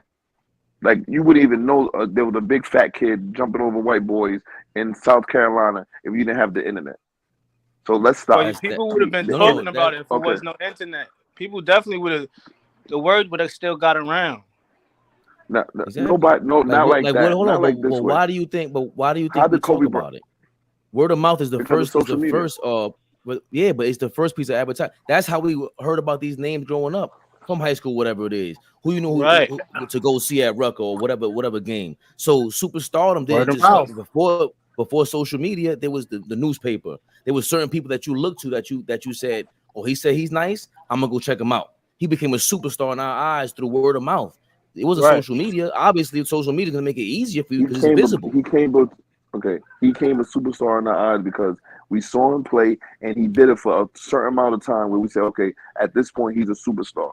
At this point he's a superstar. There's no point. He can't. I don't understand. I don't think you can say a certain amount of time because right now, Ja Morant is a superstar. You can't tell me Ja Morant is not a superstar. He ain't put in no pain. He didn't got the criteria as somebody else, as a Curry. But you can't tell me he's not a superstar right now. I got a perfect example of this. Got a perfect example of this. Perfect example. Barry Sanders. Is he a superstar? Yes. He was a superstar. Okay. Is Bo Jackson a superstar? He was a super duper star. He was a mega star, bigger than Barry Sanders, bigger than everybody. Okay. Bo Jackson, superstar name became golden because of his what?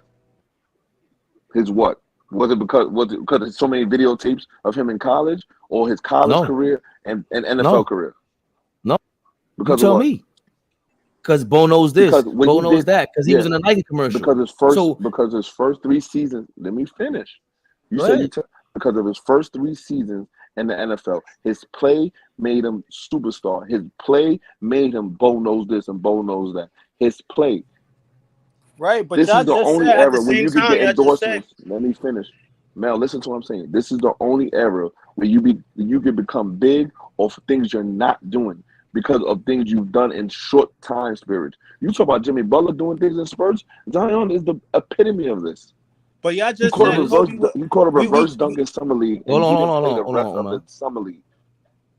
Beloved, we just said Kobe was selected to the All-Star game. He was averaging 15 points. You had to be a superstar and have something going about him. It wasn't his play. It wasn't his play. Averaging 15 points selected to the All-Star had to be more than his play. Okay, thank you. I'm gonna. Hold you on, gotta I let have me to answer. look it up. You said that Because of his 20-year. That's a 20-year career. That's a popularity That's a contest. 20-year career. He was just, Exactly. he was a superstar before that. I know about Kobe. He was in high school going to the prom with Brandy. Like, feel me? Before, like. Kobe, by the end of his career, he wasn't a superstar. He was a global icon. Like it's a different. It's a different conversation. Like we're talking about global another icon? thing. But global icon. Was he a global icon because he only played 3 years? Stop. Yeah, was he a global icon because he played 3 years and retired? I'm giving you an example. Was he a global icon because he played 3 years of straight dominance and then he went away and became an average player? No, but you can't be was that. A global. You can't be that. Yo, why can't you be that? Kobe's the perfect example.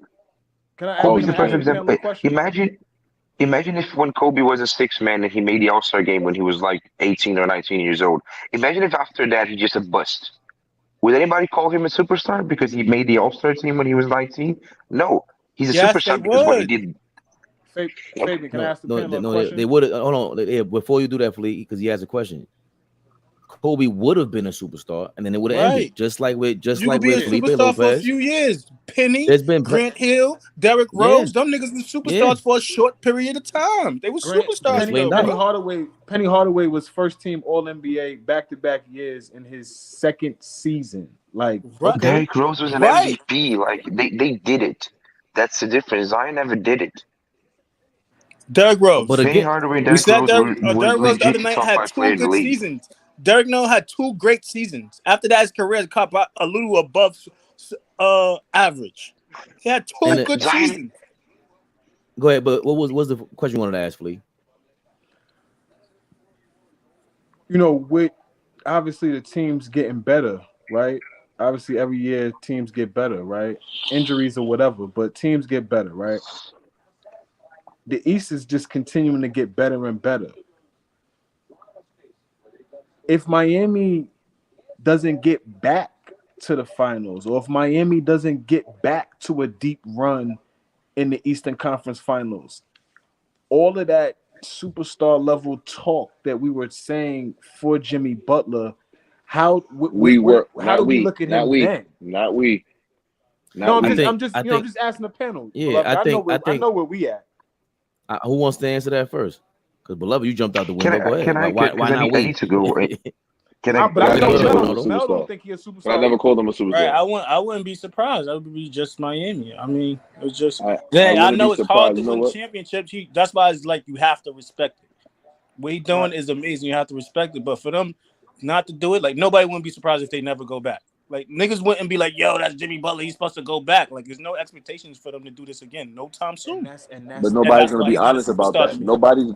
Nobody's gonna be honest about that. I guarantee. We listen. Pin this, Fabian. Before, well, Fabian's gonna sell us to ESPN anyway in 3 years. But anyway, try to be a little bit of FS1, honest with FS1. yourself. Yes. Pin this. In 3 years, if Miami doesn't go to a conference final and Jimmy Butler's there for 3 straight seasons, I need answers. Pin that right now, because I don't have no expectations of that. I don't. I've And never then look, looked at Miami every season Hold say, on, yo, Mel, because I think they're a Bernardo championship follow up. contender. Go ahead, Bernardo.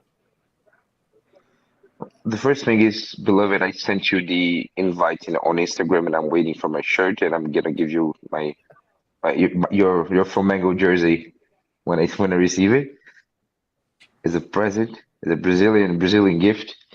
Second thing is, like, I would be shocked if Miami doesn't change the roster and gets back to the Eastern Conference Finals. Like, I would truly be shocked if that happened. If they didn't get back, Bernardo, to the conference final, like if do you expect Miami next year getting past the Bucks and the Celtics, and I don't know if the Sixers do something, if they don't change the roster at all?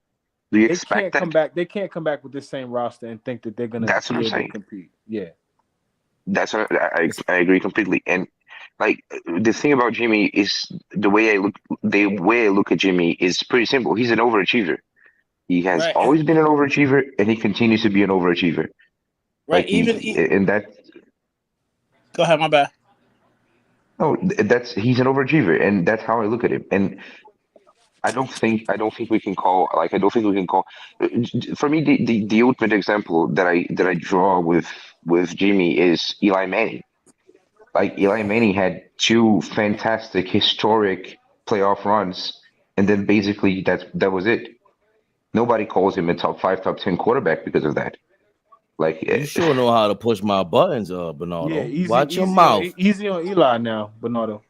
Easy. Bernardo, keep I see. talking Look, about you it see what anyway. happened, Flea. Keep Look, talking look. about it anyway. You see what he's talking about. Look, Flea. Look, Eli. he Bernardo, links keep up with talking about a Beloved. guy. Bernardo, keep talking about a guy that threw a Super Bowl pass with his eyes closed.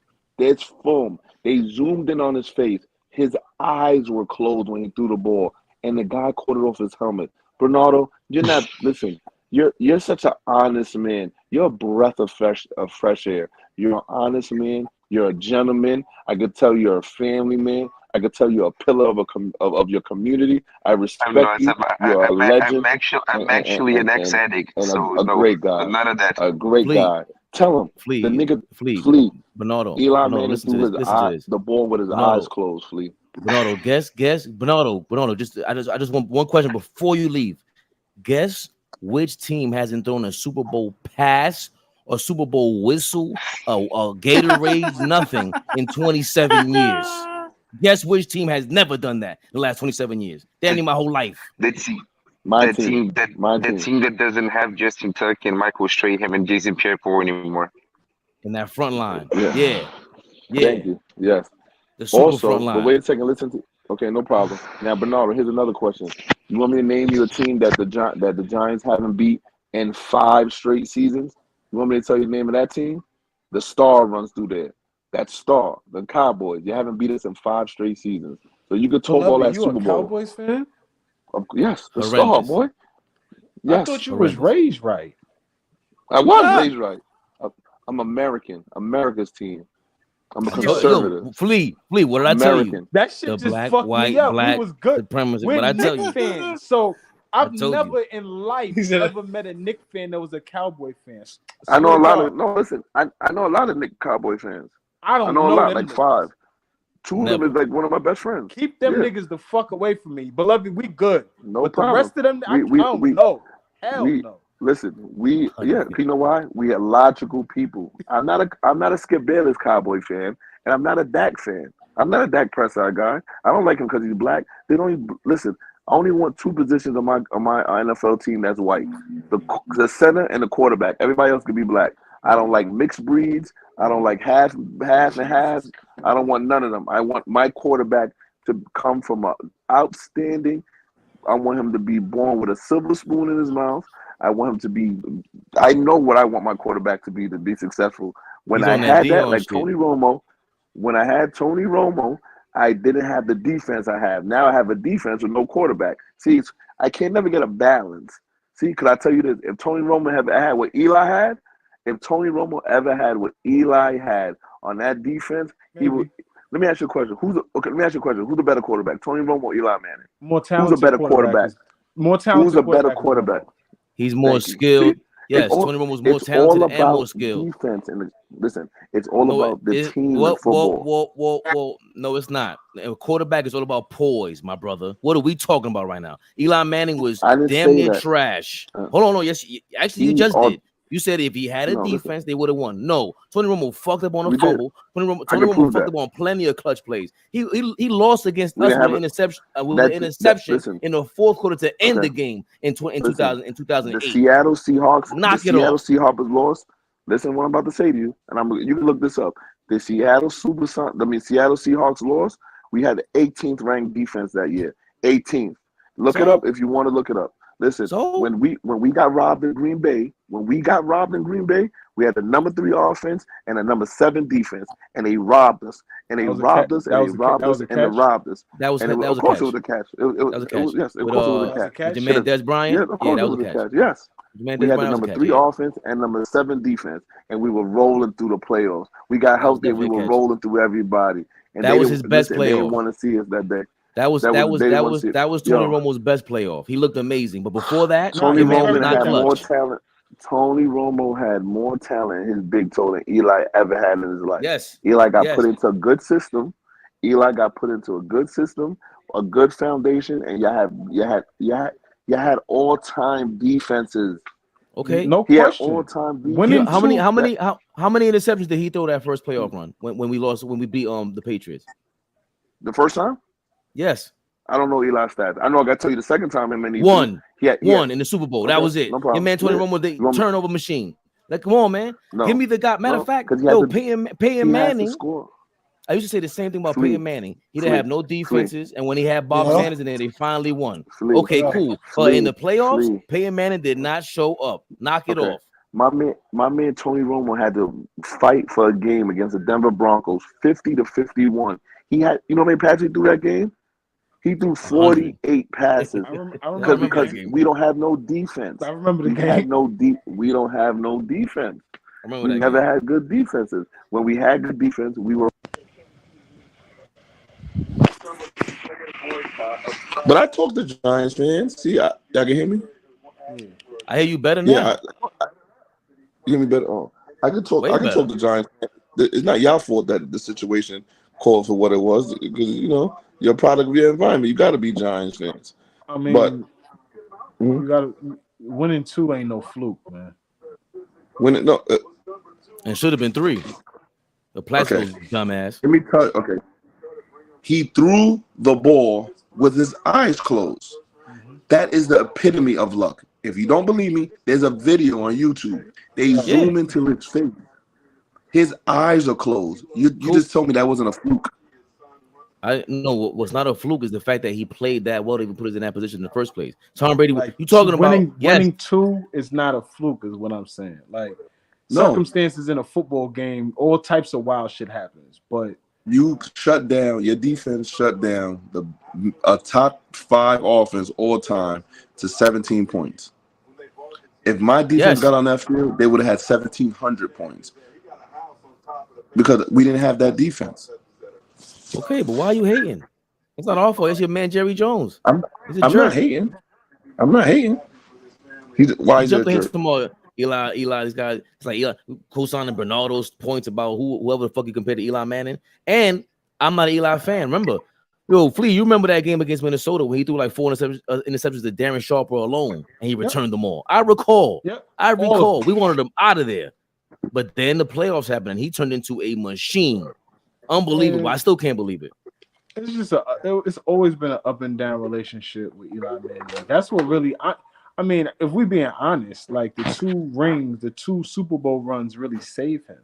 How many times did he lead the league in interceptions? Like he led the league in interceptions, like entirely too many times. You know what I mean? Like So you don't think that highly of Brett Oh. Favre either?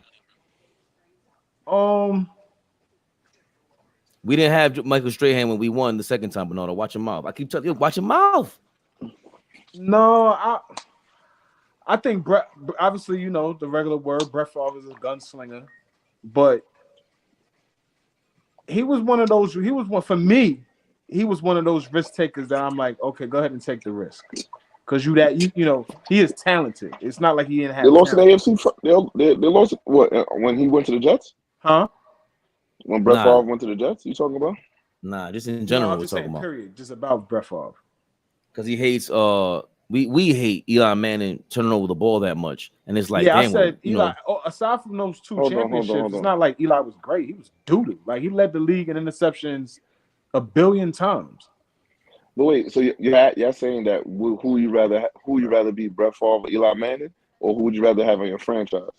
No, we're just saying like there's No, Fabian said did I think highly of Brett Favre, and I was like, I don't think bad of him. I just don't think he was nearly as good as a lot of other quarterbacks. I'll say that. But he's as when I look at talented. quarterbacks, when I look at quarterbacks, I look at the talent, and then I always look at what they have to do for their team to be successful. Were they given a good running game? Were they given a good defense? To me, if you're given at least a top 12 defense, you shouldn't be that careless with the ball because you are great and you should be able to control the game. Like that's why I'm okay with Brett Favre. The year Brett Favre, when the Giants went in there and beat them, right? Not the Giants. I forgot who they lost to one time. I think. No, we beat them. Yeah, but y'all beat him. Brett Favre was still the quarterback when y'all went in there. Hell yeah, and it was like 12 below. Hell, it was 12 below. Okay, yeah. When I look got at an interception, that, I think it was R.W. McCorders. Who caught the interception and ran it back? The last 4 years of Brett Favre's career, he was just running around and trying to get the ball to Driver and whoever else it was. He was running for his life. But beloved, he was running for his life. Didn't he take the Vikings to the NFC Championship? Yes. Against the Saints. Monster game. No, come on. Think about what he did with the Jets after that. When he went to the Jets, he took them to the championship game. That's right. Before that. Yeah. They didn't go to the championship game. They didn't? Nah, AFC not with the Jets. Championship with Brett Favre? Nah, with the Jets? Nah, no way. I put money on that. I want my $100 back. I put money on that. I want my $100 back. No, you still haven't spent the $100. I did a cash. You still haven't paid the debt.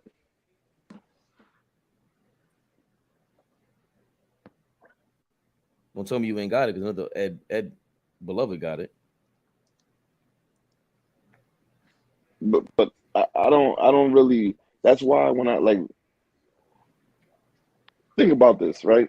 Trent Dilfer is not a top 50 quarterback of all time, but he has a Super Bowl. Well, that doesn't mean nothing in football. Well, it does if you win more than one and you show up more than once and you perform the same way more than once, bro. Like that's what I'm saying about Eli. Like Eli's not. He's not top. He might not be top 50 quarterback. 50 quarterbacks, but in the playoffs, he played like a top tier dude, even better than his brother. Best.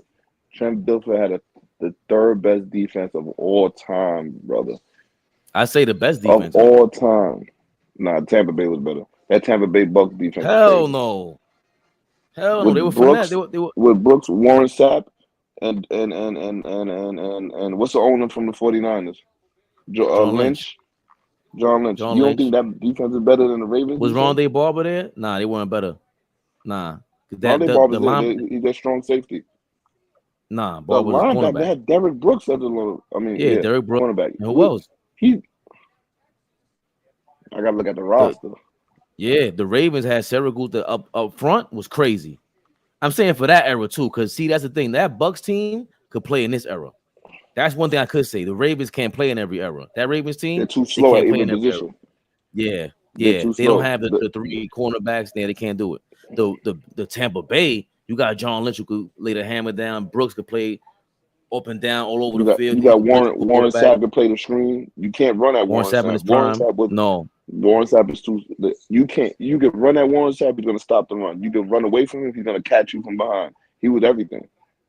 Yeah, but for that time period, for that era, I got the Ravens being better, bro. Remember, like you said, They didn't. Who was their quarterback? Came from the Trent. Vikings.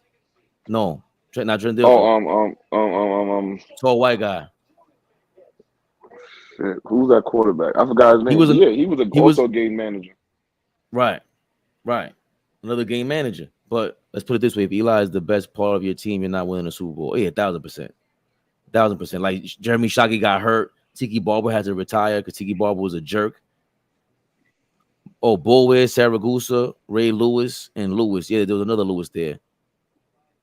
Someone Jamal Lewis as a safety. I mean, not Jamal as a safety. The other Lewis as a safety. I know Jamal. Priest Holmes was a running back and got hurt, and that's how Jamal Lewis got the job. Yeah, they were ill team. Shannon Sharpe was there on the front line. Yep. He was a tight end.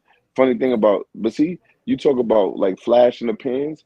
Like you can look at NFL quarterbacks. Like NFL quarterbacks are the perfect example of this. Like, remember what was the dude named from Seattle? Alexander. Remember him? For 3 years, he was the best. Great. Yeah. He was crazy, but then after that, it's over. You see, Yeah. there's flashes of people, but I'm not gonna call them all-time great running back because all-time great running back do it for longevity. They do it for longer period of time. They're more successful through long period of time. Even though football is different, the more physical sport. But that's where I think that's where we get that argument starts, beloved, because we're not saying all-time greats when you talk about a superstar. Superstar ain't got nothing to do with that. It's that's why I believe it has everything to do with being popular. And because who was that recently we were just talking about who's a superstar? And I was like, fuck, because Penny Hardaway made the all-star team. Zion could make the all-star team because they're so popular and they're nice and they're on the court. But Sean Alexander, I don't know if Sean Alexander was a superstar. I don't know if anybody knew who the hell he was outside of football. I don't know if we watch games because of Sean Alexander. You know what I mean? Like, but nobody's gonna know who you are in football. Like football, you gotta be like Jerome Bettis. He's the bust, but he was never the best running back. You know why? He had a good nickname. So his household nickname and his team success helped him to be a star player. So I'm sure there was 4 or 5 running backs that were better than Jerome Bettis, but he had the marketing, he had the bus name. He was playing for the Steelers, so it was more of a. I'm not saying he was a gimmicky running back because he had good seasons, but that's why his name was so known. Yeah, Bernardo, Johnny Manziel was a superstar quarterback out of college, but then when he got to the NFL, he got exposed to this game. I knew coming to the NFL was gonna be trash, and it was short lived. That's why Tim Tebow was a superstar college quarterback. What are you talking about? Because remember, superstardom isn't just the popularity. Tim Tebow was a highly successful quarterback in college. And I don't even like that dude. I hate his game, but it is what it is. But I think that's the confusion. Like, if we talk about all-time greats, a franchise player, who would you build your team around? Blake Griffin wouldn't have been one of them guys 10 years ago for me. He just wouldn't have. I would have had 10 other guys, even the Chris Paul before him. Because his talent, skill-wise, he wasn't up there for me. So during that draft, you wouldn't build your team around Blake Griffin? Oh, that's when a different story. That draft was. I don't understand what you're saying.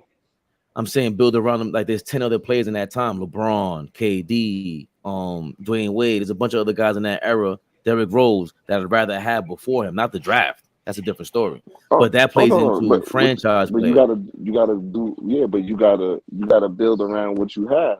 And like if you look at that time, he wouldn't be, especially at that time. He definitely, like, if I say take any play you want at that time, you wouldn't. You probably pick him around 8 or 9 at that time. But see, that's what we're saying. But that's what I'm saying.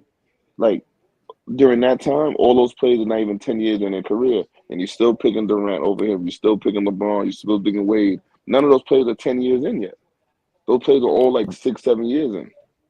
Right, but for me, LeBron, as soon as he steps on the court, as soon as I saw him on the NBA, I said, "Oh nah, I don't know. Like, I never seen this before in my life. This is crazy. This is crazy." By the halfway through the season, I said, this is the most talented dude I've seen since Jordan. He might be more talented than Jordan. I still think he's more talented than Jordan. You know what I'm saying? So by the time he gets on the court, now he's averaging 25 a game his rookie year. 18?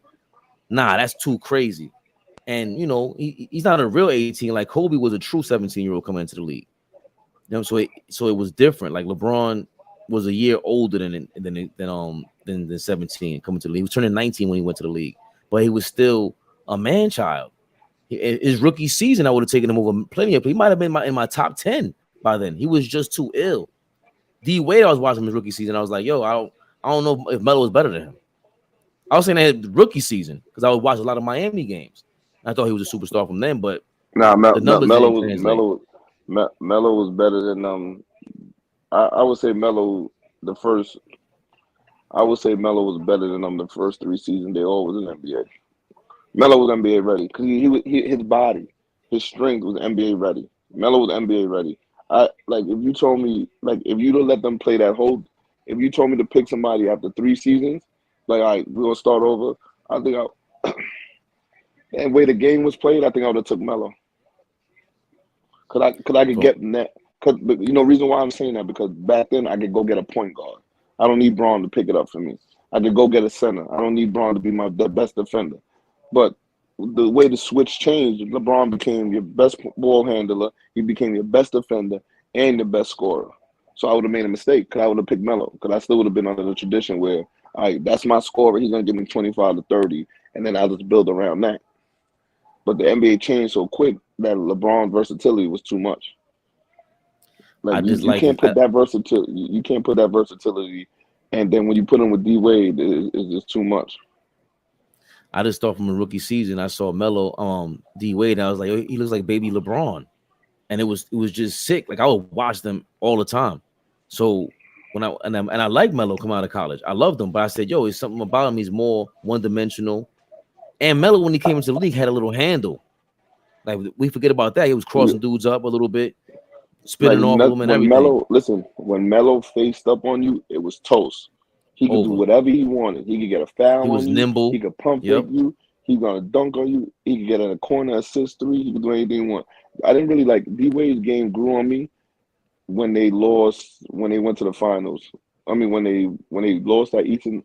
When they lost in the second round, and then when they won the championship the next year, I respected his game way more. I'm like, yo,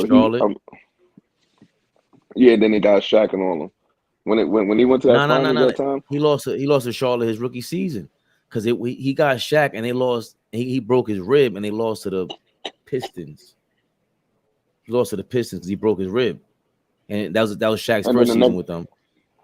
On the second, but the second season, the second season 2 seasons with Shaq. No, I'm saying, but the second season when they got Antoine Walker was there the 2 seasons too.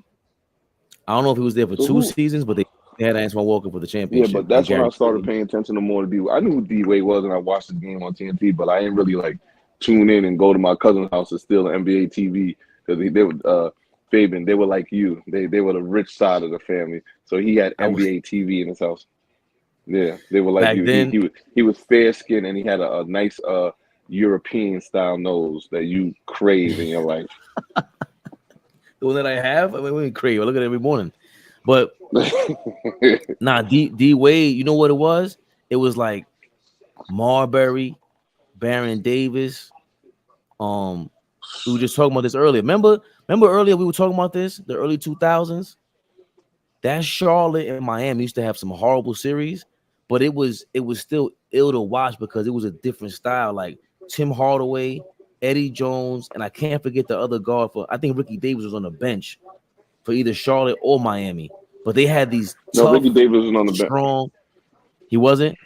They were tough, strong guards. Baron Davis and David Wesley were tough, strong guards. And then when D Wade came in, I was like, yo, it's like they found a super version of Tim Hardaway and the other guy. He's just like Marbury, just strong. His first step was crazy. He would finish crazy. I'm like, yo, D Wade is amazing. You're athletic. D Wade got long arms. He would just stretch. Yeah, he got mad long arms. His arms go past his knees. I remember when they did the draft camp, and I think it was like Chicago, whatever they did it. They measured his arms went past his knees. He was crazy. He was like he was built to be a 2 guard. He's a hybrid 2 guard. He was built. David West died, right? He got in a car accident, right? No. I mean, David Wesley. David Wesley died, right? Did he? Yeah, I don't think so. Didn't one of them die? Who died in Charlotte? One of those guards died. Was it David Wesley? Yeah. That's crazy. Or 1970. Nah, he didn't. It doesn't say he died. It would have said it over here. What 6'1" Charlotte Hornets guard dies? Type in who comes up. He was light skinned. No, Bobby Fields. My fault. Bobby Fields. Oh. I think it's Bobby Fields. Oh, damn, I forgot about Bobby Fields. Bobby Fields was there with them. They had a 3-guard lineup, I think. Yep. Fields. I forgot about Fields. He died, right? Yeah. Yeah. 95, 96. He was a 3-and-D wing. I forgot about him. That's crazy. Yeah, remember Bobby? You talking about? Look at his pictures. He was super shape. That's a strong dude right there. Him. I remember all of them being. All of them was being like him. Kendall Gill. They were all super strong and like super duper in shape. Like they was like I was like, yo, dang, how niggas got like their bodies was crazy. Cause you really. That's when you start seeing muscular players still be super athletic. Before they were just big and stiff. Like that's when the athleticism started coming out. Steph Curry and James Harden were in the Blake Griffin draft. I forgot about that then. James Harden was in that draft? That's crazy. Yeah, I think James Harden. Yeah. Nah, Harden not a top 2 pick. Hell no. I think is Harden a top 5 pick? Look at that draft. I want to say, yeah. 2009 Blake Griffin. To Seattle? Kevin Love is number 5. Wait, who's number 5? Yeah, Love is 5. Kevin. Number 1 is Blake Griffin. Hasheem Thabit. Look, James Harden's 3rd. Tariq Evans is 4th. Ricky Rubio's 5. Johnny Flynn is 6. Steph Curry is 7. Jordan Hill's 8. You want me to tell you who's rookie of the year that year? You know who was rookie of the year, right? Hold on, I know Blake Griffin. Tyreek Evans won it. 20 average. His game 25 and 5. He averaged. Tyreek Evans. Listen, what I'm saying to you. Tyreek Evans, top five person I've ever saw play at 55th with my own eyes, and that's including I was at the Kobe Bryant game and I was at those all NBA players when all them NBA players came. Tyreek at 55th. It's a rebound, 3 dribbles, a crossover, and he's at the rim. His handle for that size, we didn't see that before. I thought Tyreek. I had Tyreek in a trajectory of almost like Kobe. Yep. Look at Tyreek Evans' first 2-year highlights. 25 and 5. He averaged 25 and 5. I remember because I thought he was like the new D Wade, the new LeBron. I'm like, yo, who is this dude? And then he just like his game didn't elevate. Like it didn't. I don't know what happened. He never got a jump shot. No, I know what happened. He never got the That's jump just shot. what it was? Yeah, that's all it was. He still could get to the basket. He still could push the ball. Remember, he was a big guard, super big. When he was coming at you, look, if you look at his highlights, NBA players was like, I don't know what to do. He's coming at me too fast and too big. Like, and then LeBron used to talk about him and D Wade and Kobe too. He was a big Kobe guy. Kobe was a huge fan of him. Kobe was a huge Tyreek Evans fan, but he never got better. He never got a jump shot, and then he fell into That's the not what lifestyle. happened. Don't go. What Don't happened, do man? my nigga Go ahead, Tyreek. man. The nigga, he averaged 20 and 20. 20, we averaged 25 and 5, right? Boom. That's the first season. Second season, he get hurt. The right knee, right? He got hurt. Mind you, now they're exploring with different guards. He get hurt, and he had the one. Who else they had over here? They had Oh man, what's the white boy they drafted? Marcus Cousins wasn't there yet. The white boy they drafted, that used to be Jimmer. They drafted Jimmer. They tried Jimmer. Jimmer ain't work out as the 1 and 2. Then Isaiah He's Thomas. there with Cousins. He's there with Cousins, though. But Isaiah Thomas was over there. So Isaiah Thomas coming over there. I mean, he got drafted there or picked up.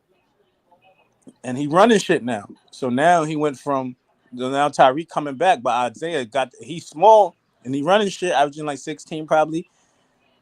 They took him from the point guard to the small forward. Came back and he was the 3. Nigga, imagine you the man, you running the show, you the 1, you come back, they put you at the 3. Like, nah, this nigga. Yeah, but listen, but he gains weight off the injury. He never gets his body back after the injury, and he never when he went to the other 2 stops, he shot like 20, almost like 32% from 3-point land. He never changed with the game. Yeah, he didn't shoot that well. His last team, what was his last team? Indiana, right? I thought it was Charlotte.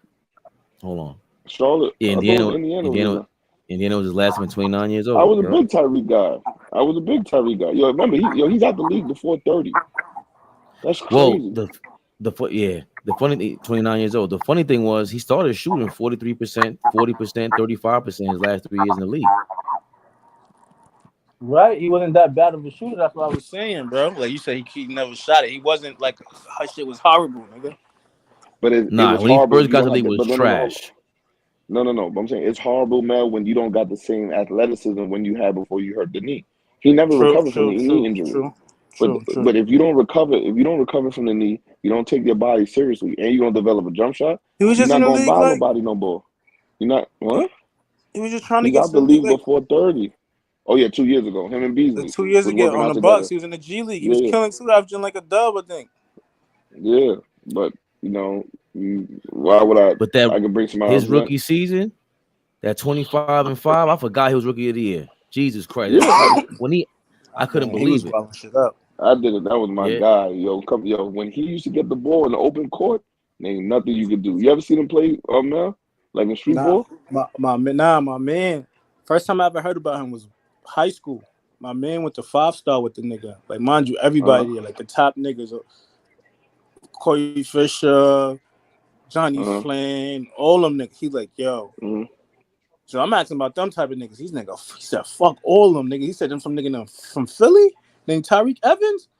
Like, that nigga was the best nigga in 5-star. Like, was nobody close to that nigga type shit. His I mean, he handle was was like, crazy. and he was playing His up. handle was He was like crazy. 15 playing like, you know how like they have in the 5-star camps, they have the junior NBA and the NBA. He was like the 9th and 10th be junior NBA. He was playing up, like, and he was nobody could fuck with him in the older age. I'm like, damn, that's crazy. So that's stuff I've been on him like since then. Yeah. I remember him when I used to And my see him. you know Spivey? Nah, But where's he he from? from Bronx River. He went to Wings and then he went to Christian Academy. What's his Christian name? Academy. Spivey Jenkins, a point guard nigga. He couldn't shoot for shit. He was just locked up. He was like on some smart shit. He was kind of overweight, but his defense was so elite. Like he was from Wings. I think I heard of that name before. The guy. Yeah, him and Mike Glover. Mike Glover, Ant Glover brother, Mike Glover, and Tyreek Evans open to the same school. They got the niggas up out the Bronx and put them to Christian Academy with Tyreek Evans and shit. Yeah, he was wilding. Yeah, He was been wilding. but so what's the rest of that draft? So who goes first? Is Blake Griffin to beat? Ooh, I seem to beat. So what's the what rest school of did that Tariq draft? go to? Georgetown. What school did Tariq go to? UConn, my fault. Yeah, UConn. Griffin to beat. James Harden, Tariq Evans, Ricky Rubio, Tony Flynn, Steph Curry. There was another name here, Tyler Hansbrough. There's other Drew Holiday, Jeff Teague, Brandon Darren Jennings, Collison. Nah, this draft was alright. Yeah, it was decent. When I first saw I saw Brandon Jennings. Sam Young, I used to hoop with Sam Young in ATL. I saw Brandon Jennings, and I first saw him play in an Danny AAU Green, tournament. AJ Price, and then your boy, him in high school was crazy. His highlight tape, his mixtape, Brandon Jennings. he was Brandon OD. Jennings. He was He was OD. wilding. And he got mad Heavy, nice out of nowhere. dunking He on was mad niggas. short for mad long and had a girth sport. He was like 5'7" for mad long. And then caught the girth spurt with the athleticism. He had the handles with the diamond. I just didn't like how he shitted on Ricky Rubio. He made Ricky Rubio sound like he was a bum. And when he got to the league, I was like, yo, Ricky Rubio is nice. I love Ricky Rubio. Who made him seem like a bum? Brandon Jennings. He was like, nah, What he's did he say all right. about He him? ain't all that. He was trying to shit on him. Yeah, he said some shit like he don't be playing against the elite players he play against, or some shit like that. I remember that shit. He said some shit like, that didn't really work out for him because he stayed in the league about 10 years after you was out the league already. Right, he's So still in the that league. didn't work out for him. Well, yeah, he's still in the league. But I'm just saying, 10 years after, Brandon Jennings ain't been in the league for how long? It's got to be going on like 8 years now, right? That long? Nah, because this is what 2009. So maybe all we got to do is pull it up. All we got to do is pull it up. I say I'm trying to at guess least first. 7, 8 years. Yeah. I say 5. Okay, good. 5? He was on the Knicks. His last thing was with the Knicks, right? He was somewhere after the Knicks. Milwaukee, 2018. Went Yeah, back to 5 years ago. Milwaukee. 22, 23, 5 years. Okay, 5 on the thing. How many games he played for Milwaukee? 6? 14. 14. Then the year before that, he's in the league in 23 17. with 23 Washington. with Washington. Okay. 5 years. I thought it was more than. See, listen, man. That's not that long ago. That's not. He did his thing. He did a little. That's all right career right there. That's a right career to get a pension. But who career is Right. better, Ricky Rubio or Jennings? Who career is better? It got to be Rubio longevity wise. Because look, he had his first 6 seasons. He was all right.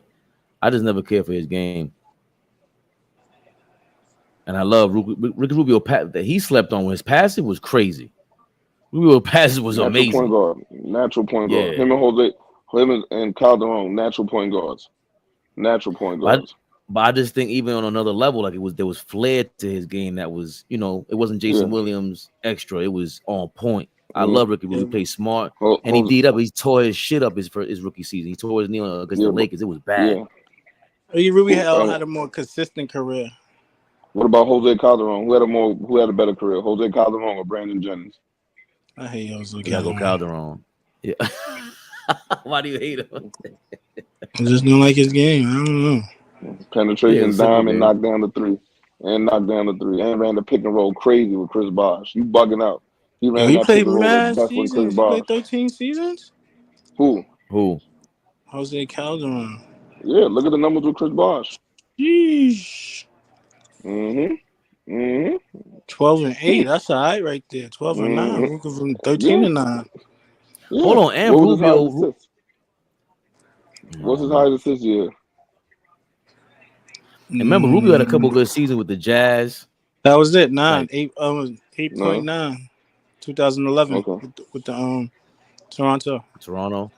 That's pretty good. That's mad. Did we trade for him? No, we signed him as a free agent. I think we signed him. I don't remember trading him. Yeah, are you talking about Pergiani? But he's Italian. We had Jose Calderon. We had him? Maybe talking about Pergiani. No, it's Pergiani. I hated him. Yeah. That was annoying. Yeah. Is that when we got not Bargnani? Not Bargnani. He's a fan for no Pergiani. He's on that Knicks team with Steve Novak and them. He's on that team. Okay. Giving out mad assists. That was another flash in the pan. Steve Novak had a crazy run with Jeremy Lin. That's not even a flash in the pan. Jeremy Lin at least joint lasted a little bit longer than Novak. Novak was 40 games and that's it. And he played Indiana exposed him and put him in every pick and roll and they had to sub him out. He was done. That's what you do when you're superiorly talented over somebody, Fave. I'm glad me and Mel, no, not Mel, because Mel, the zone. What are they gonna do against the zone? Nah, they would look shaky when they went zone for the one game. The one game they was looking shaky. They're gonna lose in 5, Mel. Calm down. Fucking zone. But I just want to see. I'm still disappointed in Bam. I don't care what y'all say. You saw. You disappointed? Definitely. Bam don't even have a left hook, a left-handed hook. You don't have a right-handed hook. All right, beloved. I know. Nobody has no hook shot. What are you talking about? It's 2023. They want niggas do. Mel. I understand a little jump hook, but Mel, they want these. They gotta. They don't know what to say now, Mel. They're gonna run. Listen, this next 2 You don't weeks, even got a jump hook. Is crazy. Mel, you're about to hear the craziest excuses. You're gonna hear Tyler Hero's What's the name. Excuse? You're gonna hear Hightower's name. Never. You're gonna say Now you're about to hear the craziest shit from these excuse niggas from Miami. I made no excuses. They can't admit when they're wrong. They listen. About you me? know the things I've heard this week. You know the things I've heard this week. You can't be Let me talking tell you about me some of though. the names. No, I'm not talking about you. Some of the things I've heard on this platform this week. Bill Cartwright, Bill Lambier. We've seen Jokic before. We saw Jokers before. Now you're not completely excused. Chris Paul, Kyle Lowry, Tim Hardaway. Somebody said Magic Johnson was overrated. And Isaiah Thomas do the same shit That's he would not do. a hot Fuck take. out. Right. That's a disgusting No, take. Just to keep no, everybody. no, Disgusting take. no, Magic came in like no. he looked like Superman out there. He's It's almost the it person. was Okay, hold alright. on. Tell me. Magic All was right, no problem, no alright. problem. And then remember All he right. said his He assists only are got the totally assist overrated. because And we broke that shit Hmm? down from top to bottom. Like, yo, And it still torch. proved me right. Thank you. No. Let me ask you a Oh question. my God. Okay. Horrendous. The person I'm comparing him to was that person by far regarded the second best point guard. Okay. Yes. Okay. So how is that like comparing Bill Cartwright to Djokovic? Because the way you made it seem like was his assists were overrated. That's what it Okay. was. You made it seem How like is it was that just comparing the only Magic reason why he Johnson, got his assist Isaiah? was because he got Listen to Kareem my there. argument, man. Isaiah and That Magic, wasn't an Bill argument. Cartwright and Djokovic. You see how that sounds? He still calls him Djokovic. Tim Hardaway. Listen. Tim Hardaway, Chris Paul, Kyle Lowry, Chris Paul. What sounds Tim more Hardaway and Chris ridiculous? Paul ain't too crazy apart, but Chris Paul's higher, but it ain't Especially career wise. too crazy. Especially career wise. I like to point out. DeAndre Jordan got a ring. Chris Paul still don't. Damn, that's crazy. Lob City. Blake Griffin Griffin's got still a trying ring? to sneak when he get no. He's trying to He sneak just when he on get in Boston. there. He tried to sneak on balls. He tried to sneak on the Nets and get one. Get out of here, Blake Griffin. Yeah, he did try to sneak on the Nets. I forgot about JJ that. Redick went to a finals yet or no? Never. He went on. Remember, he was on Philly. Jordan Embiid is closer to DeAndre Now Jordan. I'm trying to look at the Lob City roster and see who had success after that. So DeAndre Jordan the only person out of Lob City that got a ring, right? Wait, Mike Barnes got a ring, right? Yes, with Golden State. He might have one before he went with Golden State. He didn't have one with the With the Lakers. I don't think Lakers. so. No, I he don't don't think know. so. No, you don't win. Ron wins that ring, right? That's Ron Artest ring, right? Right. I think he went. I think And he was that there team, after. I think that Laker team lose to OKC, right? The Lakers team lost to Dallas the next year. The year after, they got swept. DeAndre Jordan won a ring but before Ron Chris is on that team. Paul. Yeah, He might be. I noticed stuff like that. I just noticed things like that. But yeah, Chris Paul got a ring, and DeAndre Jordan got a notice ring. stuff like that, but he CP0. doesn't notice that Magic had 10,000 other assists besides the one to Kareem. He doesn't notice that. Okay.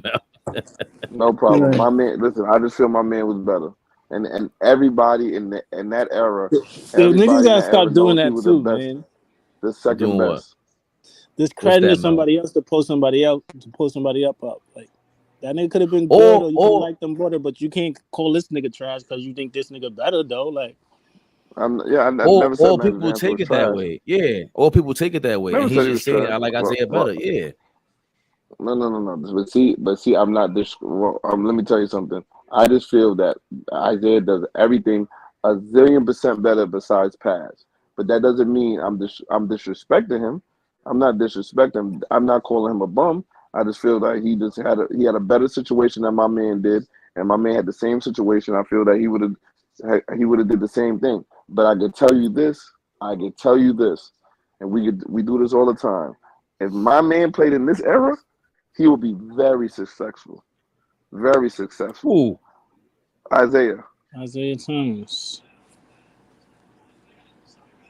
He could shoot and he get into the rim. He could shoot and get to the rim. He could shoot, He beloved. Could How about Magic can shoot better than Zeke? How about that? He can shoot, but he's taking less volume. Who's taking less shots? Magic's taking he's taking 1 3 every 10 years. He shoots 60%. Okay, yeah. Isaiah's gonna shoot mad volume. All right, go ahead. Mel.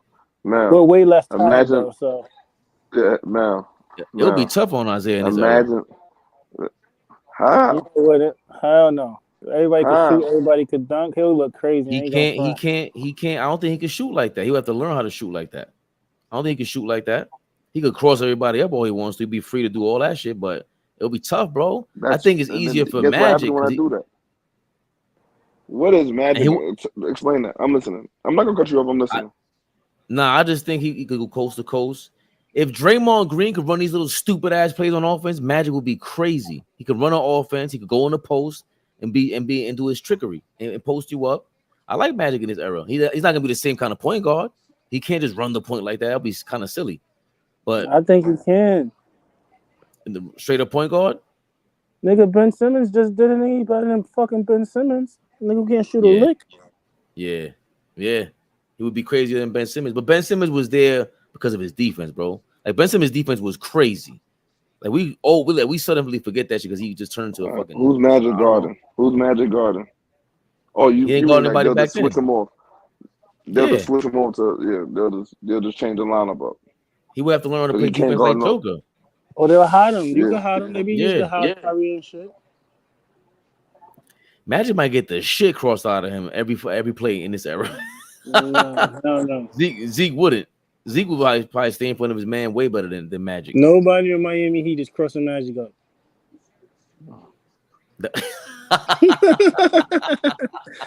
Tell him, man. Man, when they get too comfortable, just remind them of what they were saying. Sometimes you gotta just remind people. Give them. You know what I call that, Fabian?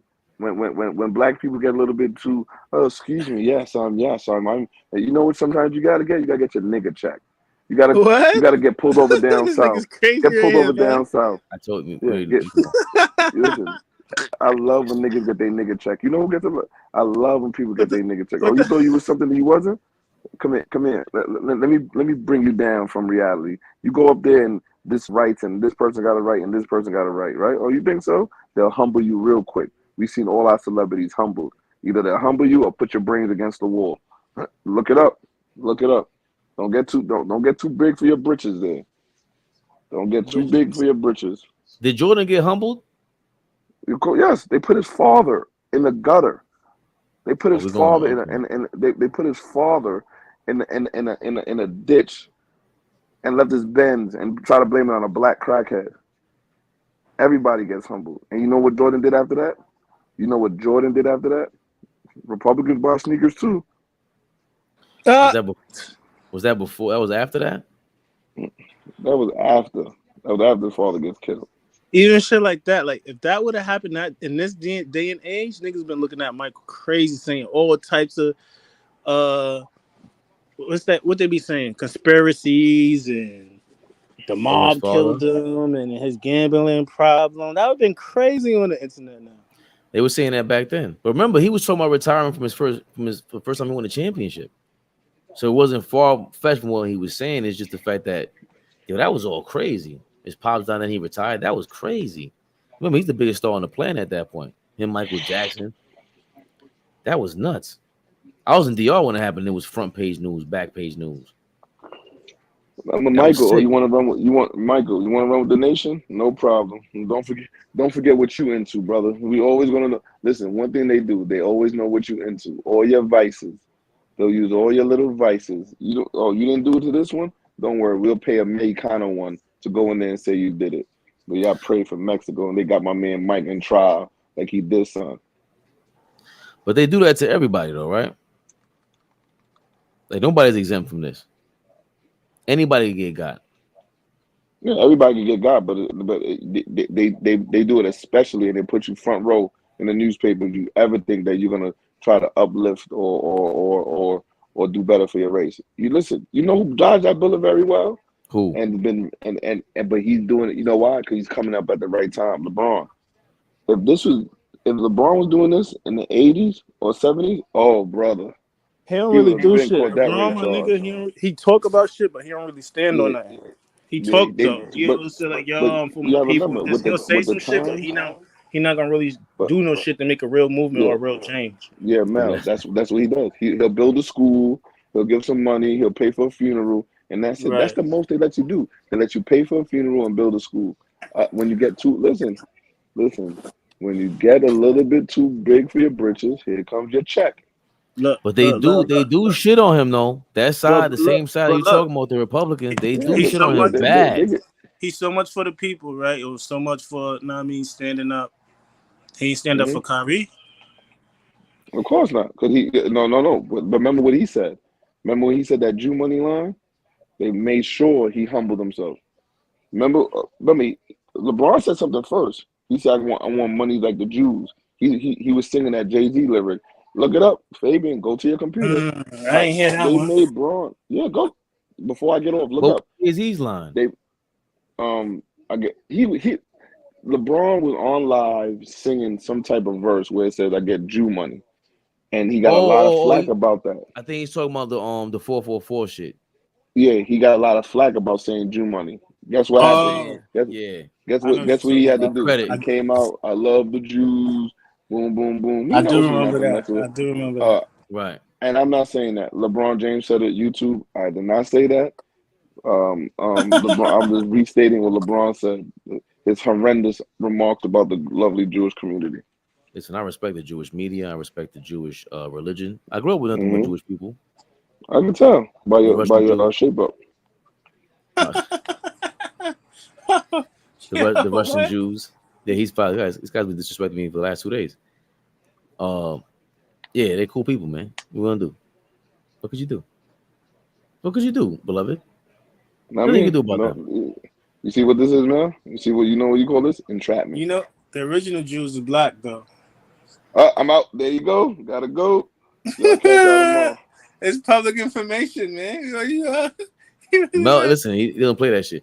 I think the original man was black. So what are we doing? All right. That's why it's Jewish. They're kinda Jewish. They ain't Jews, the first Jews. You're going too far.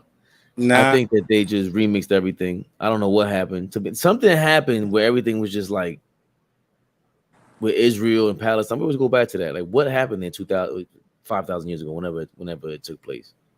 Yeah. I don't know what happened. And everyone goes, yeah, well, what's this guy's name? That means Nimrod. The time of Nimrod, and it was the 12 original families or whatever it was. You'll break all that shit down. I've heard all that before, man. But the point is that, I don't know the original shit, Mel. Nobody knows. But we do know everybody came from Africa. For sure. And I don't give a fuck, man. Look, we've been on here for 11 hours, bro. I've been going live. Yeah, that was smart. You kept the live open while the game was going. Yeah. You thought nobody was on. I think Willie Clark was on here for a little bit. Bossman, he's on here talking about himself for a little. I came in, he was just talking to nobody. Oh, that's crazy. At least he's keeping it going, though. He was talking about what he was talking about. Oh, he's talking about Trump getting indicted tomorrow. He was? Sexual assault. Yeah, that's what he was up here talking about by himself. Because his link was still up. I came back in. I wanted to see who was up. I didn't know if Marsha. I thought Marsha stopped working too, so I looked at it and he was on here talking about that. Well, that's ill. Yeah. I don't know what I think about that shit. I think with Trump is another guy that's just like he runs on the fact that he preys on people's like just to look for a savior, and he really just feeds into that like the way he comes off is like I'm telling. Look, nobody's telling the truth. I'm always telling the truth. Look, he plays victim. So he tries to play like he thinks he's every time he do York, something, he's the first person to do it ever, or he's done the best ever in the history. Whatever he does, it's he's never crazy. the economy has never been this good ever. Like, and then when something happens, they're trying to victimize me. They're trying to put me in jail. It's like, you know how much shit he's probably done that we don't know. Like, right? This comedian. Joey Diaz made a great point years ago when he first went to office. He's like, yo, bro, he made it in the real estate game in New York in the 80s. The real estate in New York in the 80s was ran by the mob. There's no way you didn't go through the mob. So in order to sit down with the mob, what do you think you have to do? You got to extort people. His lawyer, Trump's lawyer from back then, was the same lawyer as like 3 or 4 out of the 5 families in New York City in the mob. Ray Combs is his name, some gay dude. Word? And Trump's lawyer was a mob lawyer. So imagine what he knew. Right. Come on now. So that guy Ray Combs was really powerful because you got all this information from all the real criminals. Like Trump is a criminal. He's a gangster. What are we talking about? And he's from Queens. And he's from Queens. He's from Bayside. That's crazy. That's crazy. And 50 reminds me a lot of Trump. And he's from Queens. It's a Queens thing, right? See, that ain't too far off, personality-wise. Queens is very like, when we get petty, we're disgusting. Yeah, super petty. My man gets mad because I talk about like sneaky Brooklyn niggas, and that he gets mad That's because what they are. no, Brooklyn niggas is grimy. When you Yes. see a dude that's sneaky from Brooklyn, it's crazy. Because how the fuck are you sneaky from Brooklyn? How'd you make it out of there like a snake? That's like Chris Paul. Chris Paul is a sneaky Brooklyn nigga type of me. Like Jay-Z's a sneaky Brooklyn nigga, sneaky dude. But like Queens is the home of sneaky motherfuckers. That's how I look at it. Like it's just snakes because everybody just faking shit. It's true. Yeah. When they say Queens will be faking because they're chameleons. We see everything. We see the hood. We see residential neighborhoods. We see projects. We go to school with everybody. Right. We're raised with everybody. Chinese gangsters, Chinese low lives, Korean low lives, everything. Danny Berry, you changed your logo. Let's fucking go. Are you a Denver fan, Danny Berry? Danny Berry officially Nuggets 2023 champions. Do we really care about the championship, Mel? Like, do we forget it happened already? I'm happy that it was good basketball on the Nuggets. They're a real good basketball team. It's not like a team with like a few pieces or two good pieces, top heavy, then the rest of the team is average. Like it was really good basketball. Like they really. I mean, you could say they dominated, right? What they lost 4 games the whole playoffs. One to the Timberwolves, one to the Heat. Obviously, they didn't lose to the Lakers. They swept the Lakers, right? Yeah. I think 3 games. Four. I know. What you call them? The Suns caught 2 games. 2? Suns didn't beat them twice. No. That's 2 games. Devin Booker went off. Yeah. Then they went to Game 6. So 4 Right. games. You're right. 4 games, and the whole board was talking about they ain't hard to beat. You know what I'm saying? He forgot all about that shit. Right. Joker's top 20 all time, right? The fact that even though somebody said the seeds they played was kind of low, they played the 8th seed. What was it? The 7th, the 8th, and then wait, who did they play? 8th, The Lakers 7th, was 7th. and the Suns were 6th. Phoenix was like 4th or 5th. Right, like 4th or 5th, and then Miami for 8th seed. So it wasn't like they were playing the top, right? The top of the tops. But you still gotta respect their shit. You know what I mean, they ain't make it up. Adrian Howell says Giannis is the real MVP this year. Nah, no way this year. Did they finish number 1 this year? Or was it Boston? No, he was there at the end. Joker might have not deserved the MVP last year. I didn't mind him losing it last year because they finished 6th, and you know what I'm saying, that Giannis finished 1st. I think the Sixers finished with a higher record also. So I didn't mind Embiid getting his MVP last year, but this year it seemed stupid. When he got it, it didn't even feel right. And now it looks even worse that he won. Like this is worse than when David Robinson beat Akeem Olajuwon. We were all disgusted. Word? Hell yeah. And when Akeem Olajuwon busted his ass in the playoffs, we were like, see, we told you he was better. So that's the thing though. Like MVP doesn't mean that you're the better player, right? MVP just means you were more valuable. Like without you, this team does what? But that's not true though. Robbed. Why not? Because I feel like without Embiid, that same team Philly got ain't too much of a drop off. What was they was this year? They were 3, 3rd. 4. Right. Take a beat off that team. They're gonna go from maybe 3 to like 6. So they still make the playoffs? With James Harden, Maxey, PJ Tucker, who else over there? Tobias Harris. And then they bench. They got a bench. You don't think they would have made some noise? They wouldn't have made no noise. They would still made the playoffs. First round, maybe second round. First round, maybe. I say they're a playing team. A playing in the East? Yeah. The Miami Heat just made it. That team is better than the Miami Heat. Almost. Or like I don't know if player wise. Coach is a Spoelstra. Right. Player coach wise is different. Right. And I'm talking about as a team, just the team. Or the value of the team. That's what I'm saying. Take that. It's not like they're going from 1 to 8th. They're going from 3 or 4th to maybe 8th or 9th or whatever. If an NBA player doesn't play 82 games, they shouldn't be considered for MVP. Adrian Howell, how old are you? What are you talking about? How do you? Right, you gotta play all 82 is crazy. 82 games. I don't think we'll ever see that again. I ain't gonna front. We ever seen it. Not with this. What's not talked about enough is I think this era, even though I like what Gilbert Arenas, that's how you know he's a troll, bro. He went from being super duper LeBron this whole era, and now he's flipping his whole shit. And now he's like way more pro Michael Jordan. He said something today. Oh, they were talking about Jason Kidd. They were so pro Jason Kidd. I'm like, and now he also made a great point where like they don't in this era, they don't even know basketball like that. He said the way he's talking now is kind of crazy. He sounds like an old head, and he was saying it's easier on their body because they run from like free throw to free throw line or 3-point line to 3-point line. They don't even have to be in shape like they were back in the day. He said That makes sense. That makes sense. He said he used to play ball and then run on a treadmill afterwards or run 4 miles after a game or after practice all the time. He said there's no way they do that nowadays. He might have a point with that. Right, but and they still don't play 82 games? Maybe because they're not built for it anymore. Nah, I think they were saying you gotta remember Sacramento was like one of the healthiest teams this year.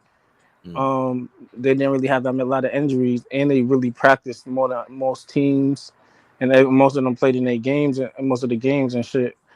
Just so happened they didn't make it out the first round, but they were saying you could tell that it made a difference. I was thoroughly disappointed in Sacramento. Thoroughly. Right. Even though they lost, they still had their full team compared to everybody else. Yeah. So I'd rather take my team into a full team into a series. Yo, I think we got mad subscribers off this live. Word? Yeah. My subscriber shit stopped. Because that what? Because we've been going live for 11 hours, bro. We got like five. I think we got 5 subscribers. I gotta check tomorrow. It's not coming up right now because we're still live. But 338 views. We probably got mad hours watched. Hopefully. Thanks for tuning in, guys. You guys are amazing. Is Dom Dropper on? He was on like a few hours ago, like an hour or two ago. Let me see. What time is it? 2:12. Yeah, he probably do his shit. Yeah, he was just on. Like 11, 12. He was just on. Clippers fan reacts to Denver Nuggets winning first NBA championship. Yep. He has to put that in the description as well. Let me help him out. That's crazy. We killed this shit. 11 hours on live is nuts, bro. Right. He said right. Yes, it's nuts. 338 views is crazy. So we got to go live all day like that? YouTube, is that what you telling me? I ain't trying to do that shit. That's what niggas be doing. That's what they be doing. That's what these fucking, what is they called? YouTubers and influencers and shit. That's what they be doing. Really? Yeah, they be on like live for hours. Yeah, hours. I don't know if they be letting they shit. I don't know if they be taking a break and then just have somebody else on it, like, or just like, you know what I mean, keep they shit up like how you just did. Like, well, I know they be on for hours. That's the only way to get your shit up. You think niggas is doing 4 hours a day every day? No.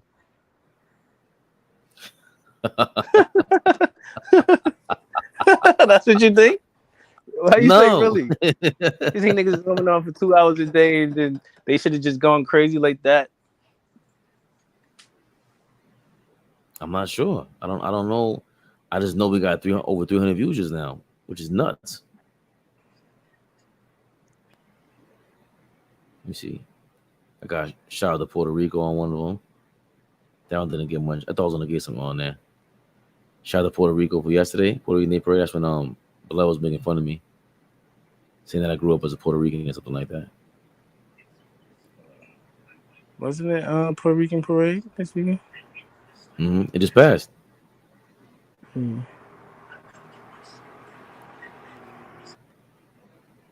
We got a couple of joints we gotta cut up. I wonder if they're gonna let me cut the video up. We talking mad shit earlier. My boy was tight earlier too. You need to make some of the make huh? Said Zach was tight Second? earlier. You saw? He was sick. Like, people's opinions really be touching him. I was just like I ain't even agree with Flea. I'm just like, And he was so mad. I forgot he just was on Flea Pop Phone. He's like, I was just on Flea Pop Phone. I'm like, he damn sure was.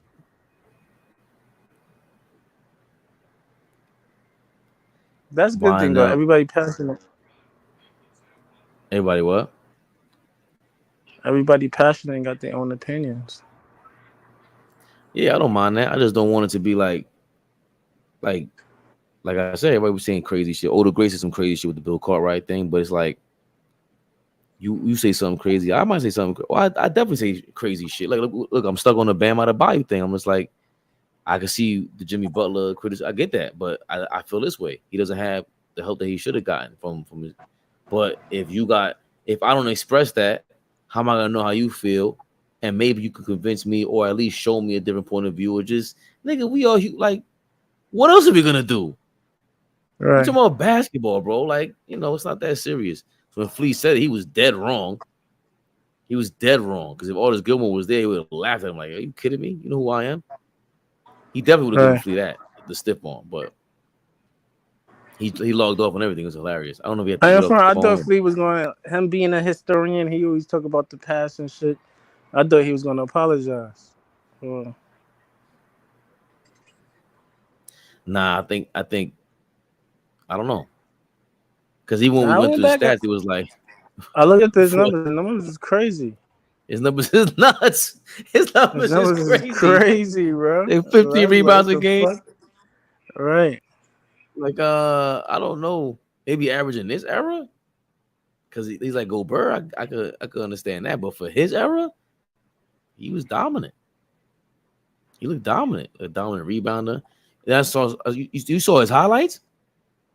Nah. He looks kind of crazy, bro. He looks kind of crazy. Look like somebody you don't want to run up on. What time is it? 2 a.m? All right, we've been on for too long. All right, tomorrow. All right, my brother. Thank you for everything. Likewise.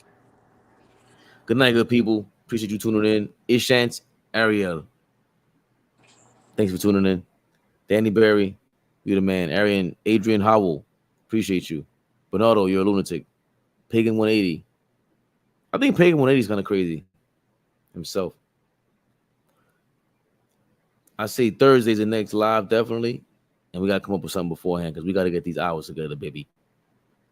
See y'all later.